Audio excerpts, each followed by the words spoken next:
at these replays here. No shielding of Felsinger gave Hikami a lot of momentum here, but barely not getting to a charge sec, put him quite behind, because now Batman had a charge sec that you had to shield on your next move. The ice with Go. Hikami kind of had everything there that he needed to stay into that Spirit Tomb for a little bit longer. Só que eu queria que aparecesse uns golpes. Mas eu acho que... Yeah, mas Eu acho que quando ganha, quando você vai pro, quando você ganha ele de drop no Internacional, deve mostrar os golpes, os golpes e tudo direitinho. Você deve receber basicamente igualzinho do cara, entendeu? Take a look at this. He swaps out right here because one more Dragon Tail would otherwise knock out because of the Wrap debuff. But because he switched into that Seeking, he cleared the debuff. Now he hung on to a Dragon Tail. And through doing so, Battleman was able to get to a Charge Stick he normally would not have gotten to. That came down to the wire. Both Pokemon from Patoman remaining were very low HP. If you do one single mistake there, it might be a charge attack priority there. So if you make a single mistake here in the finals, your opponent is gonna definitely take advantage of it.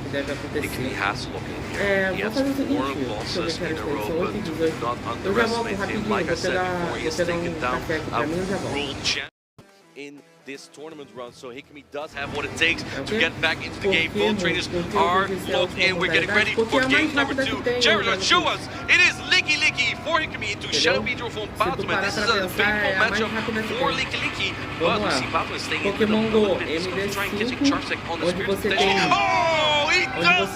Just like I predicted. Normal typing is double resistant on Ghost, so this will deal almost no damage. Tremendous play from Batman. How does Hikami getting away from this? Does an extra fast attack, predicting his opponent and answered by the Milotic here. Milotic base is really quick compared to Spiritomb. Spiritomb takes a while to get to his charge attacks, and that's why we swapped here just to get to damage before we see the attack drop from the 1-2 here. Você joga a semifinal da chave inferior, joga a final da chave inferior, sobe, e enfrenta mais um cara na semifinal da chave inferior, depois vai pra final. Uma coisa assim. Jogos é melhor de 5 aí também, que ia demorar. TCG você tem que ganhar as 6 prizes do cara. This man's playing out of his mind. This man is way ahead of his opponent, doing the steps before them, and actually getting answered by the Spiritomb again. Spiritomb is coming in. We have one protection on both sides here. Batman is facing much faster here. The thing is, I think that as Hikami, you want to throw the charge deck immediately. And the problem is, if Batman doesn't throw his charge deck, then we saw earlier that a Sucker Punch takes through a whole Dragon Tail. And this time, Hikami predicts that Batman would not throw it, so he's going for a Rock Tomb after one more fast attack. I think Batman needs to Se você parar pra pensar, o tempo mais rápido é o Shadow Ball there would have knocked out and depleted all the energy from Milotic, but perhaps Hikami is just looking de meia hora no mínimo keep in mind pra the cima. Shadow Beedrill from Batman still has some energy. It's coming in right here after the farm down on the Spirit Você consegue fazer em 5 minutos uma partida de GG. Pode estar tendo tudo isso aqui demorando pra caramba.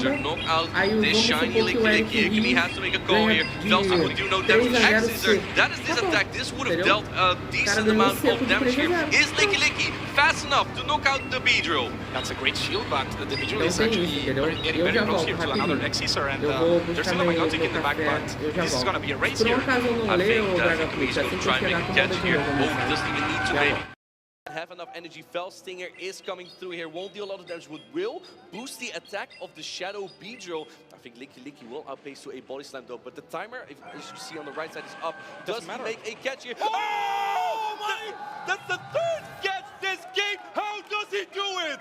Patoman is playing out of his mind here. He didn't even need that catch. There's a Rock Tomb in the back. He's just doing it for the show here. This is why he is the reigning Europe International Champion. Patoman takes game number 2. What a showcase Patoman is giving up here. Going 2-0 against Hikami, and Hikami needs to go back to the drawing board. 3 catches in 1 game. Did we even see that once yesterday? Or the day before? Like, I don't think we've seen it all weekend. Patoman is giving us on Championship Sunday the best showcase of Pokemon Go. Wow. I have never seen a player play so well in a tournament. This is absolutely incredible, unseen. Look at that smile. He knew what he was doing. He knew what he did there. Yeah, that catch wasn't even, you didn't even need to do that catch. This is the first catch. This is the first catch. So we don't have immunity like normal type on Ghost typing in Pokemon Go. This Body Slam still dealt a little bit of damage because of double resistance instead. And then another catch on a resisted Aqua Tail. Yeah, Patoman is actually very smart here. He knew that the catch was very obvious, right? If you go for the Body Slam instantly, so he did an extra more, catches the charge attack there, then saves the Rock Tomb, catches an Aqua Tail. And now the third catch. Here it comes. One more roll-out for an attack, but Patman knows that he's been counting, and the body slam on the Milotic. Otherwise, this body slam would have knocked out the Shadow Beedrill. Patman potentially could have lost that game. I mean, Spiritomb got to another charge stack here, so maybe not. But if you could get that energy management right, maybe Licky could have won the game for Hikami. That was incredibly close, despite all these catches from Patman. Perhaps he just needed that to advance in this round here. But one more game for Patman to make it for the grand finals. Hikami needs a reverse sweep. I think Pataman had it all planned, and what a confidence by this young man, right? In the Championship Sunday, in the biggest tournament of all time for Pokemon Go, right? And you have the confidence to make those plays at the finals, right? This is losers finals. Whoever advances here goes to the grand finals, and you just catch. The thing about Patman is the type of player, and rightfully so, to come into a tournament and say, the only place that matters for me is number one. He is so incredibly good. He top cuts pretty much every tournament lately that he has been competing in. And if he would get another silver trophy or silver medal, I think a lot of us would be very happy with that. Batman might be like, oh, man. Yeah, you're completely right. I spoke with him, and the only position he will be happy with is first place. Anything else, it's a bad tournament for him somehow. But yeah, we're going to the game 3 here. Let's see how these players adapt. Maybe we see double water again. It's working out very well. Take a look at these achievements from these trainers. The Lille regional champion this season, Hikami. He also top cut at EUIC 2 seasons ago, and he did quite well in Lille 2024. But around all these tournaments, he always got to like the losers finals of his group, so he hardly ever made day 2. Only since this season, he is skyrocketing to become one of Europe's best. And even though he's not been very lucky so far on Championship Sunday, do not be surprised if Hikami now makes a reverse sweep. Let's talk about our train on the right here. I mean, what is there to talk about Pataman? You can see it on screen, right? World's finalist in Anaheim, that was like 6 months ago, right? And just decided to keep on winning. He reached the finals of LAIC, and he's looking to reach the finals here at the biggest tournament of all time. So there's no one that can compare to Pataman right now. And the EUIC champion from last season. The one accolade we're missing in there, of course, he's also won regional champions. What hasn't he won at this point? He also reached the top 3 at the NAIC. The NAIC, North America International Championship, is the next international championship coming up after this, which will be, I believe, out of the top of my head, around the 12th and 13th of June. But yeah, make sure to look out for that as well. If you're loving these battles, follow all the channels, because you do not want to miss out on these big and hype tournaments. Yeah, and I need to keep talking about what you were talking about. Pataman is in a calendar year. He won the European International Championship. After that, NAIC was top 3, yes, right? And then in the World Championship, he went to the finals. Then in the LAIC, he went to the finals. And now he's looking to go to the finals, all in one calendar year. That is... Most trainers don't even get to see the grand finals. They can only dream of it. I spoke to my colleague commentator, Arceus Aurelius, and he told me, I know that like I see all these players and I'm just dreaming of making it there one day as well. You need to lock in though. And Hikami is the prime example. Perhaps one day those dreams can become true if you just lock in, if you bring the experience that you built up, you practice with your friends. There's a great community in Pokemon Go. Exchange ideas. Perhaps one day you might make it to that grand final stage. Yeah, Hikami has a long ladder to climb, right? But do not count him on yet. There's a lot of comeback potential here. We have seen some players start 2-0 in their series and get reverse swept, losing 3-2. So Pataman does not have to abuse of the confidence here. He needs to know that anytime there could be a comeback. At this point, Pataman could play a little bit more risky. He is 2-0 up already, and he knows he likes to play risky. He would need to lose 3 times. Here we have, it's the Shadow Beedrill Mirror. Yeah, this is resisted bug by both Beedrills, but it doesn't look like it, right? Oh, Pataman go for a Oh, X-Scissor both, but Hikami takes the charge to the priority. Hikami is running a lot of Pokemon with a bit of a higher attack set. Pataman calls it. This is resistant, but still does a lot of damage. Does Hikami call that this is also an X-Scissor, or do you use the protection now, knowing you can get the bug bite down regardless? No, he lets it go as well. No, he doesn't need this Beedrill, and Pataman actually getting a risk here. What a play. Getting an answer by the Seeking, but Pataman is ahead. Important moment there that Pataman swapped earlier than Hikami did, and going for the Ice Wind. We saw Hikami shoot resist Ice Wind earlier. Does he call it this time? Oh no, he protects shield, another resisted charge stack, and the thing is, this will also drop the attack of the Seeking. Now your Mega Horn is less fearsome as well, and I think Hikami knows that. But Patoman sniffs it out. He shields out the hard-hitting Mega Horn. Yeah, very respectable play by Hikami, but Patoman is so ahead here that he just wants to shield and maybe go for another icing. We have seen, oh no, going for the Mega Horn. Right? At this point, he goes for another Mega Horn. This will knock out the opposing Seeking. Do we see this fish go upside down? No. He puts up the protect shield, protects that Seeking. The timer's almost up for Patoman. Is he going for another catch here? No. We see the Ice Wind come through this time. And now Hikami gets back at him. He gets the bait with the resisted Ice Wind, which will drop the attack as well of the Seeking. Hikami is coming back in this game, but there's a catch available here.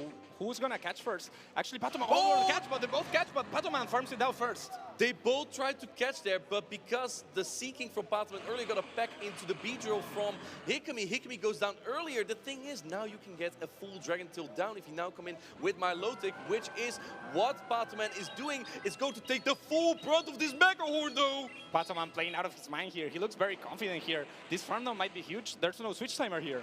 This damage is so important, though, but keep in mind that Patoman, I believe, is very close to a Mega Horn as well. This Ice Wind will drop the attack of this Milotic. The thing is, can you get the wrap damage in and then a Mega Horn of your own on Patoman? That is only win condition here. This wrap is going to be massive here because it's going to soften up this Milotic coming in. Doesn't even see them throwing instantly. This will get very, very close down to the wire. Wrap is going to drop the defense of Milotic. The timer is up, but Patoman staying in for a little bit. Another one. He knows you need a full wrap. Going for the charge tech priority, however, I'm not sure if that's what he wants to do as Hikami, because he does need to preserve HP, but he also needs to be careful to not. He needs energy for Seeking. Seeking still has too much health there. It has a Mega Horn loaded, and here it comes. Keep in mind, the defense has been dropped of Milotic. Seeking has a pretty high attack here. Mega Horn is going through. Boom! It's so close. I'm thinking going for the final here. Patoman is going to take a 3-0 victory over Hikami and advance to the grand finals. Patoman is your reigning USC champion for a reason. He's taking it back to the grand finals. Look at how composed he is. That is a tough day for Hikami, but he can be proud of his run, making it to Championship Sunday. We've had the biggest Pokemon Go tournament to date, and Patoman is showing that he belongs on the stage here. I'm just completely shocked there. Patoman advancing to his third consecutive international final in a row. It's almost as if it's normal now. You think of who is going to win this tournament. Well, I know that Patoman is going to be at least here on Sunday.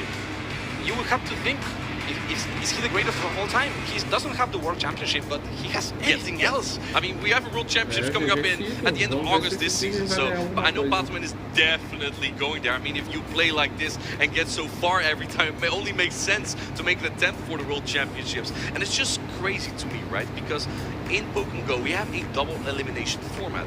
Patoman dropped quite early on day one, and at that point, you need a lot to play a lot on the losers bracket to get here. He did that, but the thing is, when someone drops this early, you're like, are they going to make it? The chances are not that big.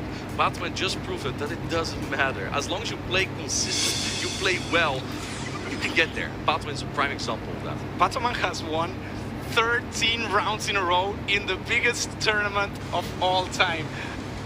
How do you do that? That's impossible. And he can set a record as well. We now have Doombug 97 with that win streak of 14 matches in San Antonio 2024. Patoman, if he sweeps Colin 6 and then we get a bracket reset, because he comes from the loose side of the bracket, so we have a bracket reset, you have to play a best of 5 again. Patoman would win 15 matchups in a row. He sets the record for that. That is insane. Yes, but there's a lot of records right here, right? But I think Patoman does not care about the records. The only thing Patoman wants right now is the gold. So he's not done yet. He's looking to add another gold to his collection. And I think these finals are going to be the best finals we have seen ever. And let's talk about Hikami, right? Because Hikami, even though he's had a rough series here on Championship Sunday, Hikami has been skyrocketing as one of the top trainers in Europe. And a big congratulations to him on his third placement here. That is $2,000, a trophy, booster boxes, and a lot of respect that comes with it. An absolute, the representation of the French right now. I remember 2 seasons ago, Sun Du, one of the best French players, made it this far. Hikami now in his steps, tremendous. Yeah, making France proud. And I was gonna say, who's not gonna be happy with the trophy, right? But I think Patoman, if the trophy's not gold, he's not gonna be very happy with it. But yeah, it's gonna be very interesting to see how the event develops and the grand finals. The grand finals is coming up soon, and we have Colin 6 versus Batman. The final, but we need a nickname for Batman as well. Is he like the invincible or something, like the undefeatable? Like he right now, the face of European PvP is Batman. He is undeniable, inevitable. Like this is a kind of grand finals. If you say beforehand, I think Colin 6 and Batman are making it, you'll be like, yeah, that makes sense. I would say Alien Man, I don't know. He's not out of this. He's not from this world. I'm completely sure he's a robot. There's just no way. No, he doesn't make mistakes. I'm just shocked. I'm just shocked. It's amazing to see him play. What I always say about who becomes a champion, the champion of a tournament is someone who has made the least amount of mistakes. You can play as perfect as you want, but decisions are made to be very quick here. In the trading card game, in the video game, you have a little bit more time to think now and then. In Pokemon Go, you have a fraction of a second often to make a decision. Do you swap? Do you throw your charge attack? Do you go for another fast attack? Do you use a protection? All of that, you have to think very quickly. And what makes these trainers so good at this game, they know like 10 seconds before the actual action happens what they are going to do. Yeah, there's a lot of micro decisions, as you say, and it's not only one decision you have to make. You have to make a lot of decisions. It's only 3-4 minutes of a game, and there's too much going into it. Before the game, right? Strategies, mentally, you need to be very stable. You need to be very confident, and then you go into the battle, and you need to start predicting what your opponent's gonna do. Counting energy, switching. There's too much to do. Before getting into the grand finals, we have Farid to hear from our finalists. Farid, let's hear it. What a way to set up our Pokemon Go Grand Finals. Now, you know these players, you love these players, but let's hear it for them as we bring them out on stage. Europe's final boss, it's Colin 6!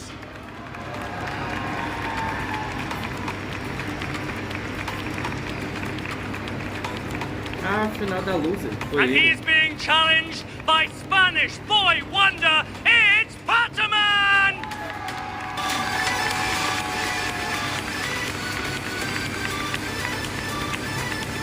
It's great to have you both up here on stage, and who else would it be but you two? We've seen you time and time again here at the final stage. This is your 5th Championship Sunday in a row, and I'm going to come to you first, Pataman. How does it feel after the journey you've had this weekend, dropping down into the losers bracket fairly early on day one, but you have been relentless since? It feels great. I mean, I wasn't thinking that I was going to get to the point, to be honest, so everything that happens here from here is like a gift for me.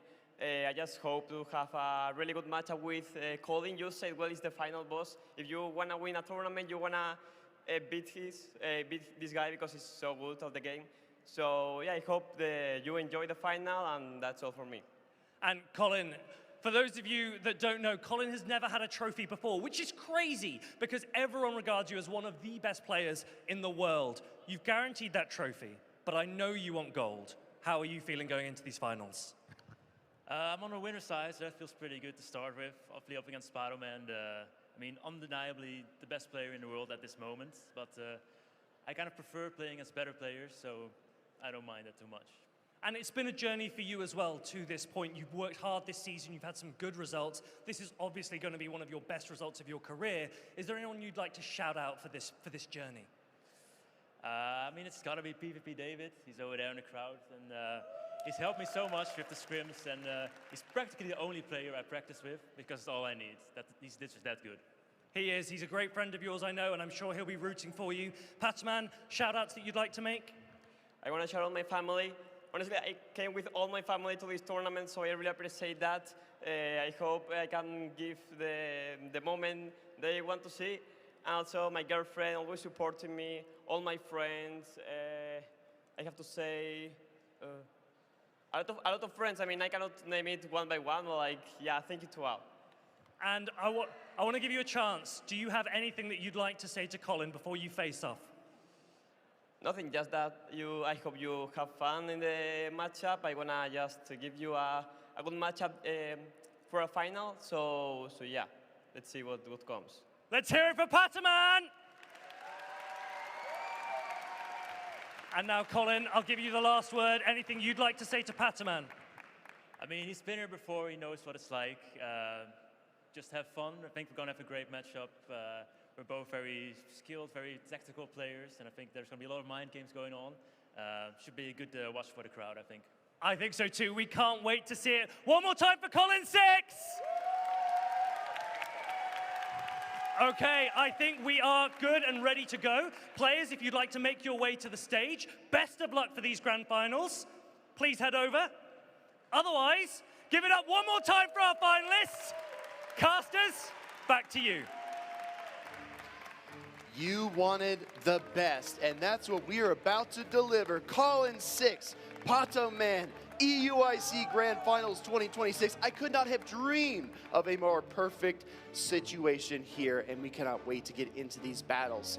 Amanda, how are you feeling? Truly, if you were to ask any player who could be the person who would win this European International Championship, I think the vote would be tied between these two trainers. On the left-hand side, we have Colin 6, affectionately coined the final boss, because to win a tournament in Europe, you usually have to go through this man. He was the first champion to win 2 titles in 1 season for Pokemon Go, and he has been in countless grand finals. But he has to get through one of the arguably best trainers we have in the moment in Pato Man. You say arguably. I don't think there's an argument to be had. Pato Man is absolutely unreal. He is at home on Championship Sunday, and he returns home here in the Excel Center, a trainer that has conquered literally every other opponent he has come up against except the world champion Buzaboy. So Pato Man, the Spanish prodigy, as we like to say, I don't think he is going to waver here. This is going to be one of the best grand finals. I can already see history in the making. Pato Man is coming in from that loser's side of the bracket. He dropped down early on day 1, round 3, and he said, you know what?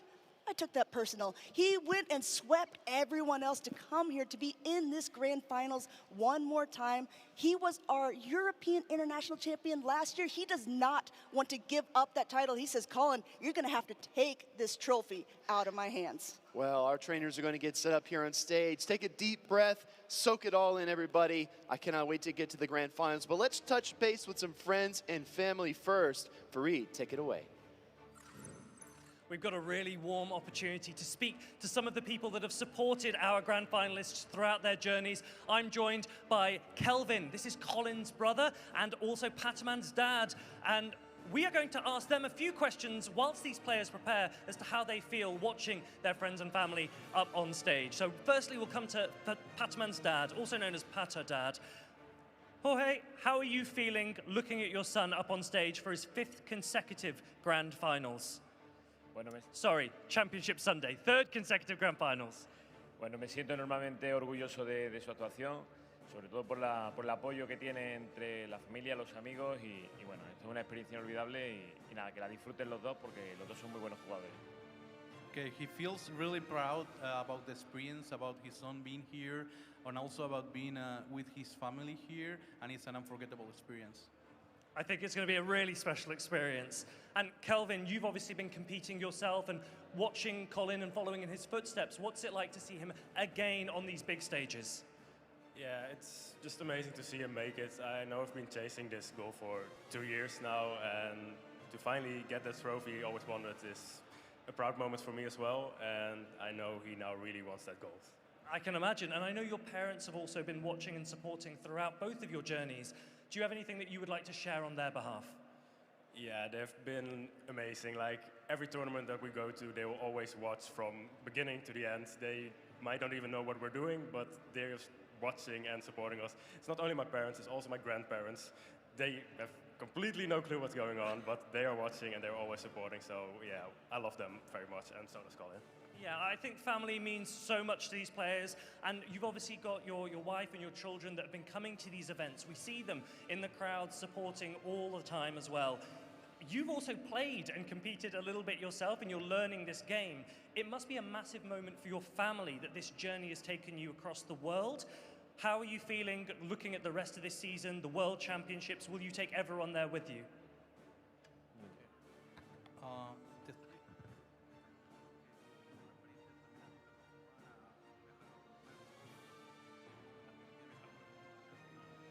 Bueno, increíble, me parece increíble. Gracias a Pokémon es algo que desconocía hasta hace 3 años. Lo he descubierto con mi hijo y me ha enganchado absolutamente. Vamos, creo que es increíble y se lo recomiendo a toda la familia de que vean que esto es más que un videojuego. Es una experiencia, es un disfrute, es compartir con una comunidad y con una familia, aparte de conocer el mundo y evidentemente, pues bueno, aprender idiomas y todo es muy positivo. Okay, Jorge didn't know Pokemon 3 years ago. He discovered the game thanks to Leo. And he started playing after. It has been an amazing experience, an unforgettable one, traveling with his son and his family abroad. And he can recommend the game to everyone because he says it's more than a game, it's a community. Thank you so much for those words, Jorge and Kelvin. Can we hear it for the players' families? I think the players are ready to go. I know you cannot wait to see these grand finals. We've got Will and Amanda behind the desk ready to take it away. Cherished moments are these. When you win a big battle, when you win a big set, when you hoist that trophy, where do you look? Except for your family and friends out in the crowd. And both of these trainers have so much support behind them. Colin, our final boss of Europe, Pataman, the Spanish prodigy. This is going to be an epic showdown of Europe's best, and I think either trainer could take it. And you may see a lot of similar Pokemon across the teams that you've been seeing, and that is because this is the second time ever that Pokemon Go is competing in a limited meta. So this is very interesting to see what the champions pick, and of course, there might be some standout Pokemon, but it is these standout players that are really piloting them to success. Dragon-type Pokemon, dark types as well as Bug have dominated the meta here at the European International Championships. As you pointed out, Amanda, for only our second limited format, so you're going to see a lot of Pokemon in this grand finals that you don't typically see. No Azumarill, no Umbreons, no Bastiodons, but we've got Milotic to go around. I cannot wait to get into this set here because our trainers have taken their breath. They are ready for game number 1. And here we go, hopping right into it. We see that Shadow Beedrill on that side of Colin 6 up against the Seeking of Pataman. Normally with Seeking players like to go up to the Mega Horn, but it's not even needed in this first matchup because Beedrill does not want to take this Icy Wind, which is going to automatically lower the attack. Beedrill not known for its bulk, and use that first Protect Shield early on in this battle. We've seen Colin two-shield his Beedrill in the past because he does rely on that Pokemon to deal tons of fast and charge attack pressure. Instant no shield for Pataman. He is not fearing the Fell Stinger. Fell Stinger goes through, it's going to boost the attack of the Beedrill, and now Pataman comes in with his own, forcing a swap now from Colin 6. Colin 6 is using Licky here, and Body Slam paces quite quickly for Pataman. It's going for its hitting X-Scissor first, no Protect Shield by Colin's side. Now, Licky is running rollout. It's going to deal a lot of super effective damage over time, but Beedrill's energy advantage helps it to equalize this matchup quite a bit. Body Slam coming through, this might not quite be enough, but Pataman does not want to let his Beedrill get too low. Beedrill is one of the Pokemon that is a bit more frail, and it's on both of their teams. They both recognize shields usually have to go towards this, and as you can see that now Pataman has double shielded his Beedrill, but this also means he's just getting a ton of fast attack energy and can potentially farm down this Licky Tongue to come out with even more. Massive Bug Bite down for Pataman. He is ready to go into this next matchup. Dunsparce comes out. Colin has relied on his 2 rollout users time and time again this tournament. Great timing by Pataman as well to fire up the 5 Bug Bites and then the X-Scissor. Do we see the final shield here? Going ahead and just letting that go through. Colin still has a shield on his side. Once again, basically do a roll out down, but not before another parting gift goes through. Does Colin want to use his shield, or is he recognizing that Dunsparce is going to be so valuable? Yes, he does. He's going to get that down. Great value for Pataman and his Shadow Beedrill, but in comes Colin. Don't forget, he's got a Beedrill of his own. Good timing as well to fire off the X-Scissor here. Milotic is the last hope here for Pataman, his healthiest Pokemon remaining, and this is going to deal a massive chunk. It's going to deal a massive chunk, but even still, Pataman is just going to charge up energy here. We're going to see an aggressive farm down, but look how low of health this Milotic has. There's only the Dunsparce left going for the attack at the same time. That's a wrap. Charge attack priority goes to the Milotic. This is going to deal some neutral damage to the Dunsparce, but most importantly, it will drop down its defense. Dunsparce locked in with a drill run of its own. The question now becomes, can Pataman's final Pokemon wrap up this game? Only Dunsparce remains on the side of Colin 6. Its defenses are dropped. In comes the Seeking to just start doing a little bit of damage, and it looks like Colin is already going to fall before he's even able to throw an attack. Game 1 going to Pataman. No catch needed. Pataman Seeking wins battle number 1 for him, putting him up 1-0 in this grand finals. I want to remind everybody as well, this is going to be a best of 5. And coming from the other side bracket, Pataman needs to win E é a this set segunda vez que esse and Pato reset Man the aparece. bracket O cara to deve have a ser chance bom at pra the caramba, né, championship. mesmo? So we might have up É to a 10 segunda games here on vez our hands. Good. If you're looking at the eu vejo teams, ele you aí. might see some similarities, especially in the plays that we just had. That Shadow Beetle really being a menace on both of their sides. Also noticing that Colin and Patoman both have a Dunsparce. What is actually kind of surprising to me is that there's only one Licky Licky, because if you guys have been following along this weekend, Licky Licky has been on nearly every single team, usually used in that safe swap position because it has a lot of bulk and can just soak up a lot of damage coming through. You're exactly right. Licky Licky, I think, was at almost 80% usage on day 1, but we did have some massive meta shifts for day number 2, and actually Shadow Drapion taking the #1 spot overall, and you do see it represented on both of these trainers' teams. Now, before I said, you will probably not see many of the Open Great League picks on the rosters here, but Shadow Drapion is an Open Great League and Pokemon Go PvP staple, and it has been so good for both of these trainers. And I wanted to talk briefly about the Dragon type here. We've got Kingdra for Colin. It's been very, very powerful for him, but when it's staring down that Milotic on the other side with the Dragon Tail, it's going to have a rough time.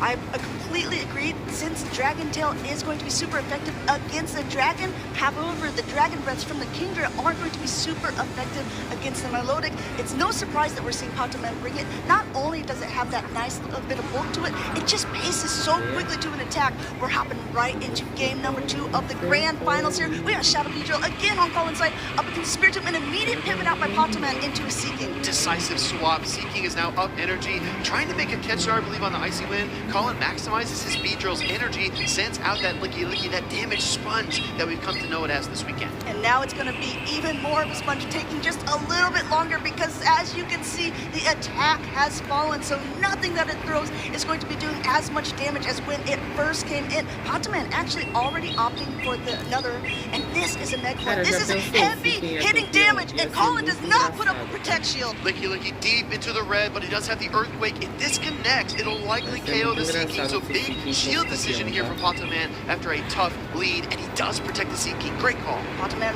recognizes how powerful Seeking is to be, and you want to talk about a little bit of worse for the wear there. Patoman catching on Hikami earlier on, secures place in the grand finals, now catching that body slam, and not very effective move on his Spiritomb. Double resisted, in fact, and the Sucker Punch KO into Licky Licky means that Beedrill is free to come back in. Looks like it's going to see a Fell Stinger fired off here. This X-Scissor would likely KO the Spiritomb, but Patoman shields anyway. This is just going to boost the Bug Bite for Colin even further. Look at this here. Colin's able to get another attack off. Also, as a reminder, Patoman doesn't have any shield tip. He protected up 2 Pokemon, while Colin still has 2 on his side. Wow, that was a really nice charge tech party tie there for Patoman, because I fear he would have been bug bitten down if he waited any longer. Shield coming up from Colin, though. That's really interesting. Going ahead now, immediate pivot back into that Seeking, already unleashing the Icy Wind. This Dunsparce hasn't even done anything, and now it's going to have an attack fall.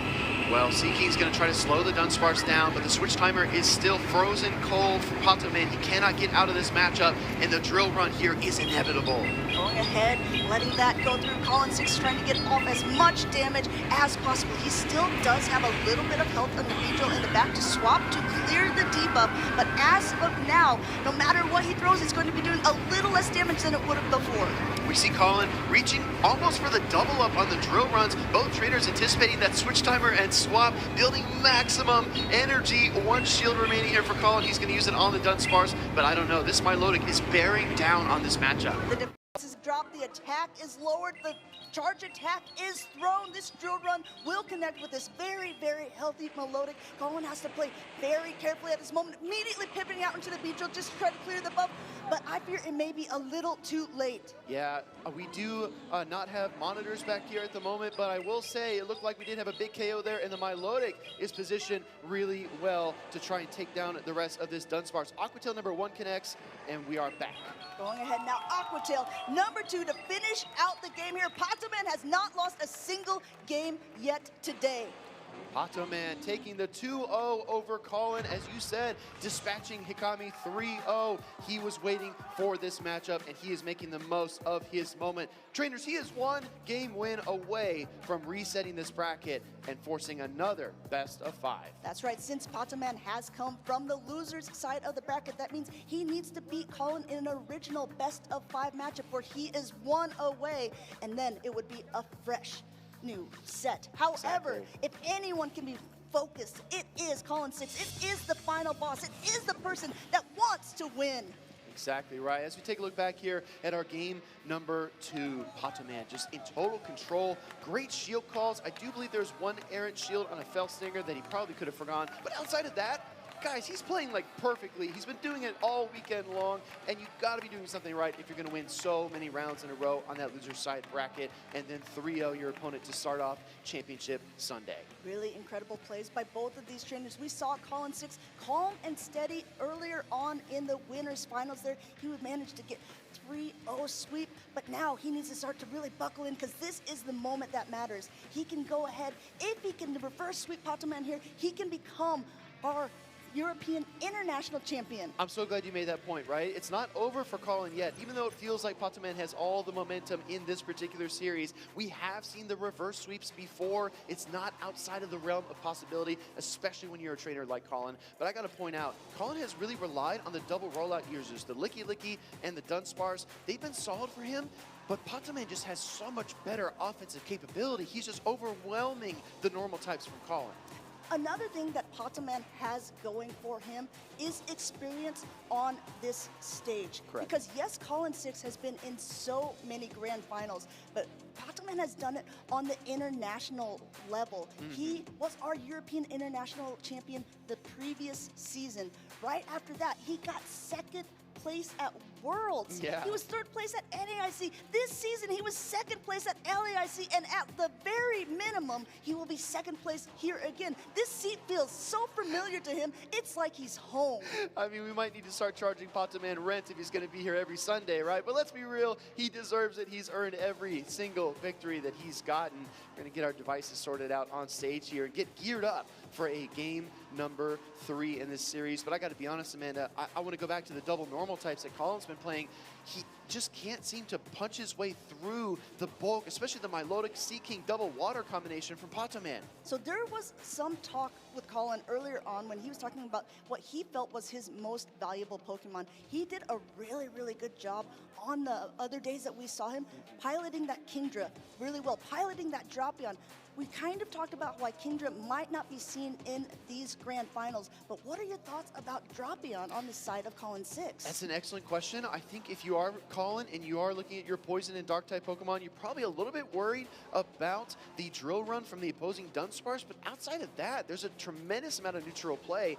I mean, the trick is that you can only throw crunches into the water types, right? You do not want to throw Aqua Tail no matter what, so the catch potential is there. Let's get right into it, everybody. This is game number 3. Here comes Colin, here comes Pato. There was a Dunsparce in the lead here, an immediate pivot into that Drapion now that we were just talking about. Colin was so dangerous with this in day 1 and day number 2. It doesn't surprise me to see it here, and there's a last-second shield by Patoman, correctly shielding up a crunch, which would have done just a ton of damage, and you hear that little sound? That means that defense is thrown on that Spiritomb. Spiritomb can gain an edge in this matchup if it calls the Aqua Tail bait, but luckily for Patoman, he shields the correct charge attack. In comes the Milotic. This is that familiar double water team that we have seen over and over from this trainer, and the crunch will get fired off here. If he gets another debuff here, Amanda, this will be a huge setup play. This is going to be big moments, but overall, even though it didn't get one, look at this, how much damage is already done, and this is already that an attack has been debuffed from this Drapion. Drapion with the shadow damage, just has 20% more, hits a little bit heavier, and that's why it's always opted for here in our Great League format. Milotic deep into the red now, gonna fire with the Aqua Tail. This will likely be enough to KO the Shadow Drapion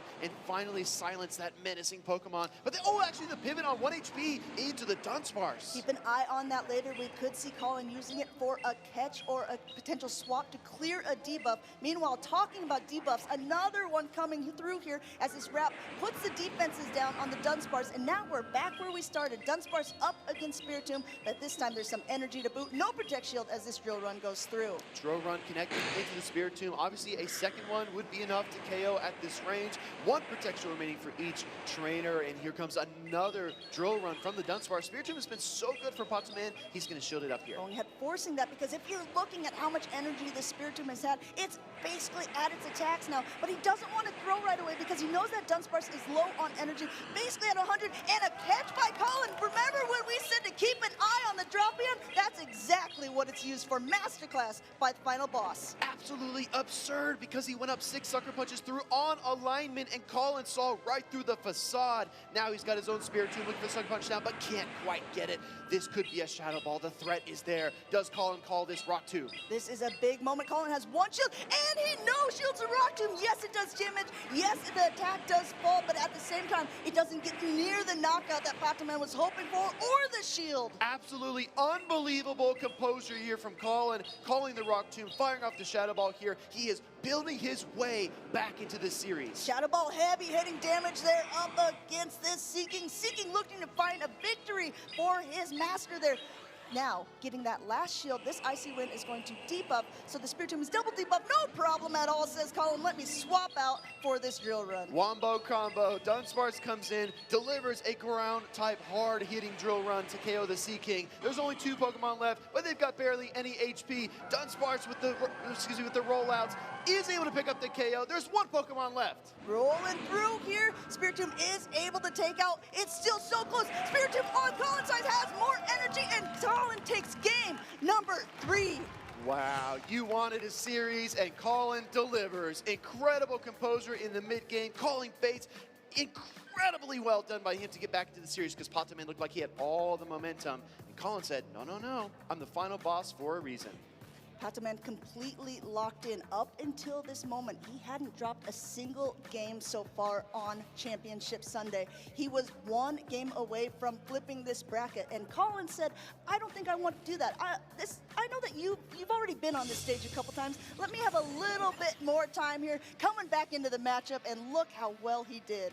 I mean, yesterday when Colin found out he was going to go to Championship Sunday, Fareed told us he has never seen him that happy. He's won regional championships before. He's been on the big stage. He's got big wins. But this just meant something more to him. And I think right now he's realizing he needs to really lock in and fight back, because Pataman is not backing down. And I think this also just goes to show the caliber of plays of each of these players. We've seen catches across the board on this Championship Sunday. Colin being able to show, yes, I can do this too. I'm proving to you why I'm coming in on this winner's side of the bracket.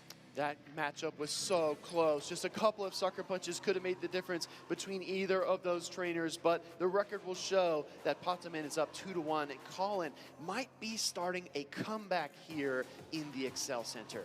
And I think that if you are Colin, you say, okay, I have been in, wait a minute, you know, at this point he has to take a breath and say, I've been in a lot of grand finals. Yes, maybe it hasn't been on this main stage with so many people watching, but this is just an ordinary day for the boss, and the boss is coming into work, and that's exactly what he's doing. You see him already giving a nod. He knows what he wants to do to be able to continue on, to be able to become our new European International Champion. A little twist of the head, a crack of the neck, and we're right into it. We've got Kingdra in the lead for Colin, facing off against the Spiritomb. This is a risky play, and we did see it from Colin earlier on in the winners finals as well. Kingdra coming in when there's a Milotic on the other side is a little bit risky, but talk about catches here. Great timing, swapping in that Dunsparce to catch the Rock Tomb. Yeah, mechanically these trainers are outstanding. The 1-turn Dragon Breath, the swap, getting the 3-turn rollout on the swap is absolutely incredible, because it allows this Dunsparce to now be ahead of the Spiritomb. Here comes Drill Run. Drill Run coming through. It is debuffed, no Protect Shield on Pataman's side, and Spiritomb will be able to take this first one. The next one will knock out, as we've seen, but look how much energy the Spiritomb is just going to continue to build up, and now we actually see a catch of his own from Pataman's. This is a drill run. Surprisingly, this is one of the only Pokemon that we have in this limited meta that doesn't change the stats when it's throwing a charge attack. Well, I gotta say, for Colin, he's got to be really relieved to see the Milotic here. He brought Kingdra in this battle, and he actually brings it back into the Milotic matchup. I thought Kingdra would want to avoid this at all costs, but here it is. Trying to catch an Aqua Tail, maybe, but you're absolutely right. This Wrap is going to lower the defenses, and it's going to be able to just take a little bit more. But Colin is already at an outrage. Most people would think that this would be the big moment. And, oh, it sounds like the Swift was fired off there. We're going to see Colin and his Kingdra trying to face off, but I don't think it has much HP left. That sounds like another charge attack coming through. Milotic with the Aqua Tail. Huge call there. Aqua Tail going through. It's not very effective, but it is enough to take out the Kingdra here. Milotic just putting in the work. Aqua Tail again coming through onto this Spirit Tomb. Yeah, exactly right. This is actually going to draw that first Protect Shield from the Spirit Tomb, though, trying to keep it healthy in the matchup. In comes the Sea King now, but this Pokemon can swap out and clear debuff. It's going to fire for Rock Tomb of its own. Spirit Tomb there, getting that last Protect Shield from Patoman's side. Sea King has just come in, wants to get as much energy as possible here, and wants to use that Protect Shield to be able to do so. Just continuing to fire off here, get a lot of energy, going for the Mega Horn. This is a heavy hitting attack. Colin only has one Protect Shield. Does he want to use it? Yes, he does. This is a correct moment here. This would have been heavy, heavy damage. It absolutely would have been. Sea King versus Spirit Tomb, both two-turn fast attacks, but the Rock Tomb from the Spirit Tomb is going to get fired off here. I think this will likely command his shield, but let's see what Patoman decides to do. Going ahead, using that last shield here in this game. Patoman still has two low health Pokemon in the back. And Colin goes for a combination play, but at the same point here, he gets that catch, and that's going to knock out the Dunsparce. Great play by Colin. That's a lot of energy down the drain. He really wanted the Mega Horn for the Spirit Tomb, but he's not going to get it. Patoman, though, has some energy in reserve. Shadow Ball will connect. This is the final Pokemon for Colin, and Patoman is going to reset this bracket. Colin tried everything he could. He played very, very well, but Patoman said, okay, that game was good for you. Go ahead, let me take the series. I can't believe it. Patoman stumbled, but only for a moment. Colin, your final boss just could not stop what was coming. Patoman and Colin are headed to another best of 5. Yes, as a reminder, we are doing best of 5s on this championship Sunday. Patoman coming in from that loser side of the bracket and now was able to reset the bracket, and now we will be in the, what we would call the grand finals. This is the grandest of grand finals, if I may, as we take a look back at this previous best of 5. Lots of rollout, lots of Dunsparce, lots of Licky Licky, a little Shadow Drapion sprinkled in, and some Beedrill to boot. I think that if you are a person who is watching this, you might be wondering to yourself, why are they using these Pokemon? I haven't seen many of these before. And also, we're talking quite a lot about different attacks that are being used that have a, some sort of stat-changing abilities. Exactly. While that is common in Pokemon Go, it is super common in this meta, which makes it even more dynamic. We have crunches that have been thrown by the Shadow Drop-In for a potential debuff, but we have guaranteed debuffs being able to be thrown with Rock Tombs from the Spirit Tomb, or also Icy Winds from the Sea King. Exactly right. I mentioned this all the way back on the EUIC pre-show. The switch timer in this format matters more than it's ever mattered before, and you see so many swaps and trainers adapting, taking advantage of their turn cycles to sneak as much energy as possible, because when you're at this level, the big wins really are earned at the margins. You see a lot of times, maybe you're wondering, why are they shielding such a low health Pokemon, or why are they swapping out? Because now they're switch locked, but it's also because energy is so important, especially on this level. So you will see a lot of these top level trainers, I would argue the top level trainers of EUIC here, playing some very engaging, different type of battles. Amanda, we're going into another set. Patoman is no stranger to this stage, and Colin has a dream of his own. He wants to win this championship. He wants to be an international champion, but he just stumbled. Well, how does he respond? What does he do here? Because Patoman is just on a roll. It doesn't seem like anyone in the world can stop the Spanish prodigy. Patoman has been in this position so many times. Exactly, he's been in the position of the grand finals. And I think that he is so hungry for another win. He's come so close in this season, 5 consecutive times in a row. And I know, Will, that you said earlier on that you didn't think that we would have a repeat of a European International champion. And I think Patoman says, I'm going to prove him wrong. We're going to find out here. Look at these accomplishments. But that's all in the past, right? You have so many things to look back at and say, yeah, I performed pretty well. But the question now is, what am I going to do on the stage in this moment? How am I going to make history in London? as finais dos jogos aqui do Internacional. As you look at these teams, I expect a lot of the double water from Pataman. I expect Colin to fight back as well as he can. Let's hear to the venue for the final boss. Let's hear to the venue for the Spanish prodigy. This is the Grand Finals reset at EUIC 2026. We hear you guys, the crowd hears you at home, and the players can already feel your support. This is a big moment for both of these trainers, and it is really cool that they are both coming from this European region here. We're going to kick off the Grand Final reset. We have that Kindra coming back. Colin taking some risks up against that Shadow Pedro up the side of Pataman. When we see the Shadow Pedro in the lead, we expect shields to be allocated towards it. This is just a Swift, but Shadow Pedro needs resources to stay in the series. Pataman allowing the Swift to connect means that he's comfortable reaching this X Scissor and will likely switch out afterwards, but will Colin respect this charge tag? Colin 6 still has 2 protections. The game has just begun. He lets it go through this X Scissor, knocks out that Kindra there, and we might see Pataman aggressively swap because remember, no one wants to farm down, no one wants to give energy. Spirit 2 comes in, meet the Seeking as Pataman swaps it out, and he's going to be able to reach that Icy Wind first, but he's going to go for that heavy hitting mega point. The real question is, does Colin know? If Colin calls this incorrect, it could have been detrimental. I was going to say, he just lost the Kindra. Losing the Spirit Gem now would be a crippling blow. Instead, he does protect it with the protection there from the Mega Ball. Going for the Rock Tomb now, trying to respond to the Seeking. This will likely knock out, but Pataman wants one more shot. Look at this energy on the Seeking. Definitely a good shield there by Pataman. And the Switch Timer is not up yet, so just charging up a little bit more. Waiting and now throwing the Ice Wind. This is one of those attacks that can guarantee debuff, but since it was Mega Horn energy, it gets that other protection from the side of Colin. Yeah, talk about maximizing utility. That was a genius level play. Pataman now bringing in his Spirit Tomb versus the Dark Spars. And I gotta say, Colin is on the back foot here. He might be sliding into a loss unless he can turn this around. Pataman is playing on his toes. He's responding very, very quickly. And if you're down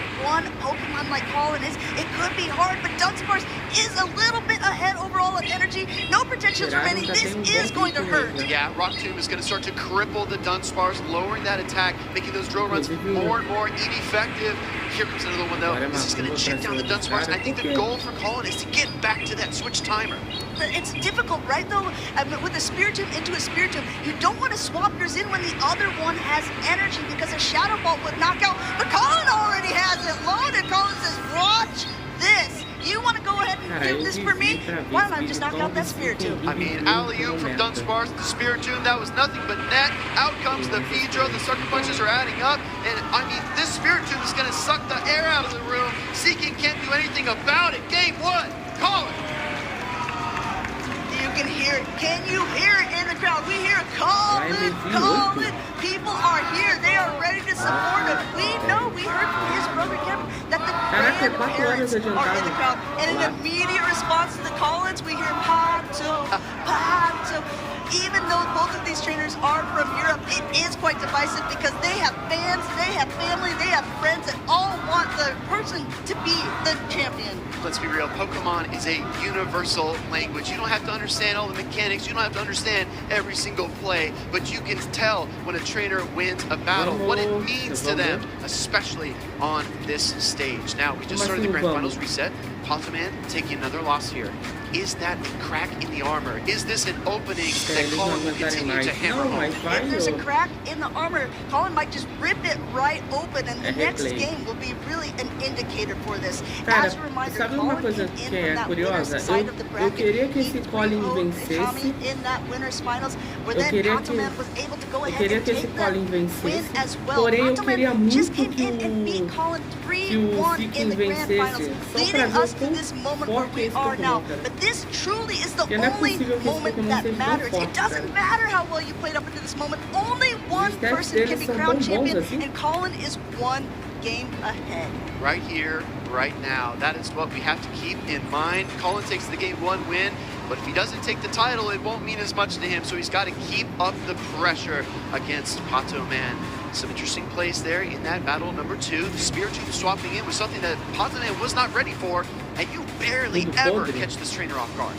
Mas aparentemente... Trainers who, yes, he has been in this position so many times, but he has also publicly said that it gets a little bit trying on you, right? He's like, yes, I understand that I'm a good player. I know people keep telling me that I'm great, but when you come so consistently close, when you hold your finish, but you can never never seem to secure that number one spot, it starts to get to you. Oh, absolutely. I mean, when you set your standards that high, if you're not reaching those heights consistently, it can drain you. It can make you question your abilities and make you wonder if you still got it. But after winning so many rounds in the loser side bracket, after absolutely bulldozing through the competition, Pataman's got to be feeling very, very confident.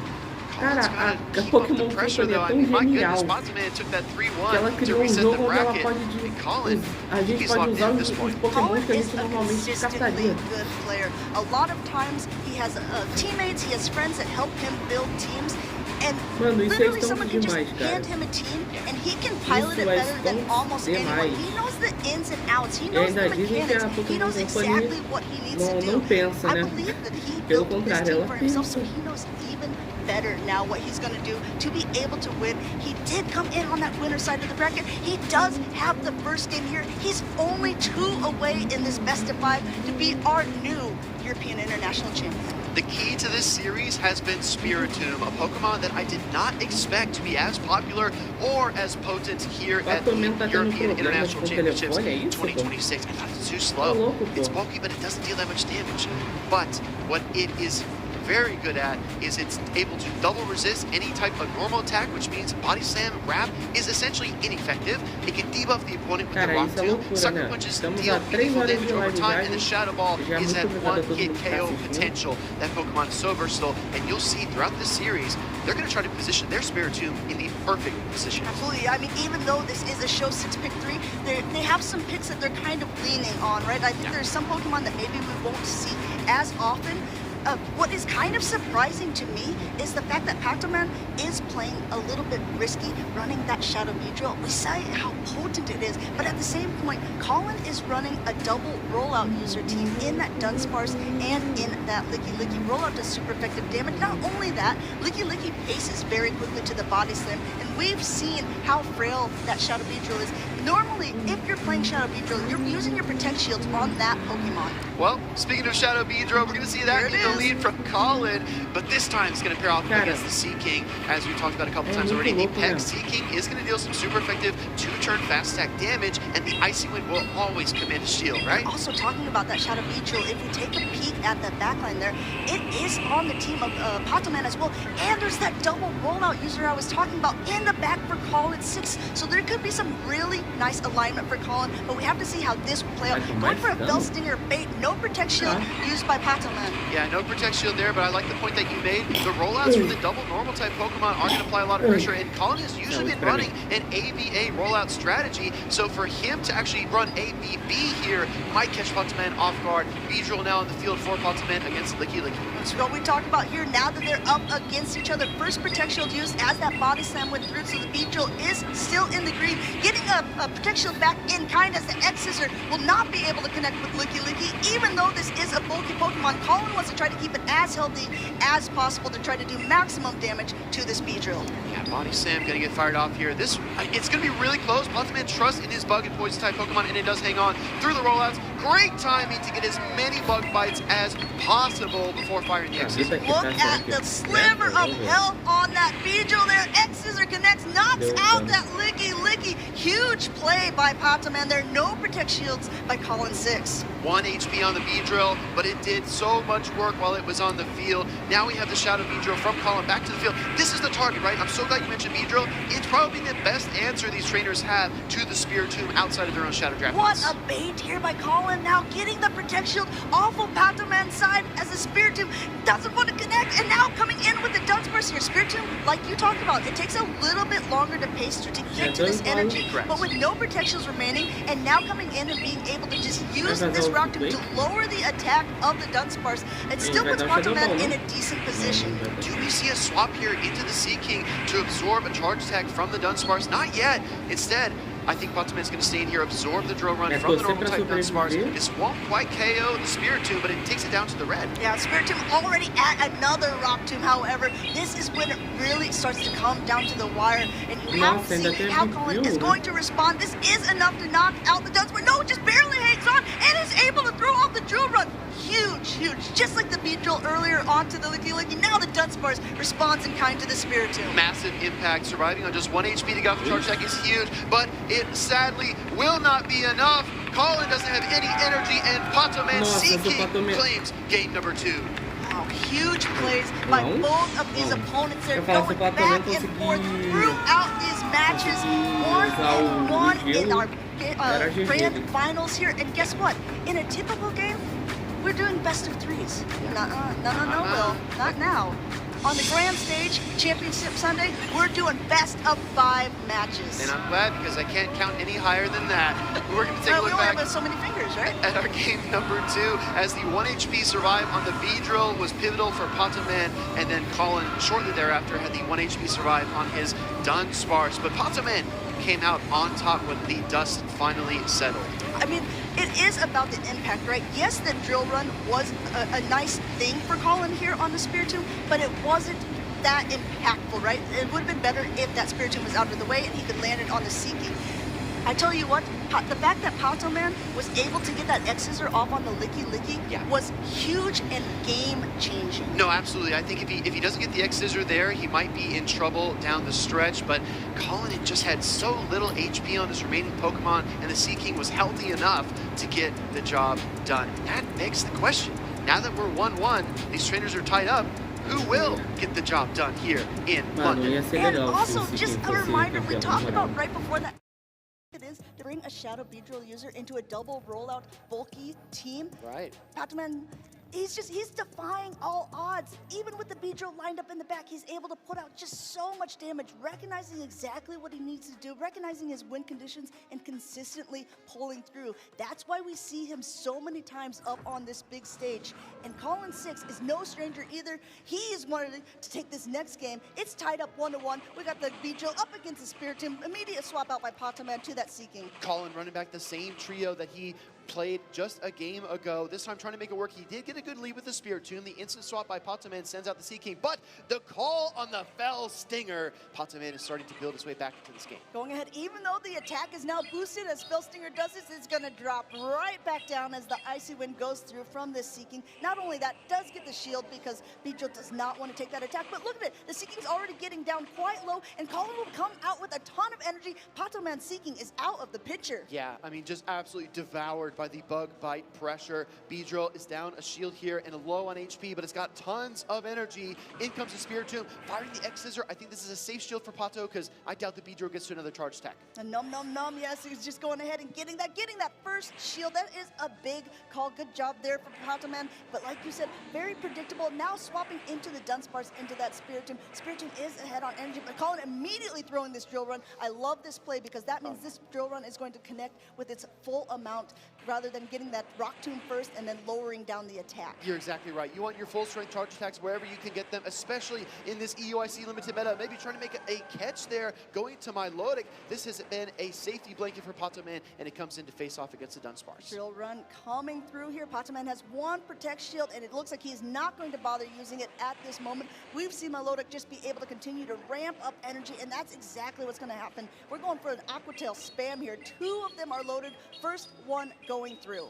Exactly. We're going to get a couple of charge attacks back and forth, kind of dink and dunk style damage, but the swap into Colin's Licky will distribute that damage a bit more and keep his Dunsparce around. As we're calling this the damage sponge, the Aqua Tail does barely any damage to it. Licky sticking his tongue out essentially at Milotic, saying, okay, yeah, I can handle that, you silly thing. Now going for the wrap here. This will lower the defenses of that Licky, sort of taking away a little bit of that bulk, but Colin hasn't thrown yet. He's just continuing to go ahead and build up some energy. Now throwing a body slam, but he doesn't even get to it in time. This is like worse for the wearer. This is salt in the wounds. This is an attack lowered on a non-efficient Pokemon. Yeah, but the 1 HP survival ensures a body slam, but keep in mind, everybody, this is going to be double resisted. Does Patoman call it? No! Oh! A rare misplay, shielding a body slam, and the pivot now into Dunsparce. Colin sees the window, and he's jumping right through it. Huge opportunity for Colin here, being able to get that off, get the shield, and the drill run connects now with that Spiritomb. In comes the Milotic, but there's already another drill run loaded for Colin 6. Both of these trainers are nodding their heads, recognizing that this game is done and dusted. Don't leave the door cracked open because Colin will kick it in. That is a 2-1 lead for the final boss. boss. And also what we call a 3-ball flex, because Colin had a little bit of health left on all of his Pokemon there, and you can see how excited his friends and teammates are in the crowd for him. He is one game away from becoming a new European International Champion. Give it up in the crowd if that's what you're cheering for. One more game. One game for the rest of your life, Colin. Let's see if the final boss can pull it off. Pato Man, though, my goodness, if you asked me if there was a tougher opponent in the entire world, I don't know who I could name. Pato Man is only 2 wins away from flipping this entire tournament, coming from that losers round 3 on day number 1, and he can do it. He has the ability. I have no idea who's going to win, Amanda. This could go either way. I know, absolutely true. Pato Man was the trainer coming in from that loser side of the bracket. He's already beaten Colin once in a best-of-5 matchup, taking that 3-1. There's a potential that he can do it again, but I mean, you have to be a little bit shaken at this point, right? You have to really buckle down. But truly, just like you said, Will, if there was going to be anyone that could be able to do this, I think it could be Pato Man. I think if you asked any Pokemon Go PvP trainer, who are you most fearful of playing? Pato Man is at the top of many trainers' lists. We might be heading into the decisive game of the 2026 European International Championships, the largest Pokemon Go tournament in history. We're building towards bigger and better things, and the stakes just get higher as well. Colin and Pato, you could not have asked for a better EU Grand Finals, and they have put on an absolute show. Both of these trainers are so locked in, so calm and collected. Pato Man is thinking about this. Look at it. He's like, what are my choices here? I am coming so close. And Colin, it's easy to get shaken, right? You go from winning 3-0 to now you're really kind of on the back foot, but you'd never see it on Colin's face. Yeah. He's always someone that he's kind of like hiding that true emotion while you can tell that the wheels are turning in his head. And look at Pato Man too, right? He's had his head down for most of this tournament, but he's up, he's kind of clenching his hands together, a little stressed out, trying to figure out what his next play will be.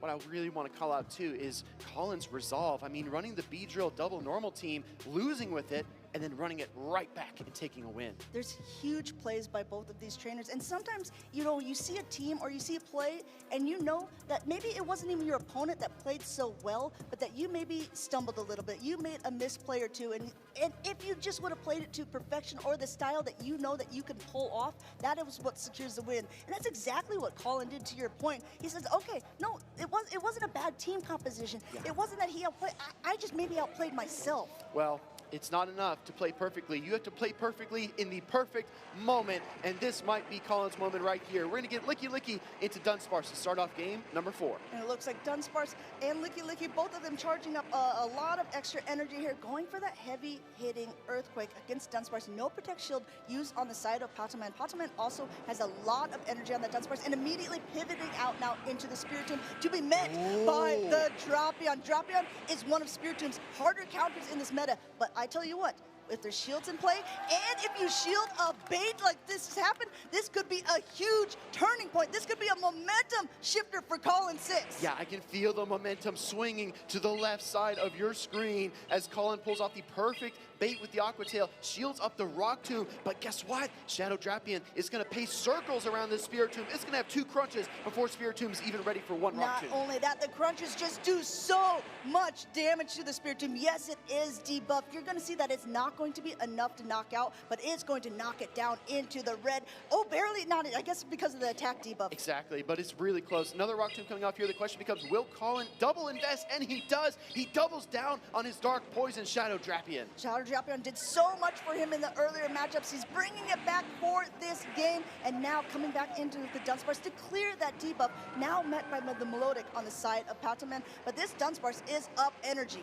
Absolutely up massively. Drill run number 1 from the Dunsparce will connect into the Milotic. Colin relying on those double normal type Pokemon, and it might be the key here in game number 4, Wrap from the Milotic. As a reminder, Colin 6 used both of his Protect Shields in that Spiritomb Drapion matchup, so there's nothing here to protect him as this Wrap connects. The defense has fallen, but he's going to do everything he can to maximize the potential of this Dunsparce. Drill run number 2 coming through. Another drill run, and I gotta say, this game 4 is a slow burn, but it's it's going to end in fireworks. Milotic has the charge attack ready. Going to go for the charge attack priority, but the swap into Licky Licky. Colin just keeps moving the pieces around. You even see them waiting. You see both of these trainers waiting. Patoman didn't want this catch, and yet it still happened. Now swapping back in, though. Great play by Patoman. Very quick adjustment here. Throwing this Rock Tomb, which is going to lower the attack of the Licky Licky and also get it quite low. Yeah, exactly. You want to get as much value as you can from Pokemon like Spirit Tomb and the Sucker Punches, plus the Rock Tomb, taking the Licky Licky so low, 1 HP. Wow, Colin is able to throw a body slam or an earthquake, but going for the body slam right away as that Melodic goes through here. No protect shield used by Patoman. Dragon Tail also went through. This is Patoman's last hope. He's got one Pokemon left. Out comes the Dunsparce, but it's got energy for days as the body slam connects. Huge play here for Colin being able to get this through. Yes, if you remember at the very beginning, that Dunsparce just came out with a ton of energy. The big problem for Colin is he doesn't have shields. Exactly, but the crunch is loaded. He did save energy for a rainy day, and that's perfect for the city of London. Crunch will pull the final shield away from Patoman. But Patoman also saved that shield for that same rainy day. This is a charge attack priority, meaning the Pokemon with the higher attack could throw first, but that still means that this drill run will connect. This will knock out the Drapion, and this one is also charge attack priority. Charge attack priority goes to Patoman. Everyone hold your breath. Is this drill run enough to tie up the series? It's not! Colin is going to strike back. Colin's Dunsparce hangs on by a sliver. Patoman has his fingers crossed. If this knocks out, Colin takes the series. It does not! Striving on sliver of HP, and down goes Collins! Blow for blow, back and forth. It's not over. Tied up. We're going to game 5. You could not ask for a closer matchup there. No one knew what was going to happen. Ooh, you even saw Patoman holding his breath, crossing his fingers, recognizing if this knocks out, my dreams are over. But being able to just survive on a sliver of HP, one rollout for the knockout takes us into game 5. Have 2 grand finalists ever been more evenly matched than Colin, the final boss of Europe, and Patoman, the Spanish prodigy? This is absolute cinema. This game was incredible. I'm sure people will be coming back to watch this over and over. There were catches, there were charge attack priorities everywhere, and this is also valuable information that these trainers can take away, which is also crazy. I think this is the first time that we saw it, and these trainers have played each other so much already on the big stage. Dunsparce against Dunsparce there. It is going to be the one with the higher attack being able to throw first. Colin 6 usually has the Pokemon with the higher attack because he doesn't really care as much about stat distribution. As long as he has the Pokemon and he can play well with it, it doesn't matter as much to him. Yeah. In this one specific scenario, it meant everything. Exactly. Colin just catches what he can and powers it up, and he still wins big. We're heading into a decisive Game 5 of the Grand Finals reset. This is going to be the last game of the European International Championships, the last chance for Patoman to go back-to-back, and the closest chance Colin has ever had to winning an IC of his own. This is going to be a big moment. This is already a big moment for the European trainers, as a lot of these trainers have played against each other before in regional competitions, but it just means so much more on this grand stage. Having an international champion title behind you gives you a little bit of an extra boost, right? Yes, these players, they're playing for championship points, they're playing for prizes, but they're playing for that pride and that trophy. It all comes down to this. I saw good luck from Patoman to Colin.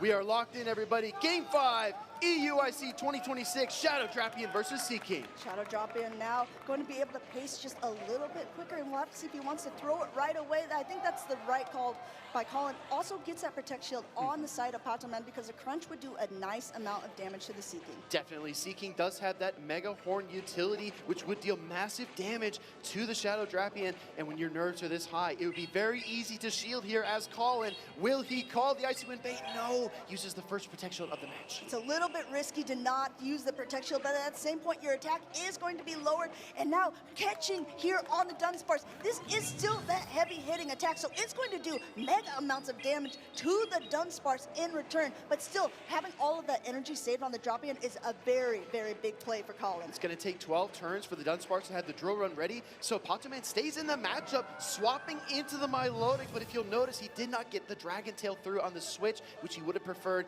Drill run's going to connect, it's going to deal some chip damage, and our switch timers are heavily displaced. And at this point here, you have to keep track not only of your own energy, not only of your own switch timer, but how much energy your opponent has. So Patoman has to recognize how much that drop-in had before it swapped out, and the same for Colin, recognizing how much the Seeking has, because this will be very important in that late game. Meanwhile, you still have to pay exact attention of what's going on right now as another Aquatail goes through. Colin has one Protect Shield left, and he doesn't want to use it on this low health Dunsparce. This Aquatail is enough to connect and knock out the Dunsparce. Just barely enough. Milotic has another Aquatail ready to go, but Shadow Drapian firing on the charge tag priority, like you called out, Amanda. Remembering your opponent's energy is so critical, especially mid and late game. Drapian returns the favor and knocks out the Milotic. I mean, I think if you're Patoman, you're really happy that Drapian came back in, because if you take a peek at the backline, the Spiritomb is there, and Spiritomb doesn't want to take those crunches. Colin uses both of his Protect Shields on Icy Winds from the Seeking on the drop-in, immediately pivoting out now to the Spiritomb up against the Seeking, and Seeking is able to reach the Megahorn. No Protect Shields remaining. This is heavy hitting damage. This might be the play that changes this entire battle. Megahorn connects, Spiritomb comes in, Patoman looks like in a commanding position, but does he call a Shadow Ball? Yes. This was big. Unlike Colin said, where there was no Protect Shields, he had to take it all. Patoman takes negligible damage from that Shadow Ball. He's going to be able to just start charging up energy, but this drop-in has so much. The combination play, will an Aquatail plus a Crunch be enough for Colin? This is his chance. He fires off the charge attack. Patoman looks out of the crowd. He thinks he's got it too. Rock Tomb, charge attack priority. Patoman is gonna win. You see Patoman grinning, you see Patoman swiping, you see Patoman winning for the second year in a row! Back-to-back EUIC champion, Patoman claims the title in London. Nobody's ever done it like the Spanish prodigy. He went from second place at Worlds, he went to second place at LAIC, and he came back to take the crown in Europe. Patoman, the Spanish sensation, you see everyone in the crowd going wild. Let's give it up for your 2026 EUIC champion, Patoman!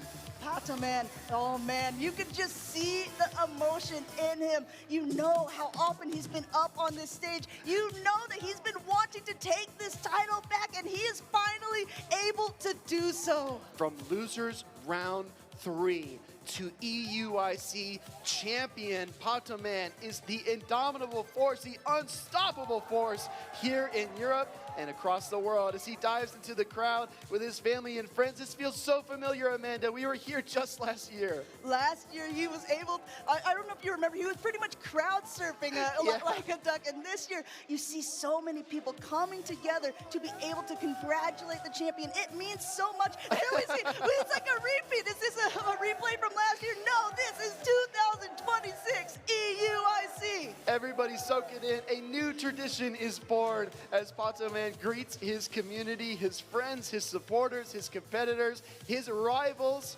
Everyone is there to support him. The day before that, one of the other opponents who made it into day 2, his best friend Chris, they had to play off against each other.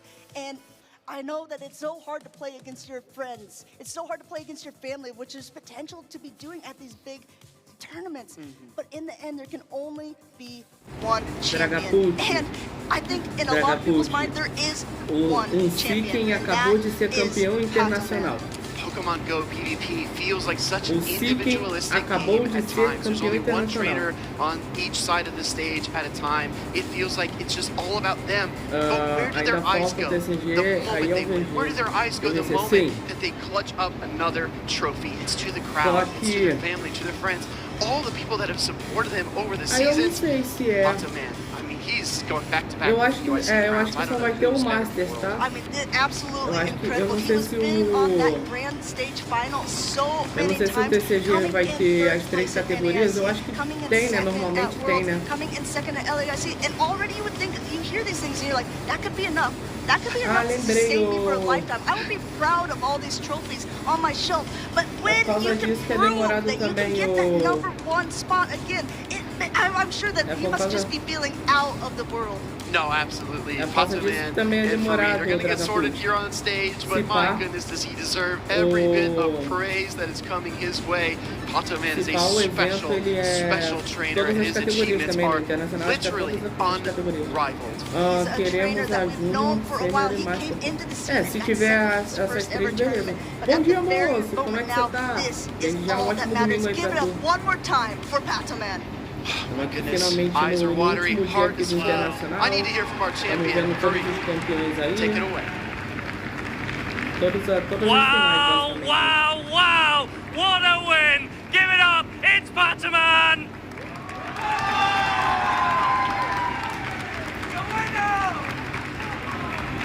Patoman, I cannot imagine what is going through your head right now, but can you put any words to that incredible victory? Man, honestly, I have no words right now. Like, I know Colin is a beast in the game. Also, Hikami plays so well, so I wasn't really expecting to win this tournament, especially after my early loss on day 1. So yeah, I don't know what to say. Just thank you to everyone for the support. I don't know if you are gonna ask me for Charles, like my family, my entire family that came here just to see me and making the run to win it all. It's like, it means a lot to me, right? So yeah, thank you to all. And to my new creation in Pokemon Go, Jorge 091212. Now, to anyone that wants a little bit of context to the grandeur of this victory, you have set a new record in a single tournament, winning 15, I think, matches back to back. I don't think that's ever been done before. It might be 16. It's just absolutely sensational since you dropped down into the bracket. You've battled it out the whole way, and that level of resilience, we have never seen it before. Patoman is your champion. Let's hear it one more time. Patoman! Okay, you're going to go and get ready for the award ceremony. For now, casters, back to you. A champion in our hearts and in our minds. Patoman returning to the stage here in EUIC. I don't care if it's 12 or 15 or 100 in a row. I don't think anyone can stop Patoman, especially on the international stage. Congratulations again. What did you call him? We call him the Spanish Prodigy. You called him the... Spanish Sensation? Woo! I think that's a new nickname. Oh, we do love alliterations here in the booth, and I hope that you guys had loved those games because they were absolutely phenomenal. Master classes by both opponents there. Colin 6 is one of those trainers that you think, oh no, if I see a name of him playing, I was like, I would not want to play against him. Patoman was even saying it himself, Colin is a beast. But then what does that make Patoman? I don't know, something even scarier. But an ultra beast. Let's also give our flowers to Colin 6. What an incredible trainer, getting all the way to game number 5. It's always fascinating to see how trainers respond to adversity. This was a true test of Patoman falling to that loser side bracket. A lot of international champions, even former world champions would look at that and say, well, you know, I've had my time in the spotlight. I can just kind of let this go. When I look at Colin, I see a trainer that is probably even more committed now than he was at the start of this event. He got so close. I don't think Colin is slowing down anytime soon. No, and just a reminder, this was the largest tournament that we've had for Pokemon Go so far, so there was a gauntlet that you had to go through to be here. The top 16 trainers, I mean, if you looked at these people, you'd be like, any one of them could have been the European International Champion. Colin 6 coming in from that winner's side of the bracket, beating many, many really good opponents, being able to take down Hikami 3-0 in the winners finals today, and he was able to take it so close against Patoman into a decisive game number 5, but in the end, it just wasn't quite enough. Patoman able to just snatch that victory from the jaws of defeat in round 3. on day one. It's just the steely resolve, right? Both trainers looked like they were evenly matched. The peak moment for me was at Game 4, the Dunsparce mirror match, the almost simultaneous knockout. I thought we were going to have just a fresh game after that, but no. Right. Patoman was able to tie up the series, and that was just the smallest of windows, and that's what he needed to win it all. Of course, and that's what we come down to, the smallest of margins, to be able to differentiate these trainers from the rest. These trainers made it so far. Hikami was able to make it very far a couple years ago in EUIC. Just this season, he was our regional champion in Lille, and the momentum just keeps growing for him. Absolutely. Hikami was so impressive. Probably not the showing that he wanted on Championship Sunday, but he really needs to take pride in conquering all the opponents that came before him. Third place, Hikami. Second place, Colin 6. First place, Patoman. As we take a look at our top 8, a lot of trainers from out of region were vying for that spot, but this was an all-EU finals. This was a big finals for this European region, but of course, if you go ahead and take a look at this, we had Nighttime Clasher in 5th place, who won LAIC. We have Beelzeboy, our world champion, taking it in these final standings. So many good trainers across the board, and I think that this is just a huge encouragement for anyone who loves Pokemon, who says, I would love to be up there on that stage. You gotta come out here, you gotta give it a chance, because these trainers, they all had to start somewhere. And there's so much to offer in competitive Pokemon Go. We typically compete in the Open Great League, whether you're at a local cup or challenge or a regional championship. What you saw this weekend was a limited format specifically for the Europe International Championships. You can also play it in Go Battle League, which is a great way to practice. So many resources, so many ways to get into it. We would love to see you here next year. And we would love to see everyone, and we would love to see Fareed go ahead, take it away for our award ceremony. Congratulations once again, Patoman. What a grand finals we have had the privilege to witness. And what a weekend we are having so far here in London. Let me hear it. Now, these players have not just been fighting today. They have been battling it out all weekend long to get to this moment. And it is time that we reward them for their efforts. Let's have a huge round of applause for your 2026 EUIC 3rd place finalist, Hikami!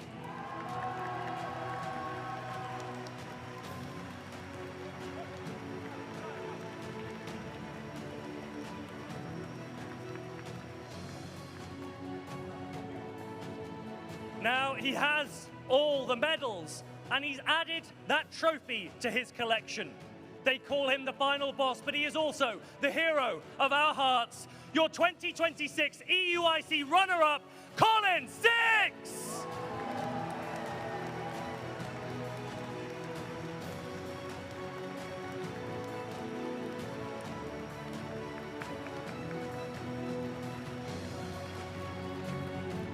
And finally, there has simply not been a player quite like him.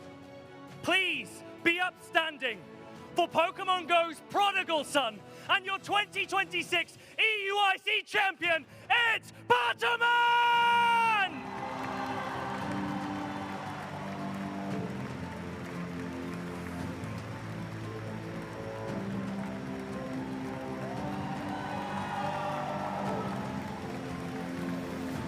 I want to hear it one more time, and trainers, please all raise your trophies. Your EUIC finalists!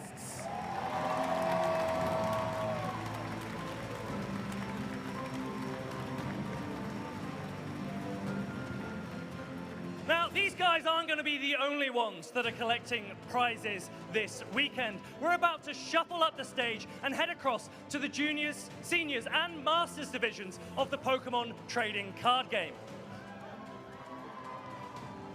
We have had thousands of players competing this weekend, but we are down to our final 6, and they will be fighting for their chance of becoming an international champion. That's all from Pokemon Go. TCG, take it away.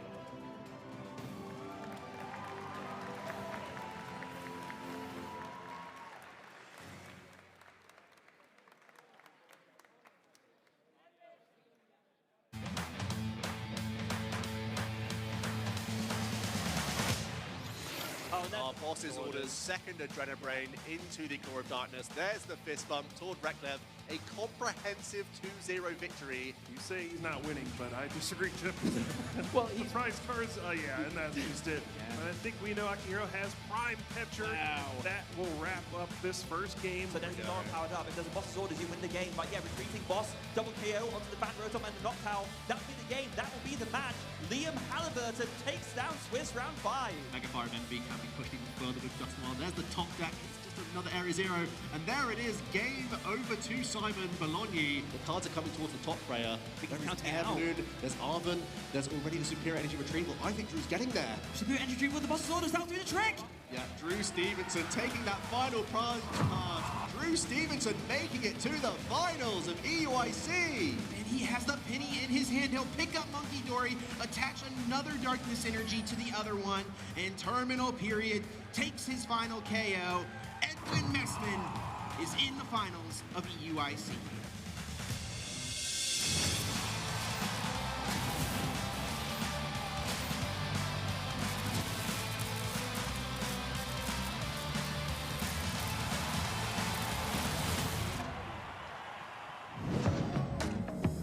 Welcome in, Pokemon fans. What an incredible day thus far. We have already crowned 2 champions here at EUIC, and there are still plenty more. 3 champions to be crowned in TCG, 3 champions to be crowned in the VG competition. Puka, it has been an excellent weekend, and I'm excited to get through these next few finals matches alongside you, my friend. Yeah, same here, Chip. It's a pleasure, and what a pleasure it is to bring you these TCG finals matches. We're going to be crowning some champions here at EUIC, and we're going to kick things off with the junior division. Yeah, that's right, and it's going to be an interesting setup here. 2 juniors coming all the way from Japan completing in this competition have found themselves in this final match. We'll get into all those details shortly, but what an incredible weekend it has been. We want to keep you up to date with the schedule for today's competition. Of course, we kicked off the morning with Pokemon Unite and did crown Peps as our European champions, and of course, Patoman just took down that Pokemon Go title. Congratulations to him. And now we have 3 more finals to come for the trading card game. Juniors finals, seniors finals, and that Masters Division finals match. And I think a fun note here is we actually have 6 different decks represented between our 3 finals matches. We're not going to see any mirror matches. We're not going to see any repeats. You're going to see 6 different strategies in action between these 3 matches. Yeah, really cool to see that. We'll be having lots of variety throughout the day today. Not necessarily always the case. You know, a lot of times the same decks will continue to succeed in all of the different age divisions. We've seen in the past, even some of these younger trainers are coached by the older trainers, where coach and student find themselves both in the finals match. Not the case for this one, and we do see there in the juniors finals to start things off, Marnie's Grimmsnarl EX with the Frostlass combination up against the ever-powerful Gardevoir. Yeah, and then in the senior finals, we will have a Charizard EX deck going up against a Mega Kangaskhan EX, a very tanky build with the Bouffalant, not one we've been able to see during our coverage of the Masters division over the course of the weekend, so that should be exciting. Yeah, you know, Puka, I have been rooting to see Kangaskhan attack and flip so many heads throughout the course of the weekend. Feels fitting we'll finally get to see that in the finals for the seniors division. And then, of course, our Masters finals will be featuring Golden Go EX with that Lunatone Solrock engine up against the Mega Absol EX, Mega Kangaskhan EX Toolbox deck. Let's take a look at the course of the prize cards that the prizes that our players are competing for today. $25,000 up top in the Masters division, $15,000 for second place, and down here for juniors and seniors, $5,000 already locked up for both of these players. And playing for that first place $7,000 prize. These are the prizes they'll be earning with their cards, Chip, their TCG cards. And yeah, this is just a huge moment. You've already made it this far. It's already such a great payout here, but there's one more match to go to decide who will be the champion. These are the travel awards and travel prizing that players can earn at these international championships. Of course, within each qualification period, the players who rank the highest in their respective rating zones can earn travel awards to events in the future or stipends really nice way for some of these young families, especially in the juniors and seniors division, to get to those events, be it in or out of their region.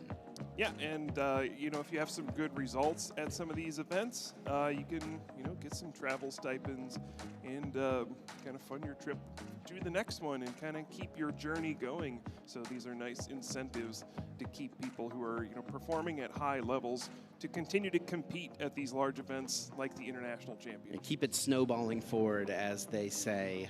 Really an excellent path for any of our trainers to try to continue to compete and push forward to the highest level of competition.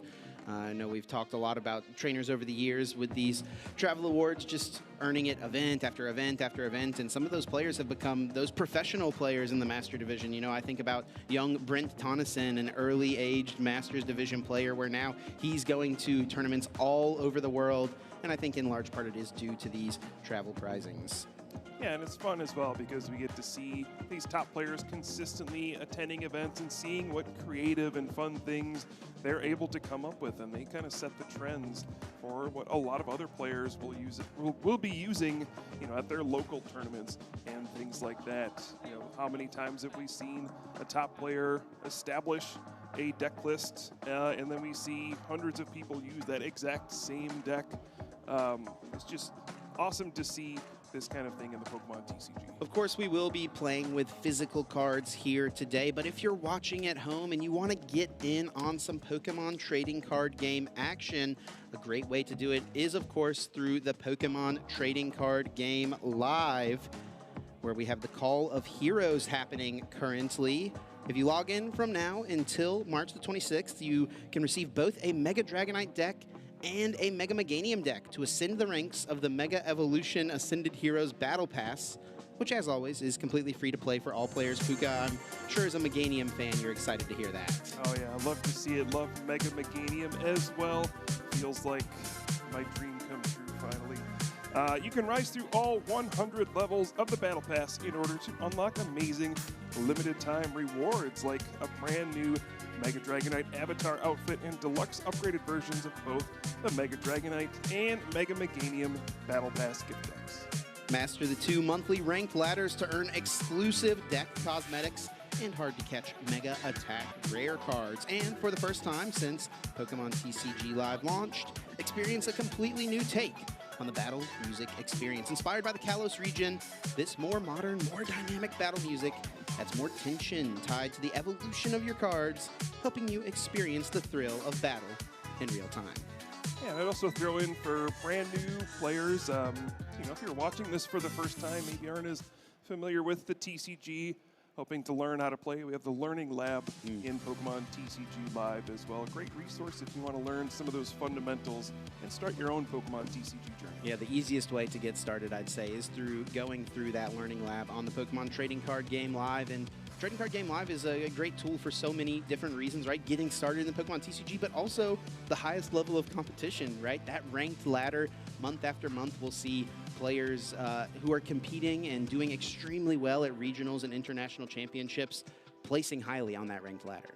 Yeah, it's a great way to just practice, fine-tune your deck, and also see what other people online are playing, so you can try to prepare for upcoming events. Yeah, players of all skill levels use Pokemon TCG Live to practice. Yeah, and it's actually funny you mentioned seeing what other people play. I think that becomes a bit of an aspect here where I remember hearing before the Milwaukee Regional Championships, there was this rumbling amongst those high ELO ranked players about this Mega Absol, Mega Kangaskhan deck that a random account they didn't recognize was playing on the high ladder.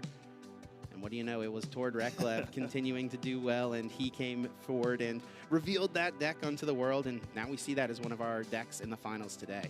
Yeah, and it's funny how much things change and how quickly they change as well. That was an unexpected deck at the time, and now we see it in the finals of that Masters division, which we'll see later.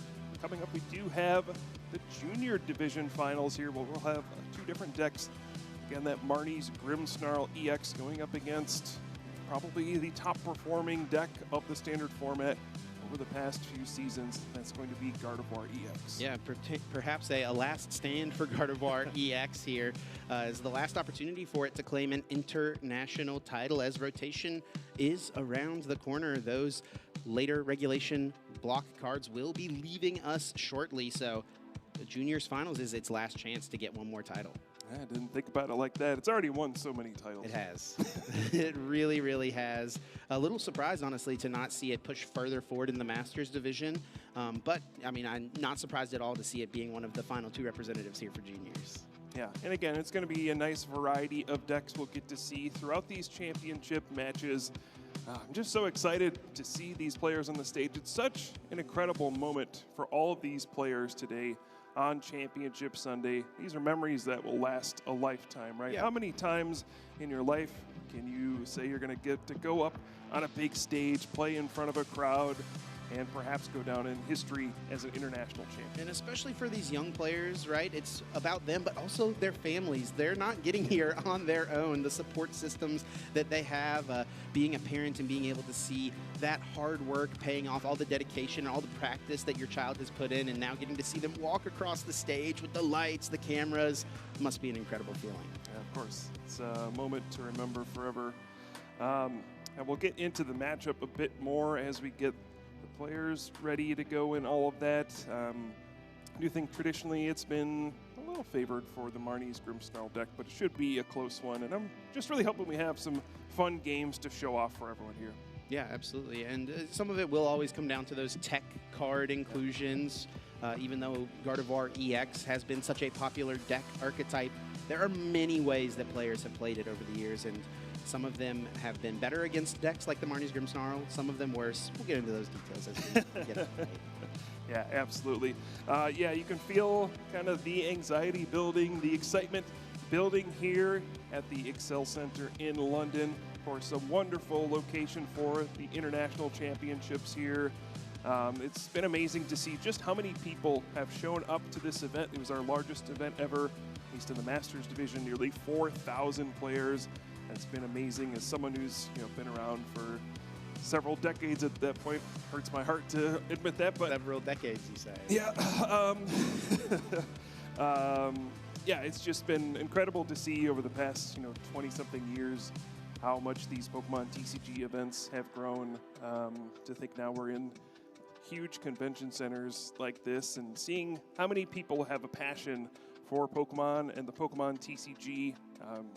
Yeah, it's just been a beautiful thing to see. And it makes me excited for the future of our game as well. And speaking of the future of the game, these Juniors Division players are often considered just that, and I believe we are ready on the stage. Let's get into this Junior Final match. Ladies and gentlemen, it is time for some trading card game action. Make some noise! We are starting off with the Juniors Division, so please have a huge welcome to your first Junior Division finalist, Kotaro Matsudaira!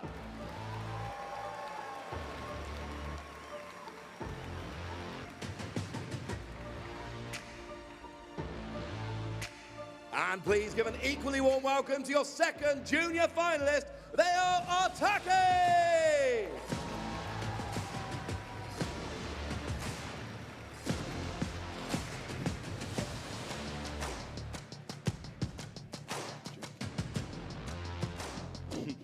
Now we have a couple of friends on the stage here playing in the finals of the European International Championships. So I have to ask, playing on stage in the finals against a friend, does that make it a little bit more special?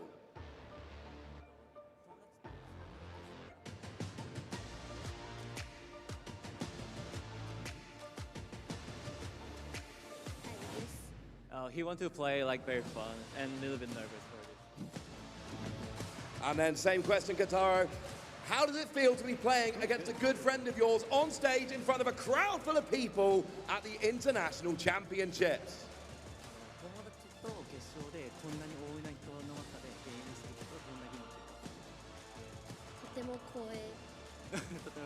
So he's very scary for this. That's understandable. Big stage, big lights, lots of people. Ladies and gentlemen, a big hand for our junior finalists.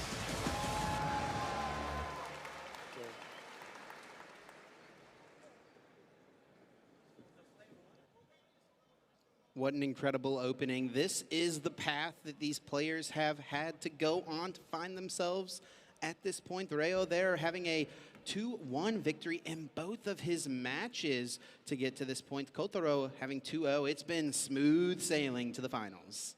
Yeah, both these players had a long journey to get here, and now it's just one more match. One of these players will be crowned an international champion. And it's always so fun to see the junior division players. Don't blame them for being scared. I'd be scared up on that stage as well. But I think don't be deceived, even though they might be a little bit nervous. These players are fierce competitors. They are excellent at the Pokemon TCG, and their skills have gotten them here to the finals. I'm hoping we're going to see a great match here. And why those nerves may be heightened in this moment, once those opening hands are drawn, once those cards are laid out, the prize cards set to the side, and the game is underway, those things begin to subside. Players find themselves in the zone, locked in, looking just at the opponent, just at the board, and navigating those cards and those opening turns in masterful ways. I cannot wait to see how this one will play out. Like we've said, Marnie's Grimmsnarl up against the Gardevoir EX. A little bit more of an underdog versus one of the titans of the format. Like you mentioned earlier, typically we give a slight edge to the Marnie's Grimmsnarl, the darkness typing being very, very strong, the ability to use Freezing Shroud to tick damage up onto your opponent's side of the board and also fuel your own Monkey Dory's Adrenabrain. Something to keep in mind, though, Adrenabrain useful for Rayo as well. On the other side, one of the powerful cards always included in these Gardevoir decks. Yeah, Monkey Dory has been one of the best Pokemon in general in the standard format for the past few seasons. And it's no surprise to see both players bringing it. Both players are actually playing for Monkey Dory. Yep. So we will be seeing a lot of usage of that Adrenabrain ability, which makes things complicated at times. Yeah, lots of different scenarios we could find ourselves in. Lots of math, lots of one little extra damage counter here or there could make all of the difference. And you can see our players have their headsets on now, and this is a new experience as well, right? A lot of the junior division and senior division players don't get many opportunities to be up on the stage. It is a new environment. There's noise coming in through the headset, can make things a bit more nerve-wracking, so it will be important for both of our competitors to try to zone in and just treat this like it's any old game of the Pokemon TCG. Block out all the noise, all the distractions if you can.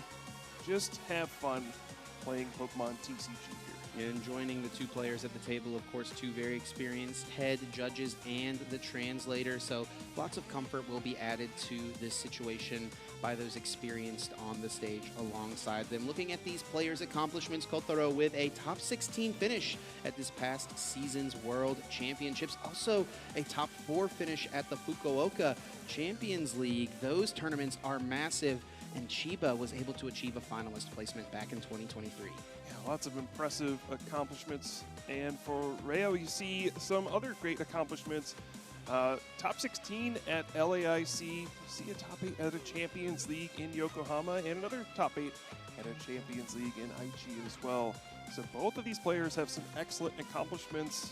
They are young players, but they are incredible players as well, and I can't wait to see what kind of strategies they show us here. So young, but still so skilled. And like we always talk about, these junior division players often become those Masters Division top-tier competitors. I mean, we saw from Liam Halliburton yesterday, right? Those shots of him competing over the years, winning tournaments as a junior, winning tournaments as a senior, to now top 4 placement this weekend as a Masters Division player. Of course, lots of incredible accomplishments, and maybe that is what the future holds for either of these two players. Yeah, no matter what happens here, one more amazing accomplishment added to their playing careers here. And we are seeing the opening hands drawn. Both players do have a basic Pokemon to start with. We're so close, Chip. Our junior division finals is right here. About to get underway. Worth noting as well here, Kyle, for getting a top 4 or better placement, both of these players have locked up an invitation to compete at the World Championships, so yet another opportunity to add to their already growing list of accolades. You can feel the excitement, Chip. Just want to see this one get started and get kicked off. All right, prize cards are here. Let's see if there's anything important. I know, and the Pheasantipity EX for Kotaro. Overall, pretty tame. Yeah, there's a technical machine evolution in the prize cards for both players, but both players are playing 2 copies of that card. Really, really important in these Stage 2 decks as a way to accelerate your Stage 2 Pokemon into play. Get those Stage 1s, so on your second turn, the Stage 2 can come out. Now, in this matchup, both of these decks a little slower. Of course, in the Pokemon trading card game, you're unable to play a supporter on the first turn. Which do you think the players would like to do? You know, if you go first, you can evolve first, but if you go second, you get to play a supporter. Which would be more powerful in this specific matchup? Yeah, it seems like both these decks do want to play second in this matchup. Both players, as you noted, have those technical machine evolutions. So even though you go second, you can use that evolution attack to evolve your Pokemon on the first turn. You get to play a supporter card first. Generally, you will want to go second. And here we go, Chip. We are kicking off our Junior Division Finals here at EUIC. Let's hear it for our 2 competitors. Into the game we go, down to the table, and it will be Kotaro taking the first turn with a Snorunt in the active spot, getting a Darkness Energy attached, perhaps providing a pivot into a different Pokemon on the next turn, a bench of a Marnie's Impidimp, and now just a pass over Thoreo with the start of the Frillish, an excellent card to have in the active position. Yeah, for that Frillish, of course, has the Oceanic Gloom attack. 20 damage, but more importantly, your opponent cannot play any item cards from their hand during their next turn. And that's impactful because Kotaro didn't play any item cards at all on his first turn. Only got the one Marnie's Impidimp onto the bench, so not a very explosive start. We'll see what Rayo is able to do on this first turn. Rayo is able to find out a Ralts. Of course, step 1 to getting Gardevoir is getting a Ralts into play. Did have to give up a Kirlia in order to do so, but is playing 2 copies of the Kirlia in his list. And with that Frillish in the active spot, should he be able to find a Psychic Energy, he'll be able to slow the pace of the game and really control how things move forward. It does look like he's got a supporter in this opening hand, along with a pair of Bravery Charm. We'll put those into play and play Professor's Research, playing his hand down fully, discarding it, and drawing 7 fresh new cards. Off to a strong start so far, looking for a Psychic Energy. And oh, I don't know if there's one in the hand. You do need a Psychic Energy to use Oceanic Gloom. And no, just has to pass the turn. This will be an opportunity for Kotaro to play those crucial item cards. Wow, that is a huge miss. Now, Rayo does get a Darkness Energy on Monkey Dory, which, if you're not going to attack, that's probably the second best option. Get that Pokemon established. But, man, you have to think Oceanic Gloom would have been so strong in this situation, especially with Kotaro here opening up with the Arven. And again, if that Oceanic Gloom attack had been used, the item card that will be found off of this Arven would not have been able to be played. But now there is an opening to use a powerful item card here, such as that A-Spec card. We could see the Secret Box coming from Kotaro, which really helps you set up all of your Pokemon. Yeah, Secret Box has become the premier choice for these setup-based decks. It is such a boost to consistency. It works so strongly with the Arven because you can find that item card at any given time and even grab yourself an extra tool you may not need in the matchup to become an option to discard. And it does look like the pink card was brought to the front right away. Players are only able to play one A-Spec in their deck, and Secret Box has become an incredibly popular choice. And thinking back to this matchup, the Marnie's Grimmsnarl EX came out near the end of the last season, and it was kind of seen as one of the premier counters to Gardevoir EX. You have a big Pokemon EX that hits Gardevoir EX for weakness and can attack most of the Pokemon in the Gardevoir deck for a one-hit knockout. Now, some things have changed a bit since then. There is one crucial card we might see in this matchup, the Mega Diancie EX, a big Mega Evolution Pokemon that can take a hit from Marnie's Grimmsnarl EX. We'll see if that comes into play later, but also a lot of it is about this Monkey Dory Adrenabrain, being able to take the damage that Marnie's Grimmsnarl does to your benched Pokemon and throw it back at them to maybe help you knock out those big Marnie's Grimmsnarl EX. What an opening here for Kotaro, not being hit with the item lock, able to use the secret box, able to use the nest ball, and we also see Spikemouth Jim coming down, able to get a Marnie's Pokemon into play, and he will retreat this Snow Runt to the bench, uses the Technical Machine Evolution on this active Monkey Dory, also gets a Darkness Energy attached to it, and will be able to choose 2 of his benched Pokemon to evolve up. All right, we do see the Frostlass coming into play as that ability Freezing Shroud. During Pokemon checkup, each Pokemon with an ability will have a damage counter placed on it, except for any Frostlass. So now we'll see damage counters start to pile up on Pokemon that have abilities like that Monkey Dory. But again, this can be a double-edged sword. You put damage counters on there, but then Monkey Dory's Adrenabrain can move them over to you. What a draw from the top of the deck. Rayo had nothing going on in this hand and found the singular strongest card he could have. He'll match Kotaro's own A-Spec with his own secret box.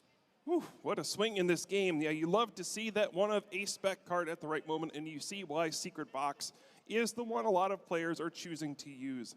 Gets you one of each kind of trainer card, and you can kind of tailor your deck around this card, finding crucial cards of each different trainer type that help you set up your strategy.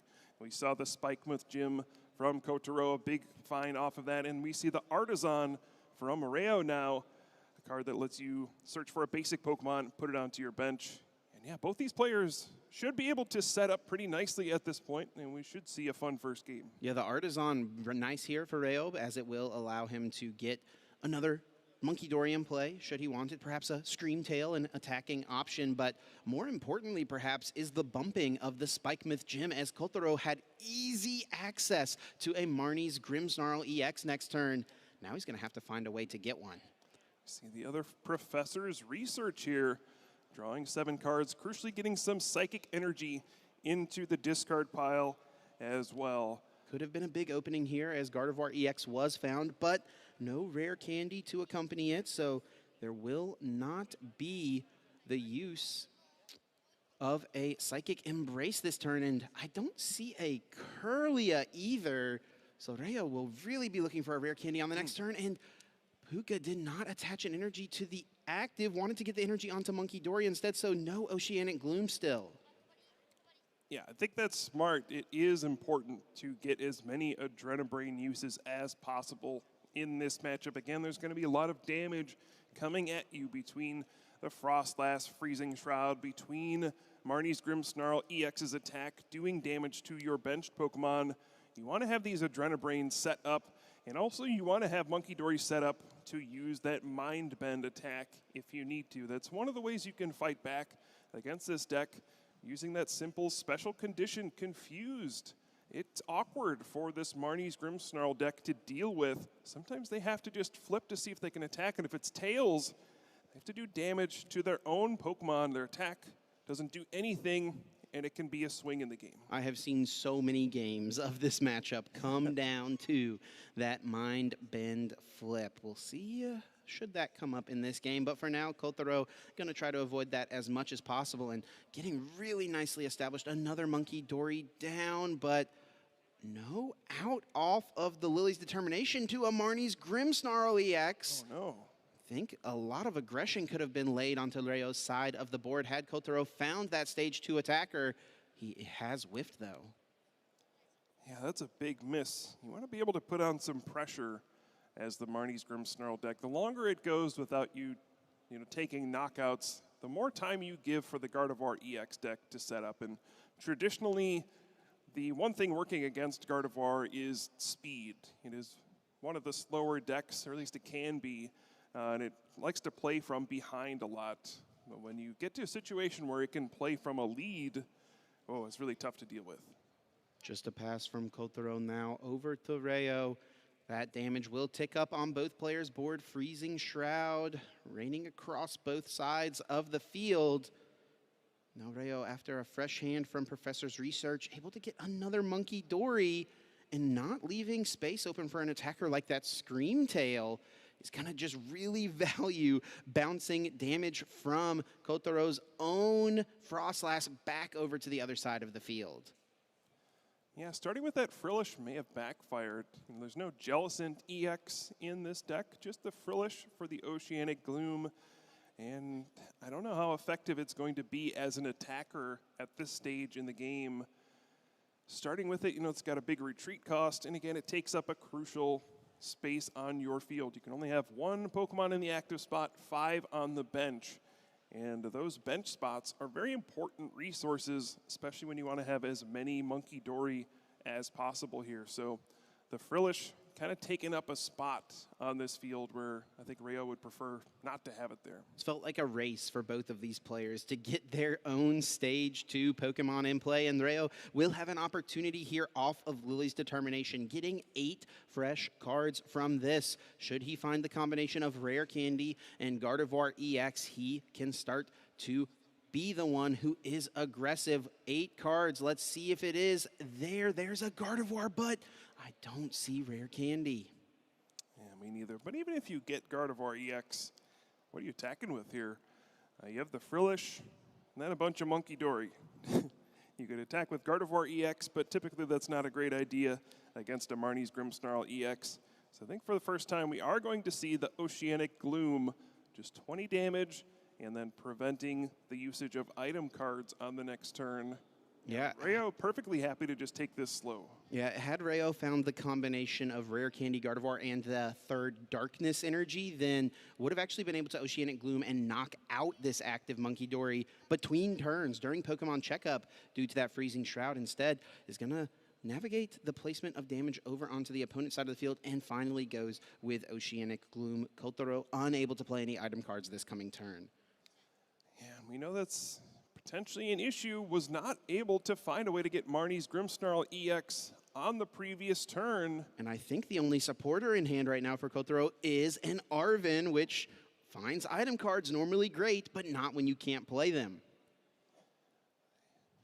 Yeah, Kotaro is kind of the deck that is doing this kind of damage spread strategy with the Frostlass, with the Monkey Dory, but feels like Rayo is the one kind of turning that back on his opponent with more Adrenabrains. And this just shows the importance of needing to get a Marnie's Grimmsnarl EX out in this matchup. The longer you sit around and wait, the more difficult it's going to be. Oh, yeah, looks like we have one too many Pokemon on the bench there. Ooh. And Rayo seems like is in a pretty good position here. Kotaro now put down the Badoo, which is nice to do your own form of item lock with that Itchy Pollen. But it's such a small Pokemon at this stage. 30 HP can be knocked out by just one use of Monkey Dory's Adrenabrain. And Rayo will be able to choose when he wants to take that prize card effectively. There's no way to clear this Badoo out of play. So Rayo is going to have full agency over that. Kotaro, with just an attachment to his active Monkey Dory, moving it to the bench, will bounce some damage over to the opponent's side of the field with the Adrenabrain. And Badoo's Itchy Pollen deals 10 damage to the active Frillish. And Freezing Shroud is starting to put a lot of pressure onto Rayo's Monkey Dory. Yeah, so far, Rayo seems to be the one. And then we do see Gardevoir EX coming into play for the first time. Rayo will have a big opportunity here. I think you mentioned it last turn. Finding another Darkness Energy here could be massive to activate that 3rd Monkey Dory.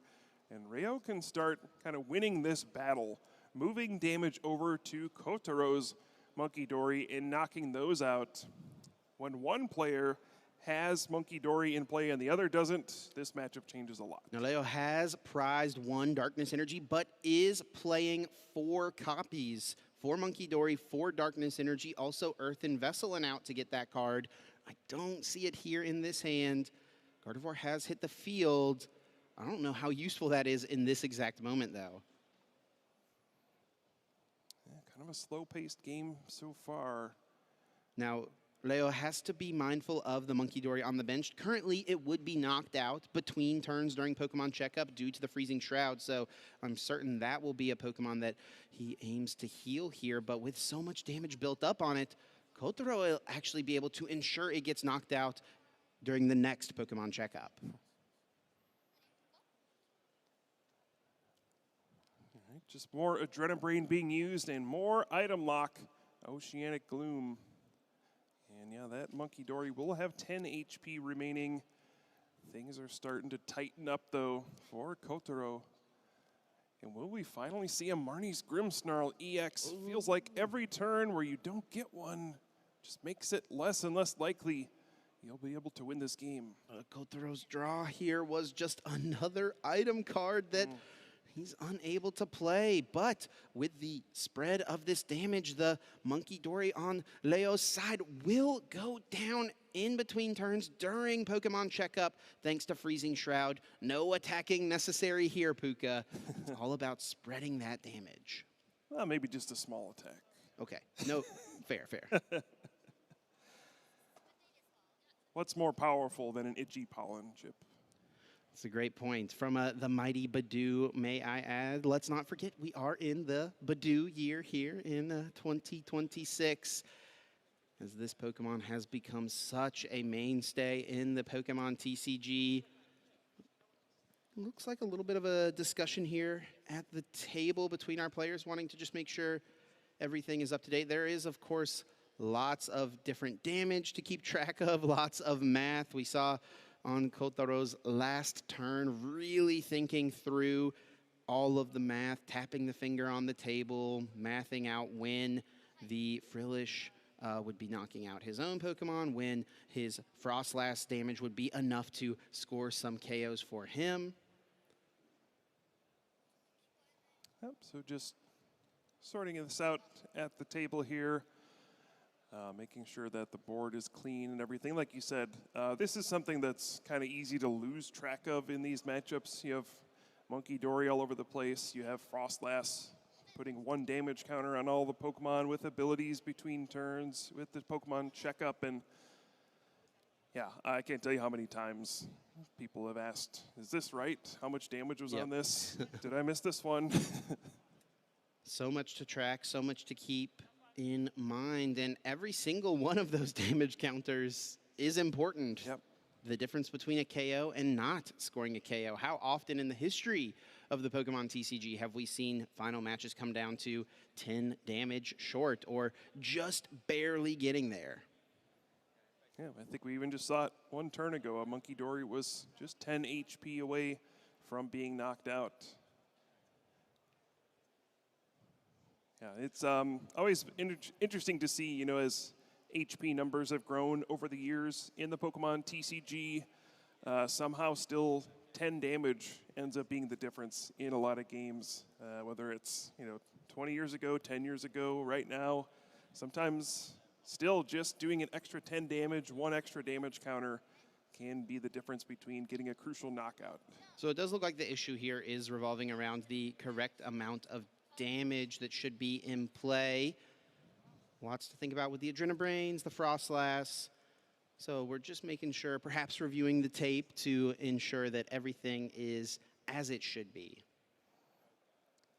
Yeah, and our judges will have access to kind of review the gameplay that's been shown so far, and we can make sure we get to the proper game state here.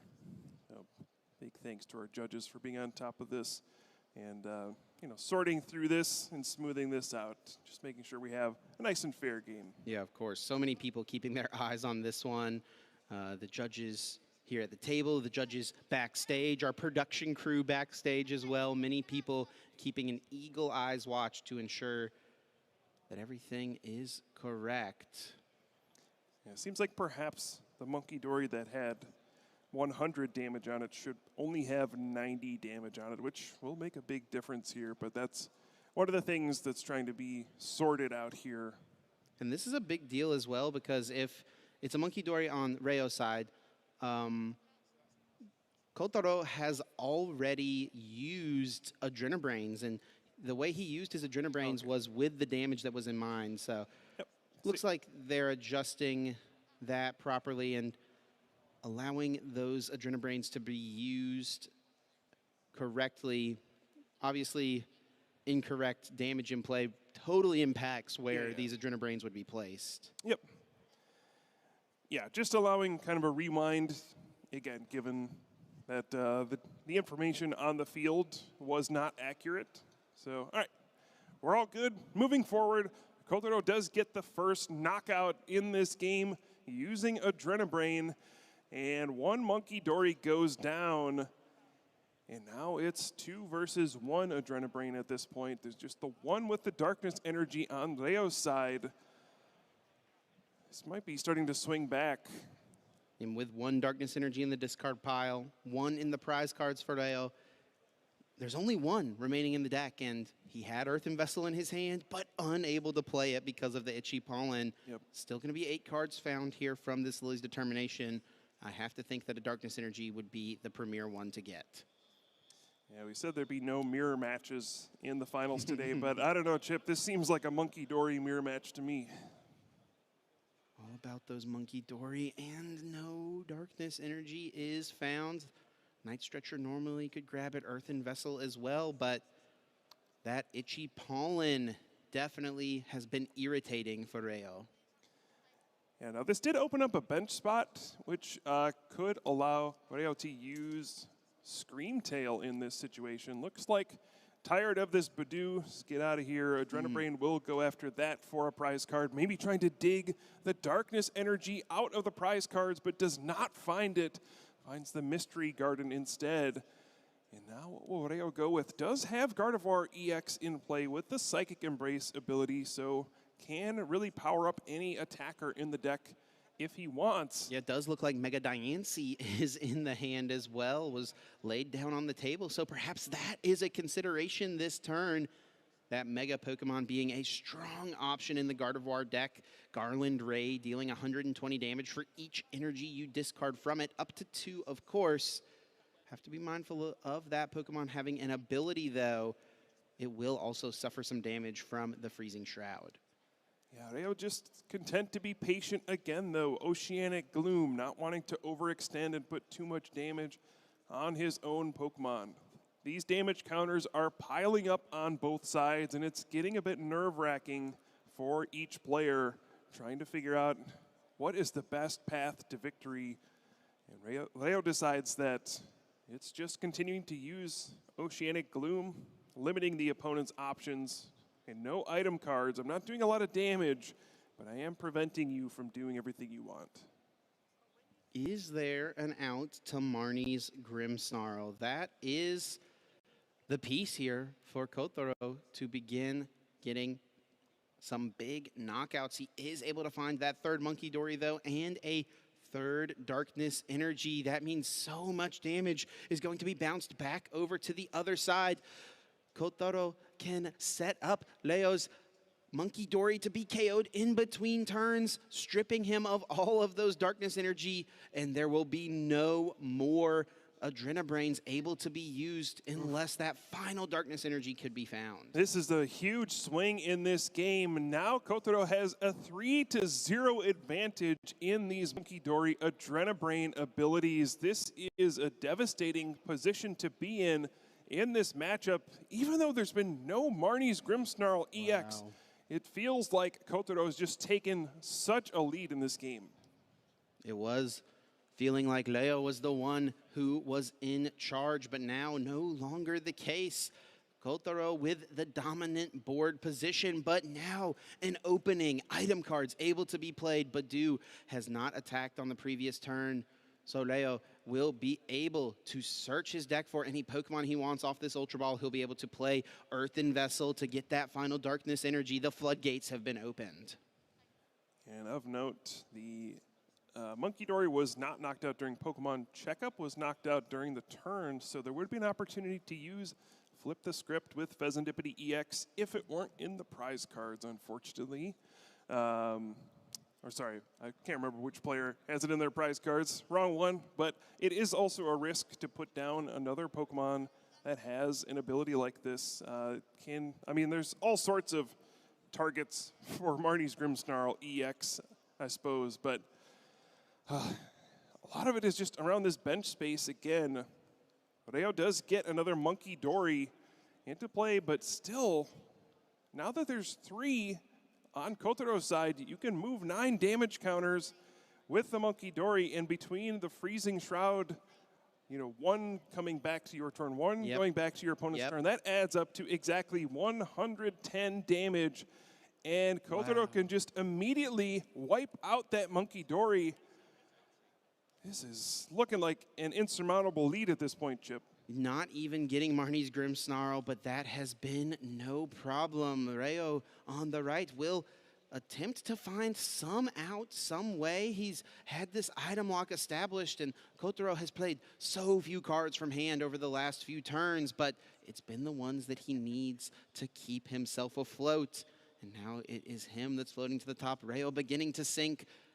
Will he find a way to swim upwards and push forward in this game? Using Night Stretcher can bring back a basic energy card or a Pokemon. It will be a Darkness Energy recovered. There is an attachment to Monkey Dory, so Adrenabrain, yes, still can be used. But to what end is the question now, as we will see Screamtail hit the field. Yeah, and this is an important attacker in this matchup. A way to deal and, you know, kind of even out the Monkey Dory position. You can use that Roaring Scream attack. Does 20 damage for each damage counter on Screamtail to one of your opponent's Pokemon, so it can attack a benched Pokemon as well.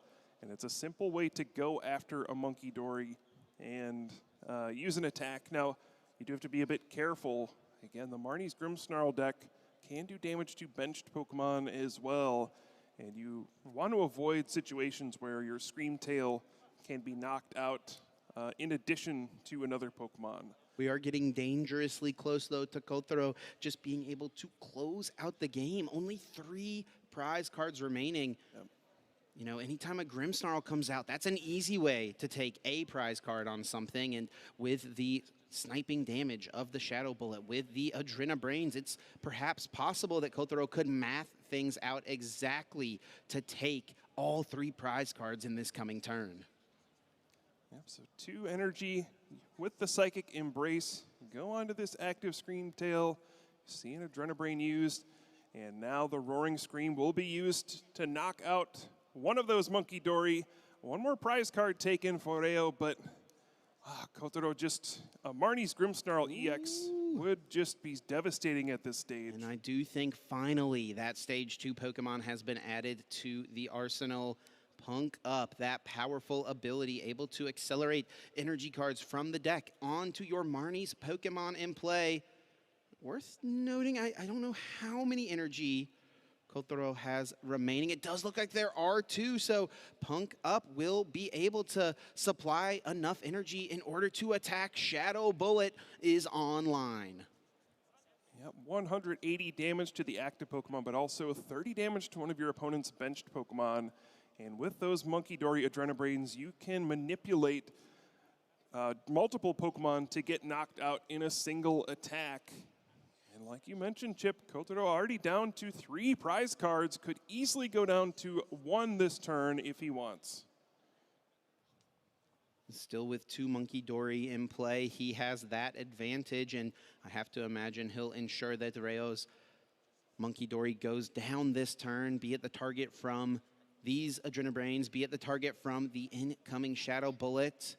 He'll ensure that Reo at most gets 1 Adrenabrain off next turn, and won't be able to take all 3 prize cards right now, but like you said, going down to 1 would feel like an insurmountable lead.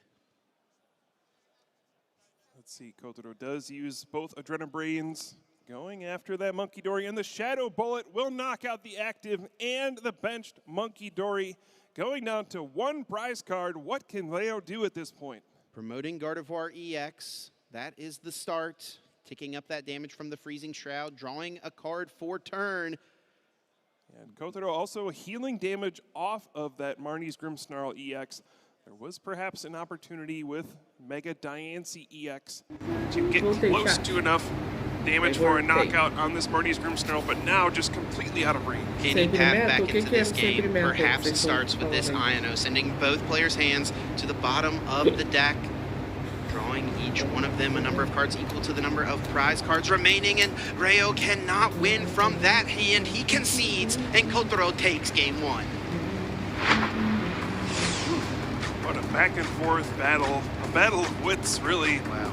Just Monkey Dory back and forth. A slow and steady game plan for each player. And Kotaro was the one who was able to take advantage.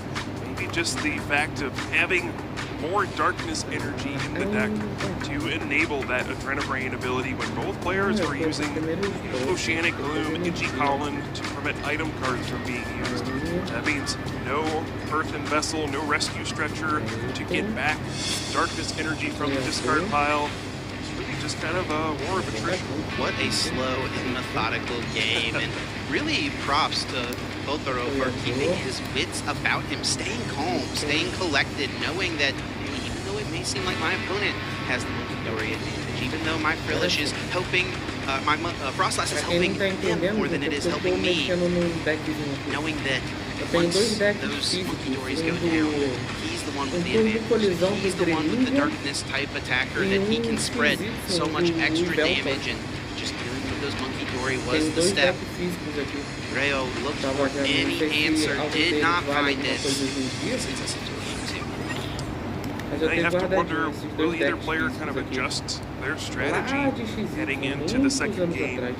Maybe Rayo had a game plan and it just didn't work out for whatever reason, and maybe a situation where you decide, that didn't work, maybe I'll have to be more aggressive in this next game. Each game in the Pokemon TCG is a little bit different. Conditions change each time based on your opening hand. And that is a good example of this the secret box in the opening hand for Kotaro will be able to search out all those trader cards. I just think that Leo's hand on the other side, there's a secret box in there too. Both of these players are going to open up with their A-Specs to kick off the game. No dead draws here. These players are fully alive and have got things rolling for us. A couple supporters even hitting the discard pile. Could be a bit of concern looking at these prize cards, I will say. A couple of Ralts there, not ideal, and a Monkey Dory. Yeah, Leo does play 4 Monkey Dories, so maybe not that impactful, but the double Ralts can definitely be a problem. Kotaro uses the Spike Myth Gym to get himself another Marnie's Impotent out. We see Snowrun, Impotent, and a Monkey Dory. The only thing that can make this turn better would be the attachment of a Darkness Energy to the Monkey Dory, and that is exactly what he has. This is the perfect turn when you are going first and unable to play a supporter. Rayo will draw for turn, once again opening up with both Bravery Charm in the opening hand. That is a huge card in this matchup to protect those Monkey Dory, give them a little bit more HP, allow them to withstand the onslaught from the opponent. Yeah, that's something we maybe glossed over in the first game. Leo had to attach those Bravery Charms early because of the professor's research, was going to discard those cards anyway, and had to attach them to probably not ideal Pokemon. The Frillish, and then even a Ralts got a Bravery Charm. Yeah, we'll see if those become more of a factor in this game. Like you said, just protecting your Monkey Dory can be a big difference. Now the question for Leo is, you have this secret box, you'll be able to establish your side of the field, but you know your opponent just played one as well. It's likely that their second turn will be quite good. How do you brace for what's coming next? Looks like it will start with an Earthen Vessel after the secret box. Really nice for Rayo. Of course, getting a couple of Psychic Energy down from the discarding effect. Name of the game in the early turns with this Gardevoir archetype, and there's a Technical Machine Evolution, and Artisan comes down, and Iono will send both players' hands to the bottom of the deck. As we noted, there are 2 Ralts currently in the prizes. Rayo is playing 3 Ralts this weekend, so we'll still have access to Gardevoir. Thankfully, it's drawn into 1 Monkey Dory, and it looks like a as well, but we'll be able to use Artisan now to get that singular Ralts into play. Yeah, and the Iono big as well. You have to assume that after your opponent's played that secret box, they have a good turn lined up, have kind of sculpted their hand to set up for a good follow-up. But now those cards got sent to the bottom of the deck, and it may end up in a situation where Kotaro has important cards that he can't access because they're on the bottom. And an excellent start from Rayo with the Technical Machine Evolution, but it is a bit fragile, Chip. There's just the 1 Monkey Dory and the 1 Kirlia. Kotaro with a bit more established on the left and looking to get more with a perhaps Buddy Poffin, not before the use of Artisan. Of course, Buddy Poffin can only get Pokemon with 70 HP or less, but the Artisan is able to find Monkey Dory. Yeah, the other factor here is, again, the counter stadium is a big deal. Replacing that Spikemuth gym with the Artisan, making it more challenging to find those Marnie's Morgrim and Marnie's Grimmsnarl EX. Does take advantage of the Artisan, though, to get another Monkey Dory, and now gets the Badoo. Has himself Frostlass, so some of this damage will start to tick up, and he'll be the one with 2 Monkey Dory in play. Should he find a Darkness Energy next turn, he'll be able to bounce a little bit of extra damage over. Rayo, though, finding another Monkey Dory and getting that down, and looks like it is a Lily's Determination as the supporter for turn, sending the hand to the deck now. 8 cards will be drawn. Yeah, again, that Itchy Pollen disabling the item cards could be disrupting Leo's setup here. Won't be able to use cards like Ultra Ball to search out Gardevoir EX. Could make it challenging to find more basic Pokemon as well. Now, an interesting thing, a little bit of a incidental reveal. I don't think a big deal, right? The cards had not even been drawn from the hand just yet, so. Yeah, I think that's one of the cards that will be drawn anyway. 8 cards. Dragapult tá aí na live ainda? Yeah, anytime a card is revealed, looks like there will at least be a stop and a discussion about how to properly proceed. But no cards have been drawn just yet. Seeing exactly how many, it actually looks like it may be that 8th and final card here. I guess that works out then. You can show your opponent something in your hand anytime you want to. No rules against that. I guess. But as you said, just going to make sure all the proper procedures are being followed. Maintaining a clean game here. A potential strong option for Leo, should he be able to find it this turn, would be using Screamtail as an attacker. Could KO Kotaro's Monkey Dory. Could also go after the Frostlass, potentially, which is draws the Gardevoir, the main piece, and through the use of Artisan, will have guaranteed access to the Screamtail. I mean, this is huge. You get to put more damage counters on your Monkey Dory and Adrenabrain to knock out this Badoo, and now putting Kotaro in a very awkward situation. Which Pokemon do you send out to potentially take an attack from a different Pokemon? And it will be the Monkey Dory without a Darkness Energy on it. Rayo, as opposed to being aggressive with a Screamtail, looks like Frillish is being considered, wanting to continue to item lock Kotaro with no Marnie's Morgrim in play. That does seem pretty strong. Again, kind of a slower approach instead of being super aggressive, just trying to establish the Monkey Dory lead by disabling item cards, and also kind of noticing, hey, you did not evolve any of those Marnie's Impidimp. I don't think I'm under much pressure. See how this works out, though. There is the Artisan in play, which can allow Kotaro to keep searching out more Monkey Dory, and as noted, this is the deck that plays more Darkness Energy and will have an easier time to find those even under the item lock. Now, what's the plan here?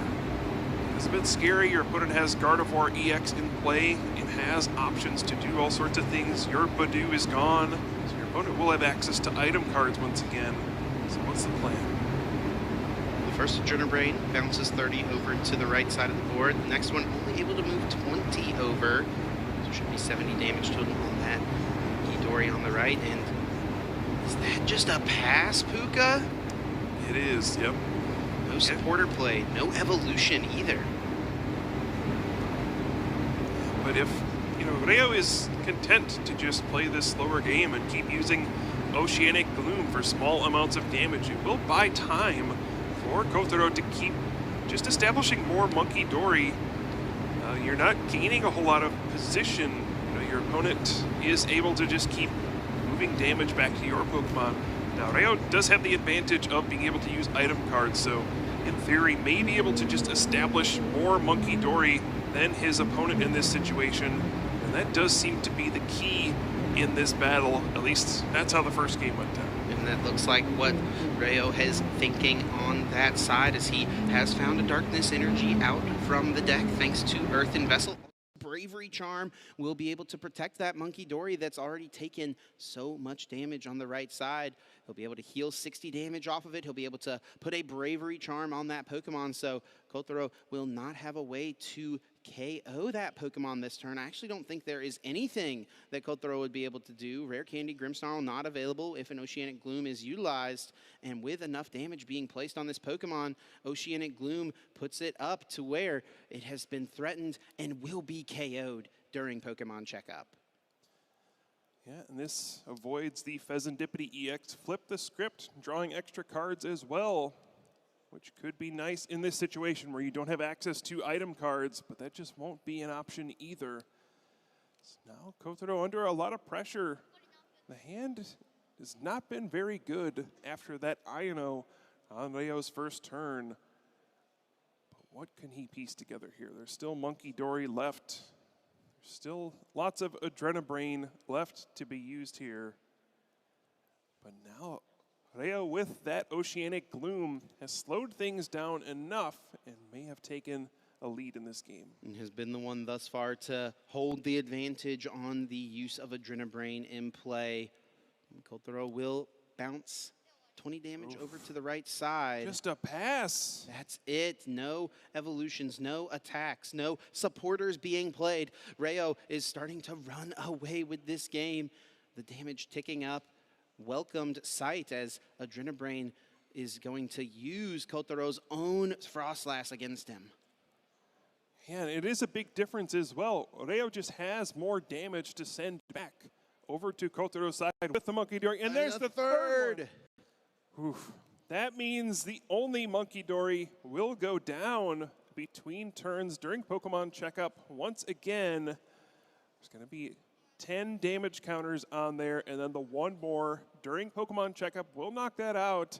And the item lock will continue with the Oceanic Gloom. What can Kotaro do here? Wow, back against the wall. He was able to remain calm, cool, and collected in game number 1, but game 2 is beginning to slip from the grasps, and that is just going to be too tall a mountain to climb. Reo has tied our setup. We're going to game 3 in the finals.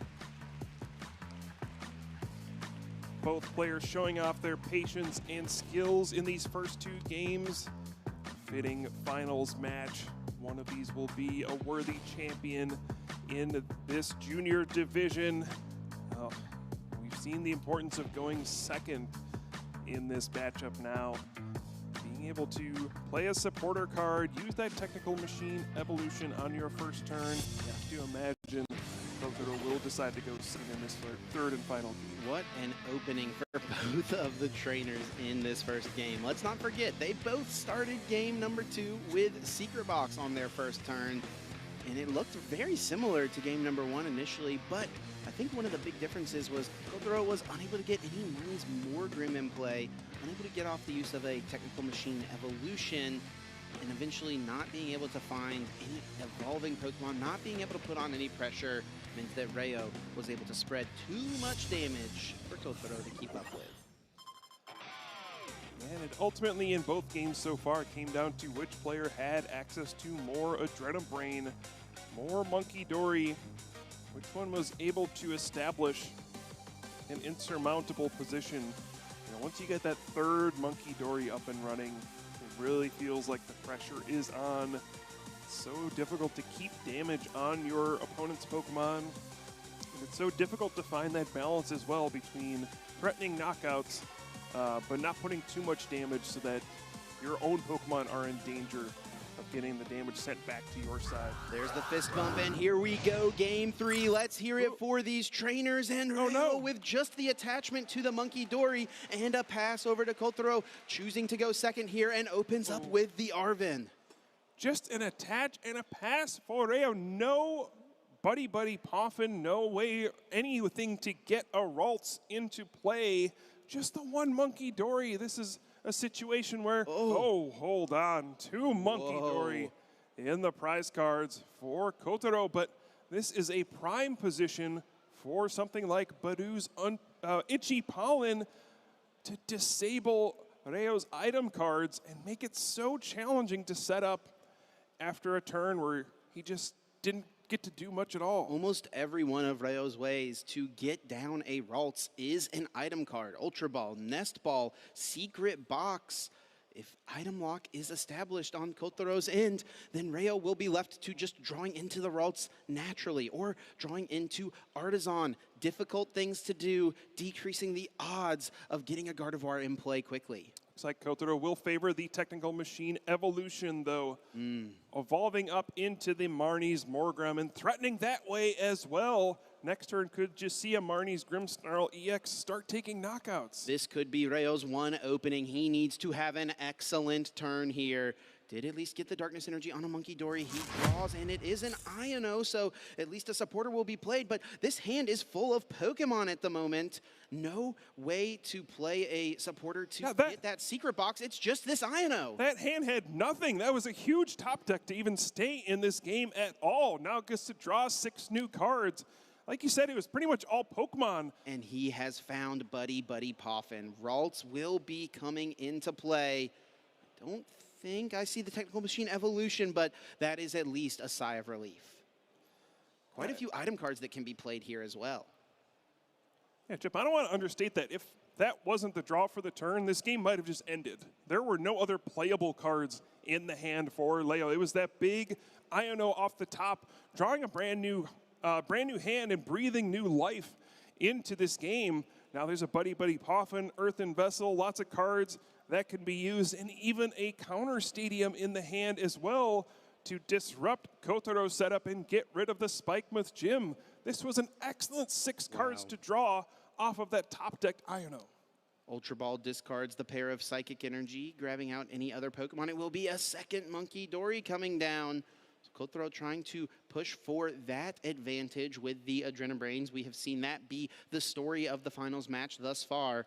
Only a couple of cards remaining in hand, but bouncing this stadium would be massive. It would have guaranteed Kotaro's Marnie's Grimmsnarl. We may have seen a complete pivot, a more aggressive strategy.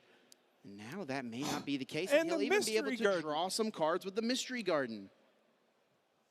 I mean, from nothing to everything in an instant.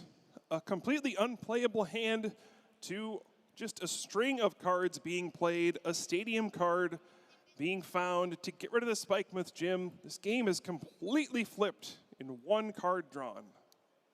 Now the draw for Kotaro, it is that one of Boss's orders, a powerful supporter, but not at this juncture normally, but I mean, it does open up some options with this Grimmsnarl also being in the hand. We are seeing an early attacker being established from Kotaro for the first time in this game, number 3. Is this a change of strategy here on the left side of the table? Maybe identifying a weakness. Now Leo has drawn some cards, but still a pretty small hand. And the first 2 games were slow and steady, lots of item locking attacks. But Kotaro now saying it's time for my big attacker to come out. Marnie's Grimmsnarl EX. Let's put some pressure on, take some knockouts, see what you can do. 6 cards apiece for these players. The replacement stadium is found. Should Kotaro want to get another non-Ultimax or non-Box Pokemon into play from the Arizona. A categoria Júnior, estamos na final da categoria Júnior aqui, né, que é o joguinho de carta de Pokémon. Já teve um Pokémon Unite, né? Agora já teve do Pokémon Go também. Agora é TCG, né, o jogo de carta. Aí tem a final do Júnior, né, que são as crianças. Até uma certa idade. Depois é o Sênior, que são os adolescentes. And the Shadow Bullet comes in, knocking out the Monkey Dory, the only one that had a Darkness Energy on it, starting to put the pressure on.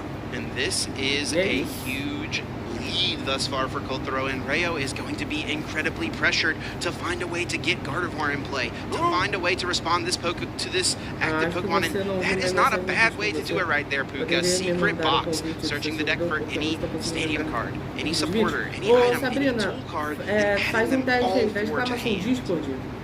And you see Ultra Ball was discarded off of the secret box. That already tips you off. There is a Gardevoir EX. That is going to come into play here. Yeah, Rare Candy is the grab. Eu atualizei ele Went from super slow and methodical to explosions here in the third game. One of these players will be crowned a champion here in London.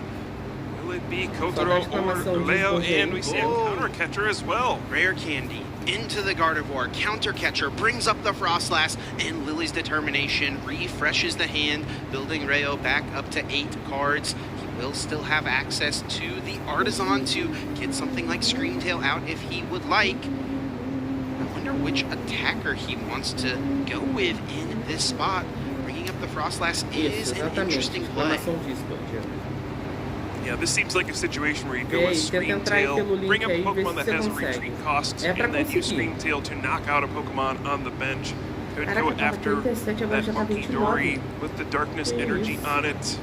Look at this, more ways to discard energy. Earthen Vessel and a Psychic Energy. I believe also another Earthen Vessel was found, so plenty of energy cards can be flooded into the hand and put into the discard pile. 2 more down, 2 more added. And you see why locking down those item cards was so important for both players in those first couple games.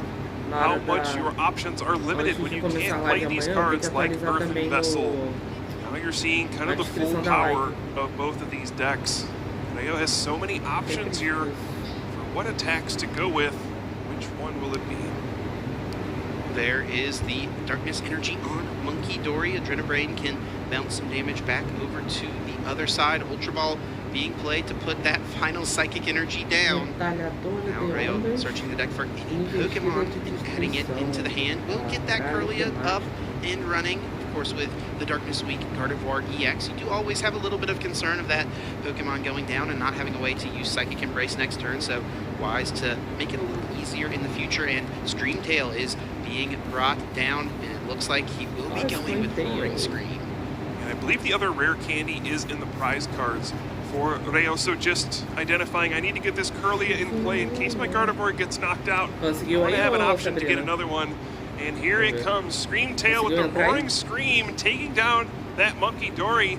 And now Kotaro's under a lot of pressure to draw something here. You don't want to get stuck in the active spot. Needs to move this Frostlass, and Arven will be a good way to do it, as this can fetch out the Pokemon tool card of Air Balloon, providing a nice little pivot here. Putting it on the Frostlass does not seem too bad. Actually, not grabbing it, perhaps already in the hand is that tool card. Yeah, that's pretty important as well. The reason this play could be so effective is if your opponent has to use an energy attachment to retreat that active Frostlass, that means you cannot attach an energy to a Monkey Dory and start using Adrenabrain.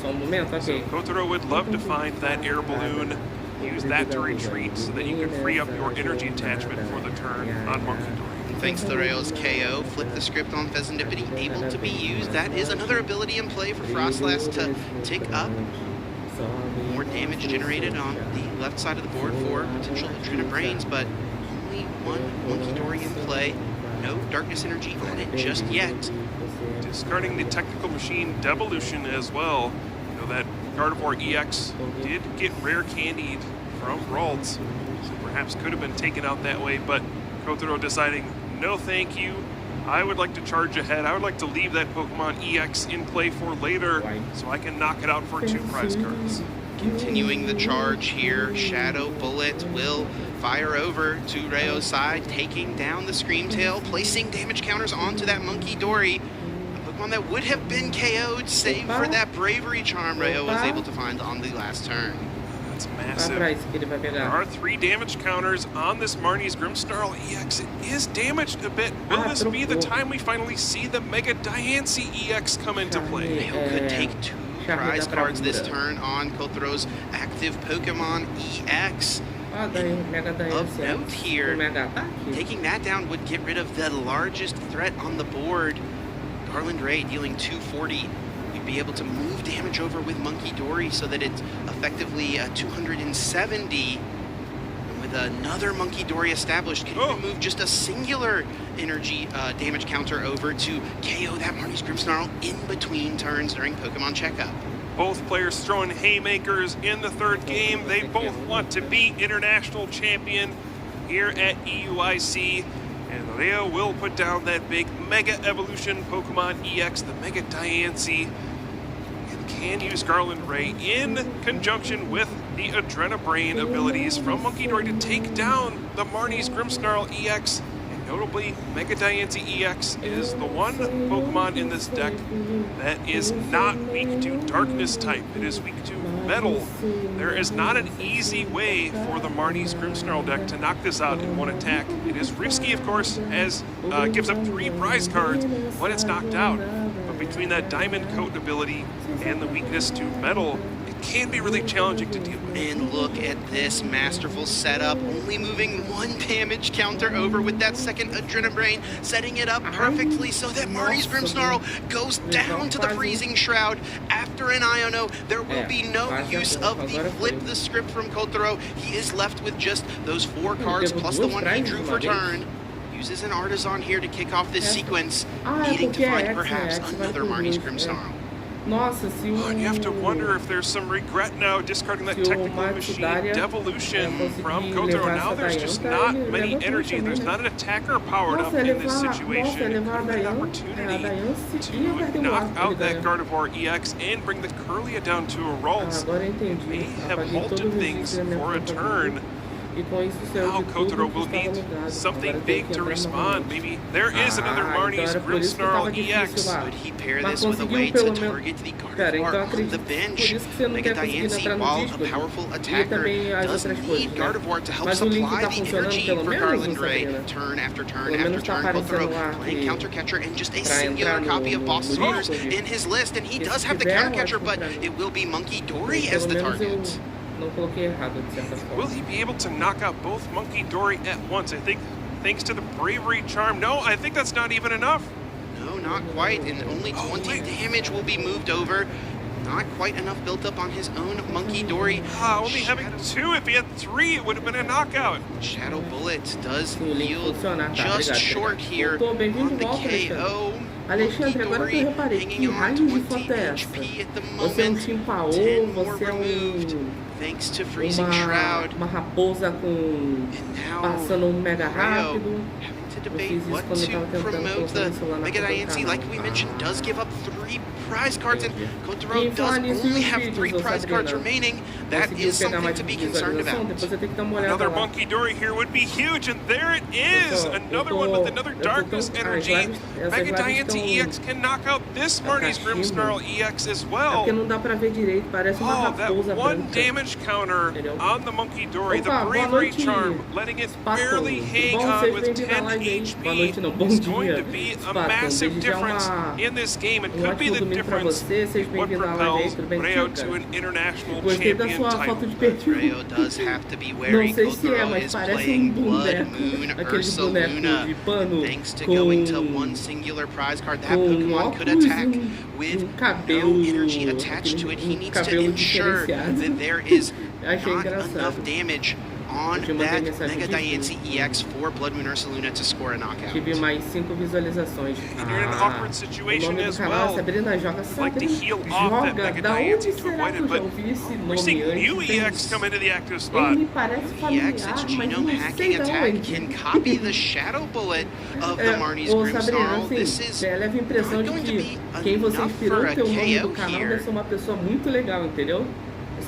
Well, yes, it will be, Chip. With the Freezing Shroud, you get to Shadow Bullet, put 30 damage on the Monkey Dory as well. Between turns again, avoiding Flip the Script. Yes, but this Grimmsnarl remains in play. 3 prize cards, 6 damage counters on the benched Mega Diancie.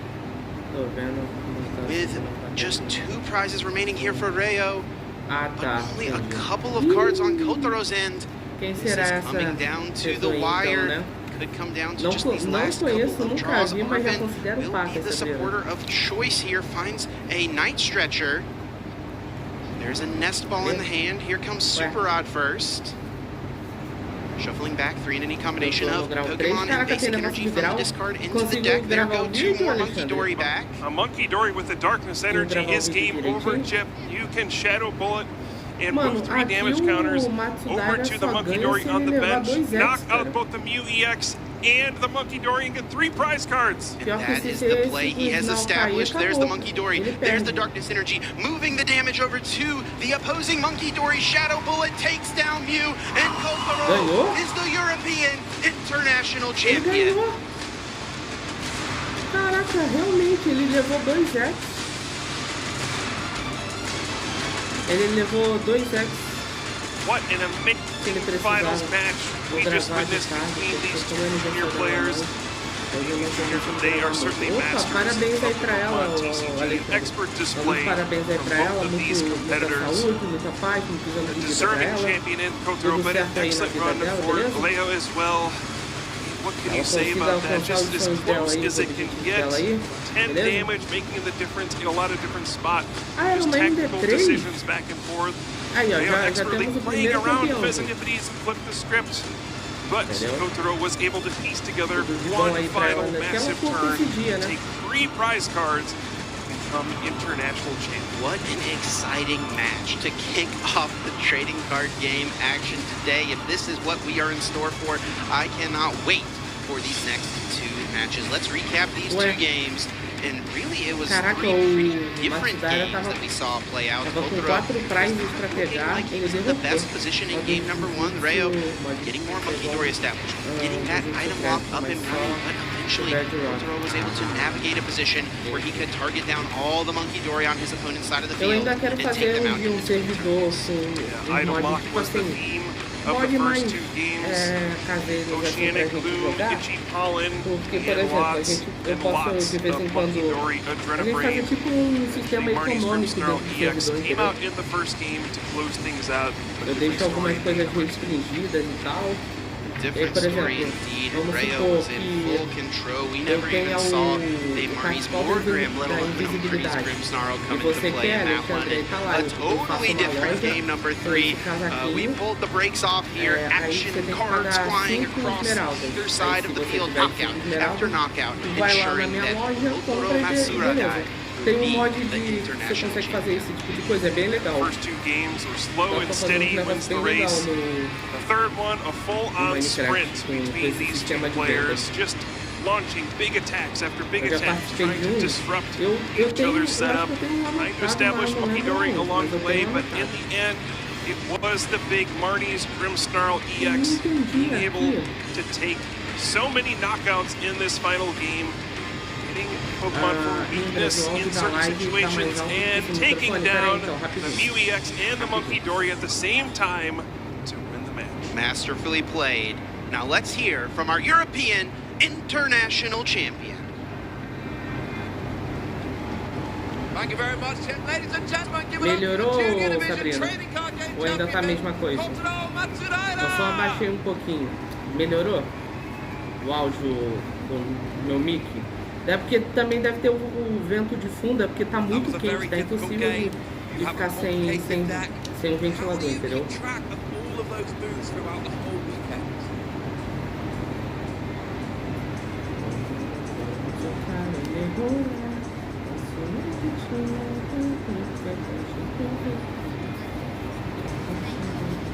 Melhorou? Ah, então tá bom. Só que agora quem não tá ouvindo nada sou eu.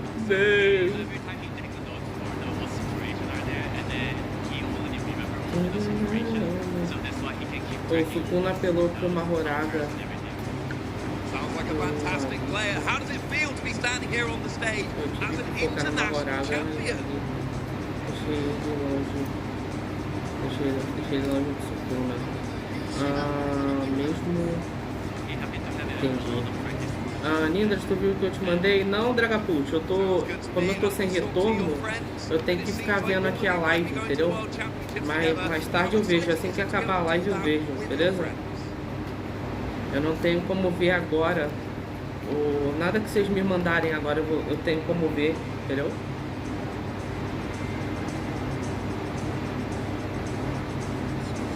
Salve, ó o Marlon, salve Marlon! Bom dia, como é que você tá, cara? Desde já um ótimo domingo pra você. Thank you very much. Well, congratulations. That was an excellent match. Ladies and gentlemen, one more time, your junior division trading card game champion, Continental Matsudaira. Chat, me pergunta uma pergunta de leigo agora, tá? Desculpa perguntar isso, mas uma pergunta de leigo. Hoje é carnaval? Alguém saberia me responder se hoje é carnaval? Depois eu mato. Como que eu tô conseguindo? É porque você tava forte ou o Mahoraga é nerfado nesse mod, o Alexandre. Definitivamente não. Não, porque eu tô vendo muita gente fantasiada. A rua aqui de trás, onde eu moro, ela tá com uma lona. Parece que vai ter alguma festa, alguma coisa muito, assim, parece que vai ter alguma coisa. Eu imaginei que hoje fosse já carnaval, entendeu? Porque cara, tudo bem que eu passei na rua, era 7 e pouca da manhã, mas, tipo, tinha gente já fantasiada já. Até a mulher do mercado onde eu fui tava com aquelas, como é que fala? Com aqueles arquinhos. Uma tava com um arquinho de coelho e a outra tava com o arquinho da pantera cor-de-rosa. É amanhã? Vixe, amanhã teremos live de carnaval com o Super Mario 64, é isso mesmo?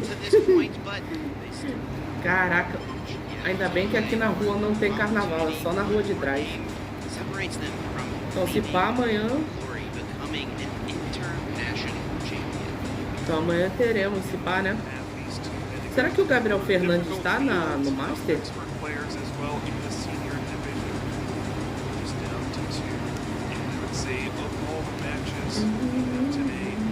One of these decks, certainly the most unique out of all of them, kind of an off-meta pick.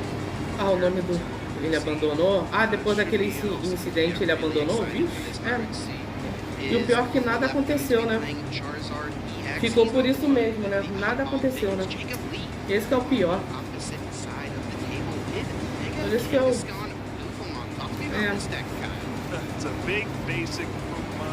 Complicado, né?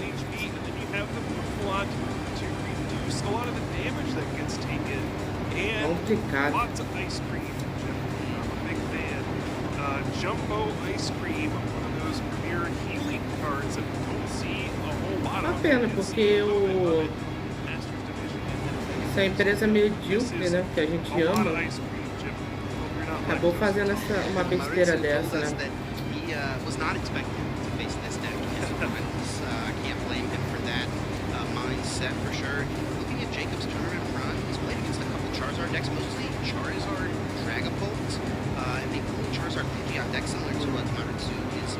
Mas o irmão dele ainda tá, ô Dragapult, tu sabe dizer? Que até onde eu sei, ele tem o irmão dele também, né? Tá competindo. Perdeu os espectadores? Nem fala. Eu acho que é por isso que eles fazem essa transmissão junta.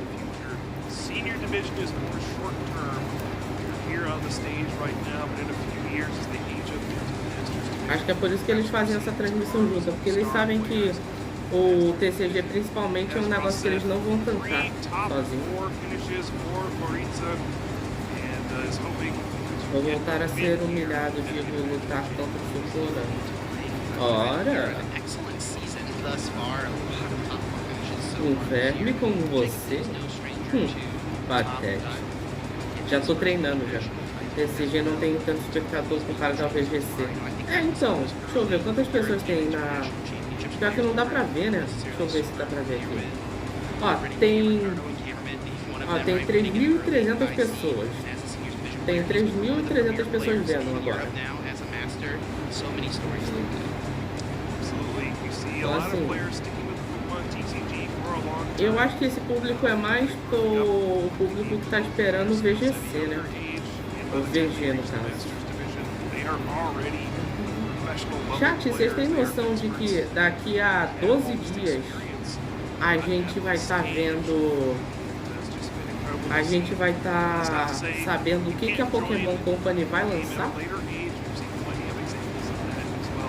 Always a great time to join the Pokemon TCG and start playing. It's a wonderful opportunity as a younger player as well to attend these tournaments and get experience in. Vamos saber finalmente se os rumores de Fire Red e Leaf Green pro Switch vai ser de verdade, se não vai. From that quick little interview with Ross, it seems like they're all about the business. They're ready to get into this game. I'm sure they have plenty of time to think about this matchup, how they're hoping to approach things. Opening hands, of course, will play a key role in each game of Pokemon TCG. Se eles vão lançar mais alguma coisa, quando que vai ser a data do Champions, que eu tô achando que vai ser em abril. Interesting matchup here with the Mega Kangaskhan EX. It's a huge basic Pokemon. It's a Mega Evolution Pokemon EX. There's a free prize card when it's knocked out. So his whole strategy is let's not get it knocked out. There's lots of damage reduction, HP increasing, healing. Bem, o Dragapult basicamente é o público igual aqui, ó. Aqui tem quantas pessoas? 4 pessoas. Uma é o meu retorno. As outras 3 é você, Sabrina e Alexandre. Mas os 3 só estão aqui por causa de mim, porque a gente só tá esperando o VGC, na verdade. E sabe qual é o pior? Se pá, o VGC vai ser o mais rápido, né? Ou pelo menos o Master, né? Porque o Senior e o Junior eu não sei.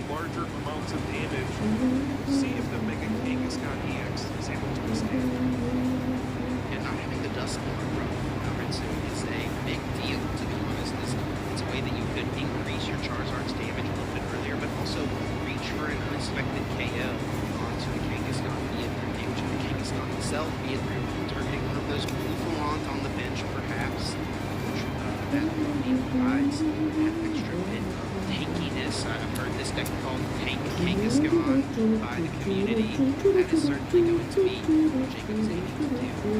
And without Duskmore, Maritsu's early games, he's not going to be able to deal very much damage. Charizard, as powerful as it is, its base damage is 180. Já pensou, chat? O Nindras numa final de Internacional? Ia ser legal, hein? A gente lá esperando o VG lá. Once again in this match, connection from both sides. Once again as well. Thought you got your fill of it in the junior division finals. Sorry, there's more Monkey Dory. Monkey Dory being present in 5 out of the 6 decks in our finals today. One of the most powerful cards in the entire format. It does look like Maritsu has found himself a basic Pokemon. Nossa! 1, 2... Caraca, muita carta trainer que o Jacob colocou na prize ali. Se ele conseguir se virar bem com isso, beleza. Quem tinha que estar aqui era o Dragas. O Dragas que é expert nisso aí.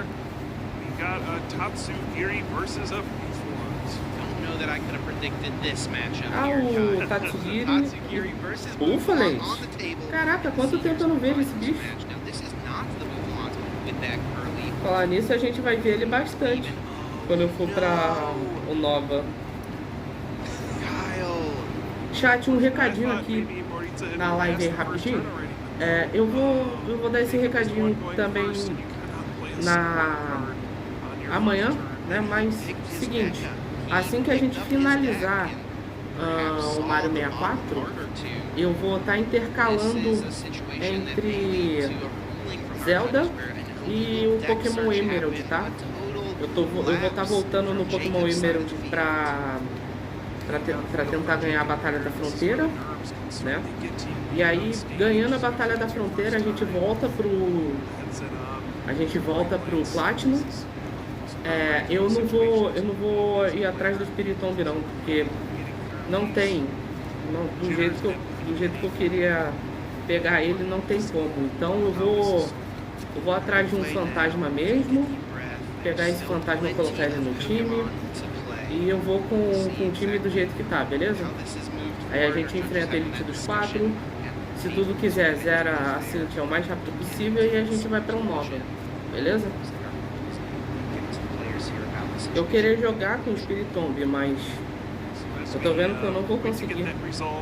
Pelo menos no Brilliant Diamond eu finalmente consegui achar os 32 NPCs e eu posso interagir lá naquele buraco que spawna o Spiritomb. E aí eu consigo lutar contra ele, mas lá eu vou fazer uma Shiny Hunt. Eu quero um Spiritomb Shiny lá, entendeu? É porque como não dá pra transmitir, eu não sei se ficaria legal eu mostrando a tela do telefone pra vocês na tela. Acho que não, se pá. Entendeu? Acho que não ficaria legal. Mas seria legal mostrar pra vocês uma Shiny Hunt. A gente vai fazer isso no Pokémon Heart Gold. Ainda vou ver direitinho, mas a gente vai fazer... Mas o negócio do Pokémon Heart Gold, ele vai ser meio que um off, entendeu?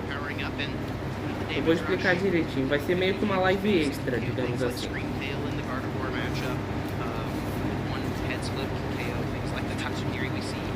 Vai ser uma live extra. At that on the top left, you can see the 2 red Pokeballs. Maritsu needing to take 2 less prize cards. That means that Jacob did receive a 2 prize card. Yeah, and unfortunately, that is a big deal for this Mega Kangaskhan Pokidori. Tem só um Tatsugiri até agora? Não, por que que 2? Por que que 2 prizes do cara tá... do Maurice tá em vermelho, alguém sabe?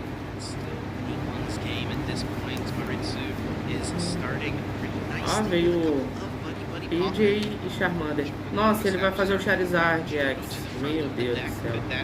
E o Pidgeotto que compra a carta, né? Se eu não me engano. Ó, o Puffin de colega. Buddy Puffin. É, Buddy Puffin, né? Buddy Puffin, é. Ué, por que pra gente ficou Puffin de colega? Aí seria Puffin Friend, né?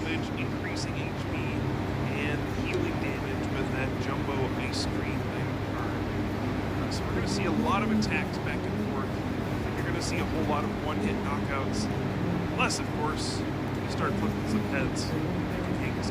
Alguém aí na live sabe por que tem 2 prizes do Maurice, sei lá, eu vou chamar de Maurice. Tá em vermelho? Alguém sabe?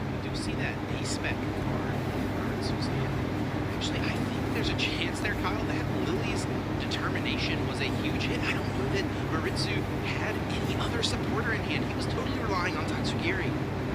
Absolutely, and that's why you play it, right? This is one of your consistency cards.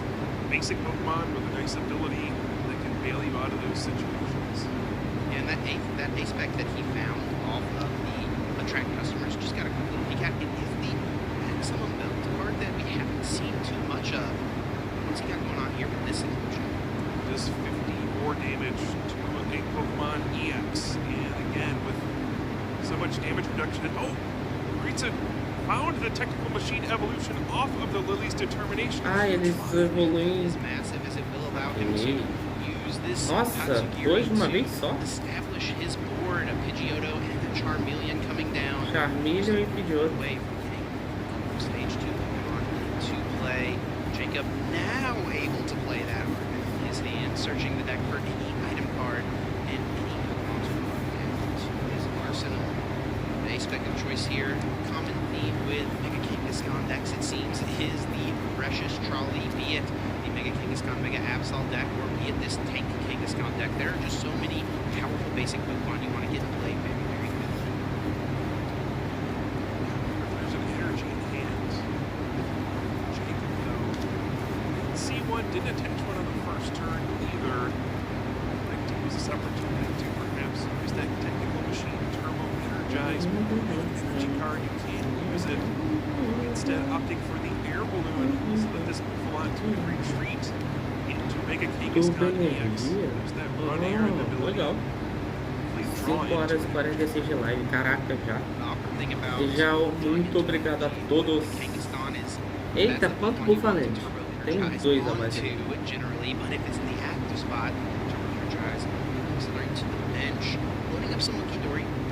Pior que eu acho que não tem nenhum expert de TCG na live aí, né? Chat, eu vou pegar água e já volto. Energy card, and actually does also find the town store, a stadium card that allows you to search your deck for any Pokemon tool card. This can get that turbo energized, Puka. Yeah, an excellent 2 cards off of that run air, and that was a good shopping trip heading to the town store as well. You proud of yourself for that one? A little. I like it. I like it. And a big deal as well with this deck. We see a pretty key tech card in Jacob's hand currently. We see grass type energy in his list. He is playing Iron Leaves EX. That is a huge card in this matchup specifically. Yeah, of course, hitting Charizard EX for that grass type weakness and can get a 1-hit knockout on it can be kind of a sweeping way to come in and take your last knockout on a Charizard EX. I'm sure that will come into play at some point. And Chip, exciting news. We have an energy on that Buffalont. Maybe a damage rush. I've been rooting for the rapid fire combo all weekend. You're going to start rooting for the damage rush here in the finals. That's going to require way more heads. Town store being able to be used by Mauritsu on the right side. Just voltei. Falaram alguma coisa? É. Ok. É o que exatamente? EX online with its excellent quick search ability. This Pokemon in play on the second turn of the game got me feeling like it's 2005, searching the deck for any card and adding it to the hand. As a reminder now, Jacob does have those Buffalon with the curly. É, comprar uma carta, né? Isso mesmo. We have at least one other Buffalon in play. Deus, Cuna, boa, parabéns a ele, gente. Some of those Pokemon by 60, which is big damage reduction. It's third of what Charizard EX does with its attack. You do need at least another Buffalon in play, and also the effect does not stack, so you can only use one curly wall at a time, even if you have more than one. Attract customers on the Tatsugiri. Interesting order option. Able to find it. Interesting. Mauritsu here has a boss's orders in hand. Has not played a supporter just yet. Kind of amazing to see 2 stage 2 Pokemon in play with no supporter being played quite yet. So could perhaps target now those energy cards on the bench. Or maybe the grass energy. E a técnica reversa e Traudos boa. Could also just swing into this Kangaskhan, force Jacob to find those healing cards, otherwise threatening a potential 2 or 3 hit knockout. You're going to see this. Not a commonly seen. I think actually between the Buffer and the curly wall, you would not be able to knock out that Buffalon with Burning Darkness, so it has to go for a different one instead. Great point there. Yeah, wow. All those abilities protecting it just a bit. Now, worth noting with the curly wall ability, it can be any Buffalon. We'll talk about that a little bit earlier on. So even though one of those Buffalon with that curly wall ability has gone down, it is still up and active at the moment. Jacob will go for the town store, searching for a tool card. He's gotten the main one for his deck, and that TM turbo energized for the early turns. Now for the rest of the game, he's going to aim to tank some hits. Bravery Charm is a great way to do that. I wonder if this gives us some insight into Moritza's strategy in this matchup. Instead of just attacking into the big wall, you go around it, just using boss's orders to Mas infelizmente a reversão de feitiço precisa upar ela. Like even prioritizing whittling away those Buffalons. You can get rid of that curly wall. Pera. Slowly knock out all of those Buffalons. Alguém consegue me explicar por que que o... Aí, ó, o homem chegou aí. Ô, Dragas, por que que tem 2 prizes do Maurice em vermelho? Sabe me dizer? Finally see it here, Kyle. Rapid fire combo deals 200 damage base. You flip a coin until you get tails for each Virei o hit you Pikachu dos score. raios That is roxos. 50 more damage. It feels like a throwback to that original Mega Kangaskhan EX with the Wham Bam Punch. Now we have rapid fire combo until you get tails. Here it comes. 200 base damage, 250. Oh. And that will be the max. 250 laid onto the Charizard EX. Still a respectable attack, but not enough for a one-hit knockout. Ah, deve ter sido um erro. Penalização de 2 prizes.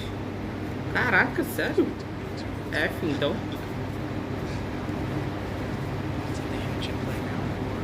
Pera, ele fez alguma coisa errada e por isso ele foi penalizado? Ah, que legal. O cara é penalizado em 2 cartas. E o Gabriel Fernandes é penalizado por desclassificação. Parabéns, Pokémon Company. Ó, parabéns pra vocês, tá? Parabéns. It seems like an odd time to use it, so I would, but you can thin it out of the deck. Parabéns. Oh. That seems like a card you're going to want to save. O cara é penalizado por 2 bostas de carta prize e o Gabriel Fernandes é penalizado por desclassificação. Olha que troço idiota, cara. Oh. Target down that Buffalot once again. And he brings another crucial prize card. Again, only needs to take 4. Cara, a sorte da Pokémon Company é que existe gente idiota e baba-ovo dela. Brasileiro, porque se a gente se juntasse e parasse de comprar as coisas, eles iam sentir na pele que a gente, o tamanho do mercado que a gente é.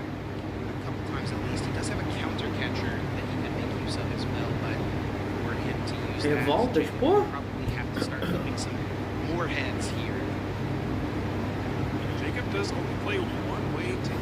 Não se juntar em prol do ferro. Não queremos injustiça não, Dragas.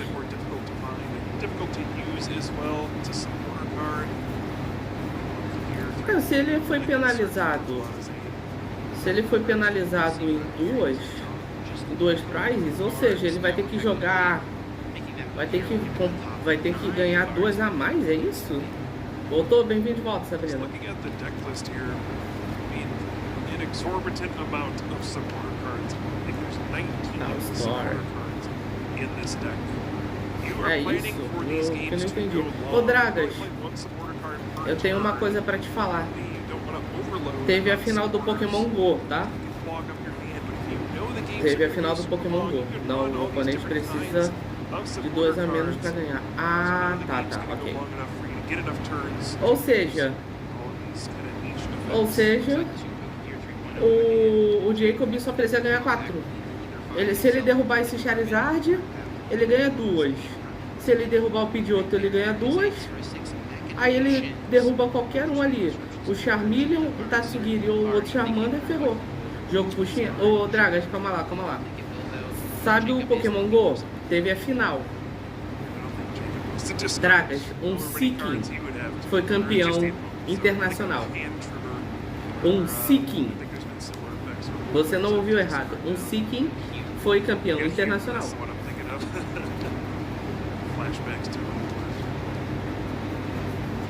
Aquele peixe laranja mais esquecido do mundo foi campeão internacional. O peixe que você fala vamos, mas nunca usou no time, tá? Não vem não.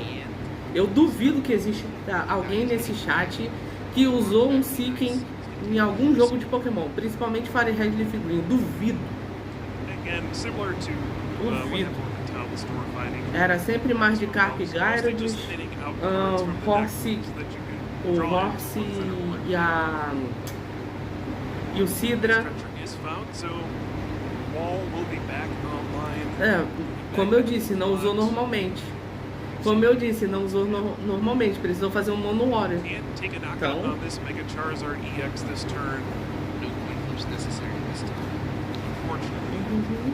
cara, se o Jacob levar esse Charizard X, já são 2 prizes. Ou seja, são 4 que ele precisa, né? Beleza. Já são 2. Ó, ganhou. 2 prizes a menos. Beleza. Se ele derrotar o Pidgeot, acabou. O Pidgeot. Não, o Pidgeot mesmo. Se ele derrotar o Pidgeot, acabou. Eu queria que esse Tatsu. Eu queria esse Tatsu de pré-release. Esse Tatsugiri é de pré-release? Eu não tô sabendo, então. Cara, eu. Tem Bufalante, cara. Bufalante é tão bom assim?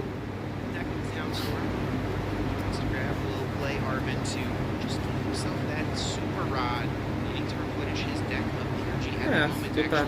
É porque eu falei, tinha que ter algum expert aqui, aí que chegou na hora. Agora, acredito que a Sabrina tenha arrumado direitinho o negócio agora dela pra conseguir entrar no canal. O falante faz os decks normais virarem decks tanques.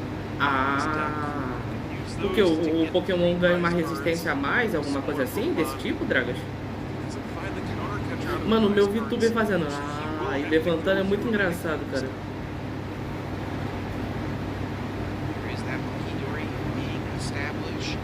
Exato. Entendi. Por exemplo, ele toma menos dano para lutador, Pokémons normais, basicamente, é isso? Toma 60 a menos de golpe. Caraca, então sobrevive fácil. Então sobrevive fácil, no caso.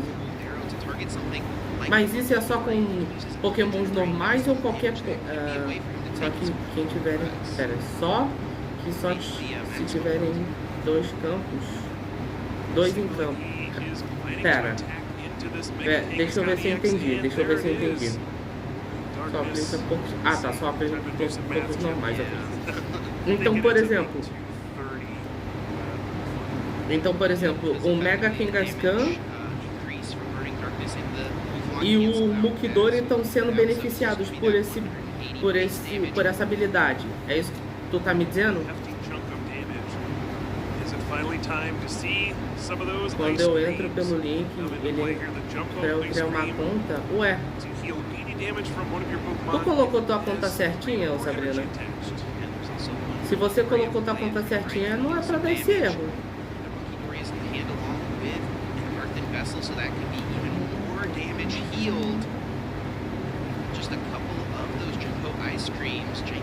Tu não deve estar logada no Kidori não, na verdade acho que nem o Kanga.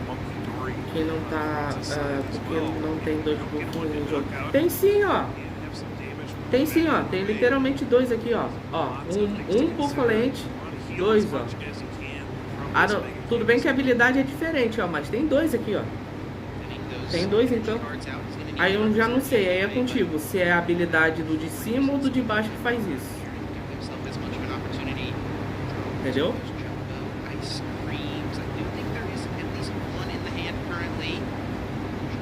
Ô Sabrina, você não deve estar logada no site, como assim?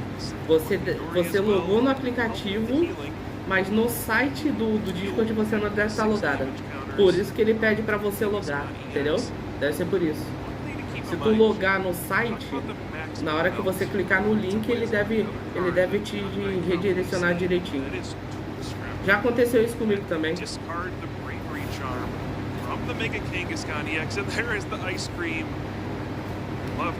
Então o efeito está sendo aplicado, eu sou cego. Não, mas qual é a habilidade, Dragas? A habilidade é independente. Porque tem 2, né? Uma é Curly Wall e a outra é o Buffer, né?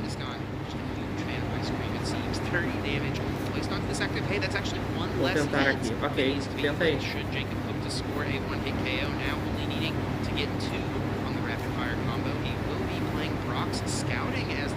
Vai, Jacob, você só precisa ganhar esse Mega Charizard aí. Meu fone está descarregando. Eita. Fone Bluetooth é complicado. Se for Bluetooth é complicado, é um saco. Eu tô com os meus aqui, esqueci de carregar tudo hoje. Ixi. Tem que colocar. Não pode deixar sem. Mano, se o Jacob levar esse Mega Charizard aqui, acabou. GG pra ele 1-0.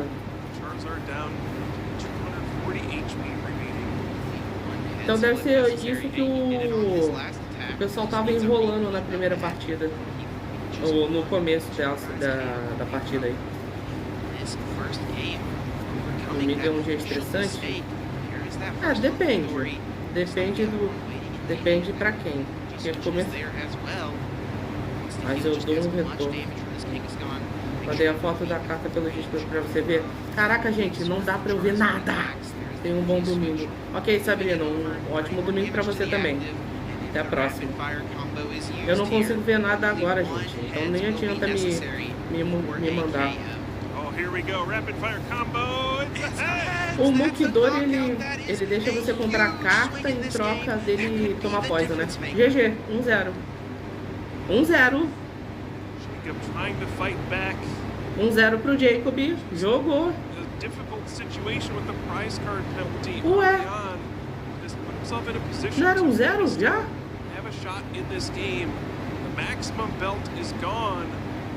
Ué. To take 2 prize cards.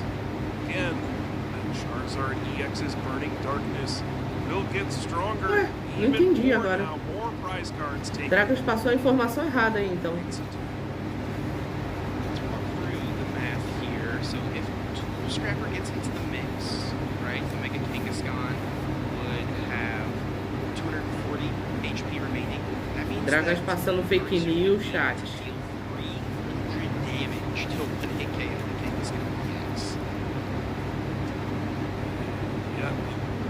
Prize cards have been taken, Jim. That is the math here. That's where we are looking as Iono is being played. Maritsu will draw himself 4 cards, and if he can find one of the pieces, either Kini or Charizard, he'll be able to attack here. Não. É só uma batidinha desse Mega Kangaskhan com qualquer outro dano aí, acabou já. Tough decision.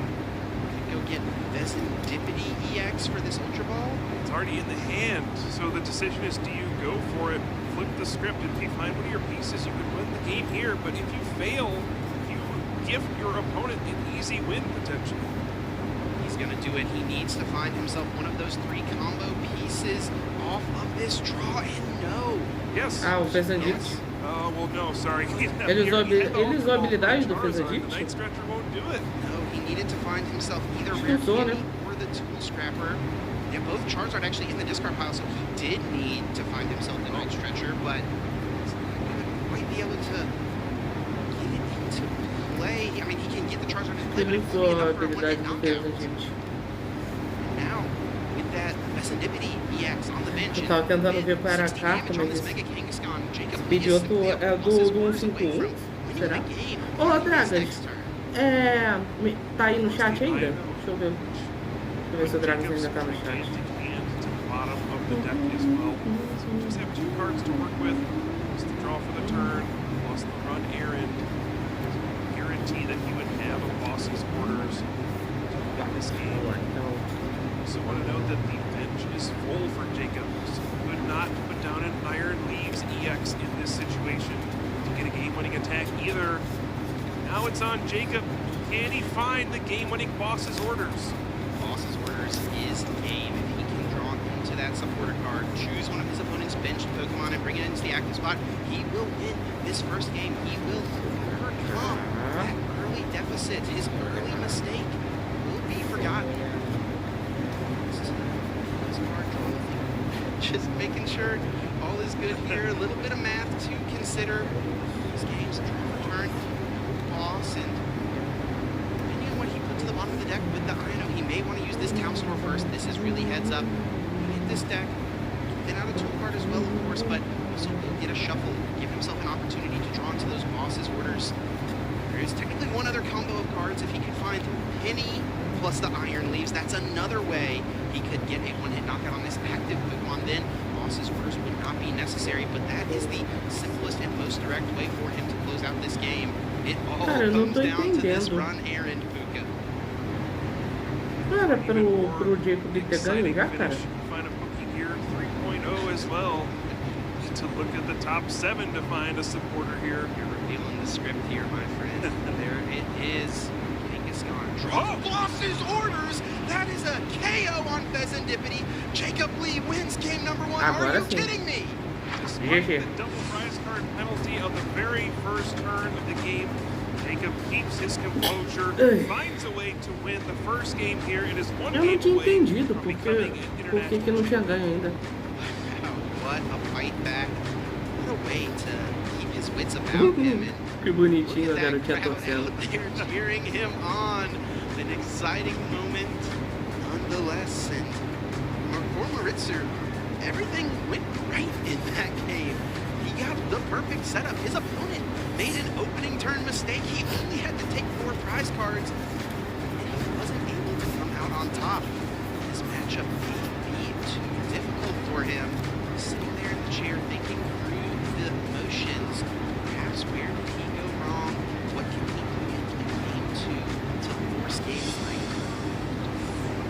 Yeah, of course. Moritza could have won the game there if he just found one more combo piece there. The tool scrapper would have been able to finish it out, but was unable to do so. Gave Jacob another turn. And yeah, we just saw that one Mega Kangaskhan EX with the squad on his back and carry Jacob to victory. That huge coin flip may have decided the game as well. If you flip tails on that attack, probably a different story. Absolutely incredible to see. What a draw there. And hey, Jacob had fire combo KO the active. Could have seen it happen, but I think Jacob will be happy to take the easier path to victory there. Guaranteed knockout on Pheasant. What a way to kick off senior division finals here in London at the Europe International Championships. And we're heading to game number 2 where, Chip, you're not going to believe this. Oh, the crowd loves to see it. A pair of side up, but what that crowd may not love to see is Jacob Lee with a draw and a pass. No other Pokemon in play. No energy to attach return. And Maritzu with the buddy poppin'. His crowd will certainly be happy to see this, as that is the ideal item card to play. Chat, bebam água, não esqueçam de se hidratar. Perhaps that side up a good visual of what it could be like to play against the Mega Kangaskhan deck. Math, reduction, the damage boosting of Charizard, it would give me a headache too. Nossa, ordem de chefia? Taking a look at the prize cards De here. prize? Caraca. And Okay. the boss's orders and the prize card for Maritza as well as a rare candy and a Charizard EX. Resources so important here in this matchup. Some may not have access to some of those crucial ones. Just have a pretty strong start here so far, though. Is this a situation where Tatsugiri is going to need to attract customers and find a supporter? Yeah, we saw it in game number 1. It came down to that attract customers. Was able to. Ele quer pegar seus Bobuks? Por que ele quer pegar seus Looks like Bobuks? he does at least have an Arvin, so that's not too bad. Will guarantee a technical machine evolution should he want it, and that may be the supporter he wants anyway. Does find Lily's determination, but I think Arvin will be played here, and that Lily's is nice to find for the next turn. Psyduck fitting as well. Good outside. Por que ele ia querer pegar seus It Bobuks? certainly is that London weather. Psyduck is well experienced. Tava brincando. Ah, entendi. Let him walk over. All right, yeah, excellent start. Ele nem joga Roblox. Maritza in this second game. Arvin, Ué, technical não machine joga? evolution. Yodo and Pô, Charmeleon in é play. impossível. Getting out to a quick start here Desconfiado. could be a difference as well. Mega Kangaskhan is a little bit slow to set up. And if you don't find the Turbo Energize to charge it up faster, it does take quite a while. If Jacob can find Irvin here, he would have a guaranteed Precious Trolley, and the tool card would be able to be found in the Psyduck. Could be the one charging up the team. Now, what about almost every Arvin in your deck being in the top 7? You know, you only need one.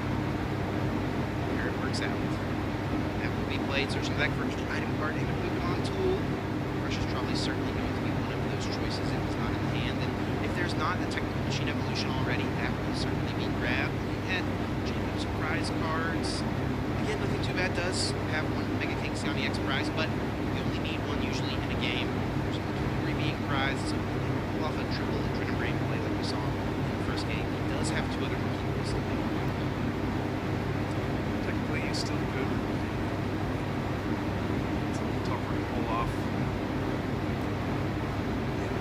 is a pretty good start for both players, it seems like. The Psyduck is a bit awkward to have on your bench in this matchup. Some great game being played here. Just Trolley should set up that curly wall once again and get a Kangaskhan EX into play. Engraçado, parece que eu tô dormindo.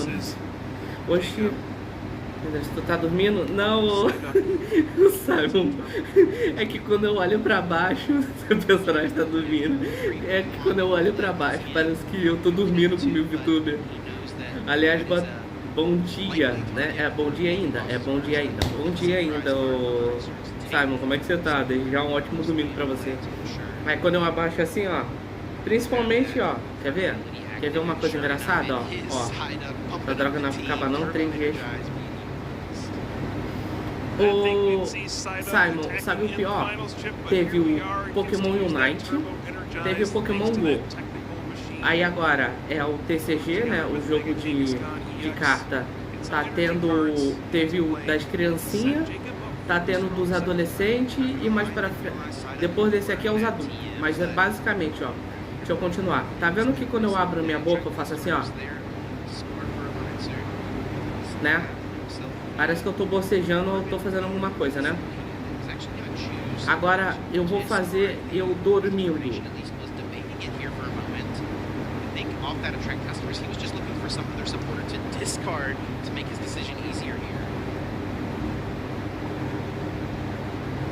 Viu só? Basicamente eu posso fazer eu dormindo, ó.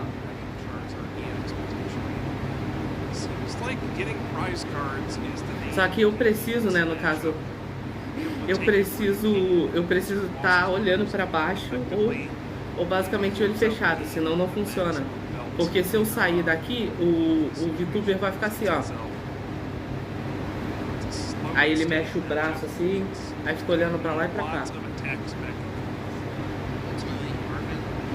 Ah, eu vou mostrar na prática para vocês, ó. Eu vou sair da tela aqui para vocês verem como é que o VTuber fica, ó.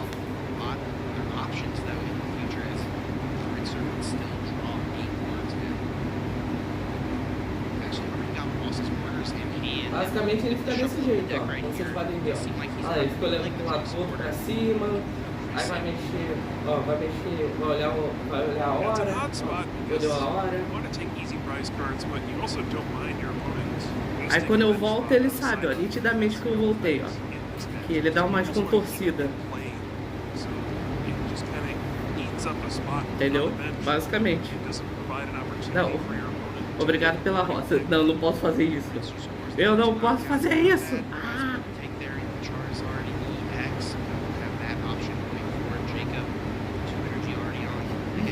Não, o que eu acho engraçado é... Vamos lá, gente. Vamos fazer exercício com o pescoço. Eu começo, vai. Vamos contar até 10 assim, com o pescocinho bem normal, tá? Agora vamos pro outro lado.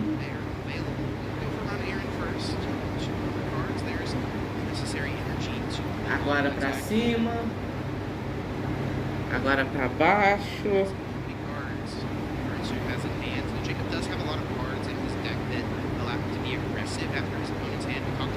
Oh, bora lá, calma. Pra você não ficar entediado. Ô, Simon, eu tô... Esqueceu que eu tô sem notebook? O pescoço tava pro lado e eu tô reto. Então, né? É as habilidades de ser VTuber, o Dragapult. Eu posso... Depois daqui eu vou cal, beleza? Depois daqui eu devo acabar... Acho que por volta das 3. São quase meio-dia. Daqui a pouco eu devo estar acabando, entendeu? Porque tem a gente tá na Sênior, né? Tem a Masters do jogo de cartas. Depois tem a Júnior, a Sênior e a Master do videogame. Aí pronto. Aí eles devem falar aquelas coisinhas. Ah, obrigado por terem assistido, que não sei o que, Pronto, acabou. Entendeu? Aí depois disso talvez eu consiga jogar. Nós tem que completar a missão lá no Rocket League, né? Não sei se tu tem jogado durante esse tempo.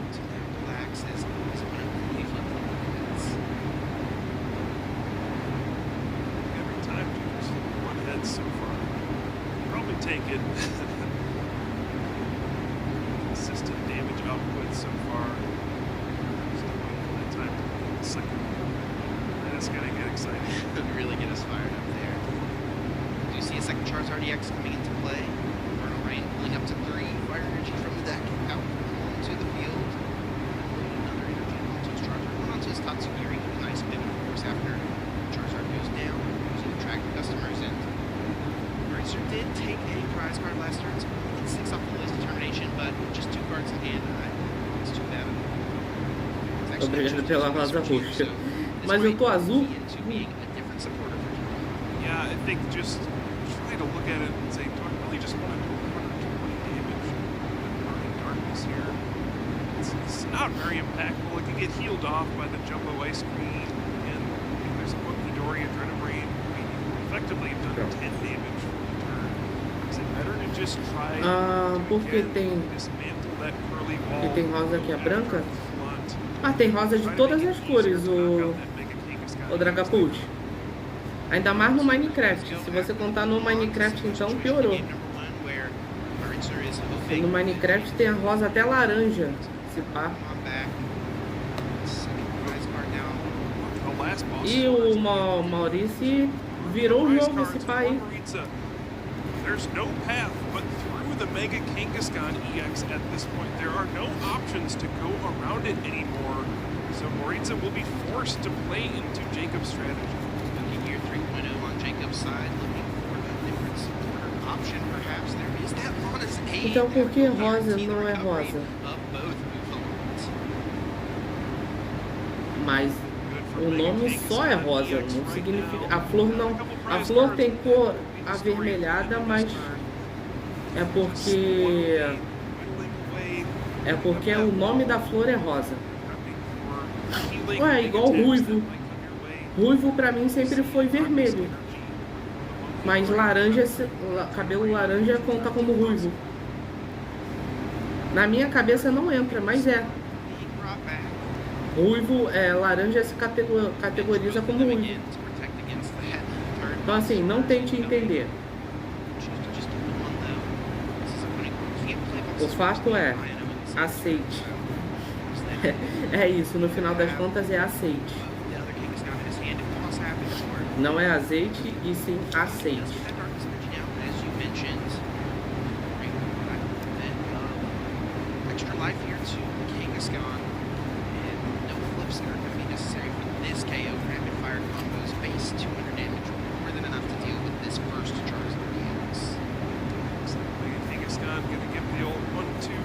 Get the knockout, take 2 prize cards, we're all tied up. Tied up indeed. This orders there for Jacob off the prizes. Too bad to see. So in the future, this should on to them. Tatsugiri's attract customers. Customers looks like another situation. Entendeu? Basicamente é isso. Cara, 6h19 já.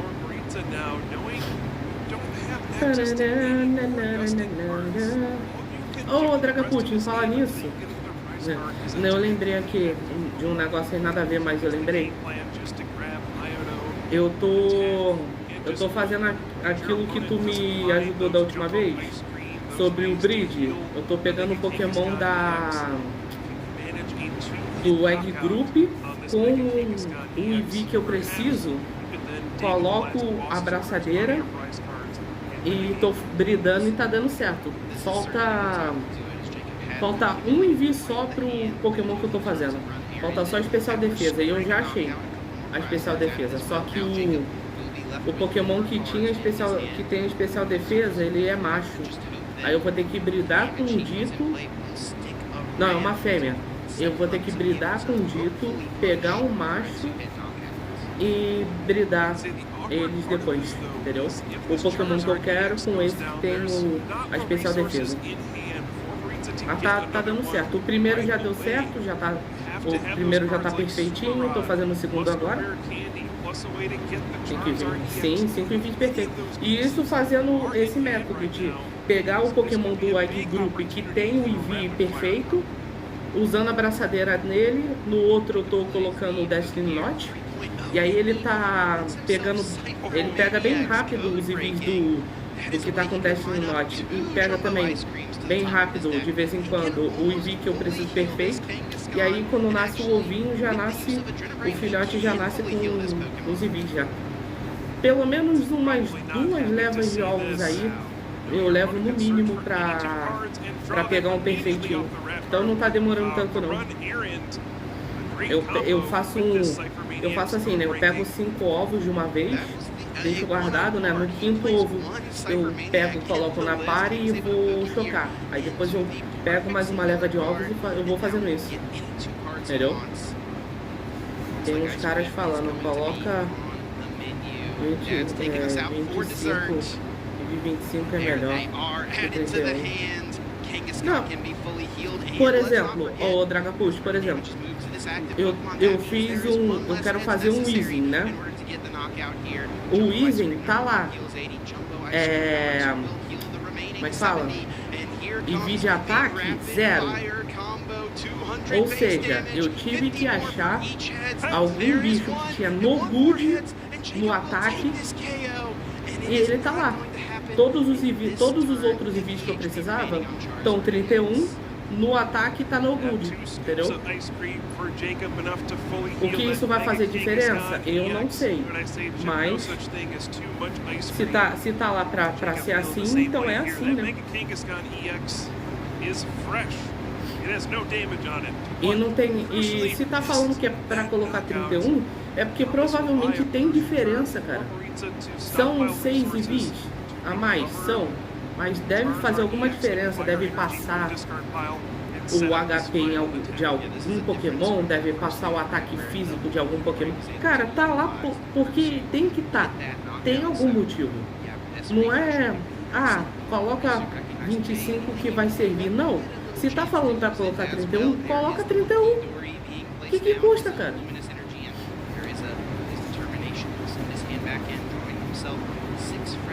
Tem uma coisa que, pelo menos eu tô vendo bastante em Pokémon competitivo, é isso.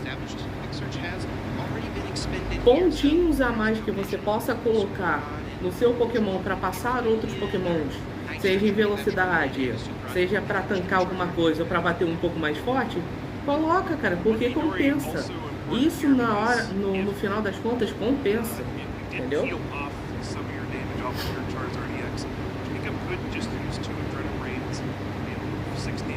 O próprio Marlow, quando eu fui jogar um jogo na Smogon, ele...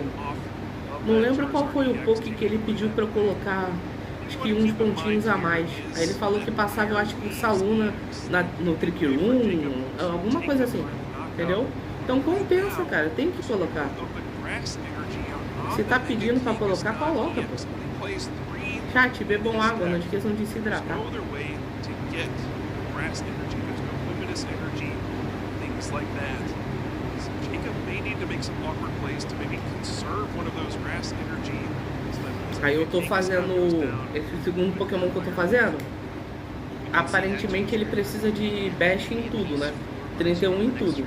E pra mim só falta especial defesa.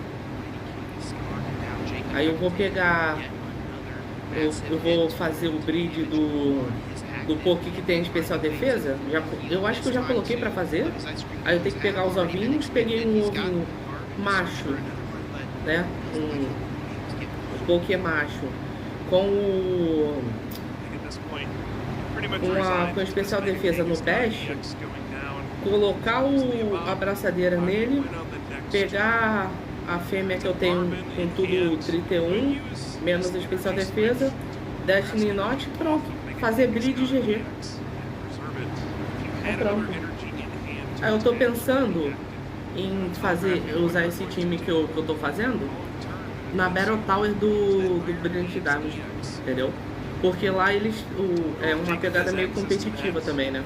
Se eu tivesse como, eu até mostrava pra vocês eu fazendo o Battle Tower, mas É porque eu acho que vai ficar ruim. Eu posso tentar um dia fazer uma live aqui, deu com a tela do telefone, né? Com a câmera do telefone, mostrando aqui a tela, mas eu acho que vai ficar ruim, vai ficar que nem a do que eu tentei fazer uma vez do Fortnite.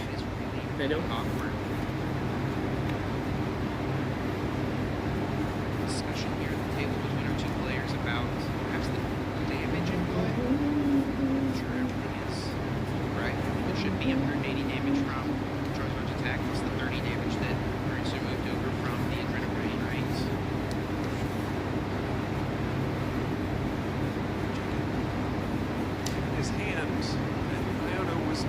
Disruptive force in this game. Was able to find the Cypher Maniac on the previous turn to get those jumbo ice creams and heal that Mega Kangaskhan for a turn. Now just kind of clogged with some corner cards. You can play one of those in several cards to make this work. That's the option. Looks like Marvin is. É basicamente isso. Eu tô ansioso pro Champions sair, cara, porque eu quero ver como é que vai ser. Como é que vai ser jogar o Champions, cara. Se vai ser legal ou não, porque... Então, cara, se o Champions tiver aquela pegada que o Stadium tinha, de tipo, o modo história dele, te recompensar com Pokémon, de você poder levar os teus Pokémons de outros jogos pra ele, né? No caso, era o Pokémon Red Blue, né? Red Blue Yellow que dava pra levar no Stadium, se eu não me engano. Alguma coisa assim. Vou espirrar. Peraí, só um minutinho.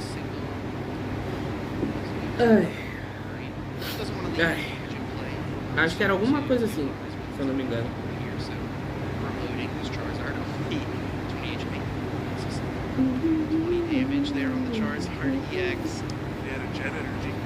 Tá, faltam duas prizes agora.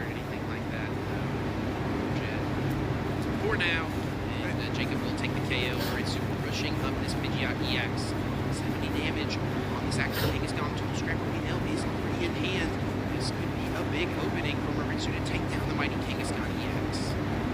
Yeah, we'll need to find a Super Rod to shuffle in a Charizard EX and some Fire Energy. It needs Rare Candy and a way to find the Charizard EX. And oh goodness, Jim, that hand looks just about perfect. Yeah, all those cards you were just talking about, here they are. Charizard and the 2 Fire Energy go back into the deck. There is a Rare Candy. Of course, has Pidgeot's Quick Search to piece together another part of this combo.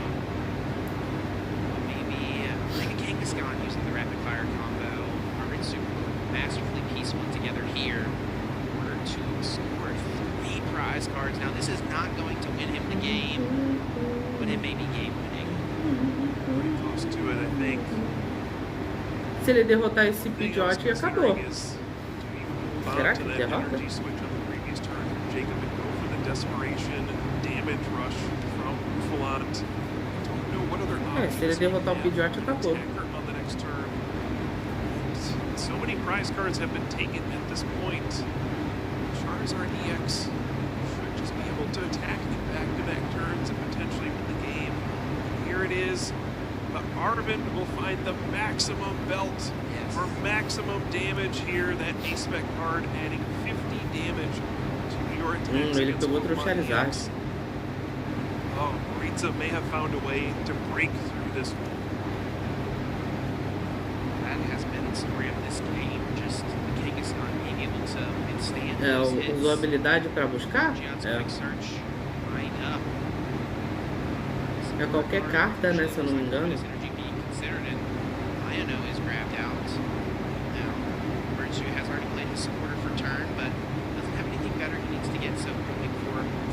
Caraca, o Jacob teve 4 empates, cara. Pô. Does have psychic energy in this list, so it could perhaps be a situation of a mind bend to buy a turn. I think your opponent's playing jet energy in that deck, though. It's very common. That would be worth going for. The Tool Scrapper discards the Bravery Charm, the maximum belt to increase the damage, and this Mega Kangaskhan EX is going to fall. cards will go to just one prize card remaining. He needs to KO any one Pokemon on Jacob's side. O jogo empatou aqui. Jacob's board looking so much weaker. Kangaskhan no longer the protector. Crucially found the last boss's orders off of the prize cards as well. Could potentially see a situation where Jacob buys some time by putting a Mega Kangaskhan EX into the active spot. Perhaps being able to será que vai empatar o jogo? But with access to the last boss's orders, Rita can just quick search for it if needed. Pô, Jacob, não é possível que você não... Ué? Carta dos bons ponta cabeça?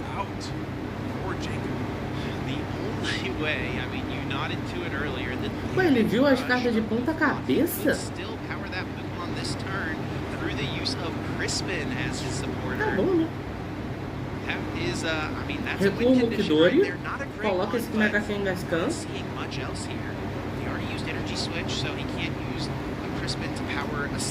Cara, se ele tivesse uma ordem de chefia aqui, pô.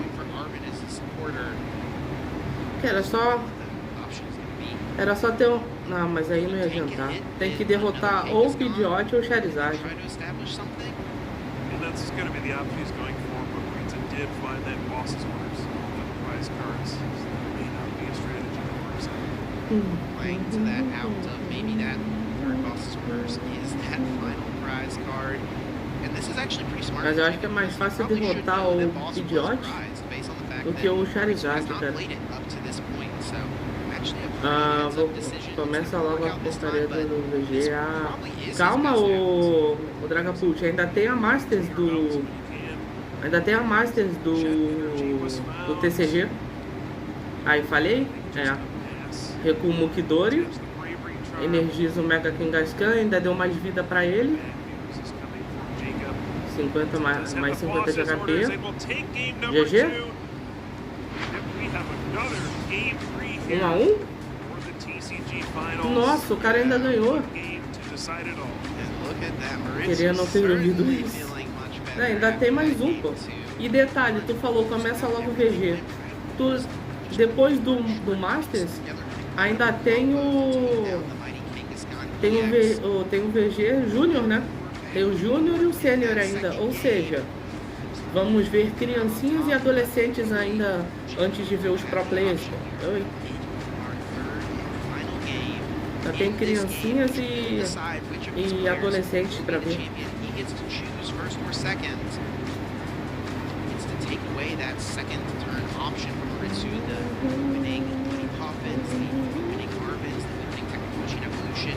Ainda é VGC, ué.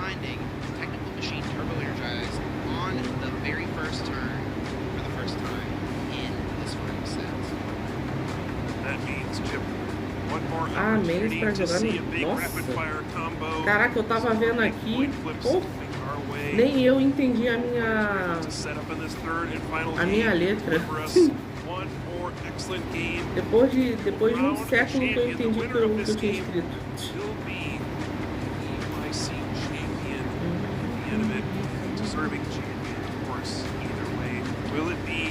Charizard EX, or will it be Mega Kangaskhan? Ah, aqui tem outro regional, o Internacional. Esse aqui foi qual? Eu não sei.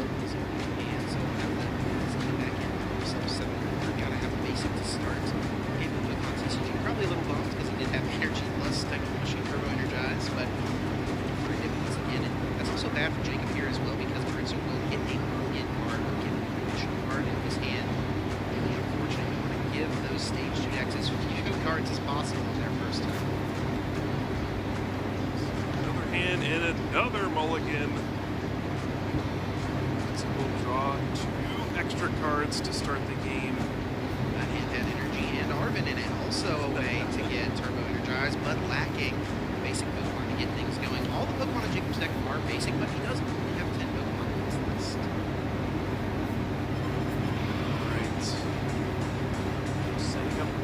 Time, drawing an opening hand. This is rules of the Pokemon TCG. You draw 7 cards. The basic Pokemon to begin the game. Don't show your hand to your opponent. Draw them. Maybe third time to charm. It's down to saying goes, and in this instance, it will also be true. A couple of choices. Mega Kangaskhan, EX, and Pokemon. Looks like we are underway. Let's hear it for these players. Game number 3 in the Seniors Division Finals.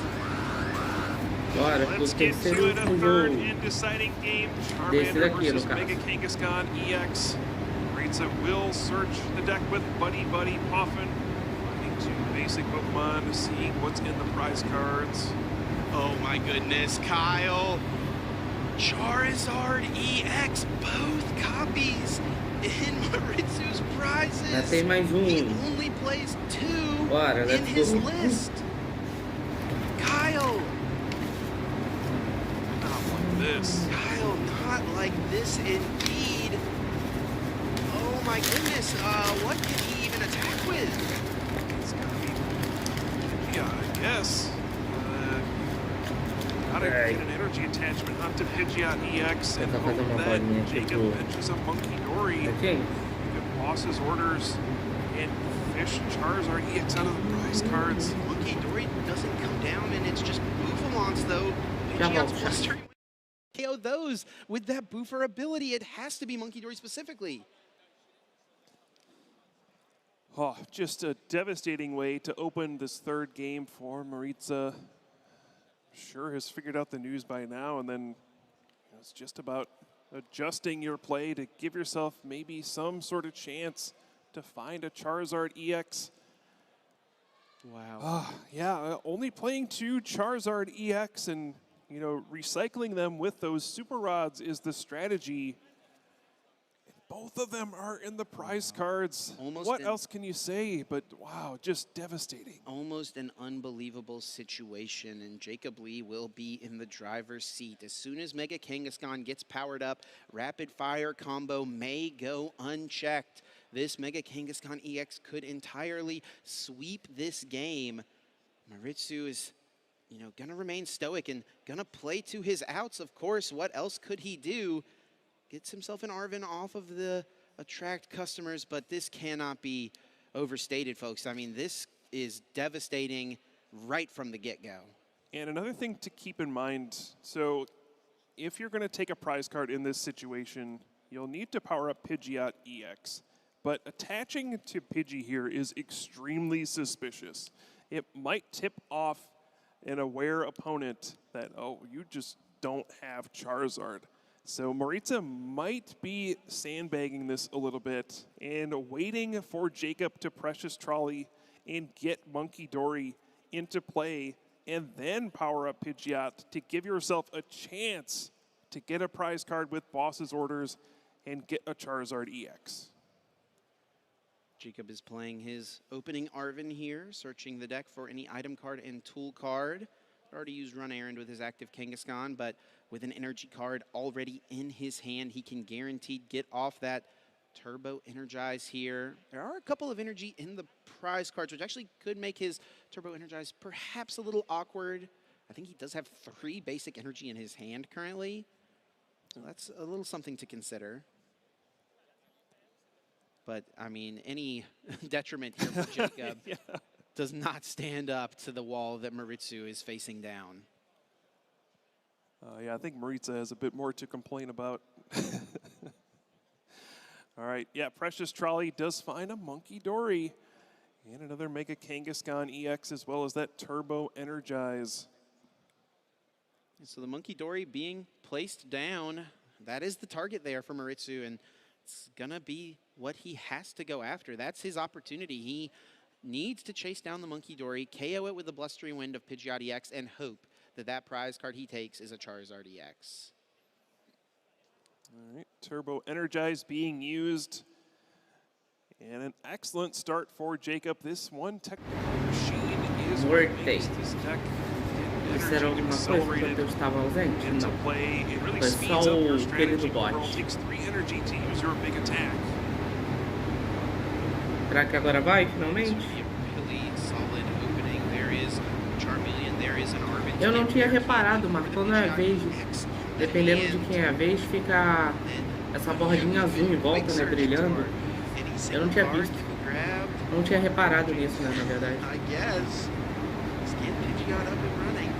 Yeah, the way this hand is built up right now, make a Rare Candy, Pidgeot, EX, quick search for any card, but there's not a boss's orders in hand, there's not a Jet Energy in hand. You want one of those in your hand for next turn, so you make quick search for a Fire Energy here, help to attract customers into a boss's orders. So that next turn, you play Jet Energy on the Pidgeot EX, play boss's orders on the Monkey Dory, cross your fingers that your prize card is a Charizard. Here comes that attract customers. Stack the hand for future turn, and right away does reveal that boss will be his choice. So he's keyed in just like Luca as to what he needs to set up here. There's the quick search. There is the Fire Energy added up. Once this energy gets attached, I think Jacob should probably have an idea here. He doesn't even try to mask it, just quick searches. Almost in disbelief, my turn. Yeah, that's it. Wait, what? Ó, tá vendo? A bordinha brilha quando é vez. Eu não tinha reparado nisso. Of course, can use run errand per turn, so even if this active was to be penny or something like that picked up, so that the could just get one attachment to start attacking. Can I use run errand? Yeah. So looking here 3.0 to top 7, finding a supporter here. Maybe for that penny. This one boss is an option, and he does indeed find that singular copy of Penny. And if you were really in tune with what was going on here, you could use that penny to just pick up Midori and deny the prize card and basically lock your opponent out of this game. Now they could use 2 boss's orders over the course of 2 turns to go after a Buffalon, perhaps. We'll see if Jacob has read this situation. It's still not 100% obvious that your opponent doesn't have access to Charizard EX. This could be just an alternate route your opponent is taking in this game. So maybe attack with Pidgeot, take a hit, and then go into Charizard afterwards. So you can't 100% figure this out, but what a read it would be to just pick up the Monkey Dory here. It may happen as Jacob was really being thoughtful through that sequence there while he was shuffling. You can see his eyes moving rapidly, considering all sorts of different outcomes. Here is the course's tenacity. That actually could get the Jet Energy, so the penny wouldn't be necessary to move his active, and that is exactly what he's going to play here. So Town Store. Penny on the Monkey Dory right now. Town Store can get a Bravery Charm as well. This is another way you could put that on. And he does! Wow, what a heads-up move there from Jacob Lee. He is locked in. That is the only Pokemon that Maritsu could take a knockout on next turn. That was the only thing he could target down. And if he tries to go for the 2-hit KO line, Luca, he knows that Jacob already has Penny in his hand. Yeah, Tool Scrapper is the one way this can still work out for Maritza, but does not have an energy card in hand. It does not have deu uma prize. Nossa, ordem de chefia, maravilha pra ele. You need Tool Scrapper Ele pode tentar trazer, sei lá, esse Charmeleon aí. Se ele não tiver Hurricane, cara, traz o Charmeleon pra frente e não faz esse Charizard com... É, mas aí ele já evoluiu outro Charmeleon.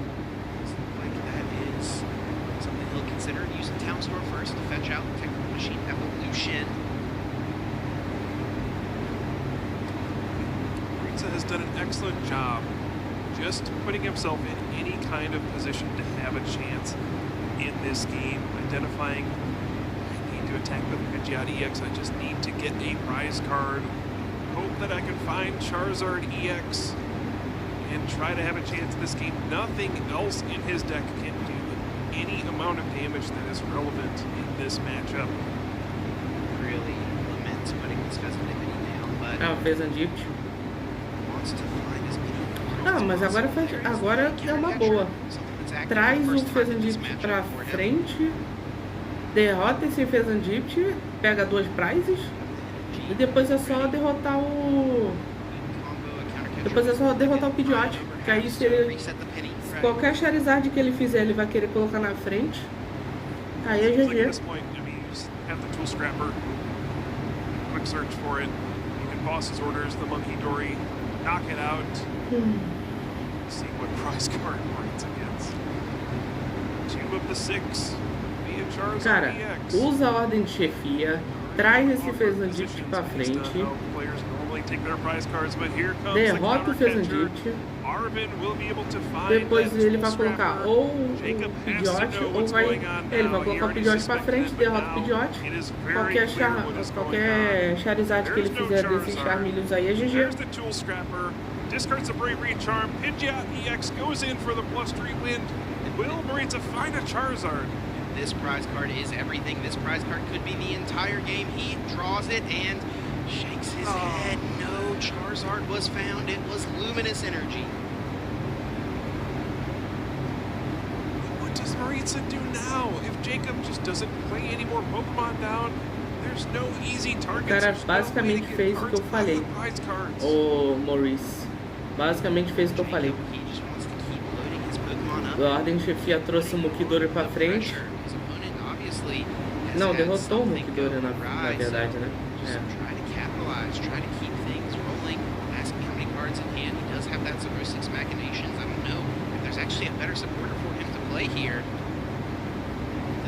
Anything out of his deck necessarily. He's got energy to attach.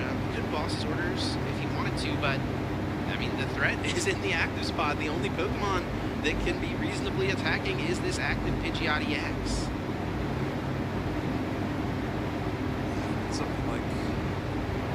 O Dragas que tinha que estar aqui pra me confirmar uma coisa, pô.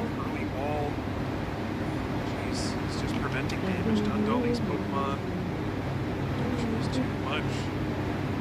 Ah, levou o Charmeleon, ok. Ah não, usou a ordem de chefia, trouxe o Charmeleon pra frente, vai derrotar o Charmeleon.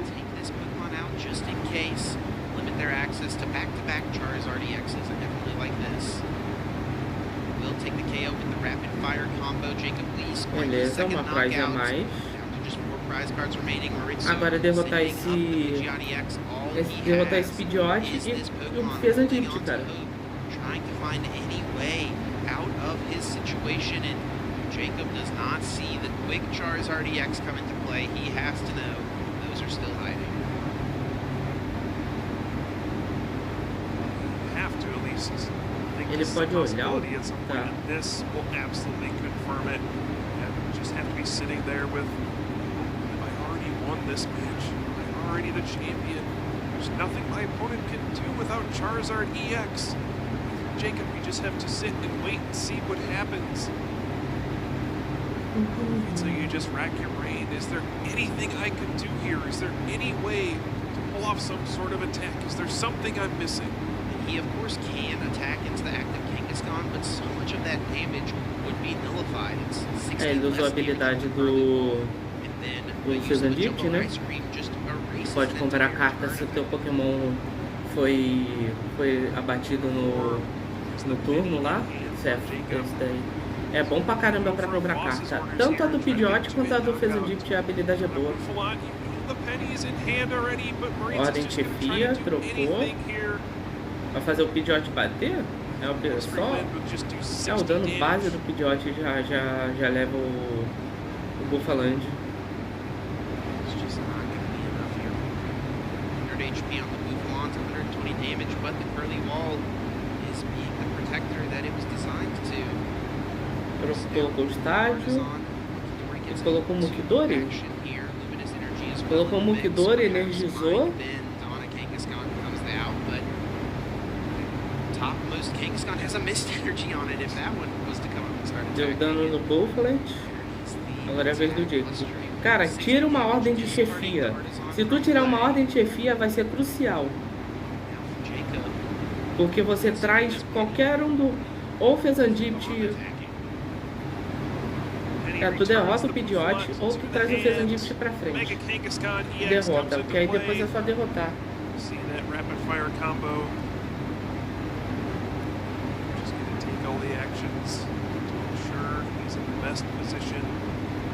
Corrida errante.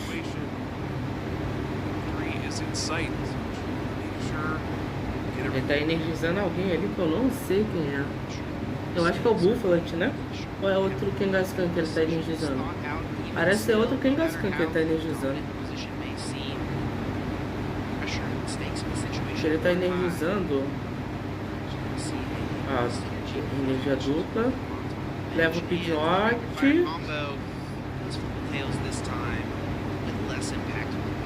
Nossa, 80? Só? Merciful at this point. So we'll continue to try. You've got to commend him for that. Sticking around. This is the finals. There is no more tournament after this. It is win and become champion or lose and claim your second place title. Something he'll still be able to hold his head high about.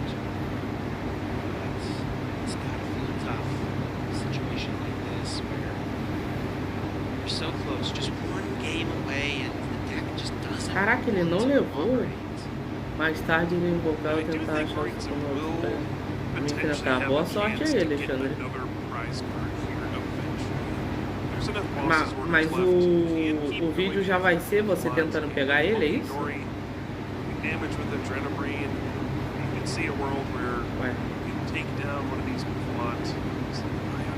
Por que mostrou as prizes, pô?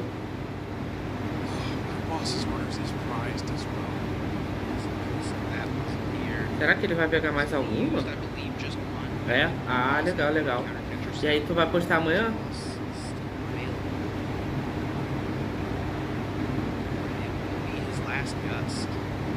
Tá, ele tá usando alguma coisa do Mukidori pra tirar o dano. Tá, curou o Pidgeot e deu dano no Buffalente. Ok. Aí trouxe o... Ué? Não entendi. Ah, ele trocou o Pidgeot, é isso?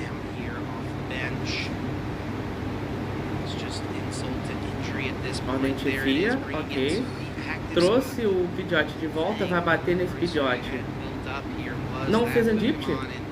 Ok, 2 prizes a mais. Beleza, aí agora ele... Qual que ele vai colocar na frente? International champion. Gotta hit it to where he's fighting like a champion, doing whatever he can to try to figure out a way to win, finding any sort of percentage possible. Agora a questão de... Vamos ver. Outro fez um Dipt? Ele pode usar habilidade, não? Shutting the door on any possibility or Pizza to take a prize card and get one of those Charizard EX, try to mount a miraculous comeback. Deve ser a força que você tem de diferença, Alexandre, de repente. Não sei como é que funciona o mod, entendeu? Mega Kangaskhan does not have the Mist Energy on it, so he could confuse this Pokemon with Mukidori. Confundir colega. Acho que tem que dar pra pegar uma trainer, um Poké ou um item, né? Alguma coisa assim. É, então. Era bom tu dar uma olhada na wiki do mod pra entender melhor. Deve ter, alguém deve ter feito a wiki desse mod. Cara, ele só precisa derrotar ou outro Fezandite ou um Pidgeot, cara. Se ele derrotar qualquer um desses dois, é GG.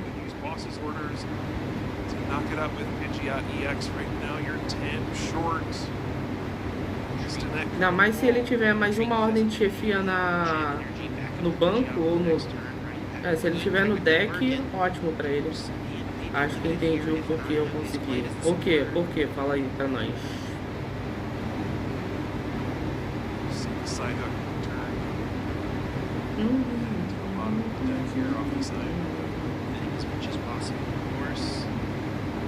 Eu tinha esquecido que antes do grau 2 fosse grau 2. Então, tá explicado aí por quê.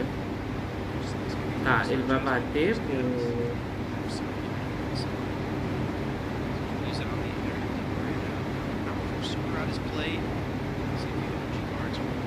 Ele vai procurar com a habilidade do Pidgeot, né?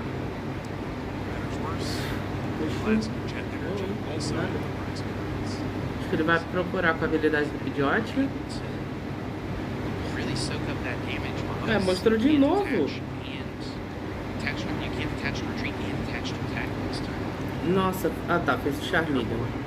Cara, se ele derrotar ou fez o Gypt ou o Pidgeot aqui, acabou. Cara, tinha que vir uma ordem de chefia pra ele. Se vir uma ordem de chefia pra ele, vai ser ótimo. Se vier uma ordem de chefia pra ele, acabou.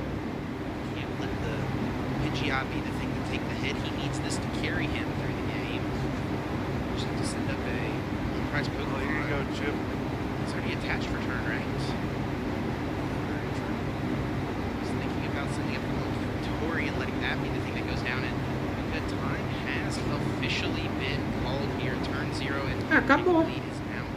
O Jacob ganhou por causa do turno?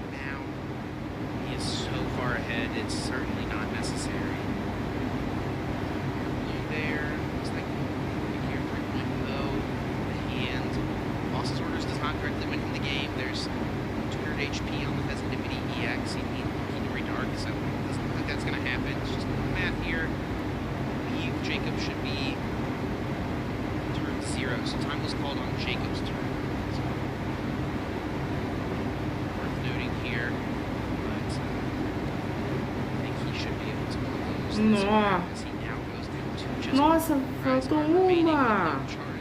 Nossa, ele não tinha ordem de chefia. Se ele tivesse, não.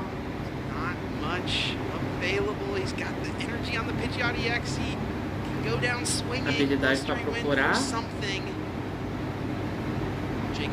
Cara, mano, 60 cartas parece muito, mas é pouco, tá? O cara praticamente já tá com o negócio já. Tá, trocou. Still 10 damage, short chip, the curly wall. Must be the hair chip. It's feathered and lethal, just reducing that damage. 10 HP remaining. Jacob has jet energy. If he has boss's orders, this is game. É, ele bate com o Kangaskhan, acabou. Doesn't have it just yet. Uses the run Aaron to draw 2, and there it is. Boss's Acabou, orders GG. seals the fate. É, Jacob GG. Lee, the European International champion.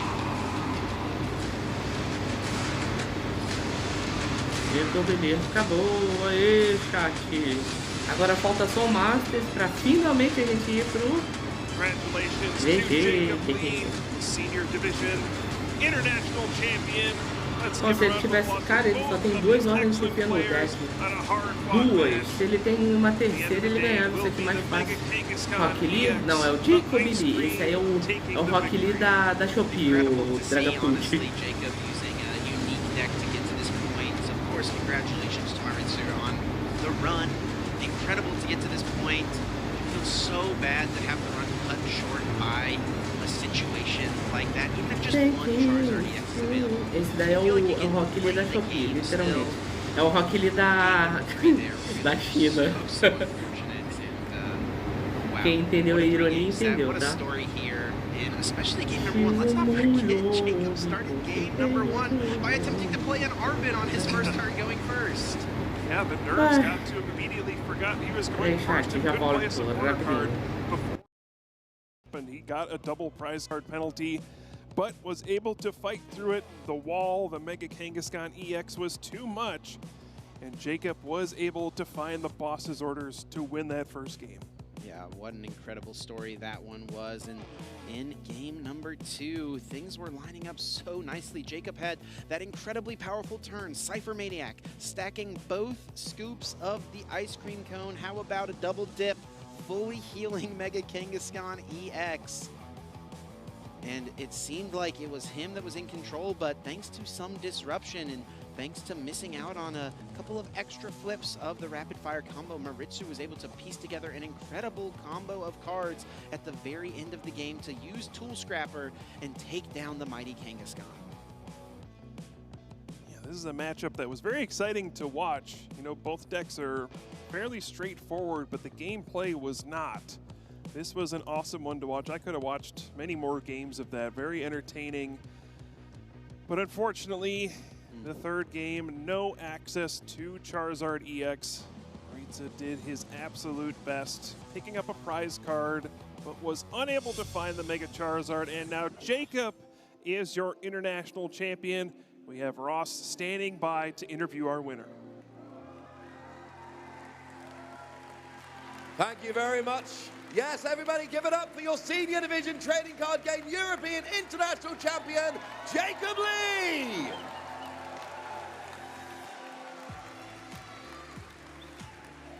I think people are happy to see you win. That was quite a big cheer. I've got to ask you though, in Game 3, did you know that both their Charizards were prized? And if so, when did you figure it out? I figured it out when they attached the energy to the Pidgeot, so that's why I attached the Brave Recharge to the... Yeah, they caught that one, taking everything out of range. That was a fantastic play. A lot of ice cream for you all weekend. I've got to ask, do you celebrate with more ice cream, or are you done for a little while now? Probably more ice cream. There is literally an ice cream truck, like a couple halls that way, so if anyone needs it, we've got one here, we've got you sorted. How does it feel to be standing on stage as an international champion? It feels great. I think that's very, very well put. Ladies and gentlemen, give it up one more time for your European International Champion, Jacob Lee!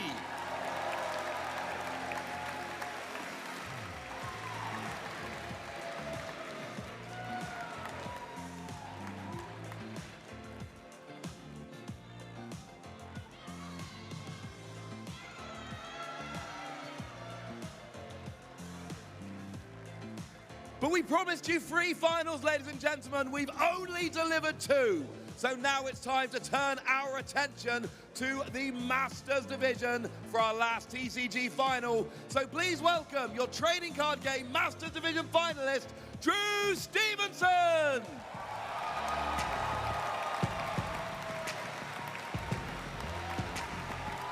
Good man.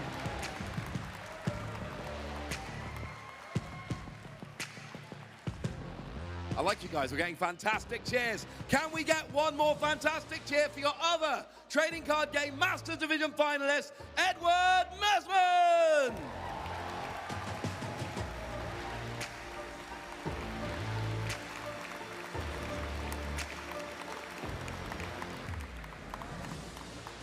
Okay, Drew, you were here 3 years ago at the European International Championships in the seniors division. You made the final. It didn't go your way. How confident are you feeling this year? I'm really confident. I've been playing Dego all season, getting good results. Now, just before it rotates, I have a chance to win the event. I'm very confident. Sounds good to me. That would be a great way to say goodbye to Golden Go in the format. Now, Edwin, 3 years ago, you had a couple of top 4s yourself. You're looking for that first big result since then. Where's your confidence level at? Very high. I'm ready to prove I'm the best. Sounds good. We've got 2 confident players. Let's get sat down. Let's get this final started.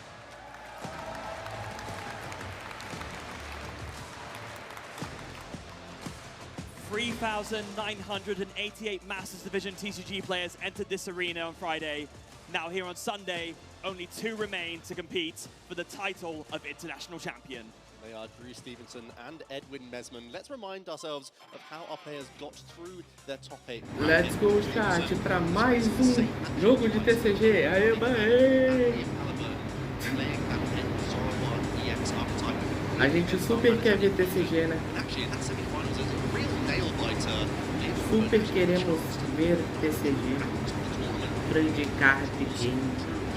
Relief coming out 2-1 up in that one. Yeah, just missing that reversal energy right at the end. Meanwhile, Edwin on the other side of the bracket taking down Oscar Madsen, 9th place finisher last year, renowned deck builder in Europe, and then Daichi Tamai in the semi-finals. 2 clean 2-0 victories to make his way into Championship Sunday. Yeah, and Drew, no surprise why he's confident. After winning his semi-final match, knew exactly what archetype he was coming up against, whether it was Edwin or Daichi. And both of these Absol box-style archetypes typically don't seem that strong into the Golden Go EX matchup, Freya. And it feels like different builds of this deck are trying to always find different solutions. In this case, Edwin is leaning into the Slime Mold colony of Toadscroll. That's his main defense. Yeah, that main defense, with that ability, prevents recovery of cards from the discard pile with the effects of trainer cards. And it has been quite effective in the one match that Edwin has gone up against Goldengo at this EUIC. Did in fact come away with the win, so clearly an effective tech card for the matchup. Yep, looking good, even though it's only facing it once. On the other side of the coin, Drew Stevenson has faced multiple of that Absol matchup as well, later on in Phase 2 of the tournament as well, and has even come up against this Toadstool tech in James Cox's build in one of those Swiss rounds, basically the exact same 60 that he's coming up against now in this final. So no wonder he's so confident. No wonder both of them are so confident, both of them thinking, I have taken on this exact matchup before and I've come away victorious, but only one of them can take the title of European International Champion here. So let's kick it over to the main stage as our players are getting ready to play out this Masters Division Finals. And actually, Ross Gilbert, if you can scout him out somewhere in the crowd, he's with some family and friends out there, and I think we're going to have a little interview to see how the nerves are for both these players. Yes, thank you very much, Joe. We're not going to hold you up very long, but I thought we'd say hello to some friends while we're here. So Harley, friend of Drew Stevenson. He's a bit of a mentor to you, you told me. Do you always listen? Not always, and I regret not doing so. Do you do better when you do listen? Especially, yes, definitely. Is there a lesson to be learned here? Yeah, I'd say so. And we've got Jory here, friend of Edwin. So, you told us that actually Edwin has another Mano,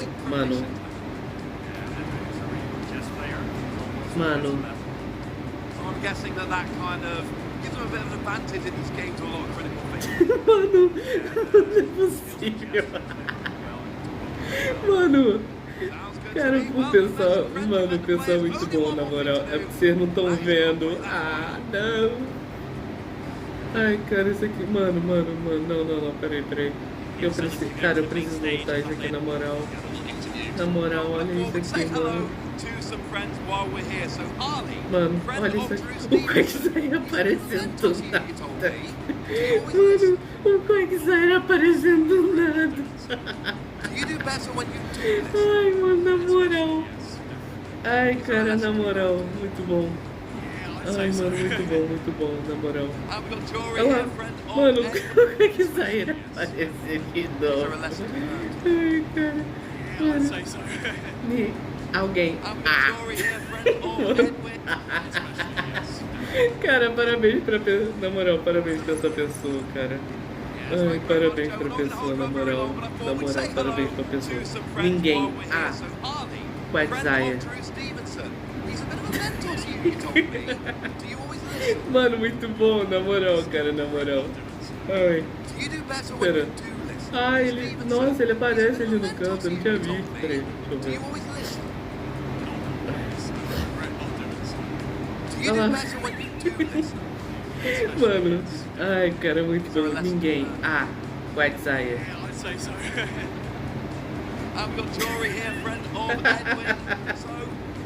Ai, mano, muito bom, na moral, cara, na moral. Ai, muito bom a Banner olhando ali do nada. Ai, mano, muito bom, cara. Oh, na moral. Ai, cara, muito bom. Muito bom, sério, muito bom. Os decks são o quê? Mega Absol X com Mega Kangaskhan contra Golden X com Lunatone. Ok. Ai, mano, cadê o povo do meu chat pra ver isso, cara? Eu preciso que eles vejam isso, cara. Ai, Golden X. Marlo, você perdeu uma das melhores obras-primas já feitas nessa transmissão. Ai, mano, eu tô chorando de rir aqui, na moral, cara. Ai, mano. Pera aí. Deixa eu só beber um pouquinho de água, cara. Eu tô chorando aqui, na moral.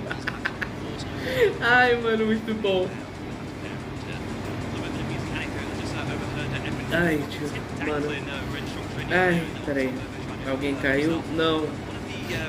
Não, melhor ainda, um Quagsire. Eu vou te mostrar aqui, ó. Ai, mano, muito bom, peraí. Peraí.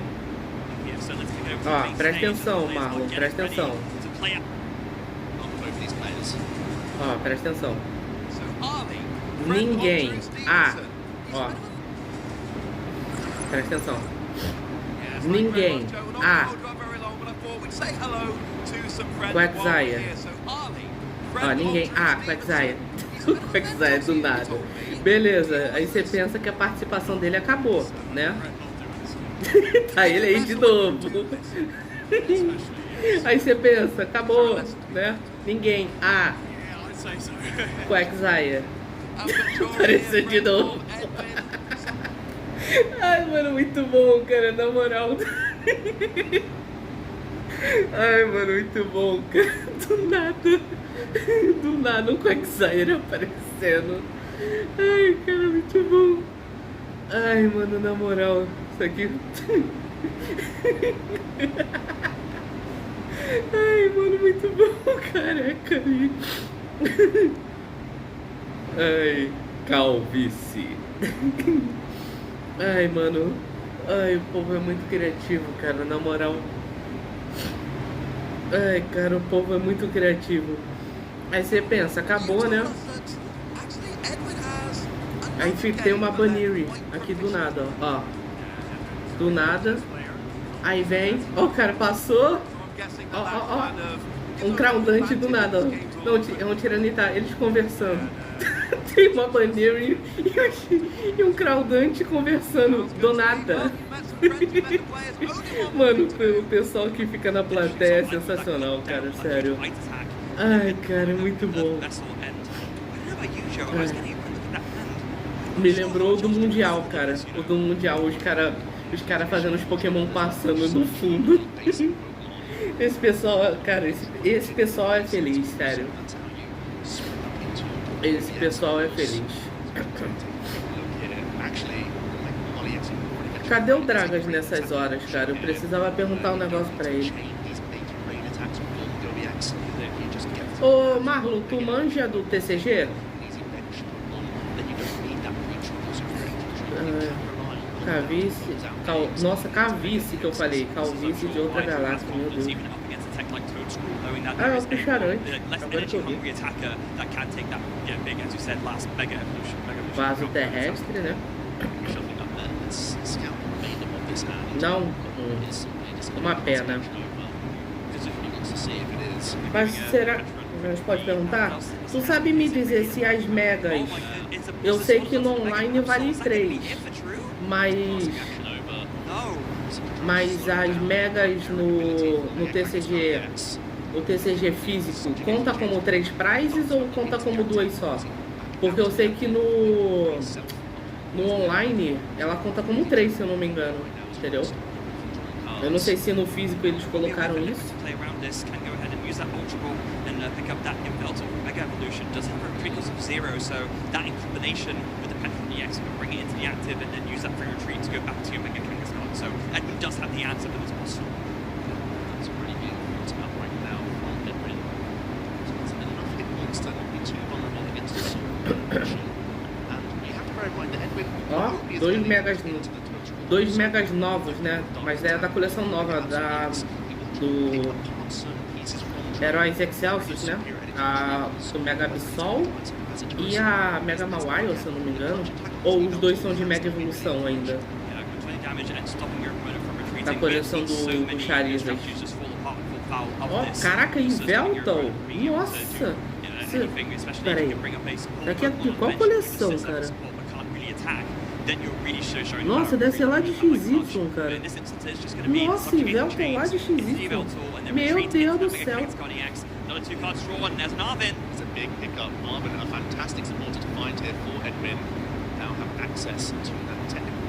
Ó, o Arven. O adolescente menos adolescente. Não, na moral. Quantas pessoas tem na live? Chat, eu pergunto pra vocês. Aonde, em que planeta a Pokémon simplesmente virou e falou: isso aqui é um adolescente?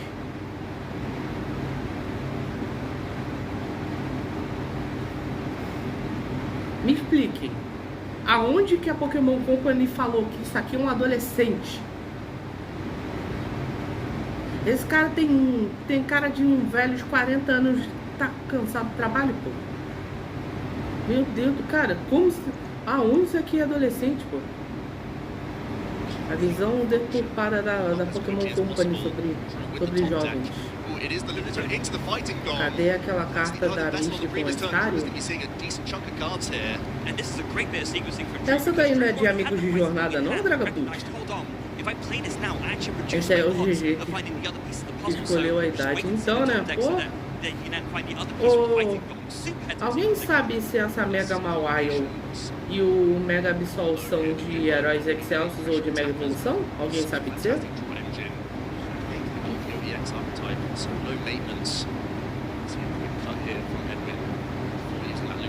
Tipo, o Hakari tem 20 anos. Não, mas o Hakari parece, pô. Ele não parece tão jovem, mas ele parece ser jovem. Entendeu?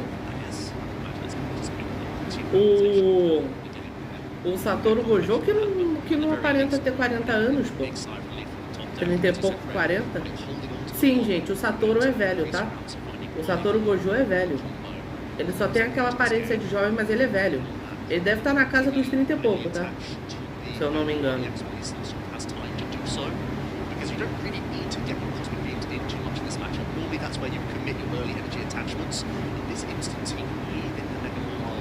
Eu acho que o único velho...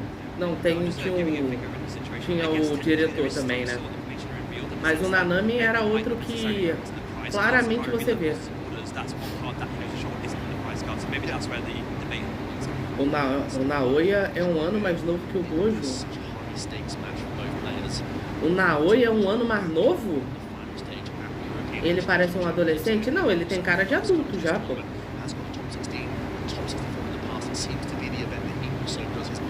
Quem não tem cara de adulto, de burro velho é o Yuta. O Yuta... Cara, o Yuta deve estar na casa dos 30 também, não? Deve estar perto da casa dos 30, pô. O Yuta tá com aquela carinha de adolescente ainda.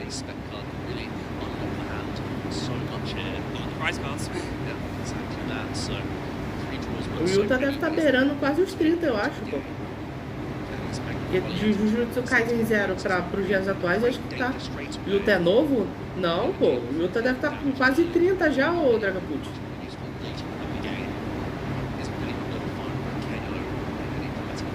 Outra também que não aparenta ser velha é a Maki. A Maki também deve estar beirando essa idade aí.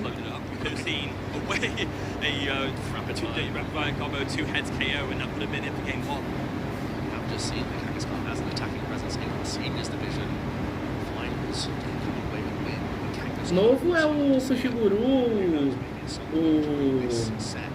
o Itadori, entendeu?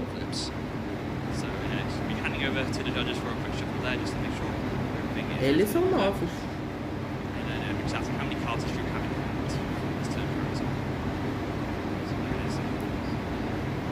Agora o resto, pô. É que não dá pra saber a idade do Panda, né? Mas até o Panda também é velho. Get through back into this game. So let's see it here now. Lunacycle, 3 cards wrong. Odyssey finds something to set up, hopefully. Such a maybe Marvin here would be huge. I think, that was a couple of calls ago, and another card which isn't doing much right now. So it's energy to the active. What's happened over here? It's a huge line here down the line. Aí foi lá o Dragapult procurar a idade dos personagens. Cara, essa daí eu não sabia do Naoya ser um ano mais novo que o Satoru, cara. Eu achava que o Naoya era mais novo ainda. Tem certeza que o Naoya é um ano mais novo que o Satoru Gojo?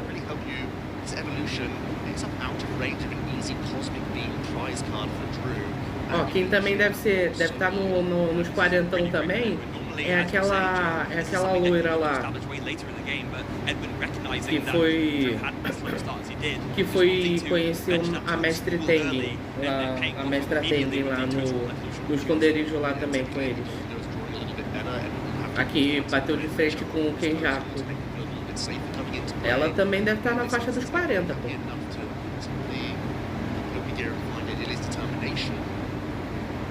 shuffling up, so maybe will still be the score choice this turn. Eu esqueci o nome dela, cara.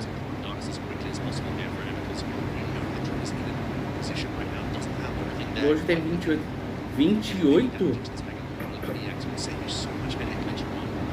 28? Tem certeza? There's other things that you would rather have stick in there. You know, I know definitely not what you want to play in this instance. I mean, that would be an absolute disaster for Edwin. But there is Tu pesquisou isso nos dias atuais, né? Nos dias atuais, né? Porque eu... Bem, então quando aconteceu o negócio lá com a Rico, o Gojo tinha o quê? O Gojo tinha 18? Não, foi...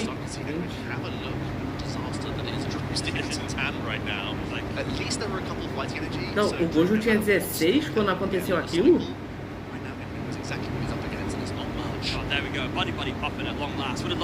Sim, eu tô ligado que ele ainda estudava, mas ele tinha 16?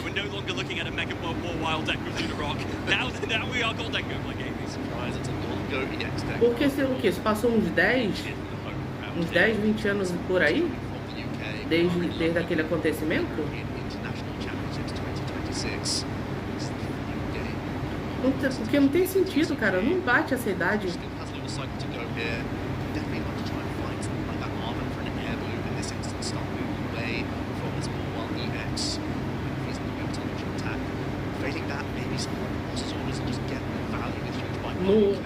Ó, tem aquilo. O Fushiguro ele ia fazer 8 anos naquela época. Tanto que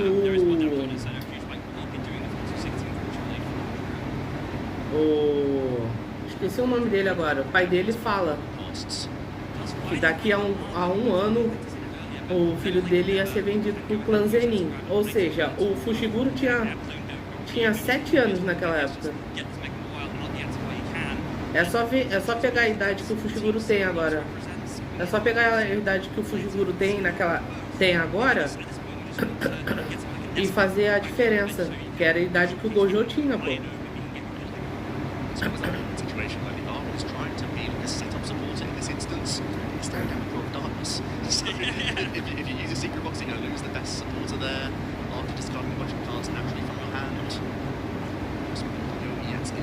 Cara, o Gojo ter 28, cara.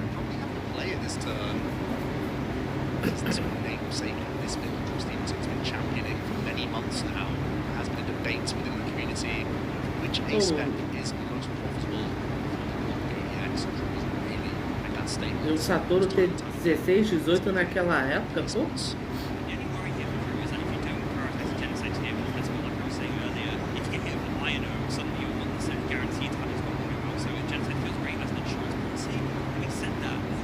Também dá pra ver pela idade do Nanami, né? Porque o Nanami era jovem ainda, mas eu acho que ele era do 2º ano já, né?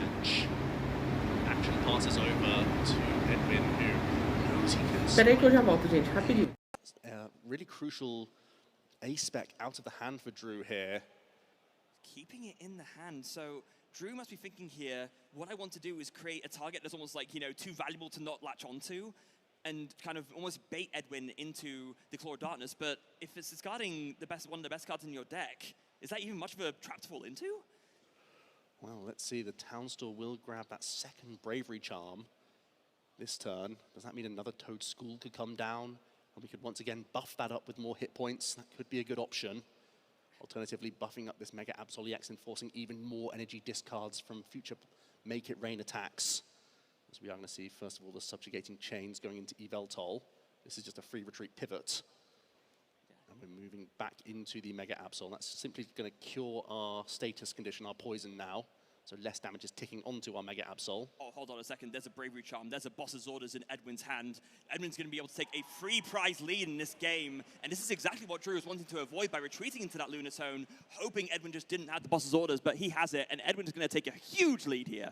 And the Slide Mold Colony coming into play as well. Edwin saying, now's the time. I'm going to try and protect my Mega Evolution Pokemon as best as I can. And even if Drew comes up with a counter strategy, especially with this energy attachment to Petra and EX on the bench. Edwin's getting himself into an amazing position in this game number 1 here, going 3 prize cards up. Drew getting no value from his Petra on EX. Getting rid of more energy at this stage, Freya. E vai pegando duas prizes. This is so heads up from Edwin, realizing if Drew wants to play the secret box, he's forced to either discard the golden goat, which box he's not going to do, or he's forced to discard whatever he draws from these coin bonuses, and essentially is kind of left with forced to auto, which doesn't feel great either. Let's not forget, Drew now has a critical mass of 6 energy in this combo. 1 in play, plays 11 copies. So slight more comedy means that this Mega Absol is quite safe, I believe. See the council coming in first, but simply doesn't have enough physical basic energy within the deck right now. Ah, ele tem o Make It Rain aí também, ó. This is the power of that toast. So it's being a slight more quality, just really shutting down Drew's deck, and yeah, if you get to a point where you take 1 big KO on a Mega and then 1 KO on another one, basically using the Mega more well, that's fine. O Yuta tem 17. The first thing to be KO, so suddenly this toast score is putting in a huge hurdle through.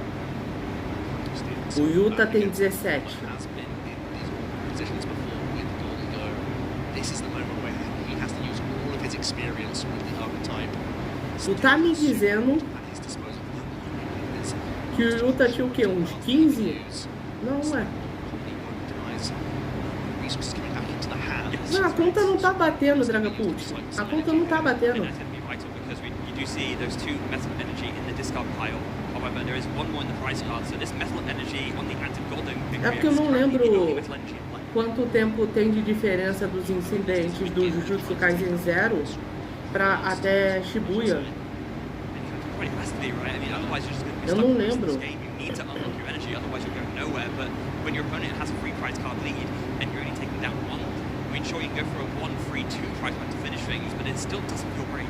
Especially when it begins to start powering up some of these other attacking threats to help close him in this Que ainda tem também a temporada anterior, entendeu? Mega Absol is still so limited in its damage cap, and it can still protect some hits from the golden EX and sort of. Que de Jujutsu Kaisen tem que pegar a segunda temporada, né? Aqueles 3 primeiros episódios de Jujutsu Kaisen, depois o Jujutsu Kaisen 0 e o começo de Shibuya. Porque não é possível que o Yuta tenha 17, cara. Ele é o quê? Um ano mais novo que o Itadori, pô? A conta não fecha, pô. Yeah, it's an awkward discard, but it has to be done here because I believe the remainder of Drew's hand is simply 3 energy. So you grab the possibilities that you have to use this turn. And it's a strange situation where you don't want your hand to be too good because Dance can still come back at you. But you want to thin the hand as best you can. It's simply a playable. Pior que se ele derrotar esse Golden, ele fica uma prize, né, de ganhar. You are my special. Tutururu.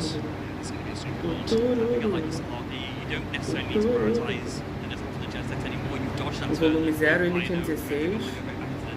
O jogo abaixo ele tem 17. Ué? Se passa um ano entre o Jujutsu Kaisen 0 e o... Não tem Shibuya aí, pô.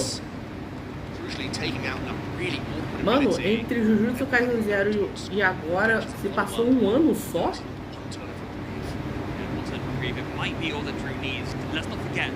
Cara, não é possível. KO one Mega and KO that Petra on EX and you will win this game. But Edwin is still very much in the driving seat, even more so that absolute core darkness ready to go with the bravery charm on it as well, making it so hard to Vê entre o... Vê quanto tempo se passou entre a segunda temporada e o volume 0. Gente, o tempo em Jujutsu Kaisen é muito louco, cara. Nanami parece que tem 40 anos. O Gojo já é velho, mas é novo. Meu Deus.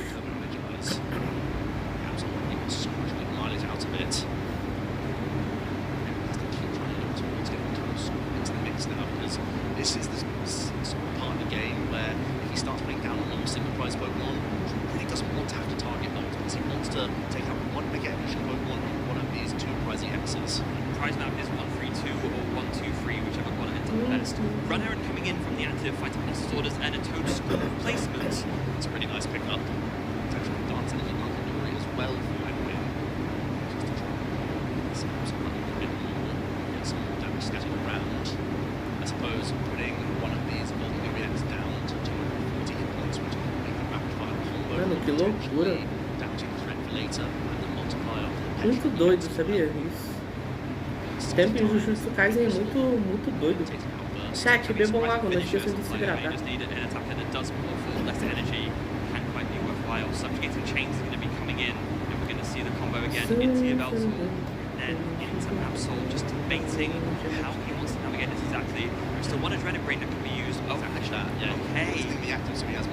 2017, o Zero distribui 2018. Não, mas a...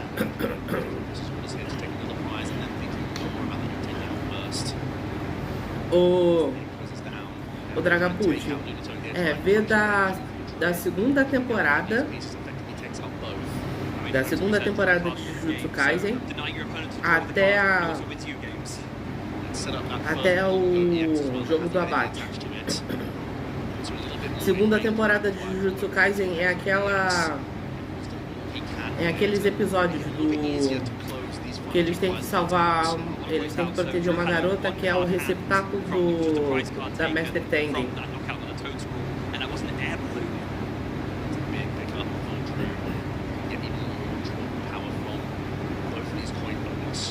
No, it got discarded. It got discarded. Yeah, it was picked up for the prize and it got discarded by Darkness. So, but what was the draw for Tom? Porque dá pra ter uma noção mais ou menos dali, entendeu?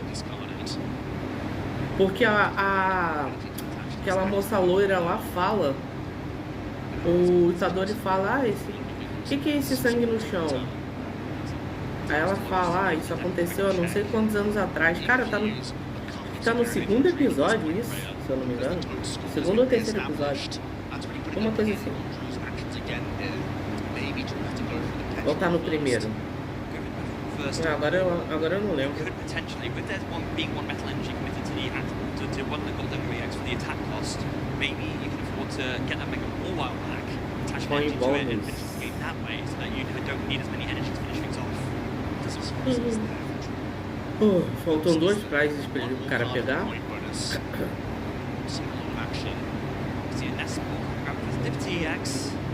Oh no, it can't hit the prizes still.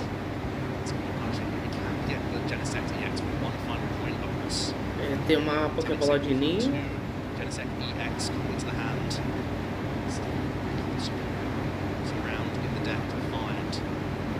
Genesect? Caraca, quanto tempo eu não vejo um?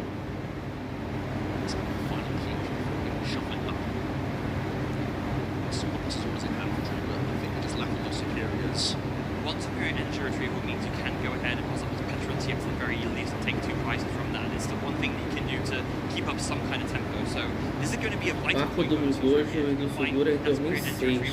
One card drawn, is it superior? It is!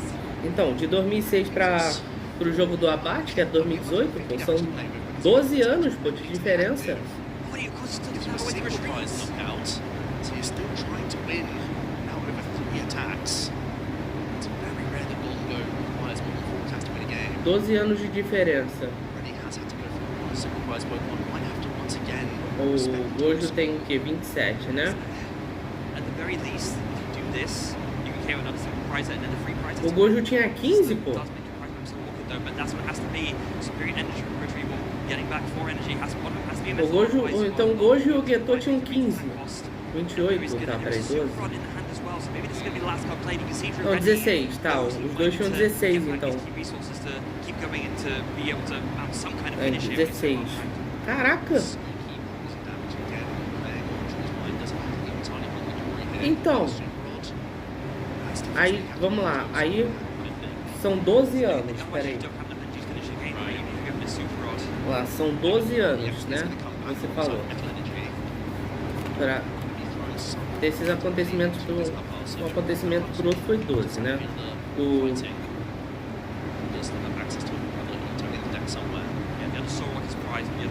Satoru.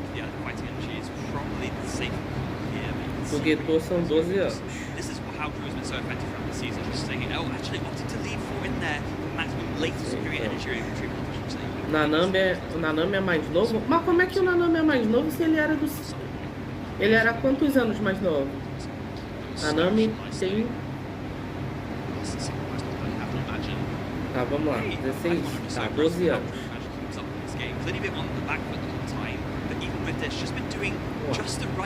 Um ano. Ah, então o Nanami tinha 15, né? Tá, vamos lá. And that will be the knockout, and at the very least, Drew will know that his energy is going to be accessible for the rest of the game. It's cold comfort, but it's there. Something that is just...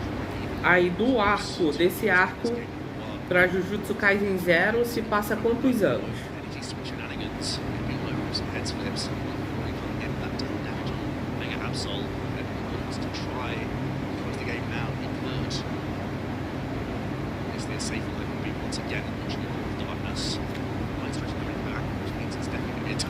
Vamos lá, pra... O arco deles pra Jujutsu Kaisen 0 se passa quantos anos?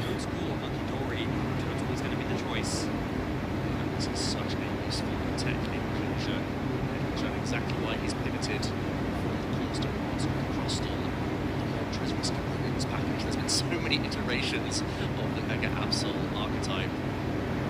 That was the Lily's determinations for Edwin to get a fresh 6-card hand here, Freya. 6 cards.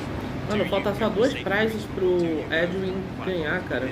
We have seen the safe route backfire already yesterday, so maybe if Edwin has that on his mind, he might be thinking, do I just go for the win now? And it's a tough call, I know. I think Carlos is definitely safe. There's so many things you could hit, but this bunch has been through quite a few resources. If he doesn't spike the right card, regardless, you can make life really difficult. It's just kind of made for him. There is no energy switch in the hand, so it is going to just have to be the Core of Darkness no matter what anyway. No person discarding an Arm in Temple. Scared. Just extend it to remain by the looks of things. That's into any others. Quite a few accounted for already scattered around this board. I think I might have seen Mist Energy in the hand.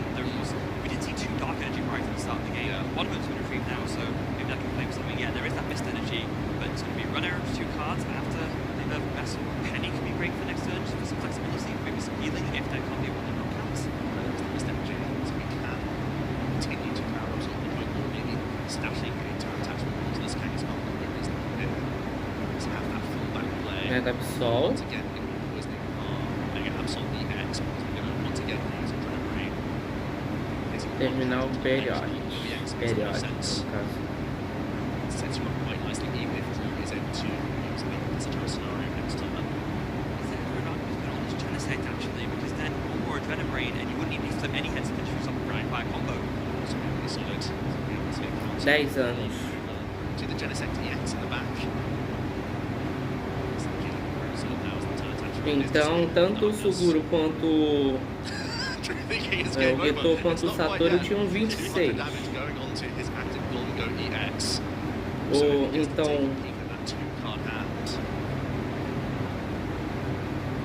Então, como 16, 25. Então o Nanami tem 25 e o Yuta tinha 15, né? O Yuta tinha 15 anos, ou era 15 ou era 16? Start with the Genesect. I don't believe there's any golden reacts left to filter out, so it is just going to be to look for an deck, which think about how he wants to approach this turn, but shaking his head. E aí a gente vai pra Shibuya não conta, né? Porque não, Shibuya conta, né? 16, tá?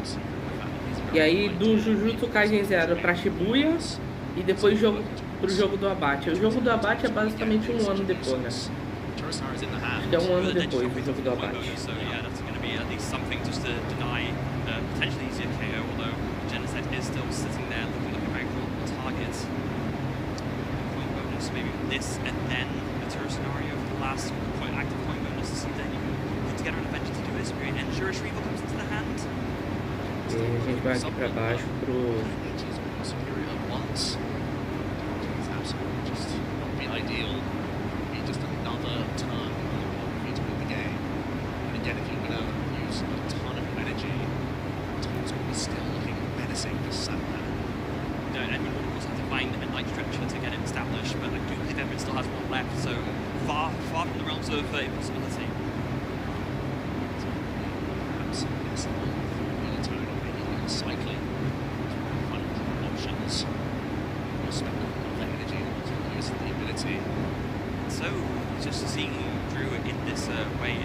so different from how he's seen him play differently. He recognises that there's a line here, and not only that, he recognises that he's against the wall.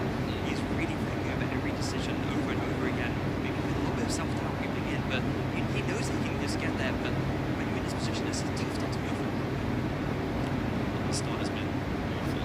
Make no mistake about it. That's what can happen. Finals are going to be retakes. We have 4 energy back to energy retrieval. It's going to be a manual attachment retreat here from Drew. It's the final point bonus. Great energy retrieval would be enough to get the KO. So does he find out for these 2 cards? Yes, we do. That's superior energy retrieval. Hey! It's alongside boss's orders. That's really not something I want to discard. Might have to. Can you boss orders one more time? Let's say you can win by putting out this mega absolute at the end. You have to use the superior energy retrieval anyway, just so it doesn't get darkness away. So here's more energy coming back. Just preloading it and making sure that you have enough to close things out, deal with the total, and then, yeah, one mega knockout will do the tricks to win the game. At this stage. His mid boss orders on Petra and EX, as we know, that irritated house reverse becomes too dangerous. More prize cards that are taken, so trying to deal with that Pokemon going down to just 2 prize cards remaining. Mais 2 prizes. Caraca, o cara vai virar mesmo? Close the game out. It's not in the hand, so we know that he doesn't have game yet. Why's the draw for turn? It's a Latias EX. Countercatcher in the hand is not going to work. These 2 are currently even on prize cards, so that would also be a reason to not look out the Mega Absol, because then that would enable that to happen as well. There's a PG in his hand. Edmund's getting as much as possible. I think he might be. Towards the Blood Rune Ursaluna. Oh, that's good. This energy coming in, already damage on this Golden Go EX. Handshake, that's game number 1 to Edmund Desmond. Bringing in the Blood Rune at the perfect time. Ele ainda ganhou. Okay. Poison. Monkey already set up multiple of these Golden Go EX throughout the game, especially when you're up against a 1-hit KO matchup, using your own subjugating change to set up some additional damage. Fantastic display. We were saying there's no way to put damage on your own board. How about poisoning yourself at 1 damage counter at a time and building up enough to move it over 240 plus 20, a clean knockout of the Golden Go. What a superb finish for that game. Many people were expecting a clean 2-0 sweep for Drew Stevenson at the start of this game, but it was nothing like that in game number 1. Let's see how those opening turns really dictated this game for Freya. It was really after a few turns that Drew had discipline and the attack towards Mega on EX. Also chance with the Golden Go deck was normally so easy to get into play. Yeah, really was that mega blowout start, I think, that kind of set the snowball rolling, because it forced Drew into so many awkward lines at so many different points. Found that Buddy Coffin just like 1 turn later than he ideally would have wanted to. Luta é louco pra caramba. Então, o Dragapult, de Shibuya pro jogo do abate é só 1 ano que se passa, né? Então é pro Yuta tem 17. Então de Shibuya. Do Jujutsu Kaisen Zero pra Shibuya e depois de Shibuya pro jogo do abate. O jogo do abate é 1 ano. Né? Expectation of him today, Freya. Matchup seems a little bit more favoured. He's accumulating so many points with this deck.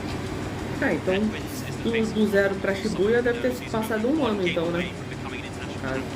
Drew's facing someone who recognizes I've been here before, my back is against the wall. I do not want to be second runner-up again. I'm going to recover. I want to win this game and the next game and make the 2-1 comeback to claim my first international title. Well, I think the good news for Drew is that basically that game 1 was the worst situation possible. Really was. Only 3 prize EX Pokemon. You couldn't really maneuver it out of the way. Didn't really get any value, any chip damage even.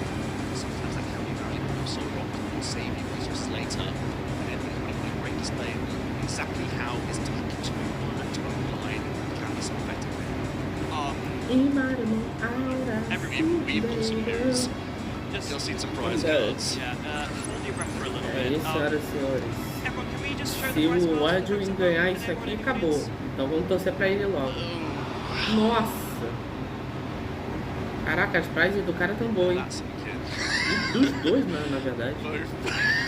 They don't know who it is. They don't know who it is. They know someone's in trouble. Edwin leaves the Psyduck, has a Mega Kangaskhan EX off the top, and is going to attach. And now Drew will be the one finding out first, because they have Metallic Signal at their disposal. They know they have Golden Go. Drew's saying it's not me. I mean... Is it not? Cara, de live, 7 horas e 45 de live, gente.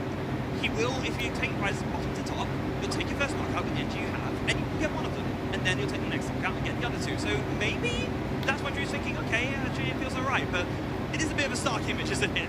I love your enthusiasm, Freya. I love it. Caraca, ferrou? You're right, though. The position of the prize cards are at least workable. It's ever the optimist, as I've been called backstage here a few times already this weekend. My goodness, walking into the bench today thinking, well, anything can happen in Pokemon. Seeing it again here, Drew with a very unfortunate game number 1. Now staring down some really critical prize cards. Going to make him have to jump through hoops in this game too if he wants to make a comeback. I wonder if he said, is it me, because he doesn't quite realise yet. Maybe he's not done through the counts of the superior entry retrieval. Or maybe, yeah, he is just not that bothered. He thinks, actually, I'm fine with this. Just speaks about sort of competitor Drew is.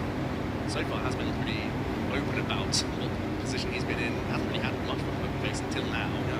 And wow, what a great start here. I mean, normally Genesect is not something you want to start with, but better that than the Mega Ball While.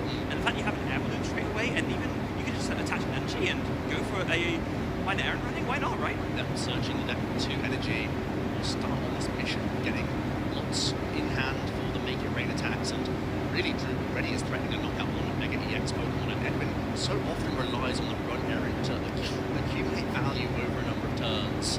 So if Drew can take an early prize lead into a Mega EX Pokemon, he may just jump through them and find a bunch of those superior infantry.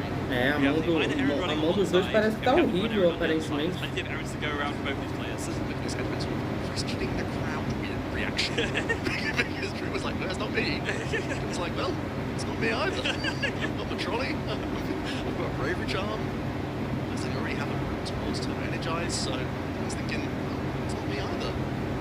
Well, you know, we love to see mutual confidence. I mean, that's very in line with how both these players felt going into the game, to be honest. So I'd say that's part of the course. Still do his due diligence as one of those Absol in the prize cards, but typically, you know, he really resents making one in this situation that relies on 2 prize EX Pokemon, that's Pensions and that one possibly EX. Really great to see this pressure surely turn 1. Of course, we were missing it, but not turn 1, second turn, but we were missing it in that game 1, was right there at the top of the prizes. Not that it mattered, because Edwin took that game down in a very confident fashion, but we are going to see a nice spread of basics here, including that ever light Toad score coming down straight away. É, por que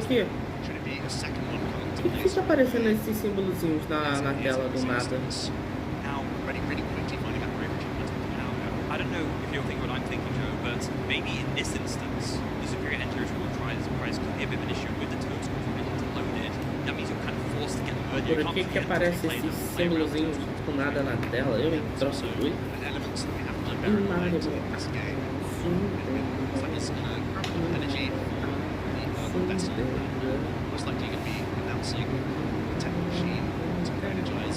Caraca, a energia do cara é antigaça. Que louco. Quando eles aceitam. O Dragon tinha que estar aqui na live pra me sanar essa dúvida, cara. Porque tá muito doido isso, cara.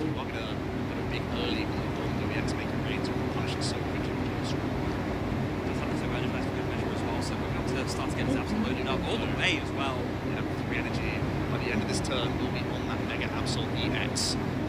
Right up for Regardless. That was so effective at game number 1. We're also going to Bravery Charm to give a little bit of extra safety to his benched Mega EX Pokemon. It's a really crucial downside of these really overstated basic Pokemon. Giving up that additional prize. It's a real downside, so protecting them at all costs is the name of the game. 30 HP is a big number. Even for Goldigo to overcome, it can do it, but suddenly you factor in the Toad Scroll and you factor in the lack of energy recovery, and it becomes a lot tougher to overcome. And everyone looked at me sort of shaking hands with him and saying, wow, just look at 2 of these. No problem. It really does change the map here. Aceitas um churrasco? Opa, aceito sim, Alexandre. Aceito demais. Esse peitinho aí, que delícia, hein? Easy time getting the Golden Go into the equation, maybe even stashing an energy onto a Mobile earlier on in this game as well when he finds a window of opportunity. If one Golden Go can sit around for a turn, that gives you the license to attach to your Mega Mobile later on in the game. That's exactly how he would like to play this out. Even more so, seeing those 2 Toad Scrolls sitting on the bench, knowing that at the very least I can finish things up and go down later on. That 2 70 hit point threshold is so difficult to reach into. So we are now on the 3 stage 1 EX Pokemon. Obrigado aí. Draw potential for Drew Stevenson. First will be reactive to Make terrain. Cara, eles usam energia antiga, cara. Não, o Drill não, mas o Edwin usa, cara. Que loucura. Once again, that sort of puzzle for Drew here. How do we want to go about this route? Do I accept that I'm taking out lots of single prize Pokemon just to alleviate the headache later, so I can just burst one Mega Evolution EX, or I do a Mega Pokemon straight away, maybe limit the draw potential. Peraí que eu já volto, gente. Knowing that at some point I'm going to have to find this boss's orders combination with enough natural energy in the hand, because I won't be able to use superiors, provided Edwin can establish that lock. There's a lot to ask for. Even though this board is looking really obvious, there could be a really easy 3-prize knockout here. It would make life awkward for Drew later on in the game. Sometimes that's a deceptive trap, right? We were talked about how it could be really effective if you could just slam down that Toad Scroll once the energies have been discarded. That's where you really start to struggle, because then you have to either focus down on the Toad Scroll or go down that Mega Mawile route, at which point Edwin can try and play around that. But if maybe you do just think, even with that kind of bait in front of me, this is still the right way to go. Yeah, and Edwin basically happy with either outcome. If the Kangaskhan goes down, that's when you can go into Iono plus Claw of Darkness mode. If you find a Toad Scroll, you're going to be really happy about that position. You know your Absol will be pretty safe. Instead here, what are you seeing, Freya? I'm seeing an Arven for a Nerve Vessel and a Vitality Band. With that will be enough energy to take the KO, I believe. Yeah, already stashed a few with Minor Errand running on the previous turn. We've seen some draw into energy. We've seen Fighting Gong as well. So it should be lining up for a knockout. It's just a debate on the discard. Vitality Band doesn't really fix a lot of maths in terms of the knockouts for either the Soul Rock or the Golden Go in this matchup. So going to go ahead and discard it, grab 2 more energy. I do believe with that, if we attach metal to the active, that will be 6, and there will be enough for a Make It Rain KO on this Mega Kangaskhan. And I mean, you got to think with the amount of energy that he's searching, it telegraphs that he is going to go for it, and he decides this is the route to win. There is a manual attachment for the turn onto Drew's active Golden Go EX, and he's lining up the 6 energy. It's going to be a huge Make It Rain knockout here. The first Mega Evolution Pokemon going down for Drew Stevenson in game number 2 here. And let's see. Yep, 2 superior energy retrieval picked up from those prize cards. A big relief for Drew. Yeah, and I was like, yeah, okay, yeah, fair enough. I get it. I get it now. I get the reaction. Yeah. I'm so back. But Edwin might be trying to lock those items out regardless. One big thing, not just the prize cards that Drew's taken, but also crucially taking away really the only draw engine that Edwin's deck relies on, that Run Errand. So Edwin, without access to an Iono, has to simply use Lily's Determination here, Freya. Oh, and this could be really big, of course. I mean, Edwin is still getting 8 cards, of course, not taking the prize card yet, but if these 8 cards don't find either a way to draw more cards or just straight away find that Toad Scroll, suddenly Drew's looking at immediately winning the game. And he's actually prized 2 copies of Ultra Ball. That's normally his only search towards this Stage 1 evolution Pokemon, so he naturally has to find a one-off here from 8 cards. Oh, no, there's no search for it other than that. 8 cards drawn. Does he see it there? No! Oh my goodness. Joe, is that just going to be it? Well, I said it could be as easy as knocking out 2 Mega EX Pokemon. No hand disruption. Just literally just picked up 2 superior energy retrieval from the prize cards. As long as he has the boss's orders, which he does, I think we're going to game 3. Edwin simply has to Claw of Darkness here. Has to accept that Drew has access to boss's orders and hope that the 330 hit point threshold is awkward. Edwin, all in one turn. It's Voltei, right. Word. Claw of Darkness, 200 damage. Drew gets to really show a powerful hand. So much draw power. Look how many superior already Nossa, there. quanto Goldengo, meu Deus do céu. A gente vê Goldengo no competitivo aí, ó. Cadê o Marlu e o Dragapult pra ver isso aí, ó? Aí, ó. Vocês não queriam ver GC, ó? Tá aí, ó. Goldengo. Basically have to take this card. Also superior combo piece to value, getting rid of more. Yes, that's possibly a superior energy retrieval. And now Drew Stevenson has many coin bonus to dig towards either Arven or more of the superior energy retrieval to close out the game here. So not only that, but you can go ahead and get really efficient with this because you can retreat this Golden Go and do 2 active coin bonuses, get the energies back that way and just clear off this. Wait, oh, you already got Arven, that's it! There we go, superior energy retrieval. O cara pegou as prizes, agora ele vai poder energizar. Retreat action means that with double superior energy retrieval we'll get 8 back. We can manually Agora, attached to our se new pá, acabou active pro build Drill. EX. Edwin recognizes that. We're going Drill to a não, game pro 3 in our Edwin. Masters Division final. Agora que o cara... Agora que ele prazou, pronto. Era isso que ele precisava para movimentar o deck dele. Pô. That's how quick the Pokemon trading card game can turn. Proud, love to see it. We've had game 3s in all of our 8th division finals today in the TCG. Do you want to go second, Edwin? Edwin's like, yes, please. Very understandable, I think. I think I would like to press trolley. Go. Seja solidão, talvez nossa sorte. Pau a 1, chat. Lembrando que quem ganhar aqui acabou, hein? Pelo menos finalmente teremos aí a finalização aqui. E aí vamos finalmente pro VGC. Caraca, ele pegou 3 de uma vez? Nossa. É, realmente. Dá 3 de uma vez só. Make it rain, 2 knockouts, 6 prizes, game 3. We all know what's happening there. Go revving up for a big knockout.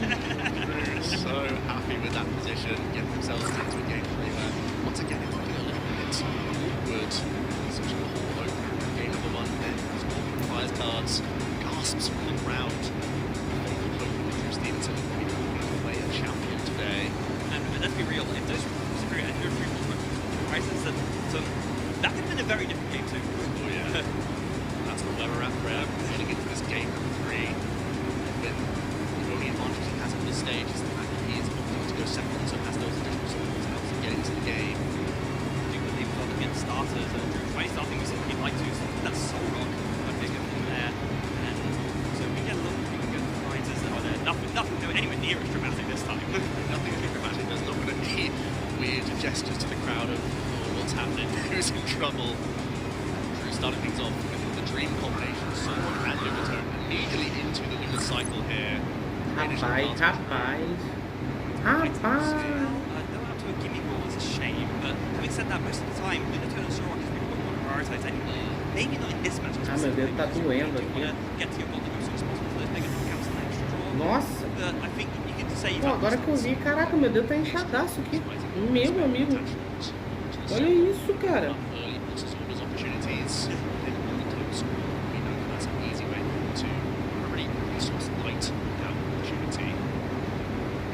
Caraca, mano, o tamanho da bolha que tá o meu dedo. Meu Deus. Ô, louco. Então, né? Caraca, tá um bolhaço aqui no meu dedo. Meu Deus, tô vendo. Tá vendo aí, Alexandre? It's actually good for two reasons. One, it can already get your attack going when you want to, but also you can then very easily retreat that into, say if you really need to go into a gimme ball for a minor errand running, you can do that, or just any number of other options. Or if Edwin does go ahead and bench that total early on, you can just go ahead and put Swords to KO it. With that in mind, I think Edwin is going to be a little more cautious about benching it than he has been previously. Yeah, I think it would only really come onto the board if it was alongside Bravery Charm, some counter range when it comes to gameplay. That is something that immediately everyone has to take note of. As câmeras estão funcionando, por isso estou vendo. Câmeras. Ok, né? Eu tendo um total de 0 câmeras em casa e tu falando que tem câmera. Bom saber que eu estou sendo espionado por uma câmera imaginária.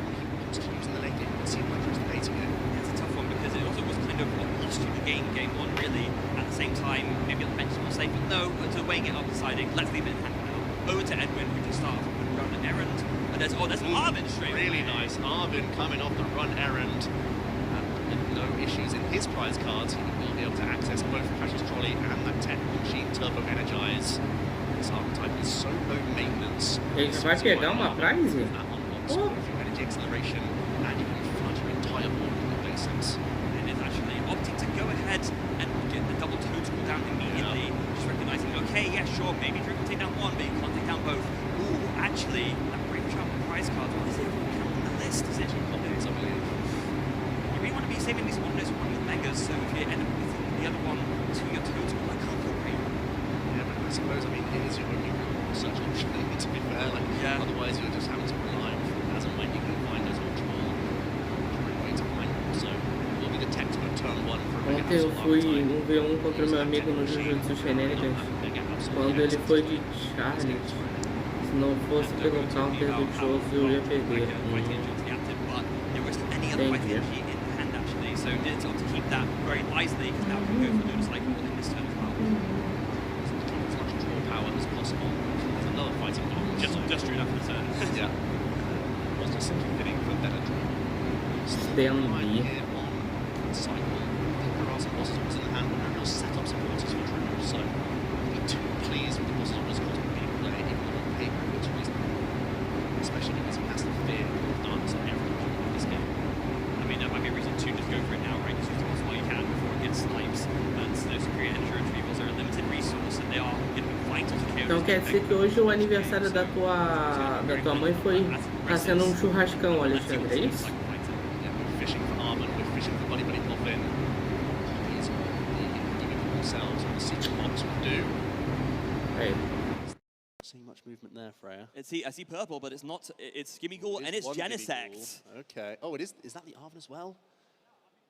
It's boss's orders is an option.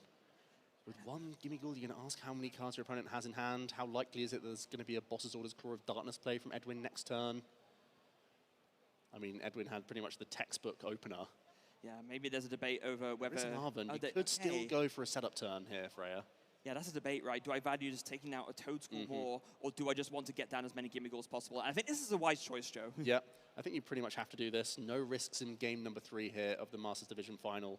You just have to use your buddy pop in and grab additional Gimmighoul in this instance. You can also grab yourself an air balloon. You probably would have to commit it if you wanted to this turn. Also, but with getting 3 Gimmighoul down, you could still look to use Minor Errand running here, Freya. That's true, and that could be another great benefit, just to start to build up those energy so that you can make sure you have enough to KO those Megas later on. You can see there, looking at the crowd shots, everyone's super laser focused on this match, and how can you not be? Like, these two masterful display between these two players. Yeah, it is tense here in our game number 3. Air balloon flashed from Drew as well.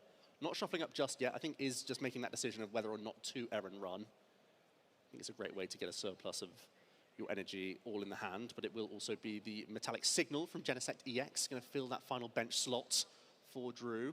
Very nice to bank that. Just in case Edwin ends up deciding Ino is the supporter of Torch for a turn, then you're able to find those Boa. They go again on the next turn. Oi, falar em churrasco, tá cheirinho de churrasco aqui. Drawing cards does win games, believe it or not. Oi, não faço ideia da onde tá vindo, mas tá vendo um cheirinho de churras. About that. Using one right now, just 2 energy doesn't seem that valuable. Is there any way to maybe draw some more cards so get some in the stockpile? No, not really. A retreat into a game we wanted to. When Errand running is being spied here. Metal energy to the bench. Sure, it's going to be superior. I want to win this round. Just get the value of what we can out of it. That effectively burns 2 already, getting half the value for the one you use. And you can still use the Voltei pegar batata assada? Pô, se for batata assada, boa. Se não batata frita, é bom do mesmo jeito, mas...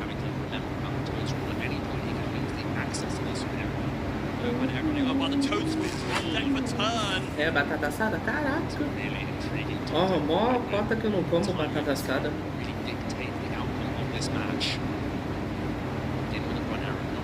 Any decision just yet. Tries to pick up as well as the golden vessel. It's already energy in the hand for Edwin, so shouldn't have too much difficulty. Alright, now he's going to get outside the units. Could be an interesting line of great charming attacks, perhaps, and then holding the other. It's really crossbow range shenanigans, but no, we're going to be great charming up on our Mega. Then we're going to be using our subjugating chains. It's going to be absolute back into the firing line. Faltam 3 dias para as minhas aulas voltarem. Vixe! 3? Espera aí então. 3 contando com hoje, né? Então tu volta na quarta?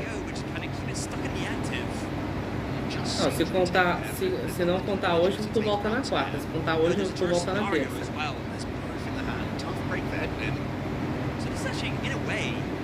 Sim, então.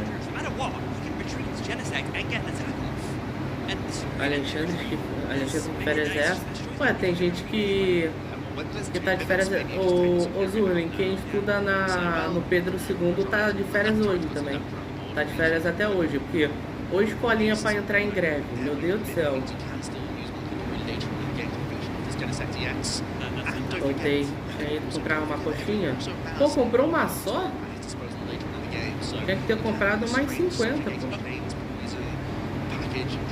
Nossa, é incrível, né? Vai chegando a hora de dar o VGC, começa a brotar todo mundo de volta. Quinta-feira eu tô na... Quinta-feira eu tô na quinta semana já. Caraca!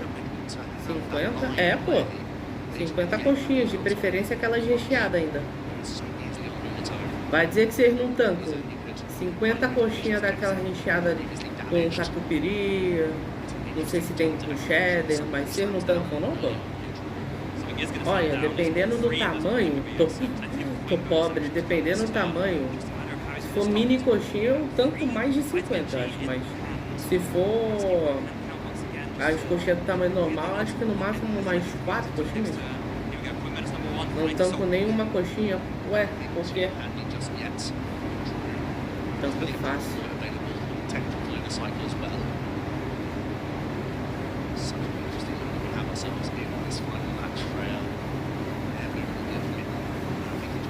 Isso foi o que ela disse. Meu Deus do céu, Zurli.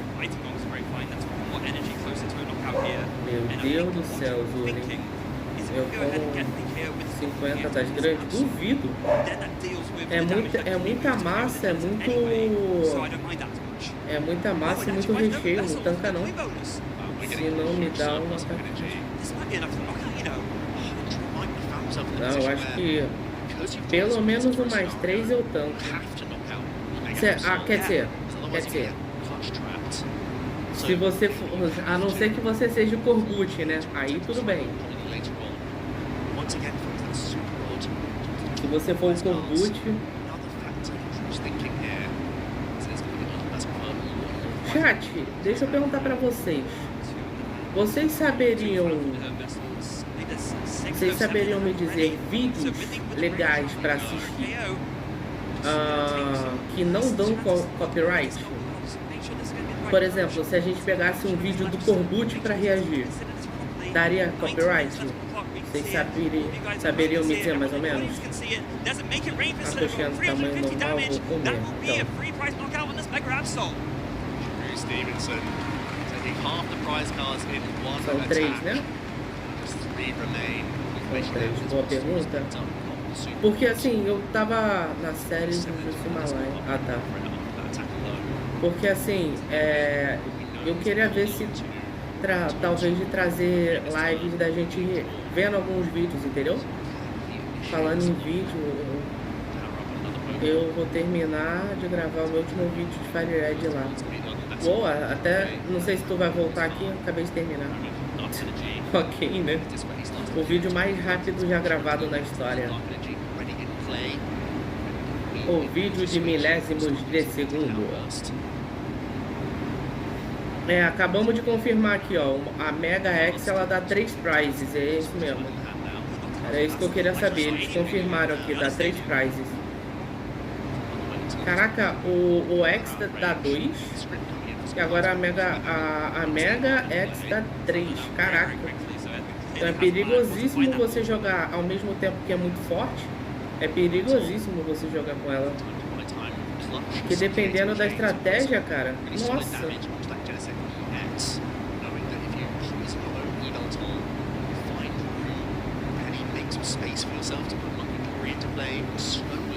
Faltam 17 minutos pra acabar? Não, 17 não, o Dragapult. 17 o tempo normal.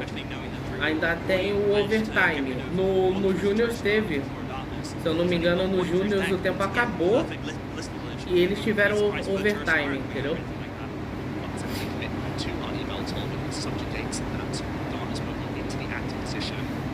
Jujutsu Himalaia módulo. Nossa. As well as the slime mold colony coming into the equation, it's going to be a clutch, 2 damage counters.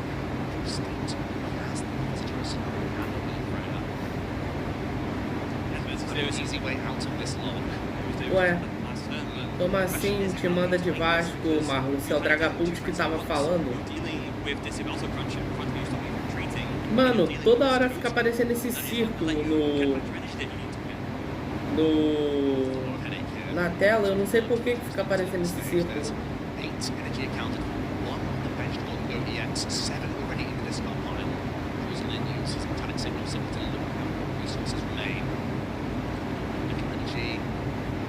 Destruíram minha alegria? Calma, paciência.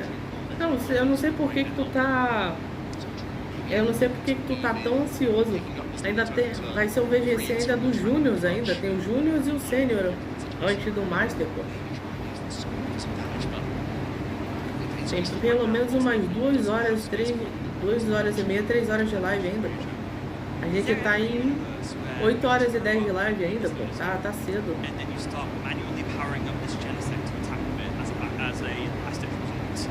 Ah lá, fica aparecendo esses círculos do nada na tela, alguém sabe? É a única coisa que eu entendo.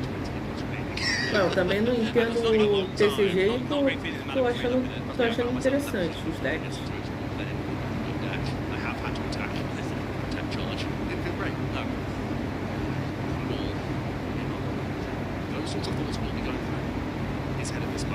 Reconstrói tua alegria então, mano. Exatamente.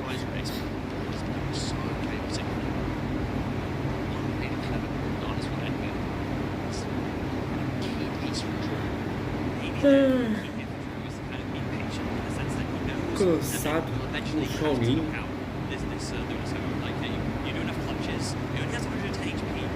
Vai lá matar tudo com essa por aí. Ah, aí ó.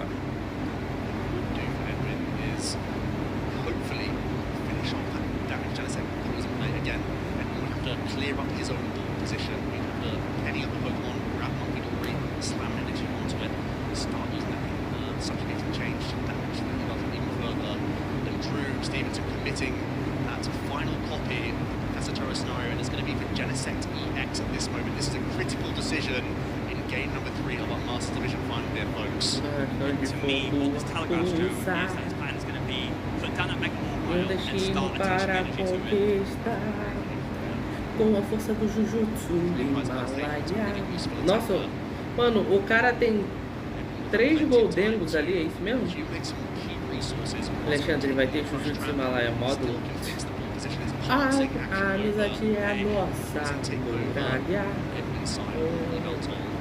Alexandre lidera a grande batalha. Com o orangotango santo, a gente não falha.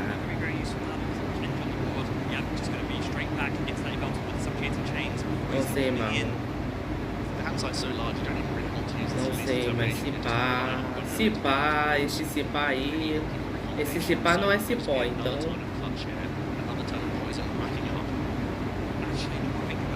This Turo on the Genesect from Drew was really handsome, especially thinking about how many turns of clutch that Ed has to work with before he has to use it on some medical attack.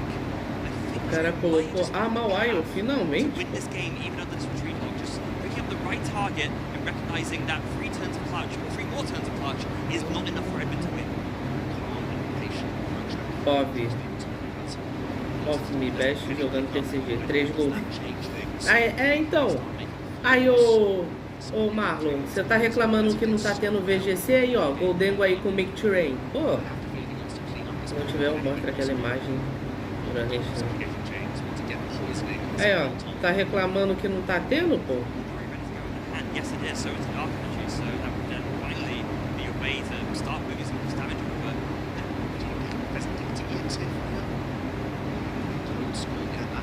O cara tá lançando um Goldengo Make Terrain ali, ó, literalmente, pô.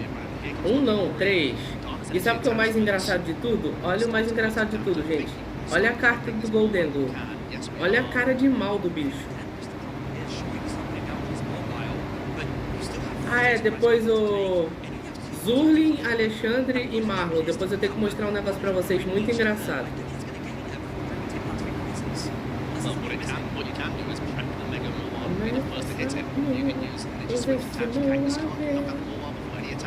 Que a maior força vem do nosso querido Elon Musk jogando TCG pra ter tempo. Então, né, haja moeda pra tudo isso. Haja 9.999 moedas, pô. Ô, Zurlin e Marlon, vocês que manjam aí do competitivo. Se eu tiver um Goldengo e fizer bridge, com um dito no caso, né? Vai nascer Gimme Roll ou Goldengo? E dá pra fazer? Aliás. Eu tenho essa dúvida.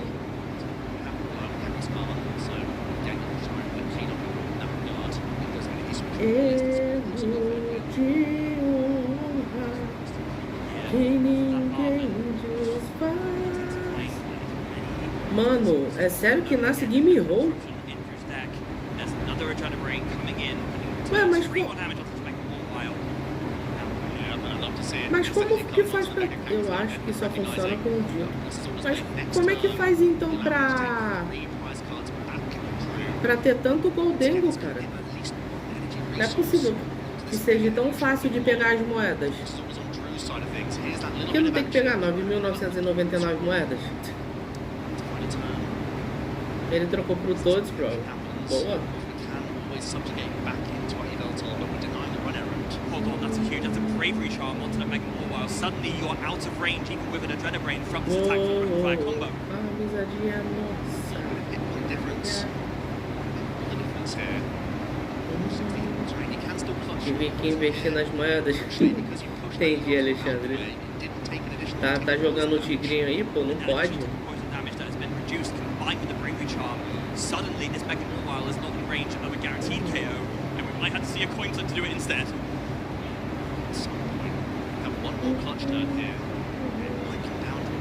Tem que ser com o mestre tem que ser com o mestre das bitcoins do jogo. Soltar a carta aqui? Que maneira soltar a carta eu, hein? Ah, se bem que ô Simon, você que é fã de futebol aí. Ô caramba. Peraí que eles têm que voltar na carta. Eles têm que voltar na carta pra eu mostrar.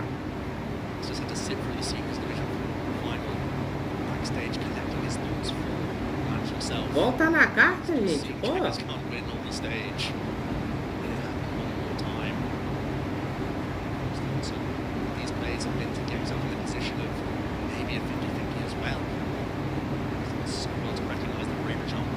Porque se fala soltar a carta, mas nunca fala pegar a carta, também não faço ideia, Alexandre.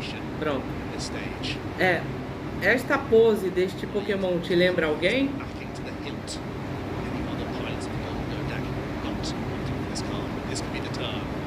Te lembra alguém, algum jogador, alguma coisa? Essa pose desse Pokémon nessa carta? Mapê? Talvez? Aliás, o Simon, não sei se tu chegou a ver, mas o Yamal falou que o Pokémon favorito dele é o Zygarde. Sim, o Yamal apareceu. Ó, o Colmeia TV aí, sabe? Colmeia TV, Colmeia YouTube. Boa noite, Colmeia, salve. Boa noite. Meu Deus do céu, eu tô bugado, desculpa. Vamos lá, vamos do começo. Bom dia, boa tarde, Colmeia. Seja muito bem-vindo à live aí. E desde já um ótimo domingo pra você. Me lembrou o tio do nada a ver. Então, pior que apareceu, o Yamal apareceu, ele falou que o favorito dele é o Zygarde. GG pro Drill? Será?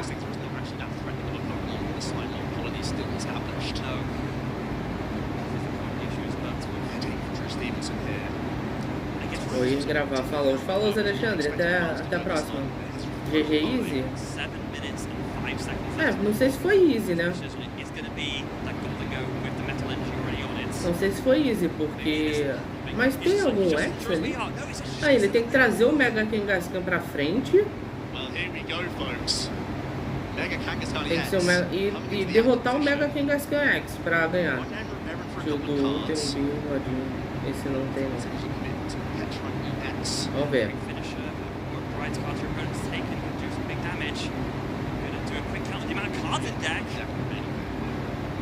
Ele tem que derrotar ou com a Mega Mawile ou com qualquer outro Mega Kangaskhan X, que aí ele ganha, porque são 3 prizes. Faltam 3 pra ele pegar. E são 3 certinhos que a Mega X dá, entendeu? Então vamos ver. The dice is coming into the hand. Edwin Mesman, rapid fire combo. O cara comemorou ali alguma coisa. Nossa, ah tá. A Mega Mawile ficou viva. É só atacar.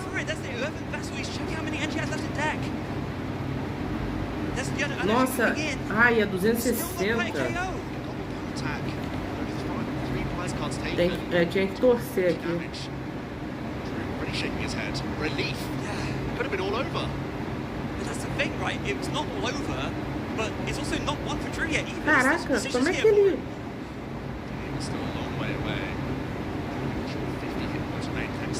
Como é que ele ganha isso aqui, cara? Acho que ele não tem nada pra bater, pô.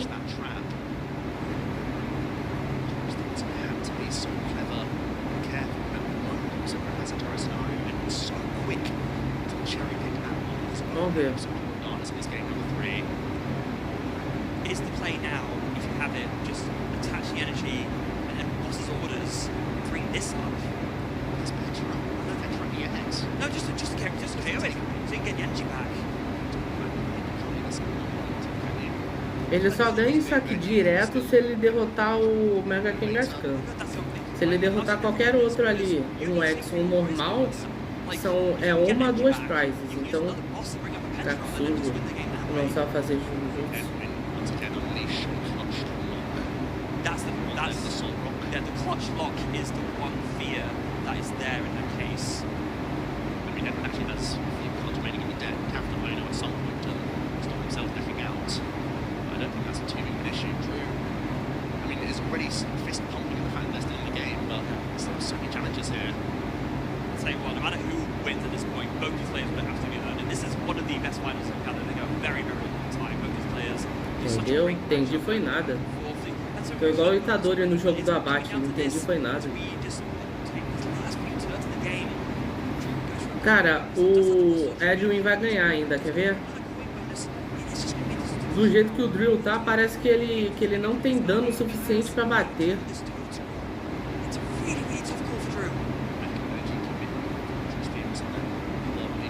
Tá, energizou 80 vezes.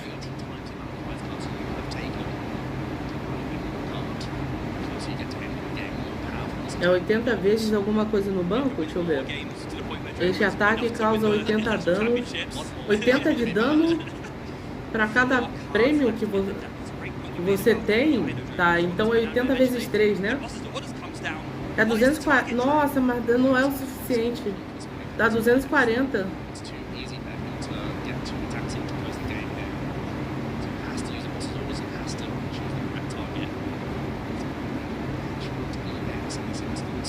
Nossa, tá, vai. Colocou ordem da chefia, Picharante. Ok, bateu no Picharante. Pegou 2.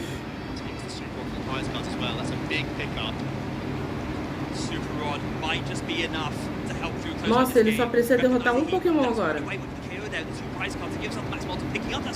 Mano, se ele tivesse pego mais uma prize, só uma, ele tinha batido 4, né?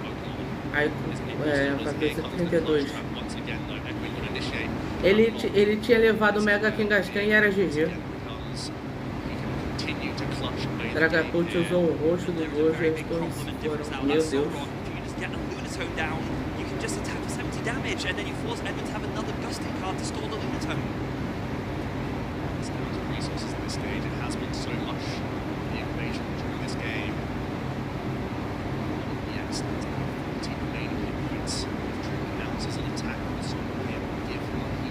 Agora é o que? Ele energizar alguém. Fizeram um atentado, que é isso? É ele energizar alguém. Jogar de volta o Goldengo e bater GG. Ele ganha.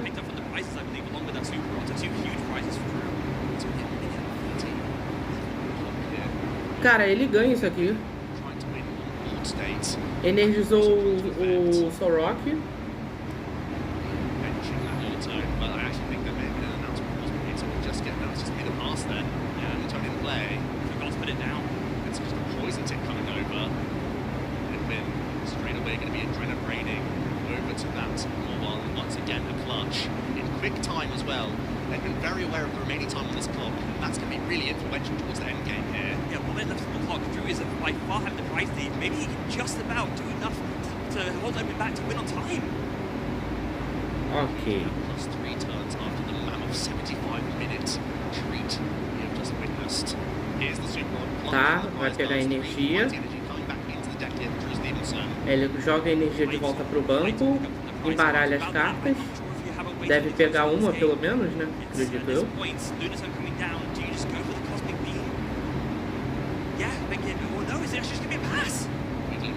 Pass over to Edwin.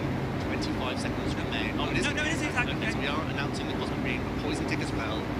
Yeah, 90 total damage. Tá. 2 poisons plus 17, that's 90. And also we're hitting through resistance with Cosmic Beam. Ok. Challenge from Edwin. Here we go. Let's finish off this Mega Normal EX first. Adrenaline Rain. Just making sure. É no round 2 que os dois propositalmente socorro Meu Deus, era uma vez uma cidade, né? Caraca, o cara pegou 3 prizes. Ele derrotou quem? Pera, ele derrotou quem aqui? Ah, ele derrotou a Mega Mawile. Nossa!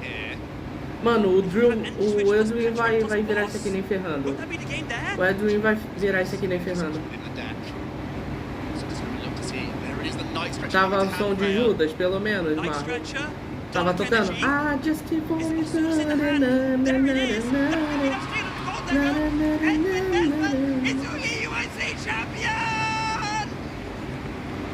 GG.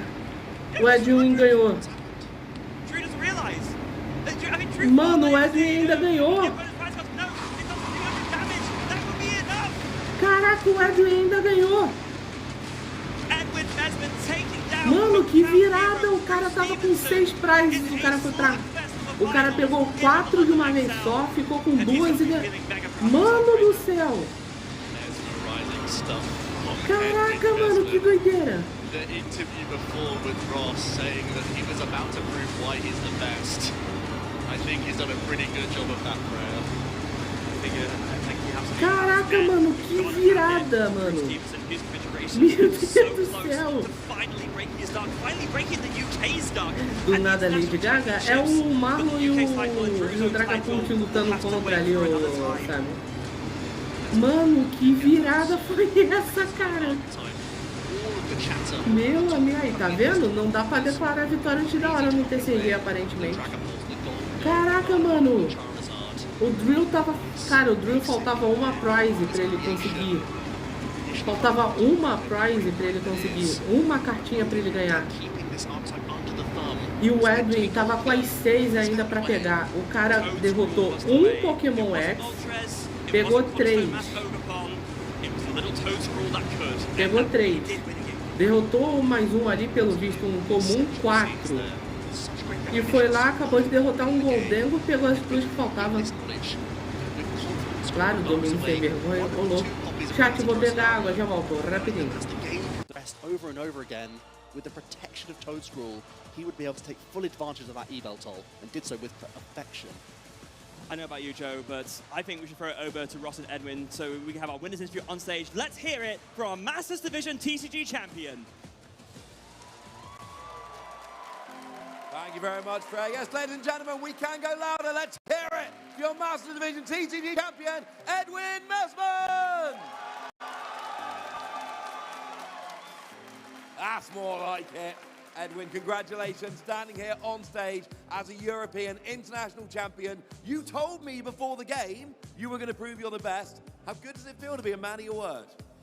Very good. Yeah, I don't even know. It was so close, so stressful. I don't know what to think. I'll tell you what, I was talking to your friend before and they were telling me you like a deck that gives you agency. You like to have a lot of tricks. You had to use all of your tricks in that game. It looked stressful watching it backstage. How stressful was it playing that out? It's hard, you know, doing all the math, just looking at all lines, looking at this discards, so stressful. Well, you did it. You've crowned yourself a champion. You've brought this title to the European region. Ladies and gentlemen, one more time, give it up for your Masters Division champion, Edwin Mesman.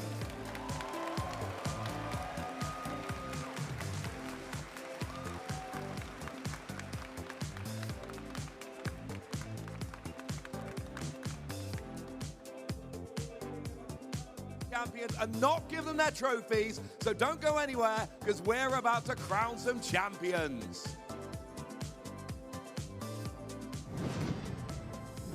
Wow, what a finals that was. I think I blew out my voice with that scream at the end, but we're at the end of the event, it's fine. It was worthy of it. Absolutely stunning scenes there. Edwin, really cautious play with the archetype, and that's one of the main reasons why this Absol deck there may be some doubters for the archetype, because on paper, vulnerable 3-prize EX Pokemon, making small mistakes will make your deck look really quite poor. You can lose in only a couple of attacks if you're not putting up those defense mechanisms. Being so aware of what Pokemon and when you can initiate clutch. Really great timing of the use of his tech inclusion as well, that Toad Scroll. Looking so intelligent now for this weekend. If you want to talk about a deck in this format that rewards a high skill ceiling, look no further than this, and proving that, because we were saying, is maybe Toad the only one with the skill high enough to pilot an archetype like this? The answer is no. No, apparently not. There are other amazing, talented pilots of the archetype, and actually we're going to have a replay through that finals. It absolutely deserves it, because we have more than enough to talk about in this 3-game series. In game number 1, Freya, it was Edwin who had that really amazing opener, thanks to Drew having a really slow start. Admittedly, that Mecha Mall EX is far better in the late game than it is in the early game, and it really allowed Edwin to have some very intelligent uses of Core of Darkness early on. I think the announcement of Gobble Down for 0 about set the tone for the rest of that game. Was able to take out that Toad Scroll at one point, so was able to get some of the energy back, and discarding the Air Balloon as well, just means less flexibility, means less draw with the Golden Wing EXs as well. It does without being able to do more in the active. And it even meant on the turns where Drew was relieved from the Slime Mold Colony lock, because his hands were so limited the entire time, he was having even painful discards from the superior energy retrieval he was able to use. And Edwin, again, with really clever use of poison in that game number 1, was able to set up a nice Blood Moon Ursaluna late game. And then action was quite different in game 2, Freya. Yeah, quite different indeed in game 2. We saw this potentially risky KO here from Drew, recognizing that I want to take out this Mega, but then Edwin with the double Ultra Ball prize, whiffing completely on the Toad Scroll, so Drew was able to just clean it up there. It was as simple as that. Yeah. Superior game. Make it rain from Drew Stevenson, bringing us to this thrilling game number 3. Edwin with the mid-turn Monkey Dory knockout really put Drew Stevenson in the hot seat. Eventually, after a long deliberation, brought up the Mawile. The rapid-fire combo Tails kept Drew Stevenson in the game here. And Drew really cleverly picking up that Petrunt knockout, putting Edwin into this position where, once again, he had to have the lock with clutch on this lone Solrock. Yeah, and that bought Edwin enough time to recover the pieces that he needed to finish things off, because that Petrunt got knocked out, but he brought it back. He knew he needed the flexibility with it, and in the end, it was the attacker that won the game. Irritated outburst, 300 damage, Boss's orders with the energy switches that he'd held the entire game. Such clever play from Edwin there to close out that game number 3. And you can see the big exhale. He's done it. He's become a champion. Edwin Mesman, EUIC champion 2026. And what a path he had to take to get there as well. Beating Oscar Madsen, Daichi Tamai, and now Drew Stevenson, maybe the most consistent finisher over the entirety of the Europe Regionals circuit so far. And not just a championship victory, but a flawless one. 0 losses throughout the entire tournament, Freya. Only wins and ties. Only wins and ties. One of those ties was intentional to safely put themselves into this top 8 and evade an asymmetrical match, overcoming such fierce competition. Edwin, who for a lot of the seasons has been seen as this sort of almost not quite player who kept falling just shy of these top cuts, makes his way into the top 8 and absolutely storms through it. And meanwhile, from the other side, again, cannot say this enough, huge commiserations to Drew Stevenson. You've got to be feeling heartbroken for him right now. Second again at EUIC. He was so hungry for it. The UK will have to wait again for its title. Drew will have to wait, but let's be honest, with the consistent stream of results that he's had this season, I mean, Should we book him in for the NIC finals now? Plenty more to come from both of these players. For now, though, we've got a ceremony to really reward all of our champions. Thank you very much, Joe. It's been 3 days. Thousands of competitors later, we have found our finalists and the champions have claimed their victories. But now it is time to celebrate with all of them and present them with their hard-won trophies. Each of these trainers has played a fantastic tournament this weekend, and they fought through fierce competition and achieved great things. So please join me in giving all of them a huge round of applause.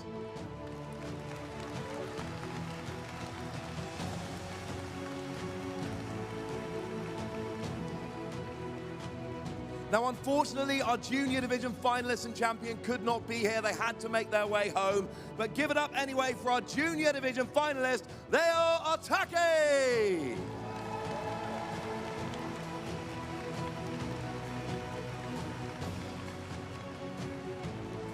And our junior division champion, Kotaro Matsudaira!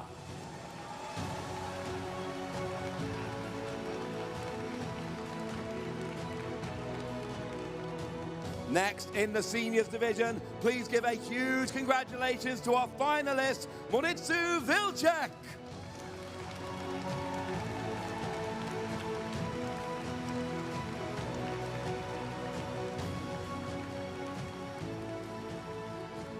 And give it up for our senior division trading card game champion, Jacob Lee.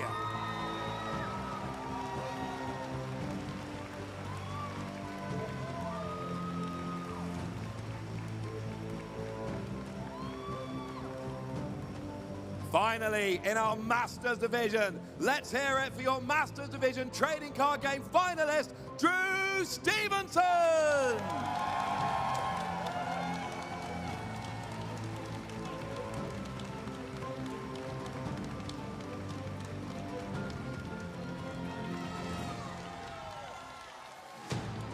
And one more huge round of applause for your trading card game Masters Division champion, Edwin Mesman!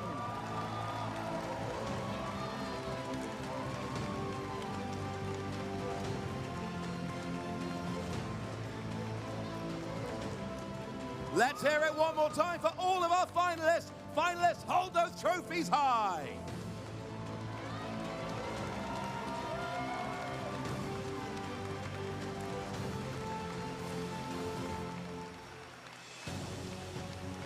But the day is not over yet. We have crowned our 3 trading card game champions. Now we need to head on over to Pokemon Scarlet and Pokemon Violet to crown our video game champions. All of our finalists are currently preparing with their teams, so I'm going to leave you in the capable hands of Rose and Jamie to take you through all of the action.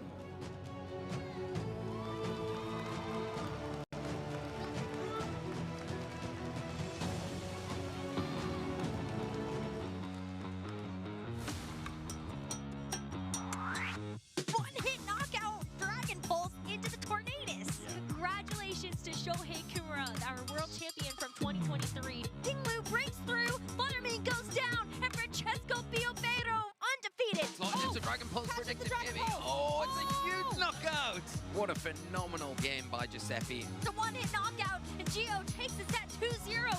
The multi-scale doesn't save it from that 4-time super effective hit, and it gets one-hit knocked out. Beam from the Porygon 2. The Draco Meteor connected, and it isn't enough to actually get the knockout. And Ko has thrown in a towel. Frederick Hoyt Nielsen moves on to the top 8 of the Europe International Championships. The Bleak still connect. We're taking down the Rillaboom, and Cineroy is the last Pokemon remaining for Davide. Davide saw the riding on the Raw, and Zachary Weed will be advancing to your top 4 here at EUIC. Unless it is really bulky, but it is not. Roberto Parente deals with the final Pokemon for Eric Rios in the 3rd game. Thunderclap priority comes through. Doesn't get the KO on the Dragonite, but manages to make that call. Let's go. And we have it. The battle is cancelled. Polchia will be moving into our finals here at the European International Championships.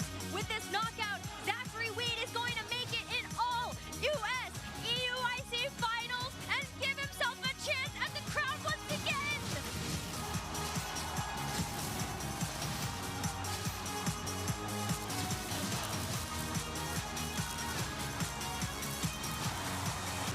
Aí, finalmente chegou, chat.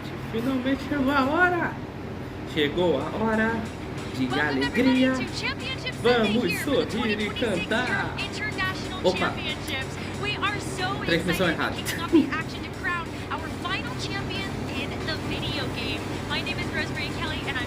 Nossa, eu mandei uma referência velha. Eu acho que ninguém vai entender. Ó a moça bonita aí. Tá bonita a moça bonita hoje. Finalmente, olha a boa queimada. Olha a boa.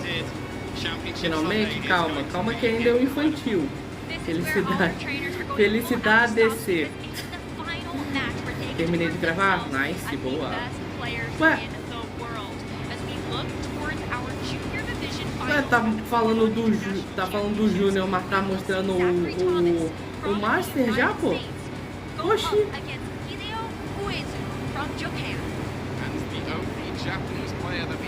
Ô Pokémon Company, cadê? O estagiário tá dormindo ainda, cara. O estagiário tá dormindo ainda, olha o cara que manda. Olha o que o cara manda. Virei semi-grau 1, boa. Em termos de... Como é que fala? Em termos de... Caraca, eu esqueci o nome.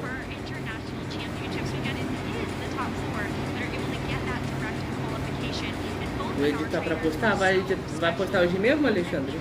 Cara, como é que é o nome? Hierarquia, ô Alexandre.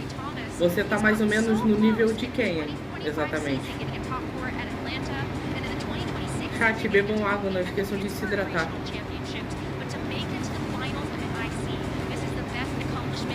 Ué.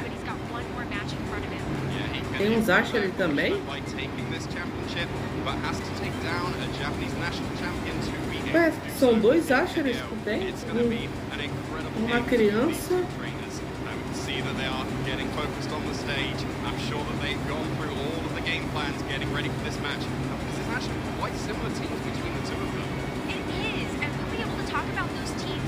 Chat, vamos ver a pirralhada jogando. Olha só que bonitinho o chat.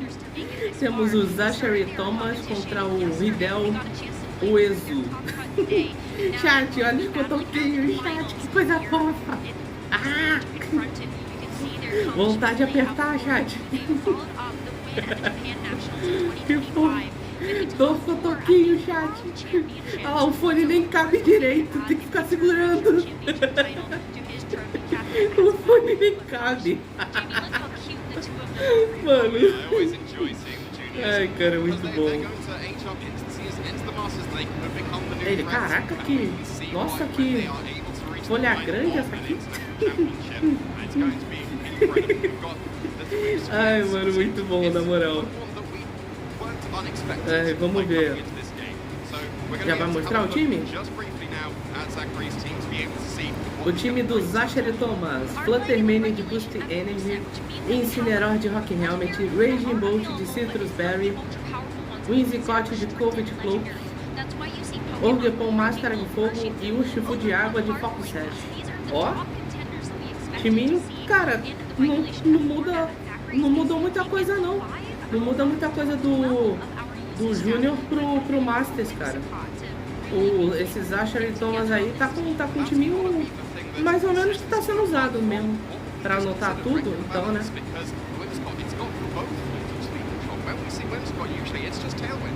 É engraçado que eles não têm malícia de... Nossa, tá... Deve estar um calor, hein? Se pá. Ele olhando assim, ele dando tchauzinho. Não tá muito diferente do atual... O pessoal lá do Masters não, eles estão acompanhando direitinho. Ah, mandei pro Alexandre como ficou a cidade pós o X1. Eita. E o time do mano Ridel Uezu, Fluttermane de Boost Energy, Rillaboom de Middle Plate, Urshifu de Água de Mystic Warrior, Orgepon Máscara de Fogo, Raging Bolt de Assault Vest e Rillaboom, o Incineroar de Citrus Berry.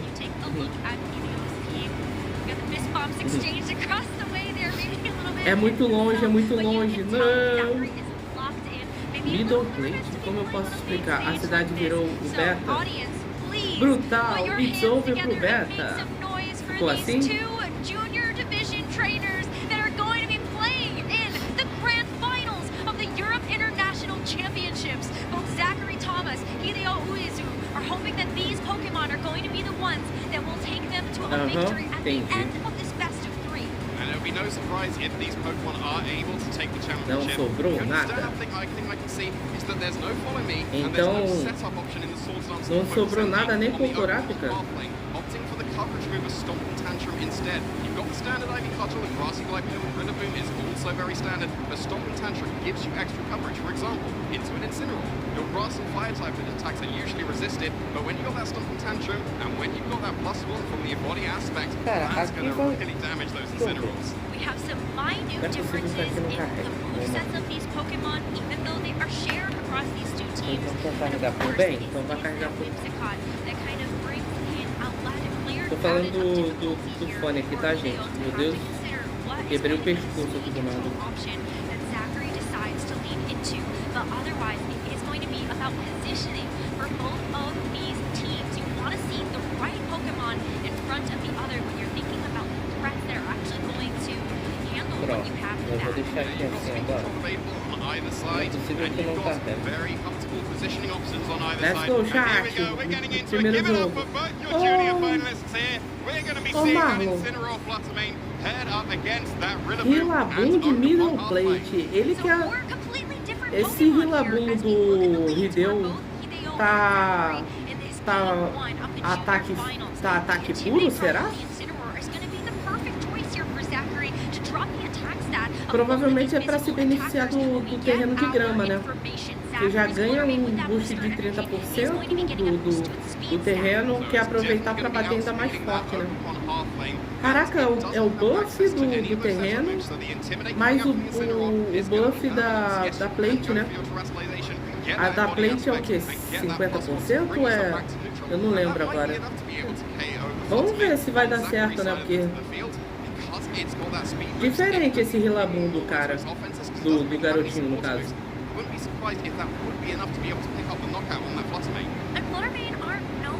É, 20%, então.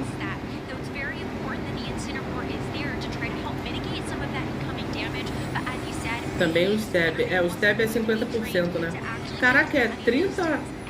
Vamos lá, é 30 no... É 30 na defesa, né? 30 na defesa. 20 pela placa e mais 50 pelo stab. Caraca. Aí, Zurlin, estamos finalmente aí no primeiro joguinho aí do VGC. Nas coisinhas cotoquinhas aí. E você, provavelmente você só vai ver isso aqui, tá? 30 no terreno. Não, mas esse 30 no terreno não é pra defesa física? Ou pra defesa, se não lembra, alguma coisa assim? É, não tá com investimento na defesa. Ele não tá com investimento na defesa, tá só no ataque mesmo. Não, mas se bem que ataque pode ser defesa física, né? E Zurlin, você vai ver isso aqui, provavelmente só isso aqui, tá? Um Rillaboom de Middle Plate, tá? De plaquinha de negócio de grama. Copo de grama? Ah, tá. Então é 30, 50. 50 mais 20. Caraca, então é 70% de buff nos golpes. Caraca, é muita coisa. Se esse Rillaboom não bater forte, esse menino buildou errado. Oh.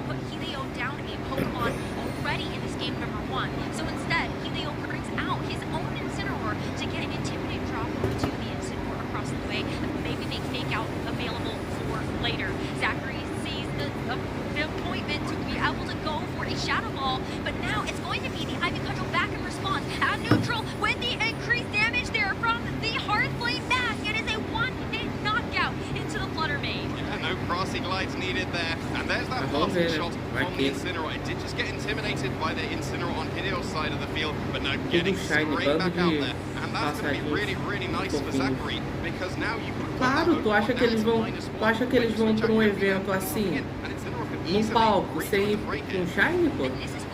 Acho que o Shifu é o único ainda... Pera, o Shine do Shifu já alguma vez foi liberado ou não, né? Será que algum dia eles pretendem dar o Shine de presente?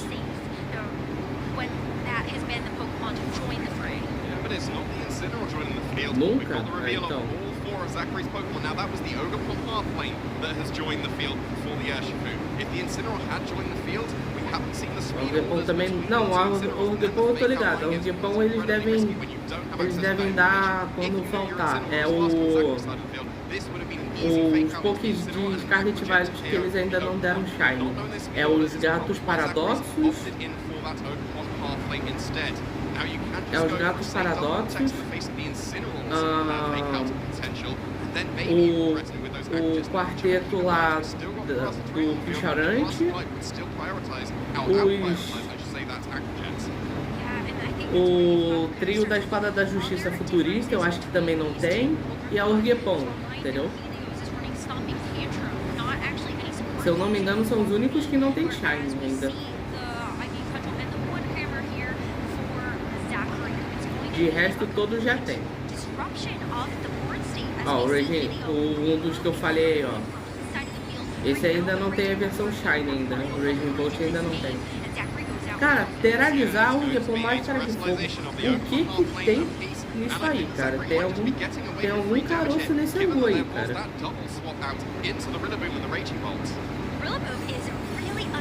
Começou o Ewick?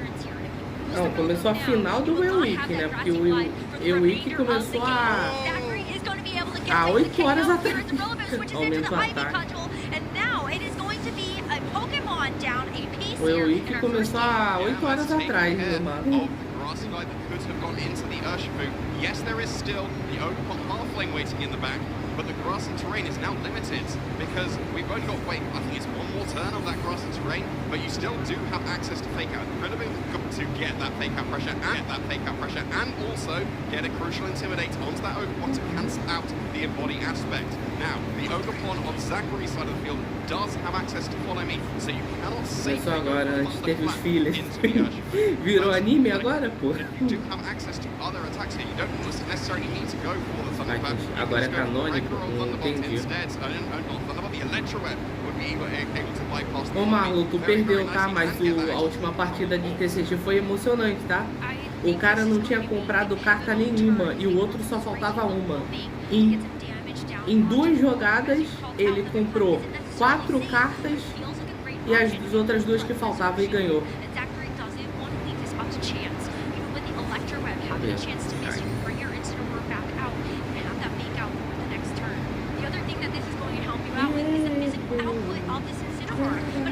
Vamos ver se vai bater forte. Ô Marlon, o Rillaboom do garotinho aqui caiu. Mas o Rillaboom do garotinho aqui tava com 70% de buff no ataque, tá? No ataque físico.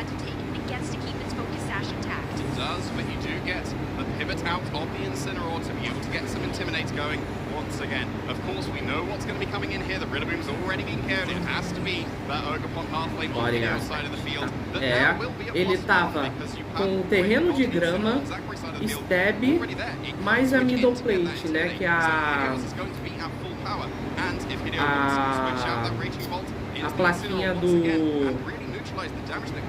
plaquinha de grama, aquela placa do acil de grama. E o Urgepon deu um dano alto no Rage. Sim, deve estar com investimento no ataque esse pá.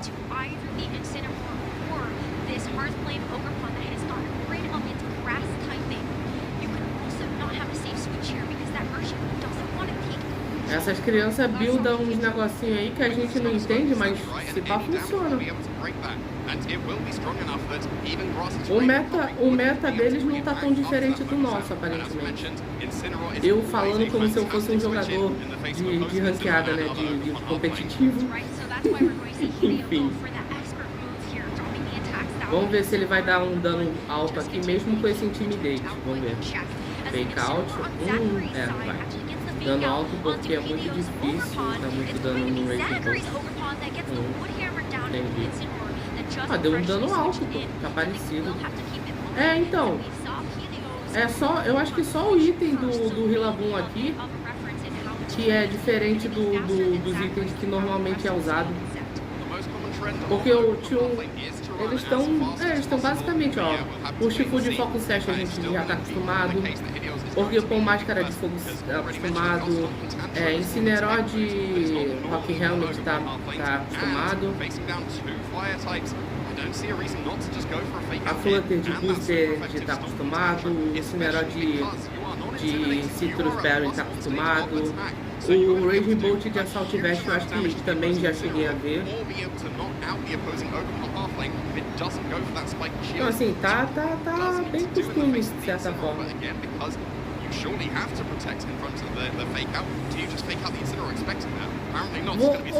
Dragapult e Marlon, vocês saberiam me dizer quem são os usuários antigos das máscaras antes do Orgpon pegar? Quem é o usuário da máscara de água, da máscara de pedra, da de grama e a de fogo antes do Orgpon pegar? Eu sei que é o Fezandite, Mukidori, Okidori e Picharante, sei lá. Eu sei que são eles que usam. Mas eu acho que são só 3 máscaras que eles usam, né? É a máscara de fogo, a de água e a de pedra, né? Porque a de grama já é do Orgpon, né? Alguma coisa assim. Chat, bebam água, não esqueçam de se hidratar.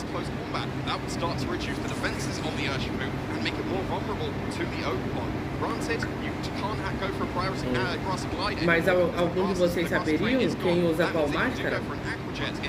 O Fezandite, o Mukidori e o Okidori, quem usa qual máscara? Another switch here for Helio as this Ogrepon feels the threat of this rapid strike Urshifu. Incineroar comes in to try to delay some of that coming damage, but with this Intimidate drop, it is going to at least help out a little bit with the Aqua Jet, but it's not... Máscara específica é complicado. Ô louco, pô, vocês jogaram um jogo, mas não sabem qual? Vocês literalmente jogaram um jogo com a DLC e não sabem qual é. Ivy Cudgel again into the Raging Bolt. It's going to do less damage now as we see these Intimidate drops start to stack up. And Hideo is able to hit both Pokemon with this Electro Raging Bolt de Electric Web? Caraca, que doido. Isso aqui é novidade pra mim. Eu fiquei dormindo, acho que eu tinha entendi. Quite speedy, you can get away with that with the Assault Vest. Thunderclap might be able to prioritize an Aqua Jet, but at the same time, you've still got Fake Out pressure available to you. You can easily go for the Fake Out into the Urshifu, stop those Aqua Jets coming out, or maybe even a Surging Strikes to be able to KO the Incineroar at this point, and that might be why we see a potential double Protect hit. There's at least one of them, but it wasn't a Protect, and that's a fantastic call. Perfect there, because it is the Ogrepon on Zachary's side that was hoping to get some damage down. Eu não, ué. Eu nunca, porque eu não joguei, então eu nunca dormi na cutscene. Stonks pra mim. Agora eu não lembro se foi o Dragapult ou se o Marlon que falou que o público que tava assistindo era do VGC. Independente de quem foi aí, ó. Gente, 4.200 pessoas. Tá muito menor o público que tava quando começou o Unite e o Bull, tá? E o de TCG também. O de TCG pegou 6.000 e poucas pessoas.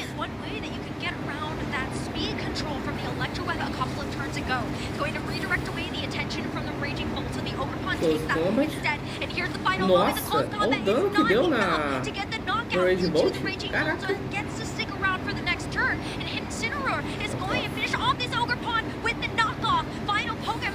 Que mundo é esse tão cruel que a gente vive?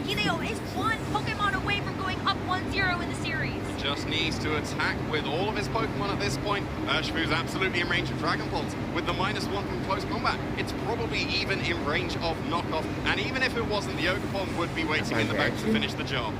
This Raging Bolt is going to take that Aqua Jet like a champ and deliver the final blow to the Urshifu. And Hideo Uezu wins game number 1. Fantastically played there. It was a very repositional Que Aqua Jet foi esse? Ele não tava preso, ele não tá usando nenhum choice pra tá preso em golpe, por que ele... Não era mais fácil ter dado um close combat ali não, pô? Por que ele deu um aquajete?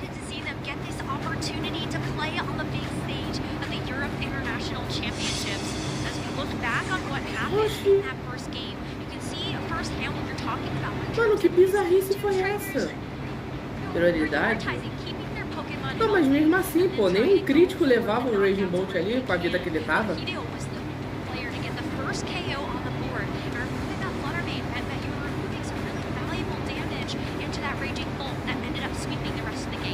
These kind of teams, positioning is the name of the game, and as soon as you lose one of those sei lá, eu acho que era melhor um close combat, cara. And Hideo was able to take that first KO and then ride that momentum. Ó, você vê, olha lá, close combat fez isso. O segundo levaria, pô. Ele vai o Thunderclap. Ah, mas o Dragapush não tinha necessidade dele usar o Thunderclap. Aliás, eu acho que o Raging Bolt do Hideo não tem Thunderclap, porque ele usou Electric Web, Dragon Pulse, e eu não vi se... não sei se ele tem Calm Mind. A gente pode ver isso aqui, né, rapidinho. Deixa eu ver aqui rapidinho. A gente pode dar uma olhada no moveset dele rapidinho.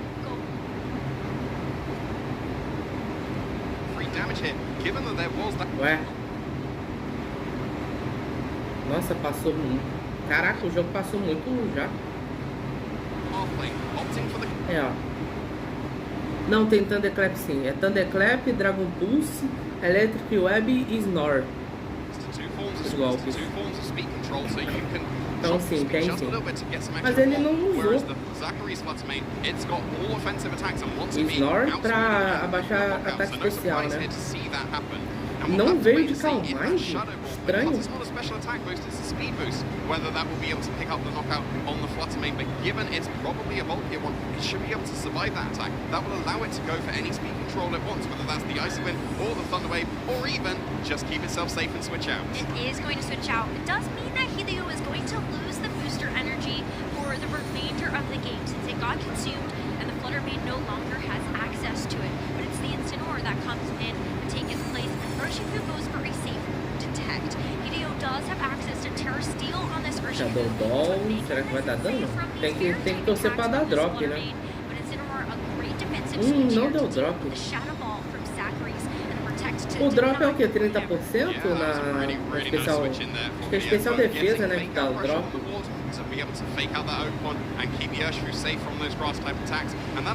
Eu sei que o Shadow Ball ele tem chance de drop, mas eu não lembro quanto é. E qual o stats também, né? É isso. And usually a Mystic Water Surging Strikes is enough to be able to pick up a knockout on the Flutter main, so maybe you take a Full Blast or even a Shadow Ball, but if you switch something in, which is what Zachary is going for, you're almost certainly taking a Surging Strike. Raging Bolt's a good switch in for them. It's perfect, a nice adjustment. Shadow Ball da drop. O que eu falei. Deixa eu ver se tá no ouvido. Vai ter, né? Ó, Terra Metal no Shibu, eles não estão longe não, cara.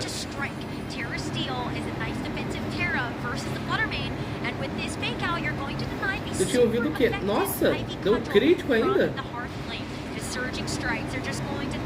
Ué. Yeah, that's a really nice switch in with that Raging Bolt. If that had been a Surging Strikes into the Mano, dava Surging Strike na hora bom. Você vê a diferença, né? É, são certos detalhezinhos assim que você realmente vê.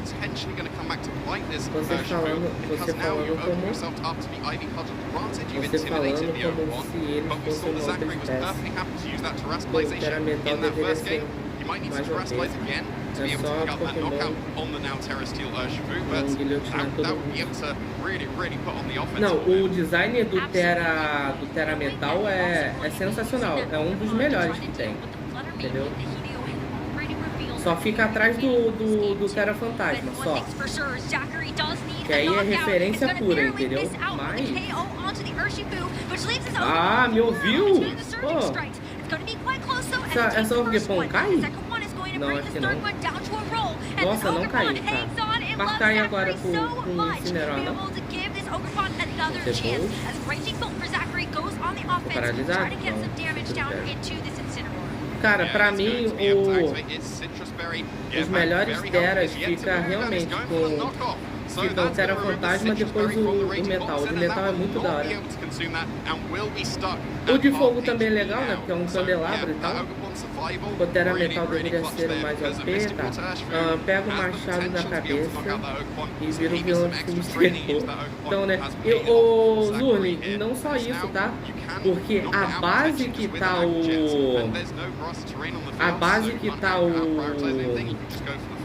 o machado tá quebrado ainda. Tem esse detalhe ainda. Muita gente não repara, mas tá rachada a base. Onde fica a base pro machado no Terra.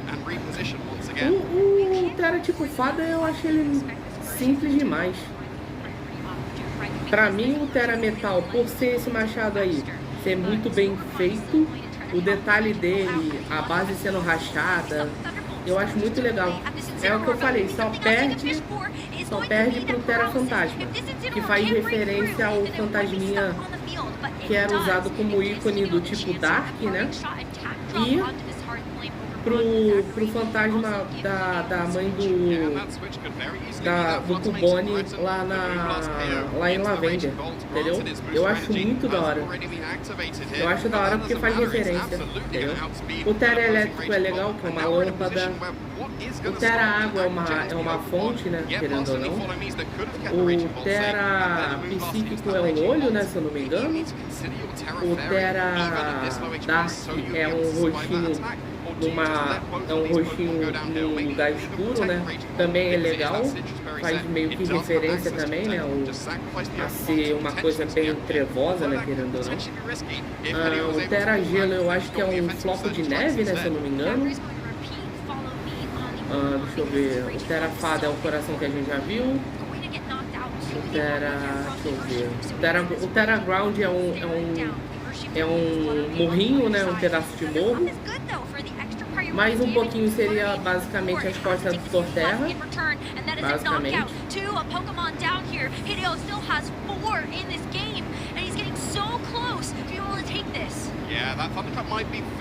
O Terra Lutador é um soco, né? É um soco pra cima, né? Um soco com um poderzinho pra cima. Eu acho a Pokémon Company pode negar, mas eu acho que faz referência ao Shoryuken, né? Do Street Fighter, entendeu? Deixa eu ver. Tem o Terra Voador, né? Que é balão. O Terra Pedra. O Terra Pedra é qual que eu não sei? Eu não lembro de ter visto o Terra Pedra. Acho que é os únicos que faltam, né? O voador eu já falei. O Pedra eu não lembro qual é. Ah, tem um Terra Grama, né? Que é um monte. São 3 florzinhas, né? É legal também. Falta o Terra Pedra e o Terra Inseto, que eu ainda não vi. O Terra Pedra é pedra. Eu não cheguei a ver no Mítica. Eu não cheguei a ver. Eu acho que eu nunca vi o Terra Pedra. Terminei de editar, só falta fazer a thumb no vídeo. Caraca, foi rapidinho, Alexandre. Terra Inseto é uma borboleta? Caraca, que legal! Eu não tinha visto, eu tenho que ver direitinho. Bom, o Terra Pedra então é tipo o Terra Ground? É igualzinho? Terra Ground?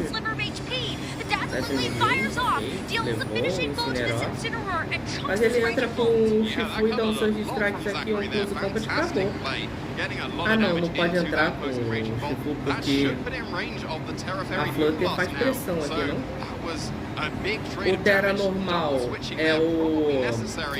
é um cristal, né, se eu não me engano, é um diamante, também é legal pra caramba. Nunca lutei contra o Marrorago 2 vezes, nas 2 vezes boa.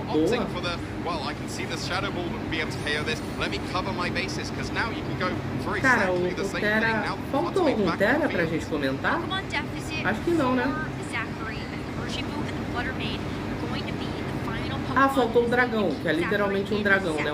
Uma estatuazinha de dragão. Beleza, ok. É, o dragão é um dragão. Acho que acabou, né? Ah, não, tem o Terra Poison, né? Não, o Terra Stella não conta. Eu tô falando da chipagem só. O Terra Poison... Ah, o Terra Poison é uma caveirinha, né? Também é legal. Também é um dos designs mais da hora. Pra mim é o top 3. É o Fantasma, Fantasma, Metal e Poison. Pra mim. É o top 3. Eita, foi perdendo prioridade aqui. Acho que só, né? Faltou mais algum? Não, né? A gente já falou já falou de dragão, já falou de luta, já falou de fantasma, veneno já falamos, inseto já falamos, pedra já falamos, fogo, gelo normal voador já falamos, de aço já falamos, psíquico também, elétrico também, fada também, acabamos.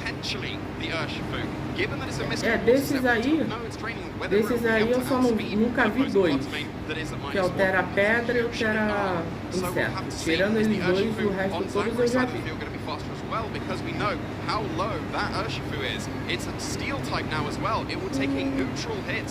Outra Caput, me responde uma pergunta. Por um acaso, no Pokémon Fire Red Leaf Green, tem algum Pokémon que seja do tipo Dark? Que agora de cabeça eu não tô lembrando. Eu sei que Metal e Ground tem. Ground principalmente tem, né? Agora, Dark, eu não lembro.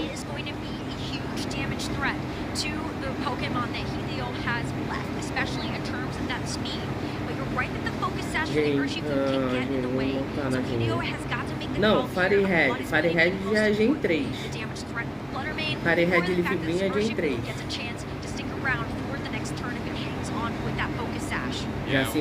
Já categoriza como Gen 3, né? Tanto que você captura o Electabuzz lá,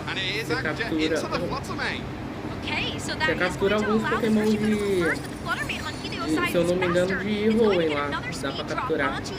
Tem o evento do Deoxys, que você consegue fazer lá também. GG pro vídeo.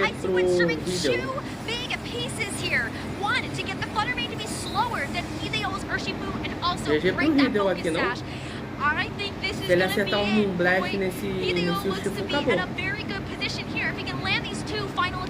Yeah, went for Aquajet on the previous turn instead of Surge Strike leva Flutter, será? The Fluttermane would have dropped, and then you can definitely beat the Urshifu that's now so low and a Steel type. But não foi fácil não, pô. Moonblast is gonna be able to pick up the knockout on this Urshifu, and Flutter is gonna be your junior 2026 European International Champion. Cara, tem um sonho? Não. Acabou. O Rio foi campeão. O Urshifu do cara... O Urshifu do cara... do outro maninho tinha que ser mais rápido. E o Aquajet. Nada ainda. Não, ele tinha que spamar Surge Strikes pra ter uma chance de ganhar da Flutter pra disputar contra o Urshifu do outro ali. Nossa, pra alguém que ganhou, pra alguém que acabou de ser campeão internacional, o moleque tá tranquilo, hein? Se fosse eu, já estaria chorando horrores.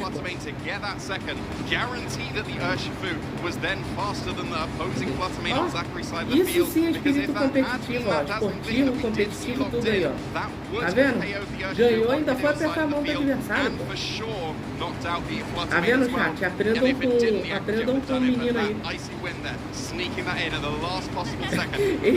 Eu sou apenas um cara tranquilo. Exatamente, olha lá, o pai do cara tá vibrando mais do que ele, pô.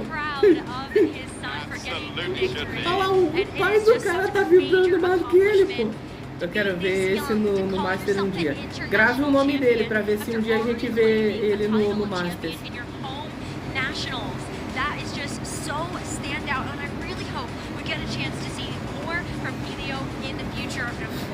Olha lá, o moleque tá tranquilaço, cara. O moleque tá, ganhei apenas mais um dia normal na minha vida.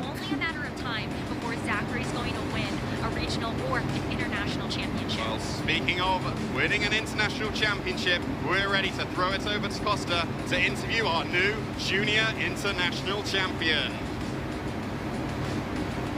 Thank you Já foi, very chat, much. faltam 2. We have got a new champion amongst us, so please make some noise for our EU. Sabe uma coisa que eu acho engraçada? Junior champion Que o... Aê, deu um sorrisinho. Sabe uma coisa que eu acho engraçada? Ó, olha lá, o pai tá comemorando mais do que ele, pô. Uma coisa que eu acho engraçada, assim, que eu tenho certeza que os casters, toda a equipe de produção e tal, deve pensar, cara, a gente faz trocentos campeonatos, trocentos regionais, mas nenhum é equivalente ao Laik que a gente faz. O Laik aqui no Brasil é diferente, tá? Esse aqui era o Sugimori. Não, o Zurlin é o ganhei tô quieto. Vamos terminar aí? Entra na cal, já entra. Ok. Aí nós vai jogar o Rocket League, Simon? Pera, entrar na cal lá no grupo do King? Olha como ele tá falando. Então, calma, cara, o moleque tá falando calmamente, é porque eu não tô ouvindo. Mas se vocês puderem me dar mais ou menos uma noção. Olha lá, o pai do moleque tá comemorando mais do que ele. Como é que pode? Tudo bem que tecnicamente a premiação vai pra mão do pai, né? Mas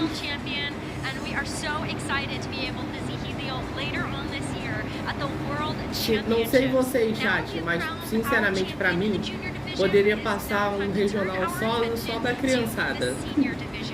Só dos piquetitos, das coisas fofas. Sorrisinho de leve, então, né?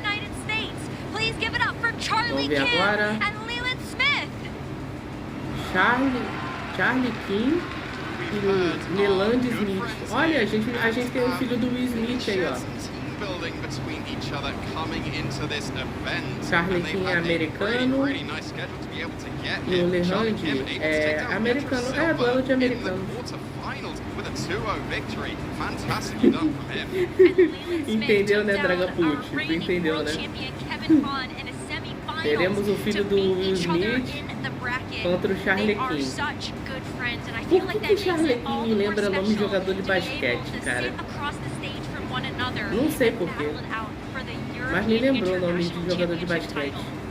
Guaranteed that one of you has the championship, and that will be a fantastic feeling for both of these trainers. Being able to reach the final of an international championship is no small feat, and we will have to wait and see. Eita, diminuiu, ó. Tava em 4.200, agora tá em 3.900. Ué. For Leland Smith, this would be an impressive victory. He is a two-time regional champion in 2024. No Masters tem que aparecer o pessoal, não é possível que não apareça o pessoal. Cara, se no Masters não tiver 7.000 pessoas no mínimo, a gente pode oficializar aqui na live que numa partida de TCG teve mais pessoas presentes do que na live do VG. Olha, teremos Smirgol. Quanto tempo eu não vejo um Smirgol na vida? E tem o Shifu ali também, ó. Ambos têm o Shifu e tem uma pelúcia do Shifu também. Vamos lá, os conhecedores do Shifu. Esse Shifu aí é qual? É o Dark ou o de água? Quem souber aí, fala aí. O Smirgol, ele voltou, Smirgol? Não, sim. Eu vou fazer igual o Thor quando ele vê o Hulk. entendeu? Ninguém sabe. And trainers in our finals have actually Ah, shared o their Zuri. teams with each other. So we Zuri, will not Dragapult e Marlon. Eu esqueci de mostrar pra vocês a melhor cena desse internacional até agora. held items might just be in the training that we actually see any Yes, yes. changes at all, if any. Depois eu mostro, depois eu mostro. Será que vai ser um 2-0 seco aqui também? Vamos lá. O time do mano Charlequin, Londres de Life Orb, Team U de Choice Specs, Reagindo de Assault Vest, o Shifu de Choice Band. Ó, esse o Shifu vai bater, ó. O Shifu Dark ainda. Tornado de Sharp B e Smirgle de Foxest. Sprite, entre ambos os Shifus são o mesmo. Não, não é o Sprite não, ô criatura. É esse daqui que eu tô falando, ó. Esse aqui. Esse o Shifu de pelúcia aqui, ó. Esse o Shifu de pelúcia. Ele é o Dark ou é o de água?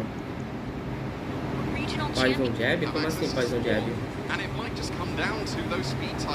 Onde você viu o Poison Jab? Ah, Poison Jab no Shifu, é. Eu imaginei besteira com a pelúcia do Shifu e a do Easycote. Tinha um Easycote ali? Eu nem vi. Então vou explicar, Thiago. Já fez a thumb? Caraca, já? Pedi. Cara, é um tornado sem chuva. Como é que ele vai acertar esse Break Windstorm? Eita! Posso te mandar? Pode. Ô, Alexandre, mandar pode. Ah, tá. Agora que eu vi. Nossa. Ah, mas não tem nada demais aqui, pô. Olha lá. O Easycote só tá deitado ali. Exato. E o time do Lilo Smith, o filho do Will Smith aí, gente. Team U de Choice Specs, Tornado de Sharp Beak, Raging Bolt de Assault Vest, o Shifu Dark de Choice Band, Lando de Life Orb e Smirgle de Foxest. Cara, Poison Jab? Mano, Choice Band, o Shifu Dark. Ó, Choice Band, o Shifu Dark e Poison Jab. Cara, tá tão bom assim? Mandei a thumb. Tinha um Fluttermane, sim, pô. Não, o Dragapult, eu não sei como é que você não tá espantado com esse moveset aqui do Tornados. Sem Rain Dance aqui, para acertar esse Break Windstorm. Comba com Terra Poison. Ah tá, entendi. Pra ganhar o step, né, no caso. O cara tá de Break Windstorm sem o Rain Dance. E o cara reclamando ali do Poison Jab. Normal, é? Não, mas a chance de acertar é mais baixa, né?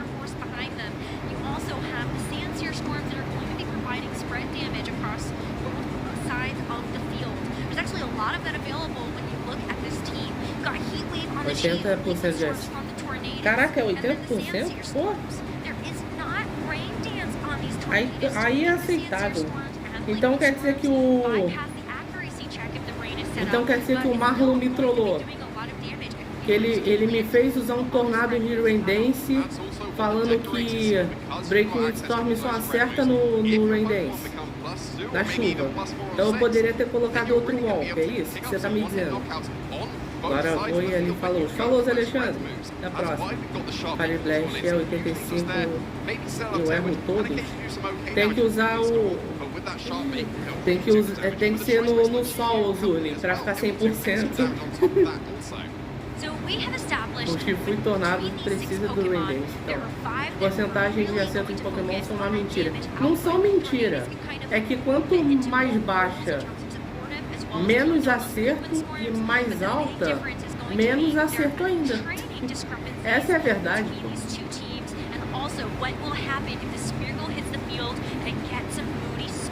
Entendeu?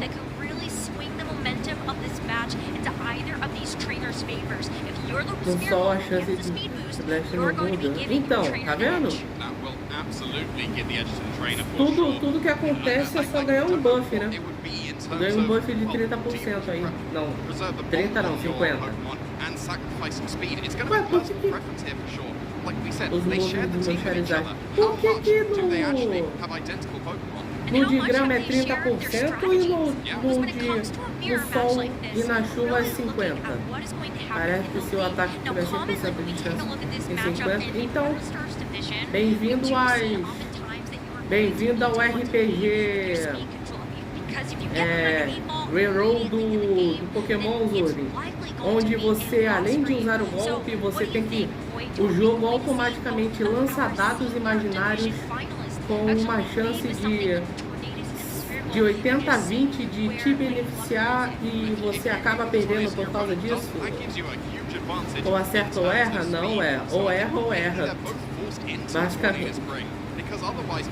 Let the opponent get speed drop, especially because we don't know, are these Pokemon actually trained to be exactly the same speed stat? Because if you get that speed control and your opponent doesn't, that would surely swing the matchup way further in your favor.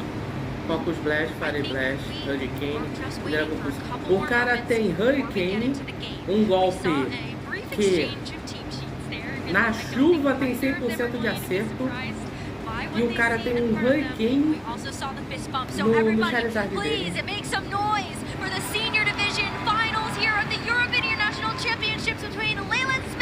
Charlie Kim, both trainers leading with their tornadoes. You've got the Chi-Yu though here for Leland and a Raging Bull for Charlie. Ah, que moveset é esse? Sim, é nessa vibe.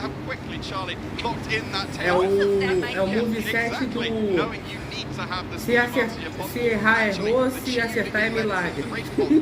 Não ironicamente, né? Porque todos eles têm isso, né? Charizard tem um especial ataque meio fraco no sol. Questione meus métodos, mas não questione a eficiência. É esse o ditado do Marlon. Se Charizard tá mais pra incinerar, então, né?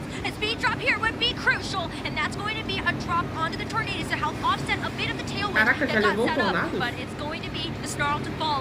Hurricane no solo não diminui a chance de acerto. Eu tô confundindo com o Thunder. Focus Blast tem 70% de chance de errar. Não é nem de acertar, é de errar. Meu Deus do céu. Tá vendo? É o Zuri. O moveset do Marlon é: se errar, errou. Se acertar, é milagre. É isso.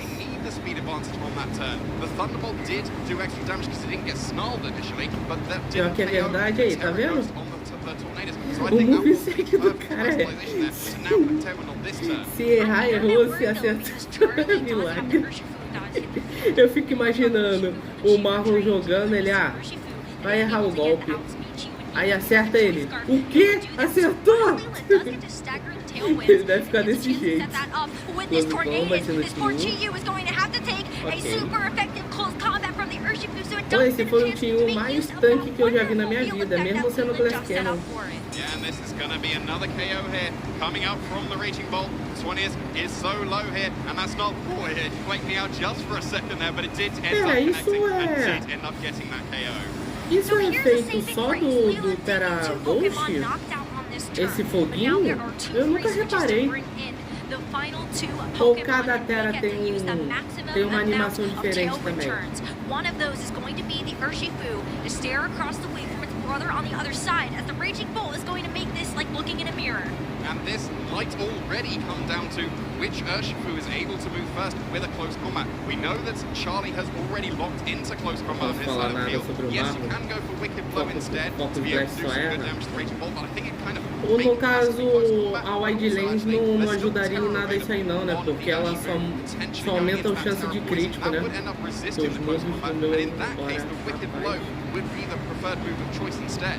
It's tough because there is going to be a nice defensive Terra onto either of these Pokemon. So if Leland wants to keep himself in this first game, he's going to have to get the call right of which Pokemon did Charlie actually terrestrialize. And for now, it's going to be that Raging Bolt. The Terra Fury would make those Wicked Blows just be shrugged off like nothing. And you can see Leland having a bit of a reaction there. The close combat moves first from Charlie's Urshifu to get a one-hit knockout into Leland, so it doesn't even get a chance to move. So we don't get to see whether Wicked Blow was going to connect into the Raging Bolt. This Terra Fury is also going to serve a dual purpose. Tá, ele comemorou alguma coisa, então... Any of those Dragon-type attacks from the Raging Bolt neutral. neutralized, completely immune, but Leland has set his sights on another. It is the Urshifu, so we have traded blow for blow here as both Urshifu are knocked out, and we're going to see the final Pokemon for Charlie revealed is the Landorus. And that's easily going to be able to take care of this deve ser Raging Eject Pack ou Eject Bottle. That's going to be game one for Charlie. Leland throws in the towel,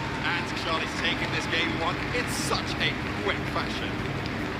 What a great terrestrialization from Leland to start off the game to guarantee that this tornado is going to be able to survive the Thunderbolt and actually get some damage down with the Liquid Storm. I feel like where things started to go a little wrong. Gente, a Wide Lens ela aumenta a chance de crítico, né, no caso.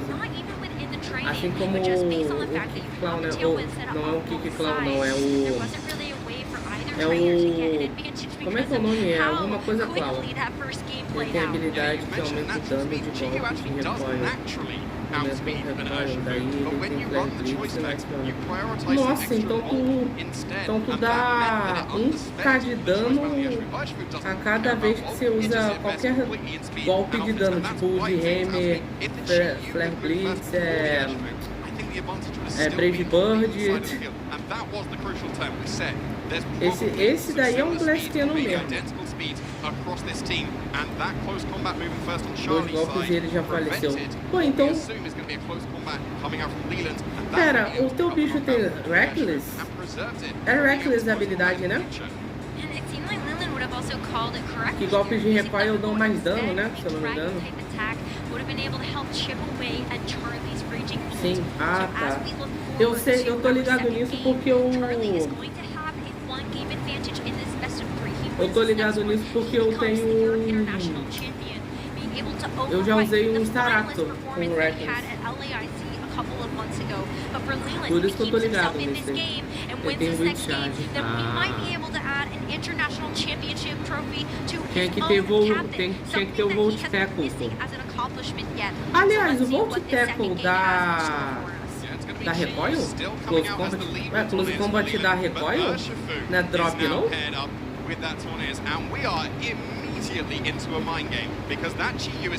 Smash.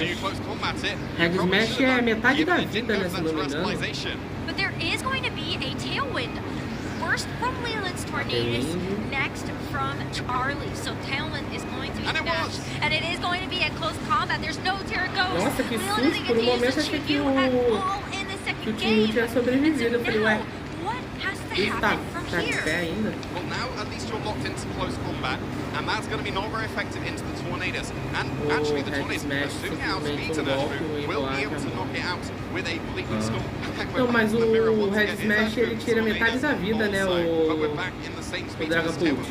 Exactly, so that means these Urshifus might get a chance to do something a bit different in this game. We saw Charlie's move first, get the KO onto the opposing Urshifu, but this time around, Leland has actually saved the terrestrialization. Aí, ó, Terra Poison, ele vai dar um Poison de ABC com aqui, será? Like a super effective close combat or a super effective Liquid Storm. It's Wicked Blow into the Tornadus, just a one-hit knockout, and that's going to leave this Urshifu very vulnerable if the Liquid Storm is going to connect on the other side. Close combat is not going to do very much thanks to that defensive Terra Poison, and now this Urshifu has dropped in special defense by 2 stages. Surely it gets picked up by this, and the Liquid Storm connects. It's 2 knockouts here for Leland to keep himself in the series. Yeah, fantastic terrestrialization there, because of course Caraca, o filho do Smith virou aqui esse bar, senhoras e senhores, temos um jogo? Ou será que o Charlie King vai ganhar? Ele ainda vira isso. Vamos ver. The Bolt Hit Wave?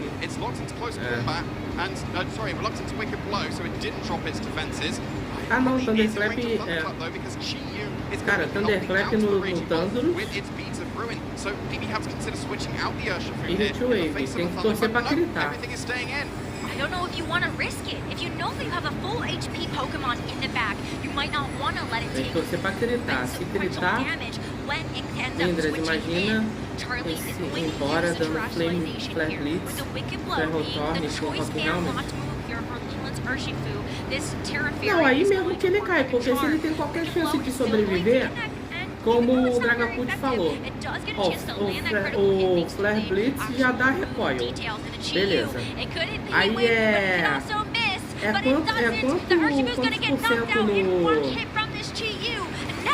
quantos por cento de recoil no Rock Helmet? Quanto de dano, né, no caso que dá?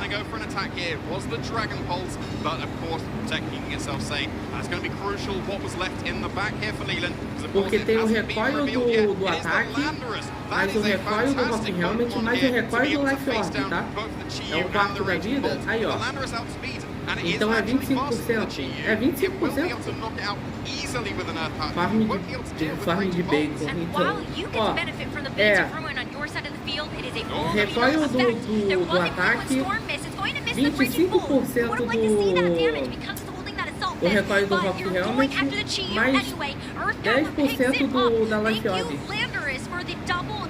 Being on the field, and now this Raging Bolt has to deal with at least one of them. The Dragon Pulse into the Landers just isn't enough. Será que o Raging Bolt leva eles dois? In this moment, but how do you deal now with these two attackers? Vamos ver se esse Raging Bolt dança.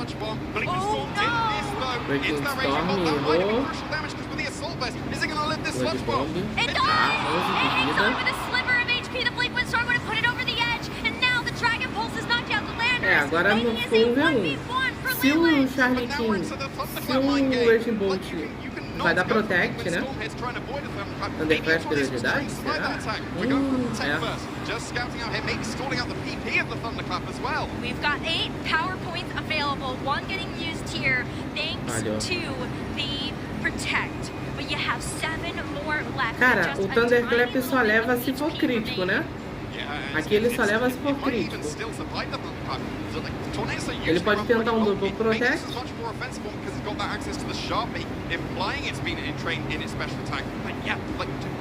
Still play that mind game. You can stall out all of the Thunderclaps. However, if there's Thunderbolt clicked at any time and cara, vai. Thunderclap aqui. E torcer pra dar crítico. Errou? Ah, tá. Nossa, eu falei, GG. Só se fosse crítico mesmo.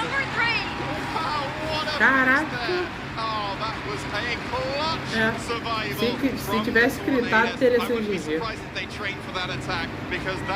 Incredibly crucial. Wow. Yeah, I was going to say what a finish, but we're not finished. We've got another game to go. Thank goodness for that. Moleque respirou agora, hein? Set upon us the Europe International Championship title hanging in the midst of this third and final game.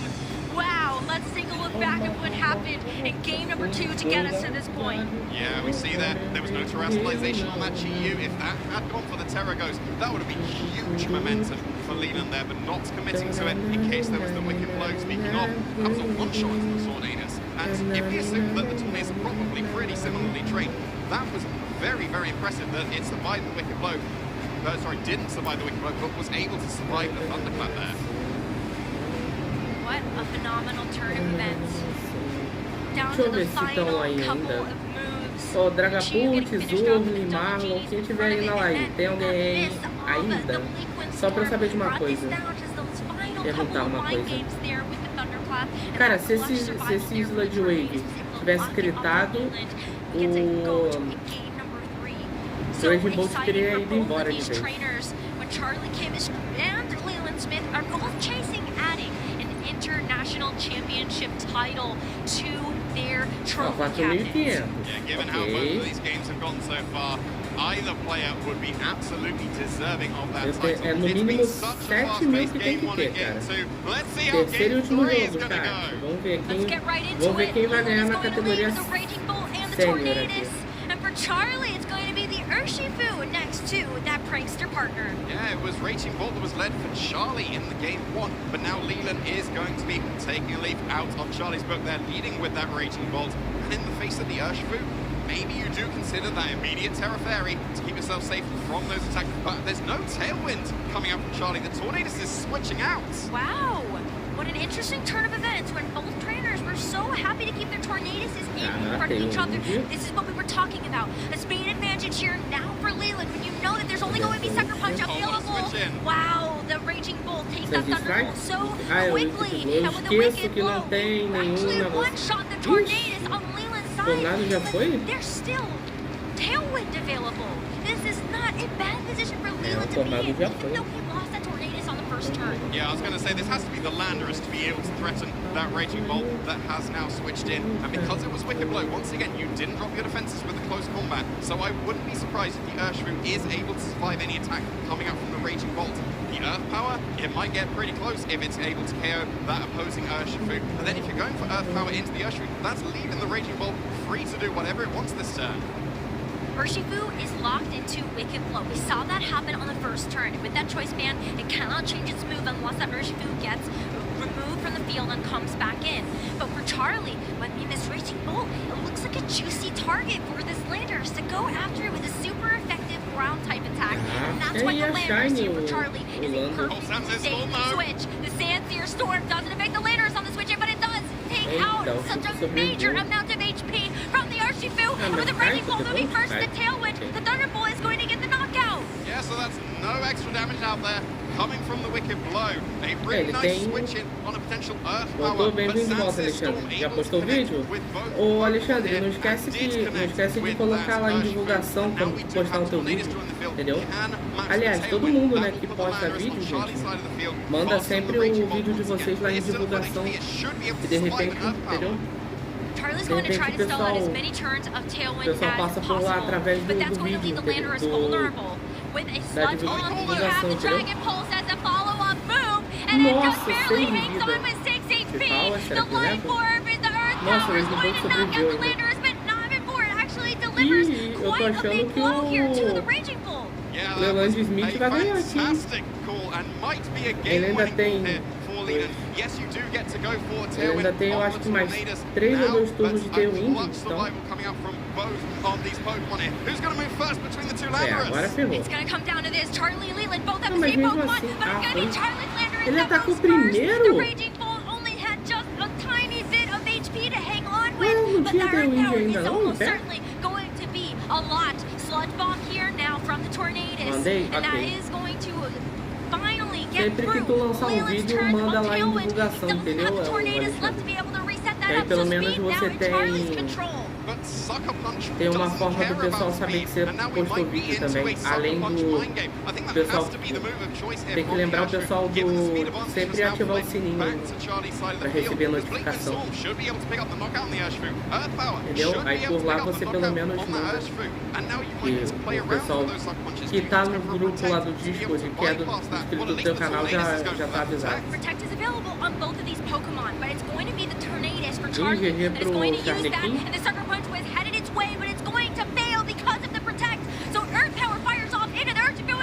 GG pro Charlequim. Só o Lando no tanca. São 3 poucos contra o Lando. Tem chance do Tornado errar o Breaking Storm, né? Vamos ver. It's not, and we've seen that Raging Bolt was able to survive an Earth Power from full HP. It's only just not at full HP, so it might be in range of that attack. We know Sludge Bomb would KO the Tornadoes, but it's been able to connect with a Blinkwind Storm. Blinkwind Storm is huge. That Landers is going to take a lot of damage, and the Tailwind still active for Charlie. So the Dragon Pulse connects. Charlie knocks out the Landers, and Charlie Kim is your Europe International Champion for 2026. Charlequim campeão, cara. Aí, ó, a mãe chorando. Aê, parabéns. Ó, que maneiro, cara. Olha só que... Pô, que cena da hora, tá?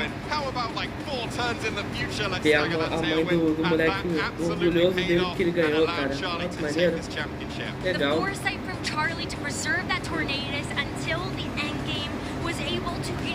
Legal, cara. Que maneiro. Olha lá, olha que legal, cara.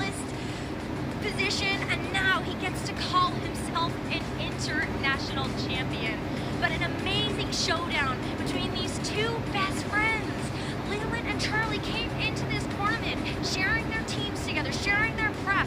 But it is Charlie that gets all of that experience under his belt and is able to get that international championship win. Yeah, it's such a cool team coming out from from both of these trainers. I think we need to hear from Charlie himself to see how he's feeling now that he is a senior international champion. Thank you very much. We have got yet another champion, but now for the seniors division, make some noise for Charlie Kidd!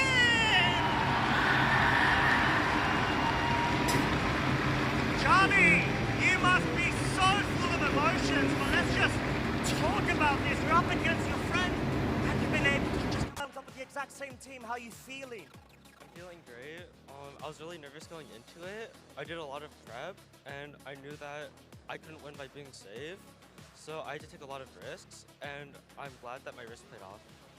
And they truly did, especially the back and forths, and we saw the Game 3 return, so huge congratulations. Of course, commiserations for Leland too, but you are the champion, my friend.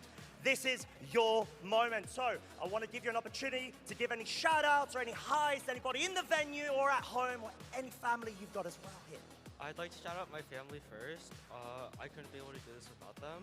And then I'd like to shout out my coaches, Chris Hahn, Justin Tang, and Keanu. And then I'd also like to shout out my friends who helped me, Issa, Sam, Leland, and all Spaghetti, and 7 Billion. Beautiful stuff. Thank you so much, Charlie. You heard it from your seniors division champion here at EUIC 2026.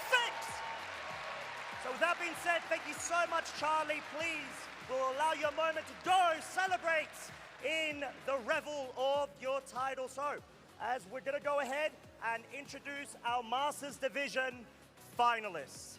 And now we've seen storylines develop over time, crossing from one season to another, and now we have got the reverse of last season's NAIC. Rather than EU finalists, we've got 2 NA1s from the US and a previous EUIC champion of 2023. Make some noise for Aí, voltei.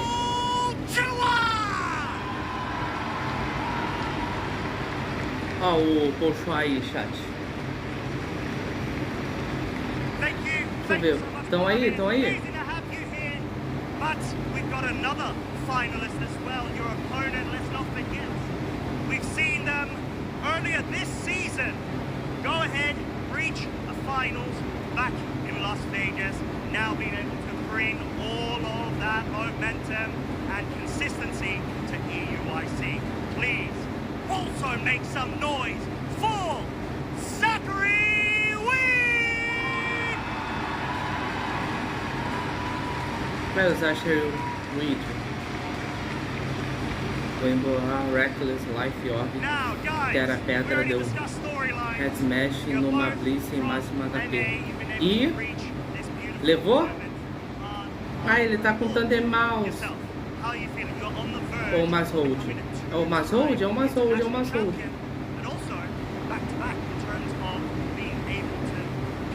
Legacy from 2023. I mean, I'm a little nervous, of course, finals, but in the end, I'm just happy to be here. 100%, and that is the most important thing, Zachary, from yourself, my friend. How are you feeling? This This is the second finals of the season, and you've just brought all on the action, and everyone's been able to enjoy it. What are your initial thoughts? Very overwhelmed. This is all very new. Chat, very 9 horas, aí quase 10 horas de live já. super glad to be here, even if Tudo para esse momento finalmente. be on this stage and play. Absolutely. Make some noise. Please make some noise. You absolutely deserved it. You are here for a reason, my friend. So, very quickly, de dano e depois caiu. Oh, Dragapult, se tu não fala, eu jamais ia saber que o Emboar tem Reckless, cara.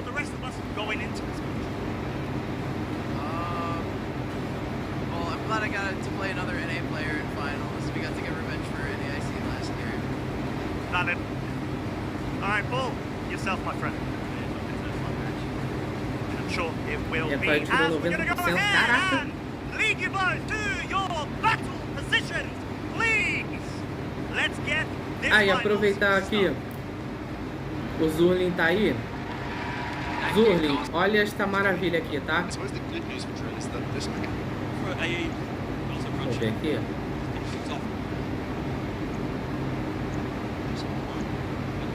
has 3. Can be really challenging to take one this copies of that card. Really if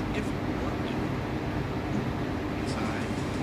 Not a lot of energy in this Charizard deck. That could be a factor, but here we go, Chip, the fist bump. We are kicking off the Senior Division Finals here.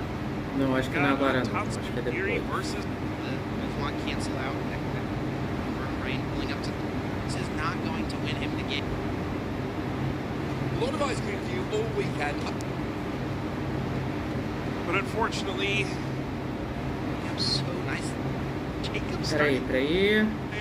on a hard-fought match. Vou ver. At the end of the day, Não, calma lá, ô Marlon. Tem uma explicação boa, relaxa. International champion. Let's give a round of applause for both of these excellent players on a hard-fought match. At the end of the day, will be the point. Situation like that, even if just one Charizard EX is available, you feel like you can play the game still. Game number 3 there, really just so unfortunate, and wow, what a 3-game. Incredible spoke of Charizard, your international champion. We have Ross standing. Agora eu não lembro qual é a parte, caramba. Thank you.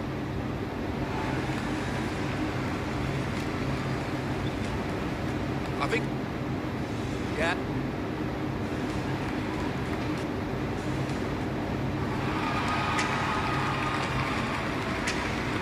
Where? Yes. Can we get through? You were here. Good to be that one. Final. 88 Masters Division. At the end. 2 clean to a different bit.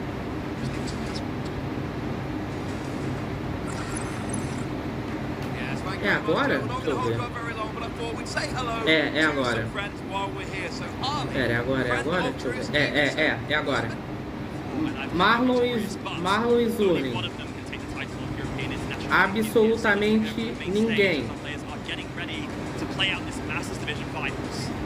Peraí. Cadê?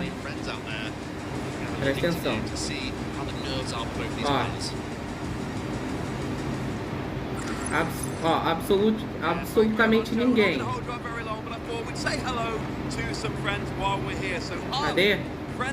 Cadê? Ali, ó. Aí, ó. Absolutamente ninguém. Quagsire. Quagsire. Calma, aí não para por aí. Como se não bastasse isso. Como se não bastasse isso. Aí você fala, beleza, né? Absolutamente ninguém. Quagsire. Mano, isso aqui foi sensacional, cara. Eu dei muita risada, na moral. Na hora eu ri muito, cara. Muito. Meu Deus do céu. Nossa, o que eu ri, cara. Meu Deus do céu, eu chorei de tanto rir dessa parte. Ó, tá em 4.200, hein? Sei não, hein? Não sei não, hein? Não era às 3 horas?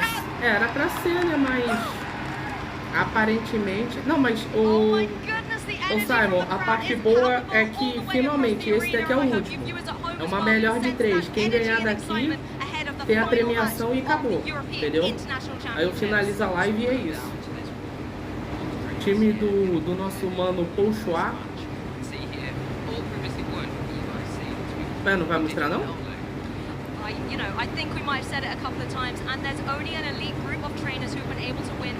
Ô Simon, tu tá falando não era 3 horas? Tu sabe quanto tempo eu tô em live? Sim, ele foi pra final, o Dragapult. Ele foi pra final. É ele, o Zasher e o Luigi aí.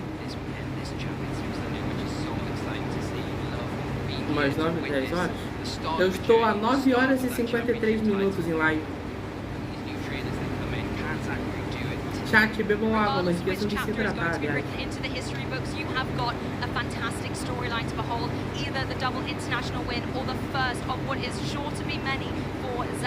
Eu sabe. Não, vamos ver, né, se vai ser Será que finalmente um Iron Crown vai ser campeão? Por que tu não quer que ele ganhe? Eu ia fazer a piada, mas eu acho que não tá no horário. Eu tô me coçando pra fazer a piada.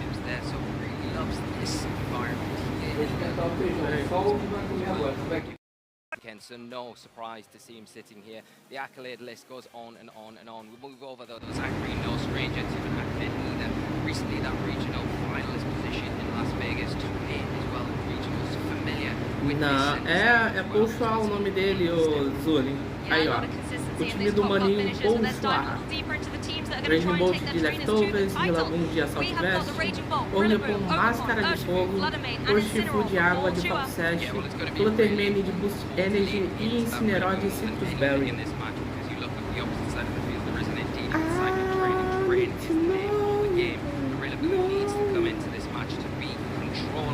Make sure that expanding force isn't a powerful threat to really cut through the options on their team. Use that Incineroar as well. It's got a Timidate that's going to be useful against those physical attackers, but you've got two set of options. The Raging Ball with the Calm Mind, and then you've got the Ogapon Heart Flip. Don't overlook that Sword Stance. If you can get a moment to set that up, bypass the opposing into o do Velozes e Furiosos. It's got that speed control, the Icy Wind, the pivotal Velozes e Furiosos. Raging Bolt não pode virar modinha? Tarde demais, o Dragapult já virou. Foi um dos poucos mais usados nesse Internacional. E o time do mano Zachary Luigi, Orniopon Máscara de Fogo, Urshifu de Água de Foxsash, Tornados de Covid Cloak, Iron Crown de Boost Energy, Landorus de Tracy Band, Landorus Therian, né, no caso, Indeed de Rock Helmet. Ô, Dragapult, pra conseguir essa forma Therian do Landorus e dos outros, né, dos outros gênios, tem que ter um espelho lá, né, tem que ter um espelhozinho, né. Aí você usa o espelho, você clica com o espelho, ou usa o espelho no Landorus, né? Tô com a impressão, tá fazendo quase parte do trilho de Serena na voz de o que? O Raging Bolt? Cara, o Raging Bolt e o Iron Crown, se eu não me engano, foram os poucos mais usados nesse Internacional. Flutter também tá junto. Não, mano, o Zuni, se for incluir no trio Incineroar, Rillaboom e Urshifu, tem que incluir a Flutter, pô. Porque a Flutter é uma... Se pá, ela é mais usada que o Urshifu, pô. Entendeu? Até porque no meta que não pode nenhum tipo de lendário, a Flutter sempre teve. Então, ou seja, a Flutter era pra estar no lugar desse Urshifu aí. Então é pra ser um quinteto, pô. Incineroar, Rillaboom, Urshifu, Flutter e agora o Raging Bolt. Já Pterodactyl? Ou Pterodactyl? Ou Pterodactyl no Urshifu? Caraca, que doido! Vamos lá. Vamos lá, os conhecedores aí. O Pterodactyl... O Pterodactyl aumenta o que exatamente? Seus strikes. A Flutter? Leva, se pá? Leva. It looks like Zachary Weed is going to be able to take an early knockout in game 1. Yeah, really great trustalization here from Zachary straight out the bat and with that surging strike, the support from that following no meta, nem lembro se a sigla é assim, sim, porque é Cresselia, Hitra, Cresselia, Hitra, Among Us, Kangaskhan e o L eu não lembro quem é, mas no meta sem lendário não tem paradoxos. Aumenta em 50% o dano de qualquer golpe uma vez.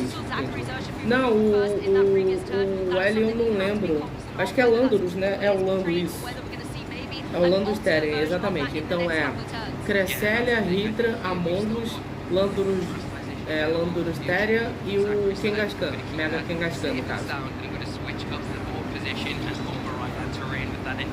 This is what Indeedee loves to do, just get disruptive in the face of this Rillaboom. Now you can no longer have that priority, so Fake Out is off the board. Rillaboom may be sensing that was coming, so it gets off the field to bring his grassy terrain a little bit Se ele later trouxe a on. Indeedee, ele trouxe o Iron Crown. Não trouxe. Caraca, ele não trouxe o Iron Crown? But first of all, Ivy Cudgel will come down onto Passa the um R de Landorus, jamais. Aqui é G de Gengar. Aqui é G de Gengar, aqui se bem que eu posso fazer o L de Lugia, o Dragapult. 2. A Indeedee vai ficar com nada de vida. E o Shifu cai. Ah tá, achei que ele não tinha dado o terceiro modo. Cara, como é que pode, né? Um troço. Tu para pra pensar, pô, Rock Helmet, um item bobo, por que eu vou usar isso? Por que eu vou colocar esse tipo de item no meu corpo? Literalmente, você pode fazer um estrago no Shifu por ele dar um golpe físico. Muito doido isso, né? Não só ele, né?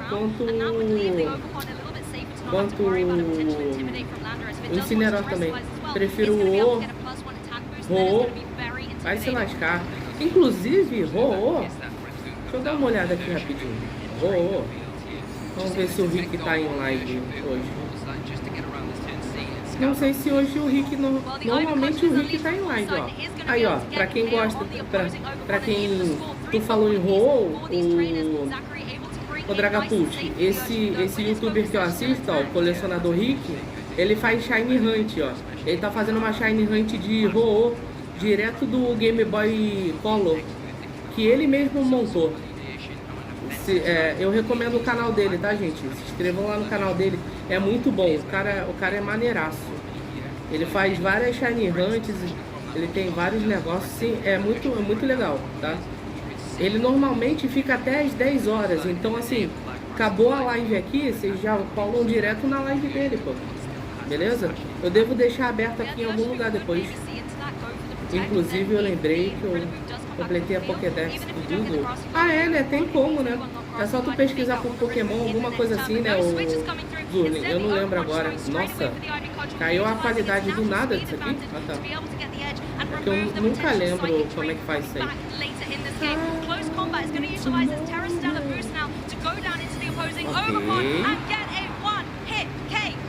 It's the beauty about that stellar terrestrialization. You get boost not on one move, but you get them on multiple moves and taking full advantage of it there into a big threat of that Ogapon removing it from the field. Tá. Nossa, o Sash salvou demais aqui. Nossa, mas o Rillaboom vai sobressair o terreno agora, mas ele cai? Não, deixa eu ver. Ele trouxe sim o Iron Crown, pô. Ué, tinha bugado então? Nossa. O Expand Force não vai causar tanto dano. A Indeedee caiu cedo. Ó, inclusive, aproveitando, deixa eu ver se vocês ainda estão aqui. Dá um oizinho aí no chat pra eu saber se vocês ainda estão aqui.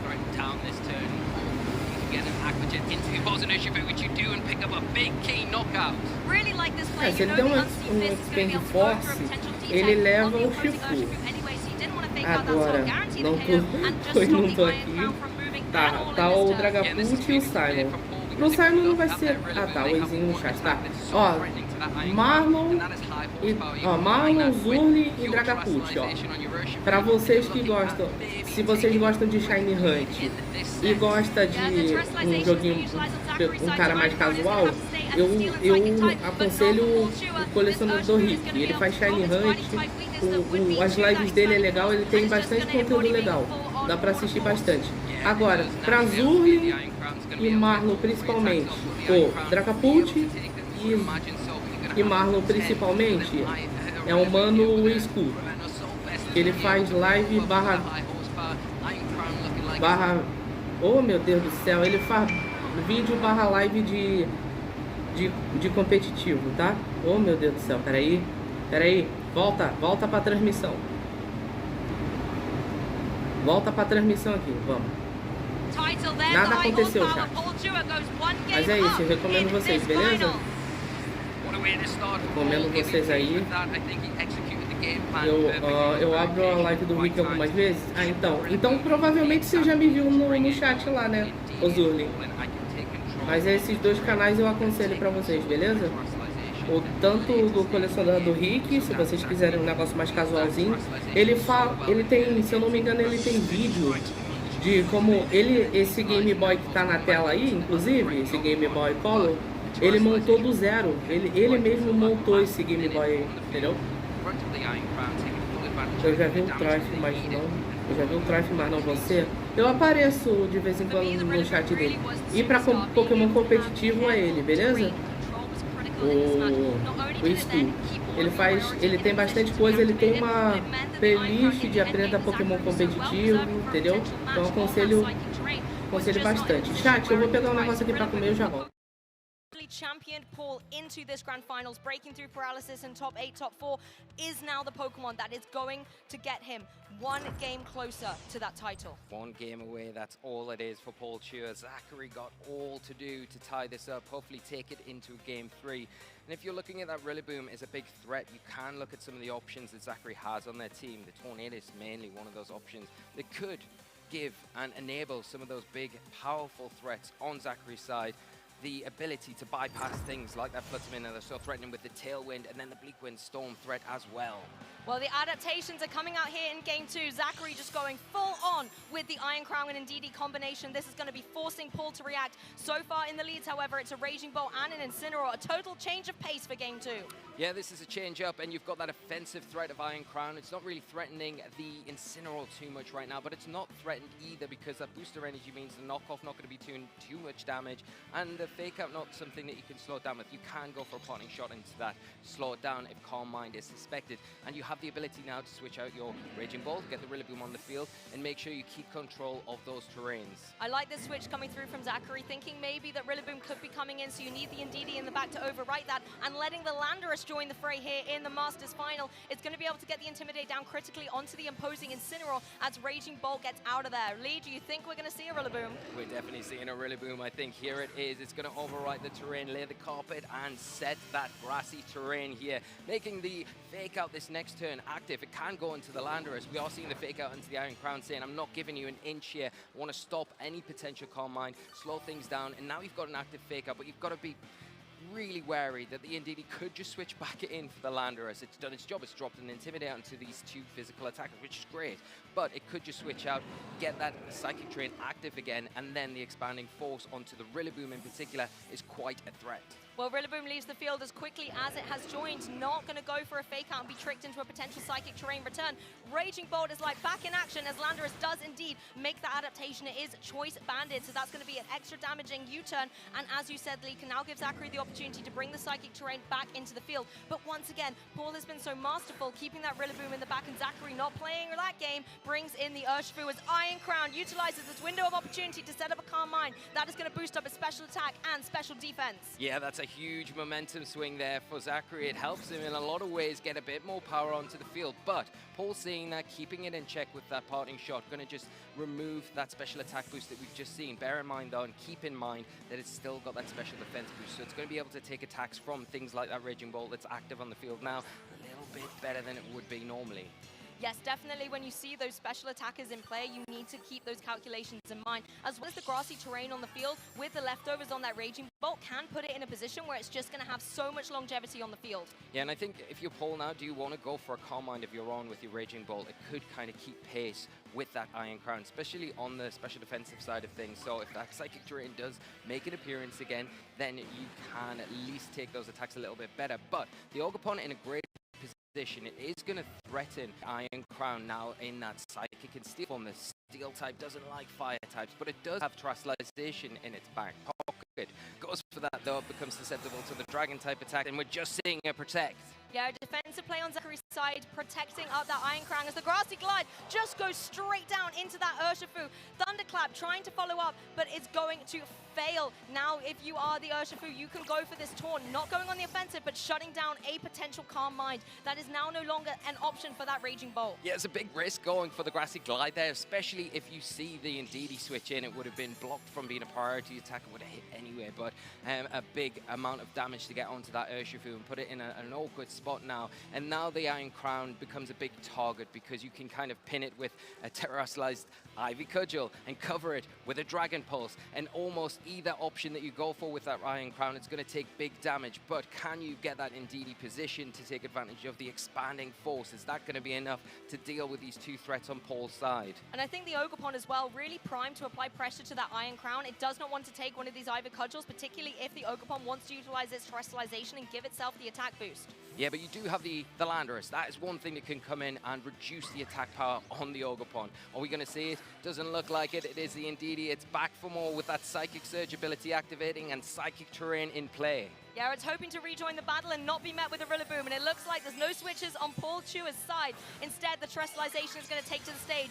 The Ogerpon going to unleash behind the Hearthflame Mask and become a fully fledged fire type. The Ivy Cudgel, in using its embody aspect, is going to be even more forbidding into that Iron Crown. But in response, a terrestrialization, and it looks like it will be the Iron Crown. Dragon Terror type now will now have a resistance to those big, powerful fire type attacks from the Ogerpon. But if Paul has doubled into it with the Dragon Pulse, it is susceptible to that attack. Here comes the Ivy Cudgel in case the terrestrialization wasn't here, but this move alone has forced the precious terrestrialization on Zachary's side. And even though it's not very effective, that does over 50%.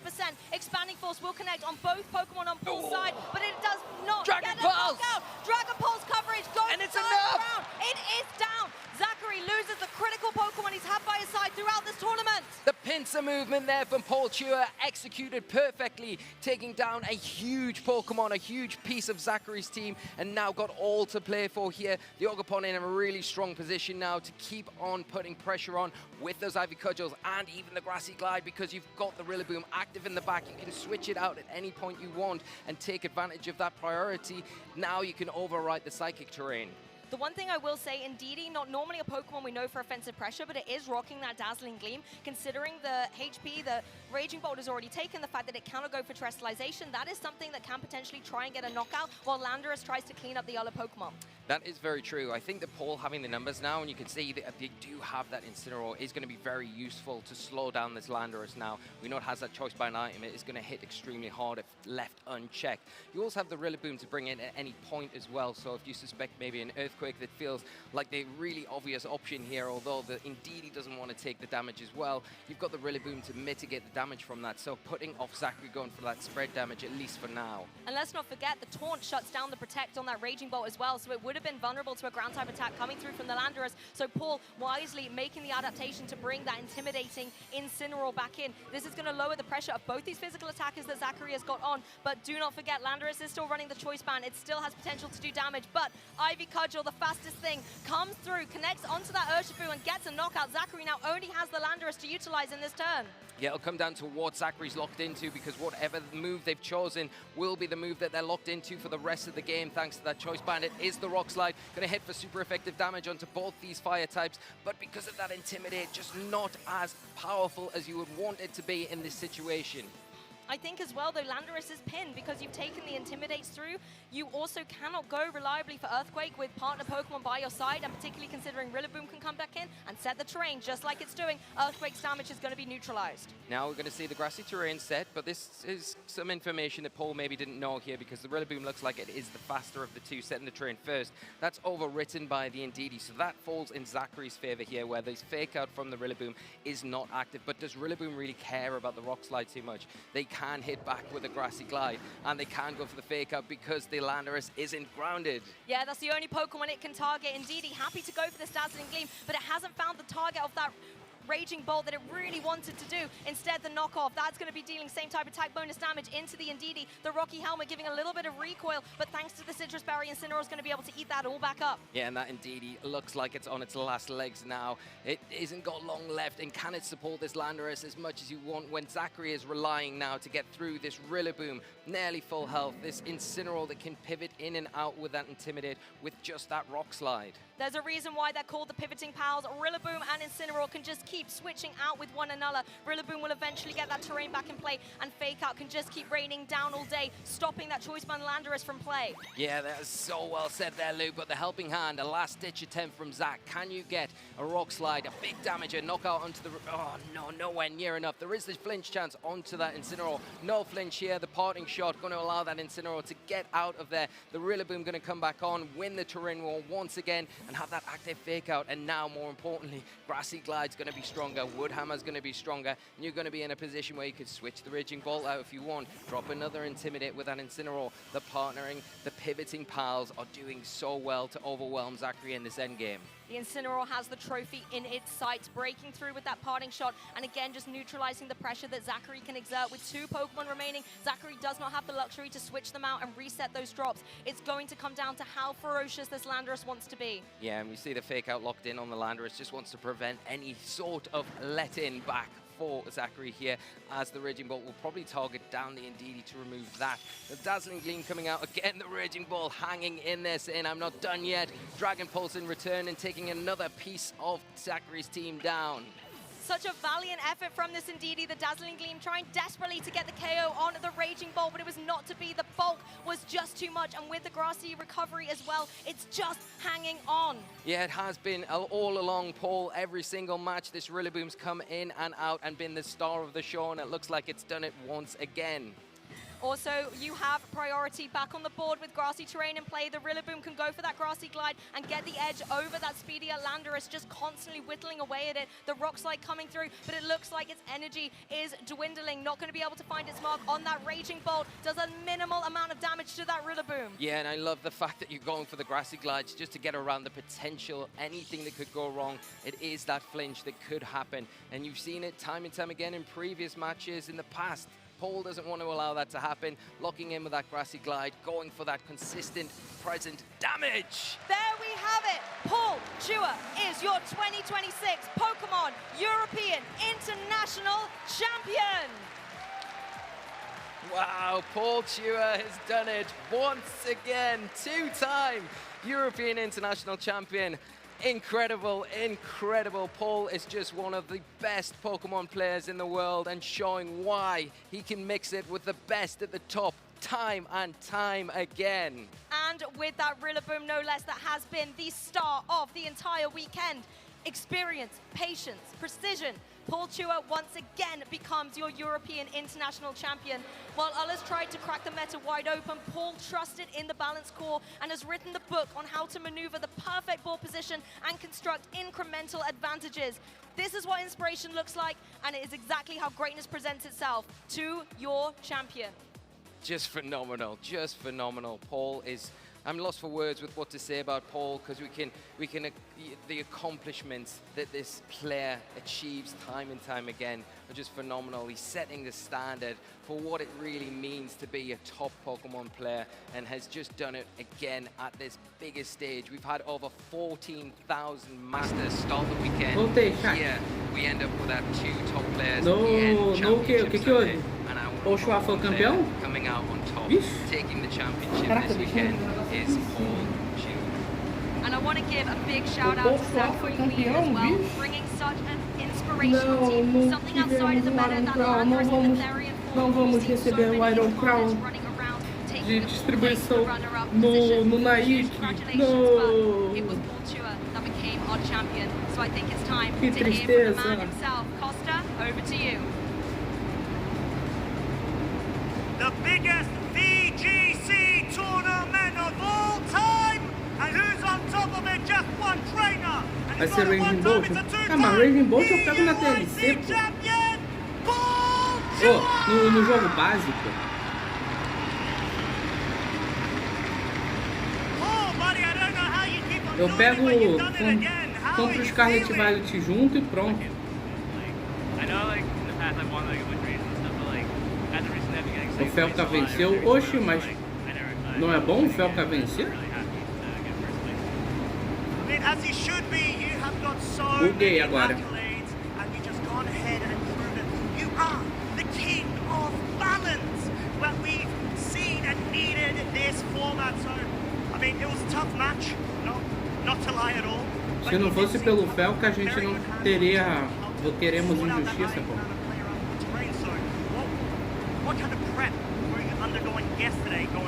Agora não existe mais chat no jogo.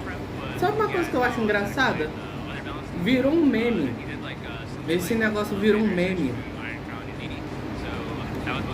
Pra você ver como a gente não leva a sério, de certa forma, as coisas. Precisou virar um meme e alguém ser acusado por causa de uma coisa que fez que não tem nada a ver, para as pessoas terrorizarem isso. É muito doido, né? A gente normaliza tanta coisa, cara. É bizarro. Esse negócio do chat, sinceramente, cara, olhando num contexto assim, num contexto, num geral, né? Ele é muito válido, cara. Porque, cara, na internet você tá propício a qualquer tipo de ataque. E é um ataque silencioso, onde quem deveria saber dos seus passos não sabe. Entendeu? E isso é assustador, cara.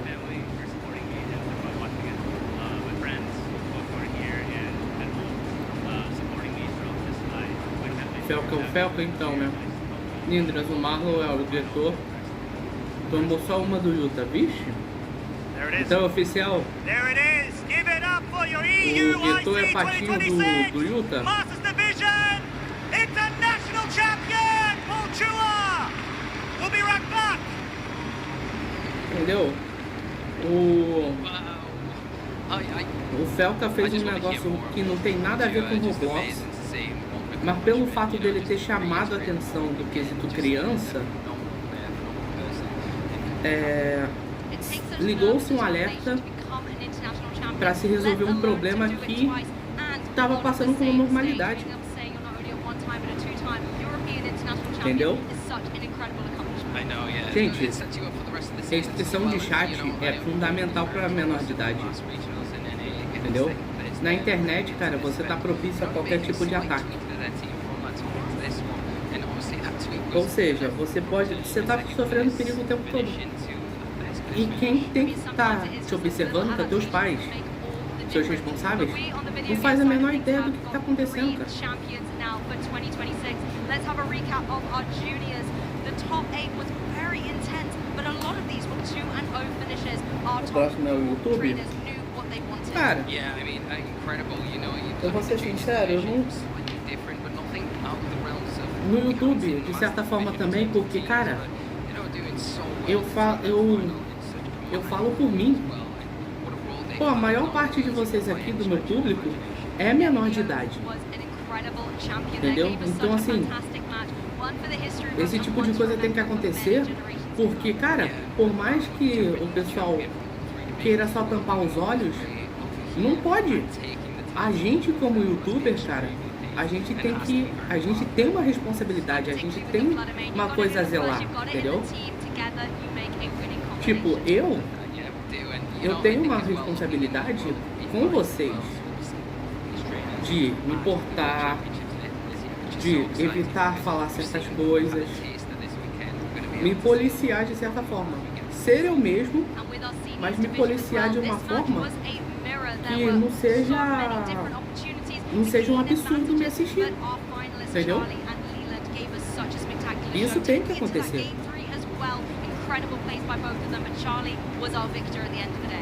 Mas aí, eu entendo, e também entendo o lado de quem acha isso meio palhaçada no quesito, quando a pessoa não faz nada, aí tudo bem, entendeu?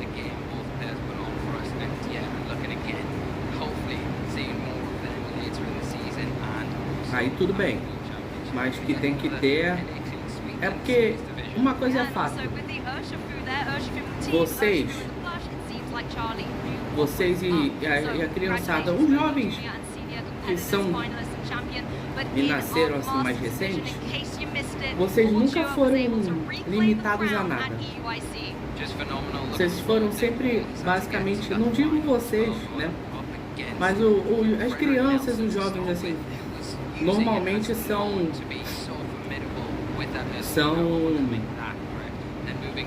elas são criadas, elas são muito mimadas, entendeu?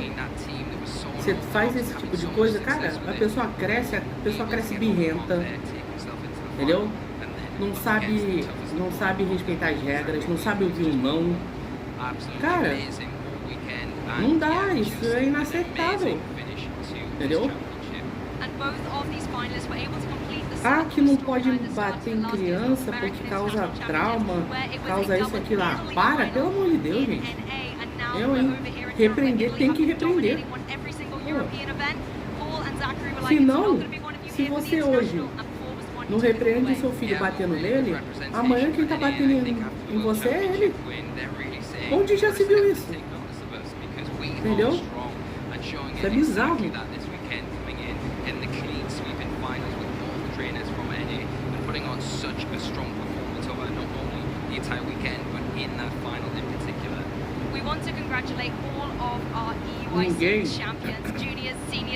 Ninguém sabe melhor como criar seu filho do que os pais, quando estão sãos, tá, gente? Não vou dizer qualquer tipo de pai, porque tem uns pais que são malucos, mas quando o pai e a mãe são de família, são sãos, né, conscientes, tudo bem, entendeu? Não cabe a ninguém de fora dar pitaco de como ensinar, como educar teu filho, entendeu? Até porque ninguém tem nada a ver com isso. Mas que se precisa bater para ensinar, por que não? Eu.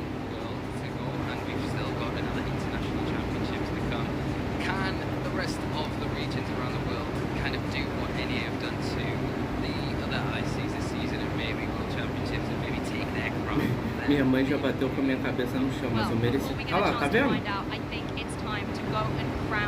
Um exemplo meio assustador, mas eu entendi. Tá vendo? É esse tipo de coisa, cara. Repreender o filho, gente, é um cúmulo você falar que não pode repreender teu filho. Senão ele vai... Ah, para, viu, hein?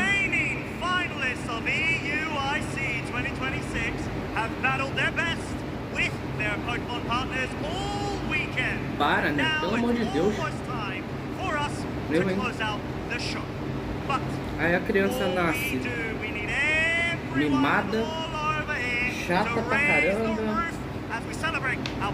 tudo de ruim. Exemplo um pouco aleatório, mas é um exemplo. Exatamente, entendeu?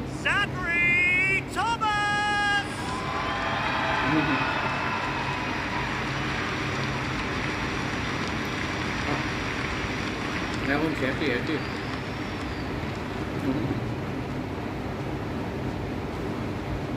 And a round of applause Olha o and fofinho aí. congratulations to Os our fofinhos. video game junior champion, Hideo Uetu!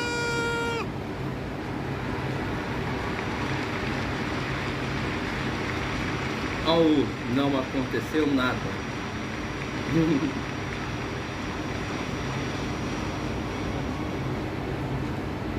Ele, caraca, não, se fosse eu ali, caraca, vai.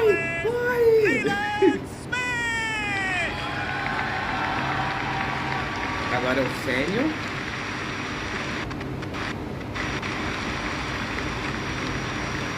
Teve uma vez que minha mãe chamou a polícia pra mim, mas por quê?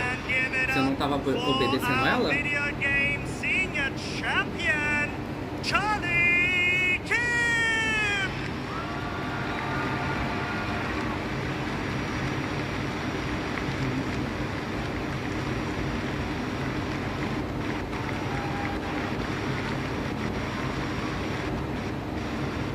Now, time for the Master Division. Make them you across the globe as it's your video Então, fiquei curioso agora pra saber o que você fez.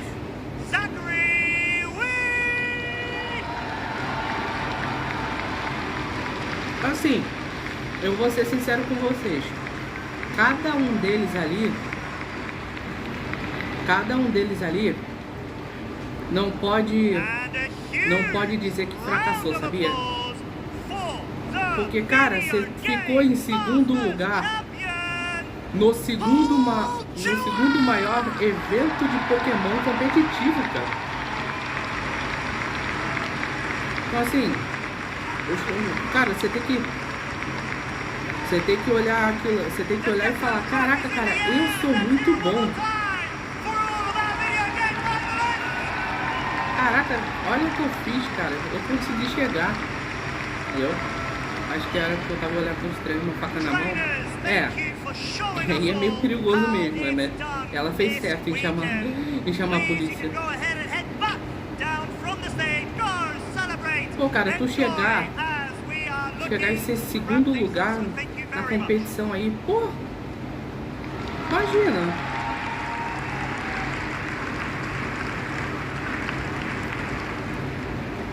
We've iron crowned our champions across all 4 games. So, let's give them all one final round. Numa competição que teve Wolfglip, Cheesecake, Shohei Kimura, Gabriel Agatti, dentre tantos outros aí, e por ser o primeiro ou segundo lugar, caraca.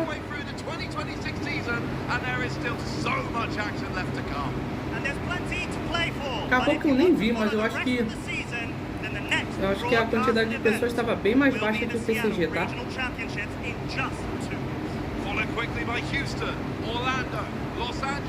Próximo é Seattle. Ué?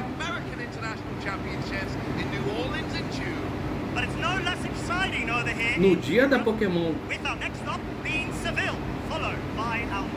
Ué, no dia do Pokémon Day? Caraca, no dia do Pokémon Day vai ter?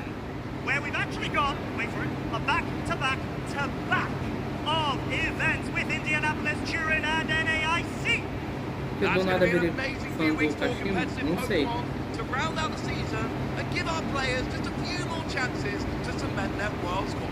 Ele deve ter alguma característica que você gostou dele.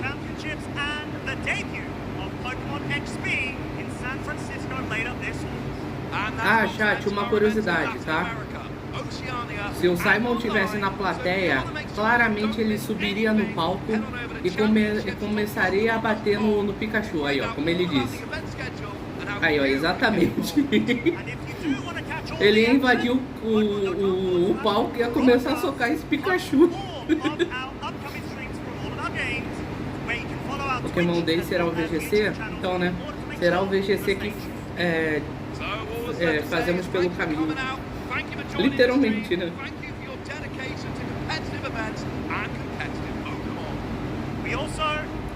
Dá vontade, cara.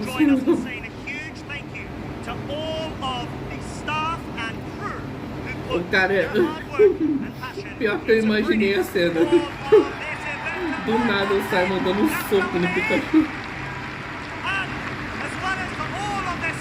Sim, ele ia, Alexandre. Definitivamente ele ia.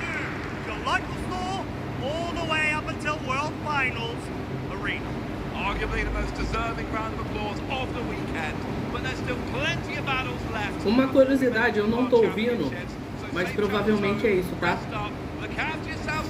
O cara tá esse cara da esquerda tá falando inglês britânico e o de cinza tá falando inglês americano, eu acho. Deve ser sensação mó.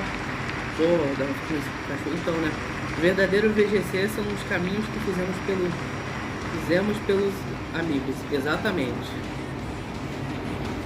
Mas é isso, chat, ó. Tivemos a Team Peps aí, ó, campeã pelo Unite, né? Tivemos a 3-2 contra a Evil Genesis.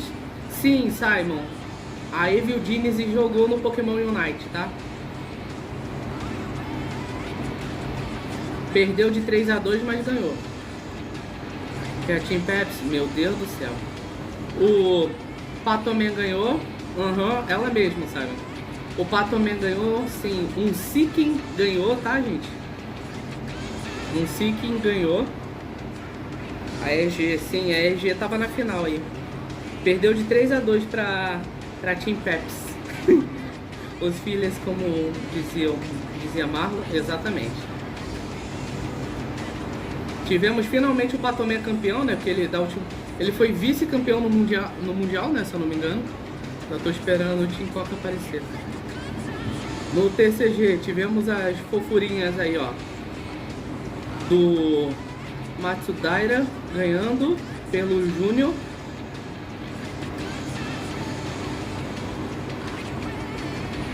O Jacob Lee ganhando pelo Sênior. A irmãzinha dele comemorando. E o Drill, né? O Drill ganhando também. Tinha que ser asiático, ô louco, pô. É japonês, pô. Aí, ó.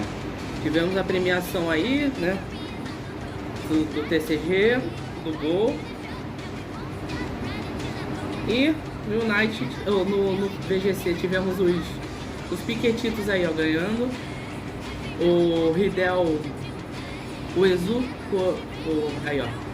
Asiático, né, gênio? Não, eles são afrodisíacos. São black, ou são white. Como é que é?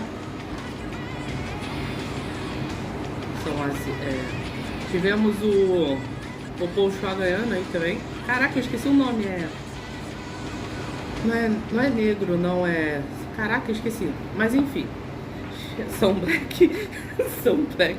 É um novo som aí.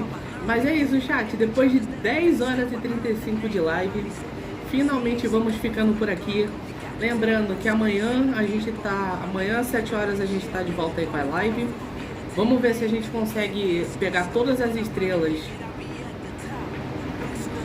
Todas as estrelas da fase do arco-íris. Beleza?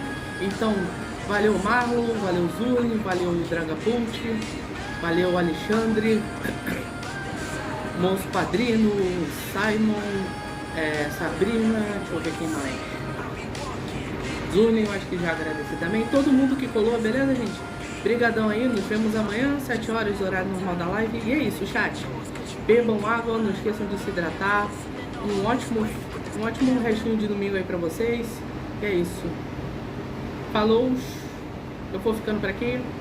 Falou e fui. Tchau, tchau.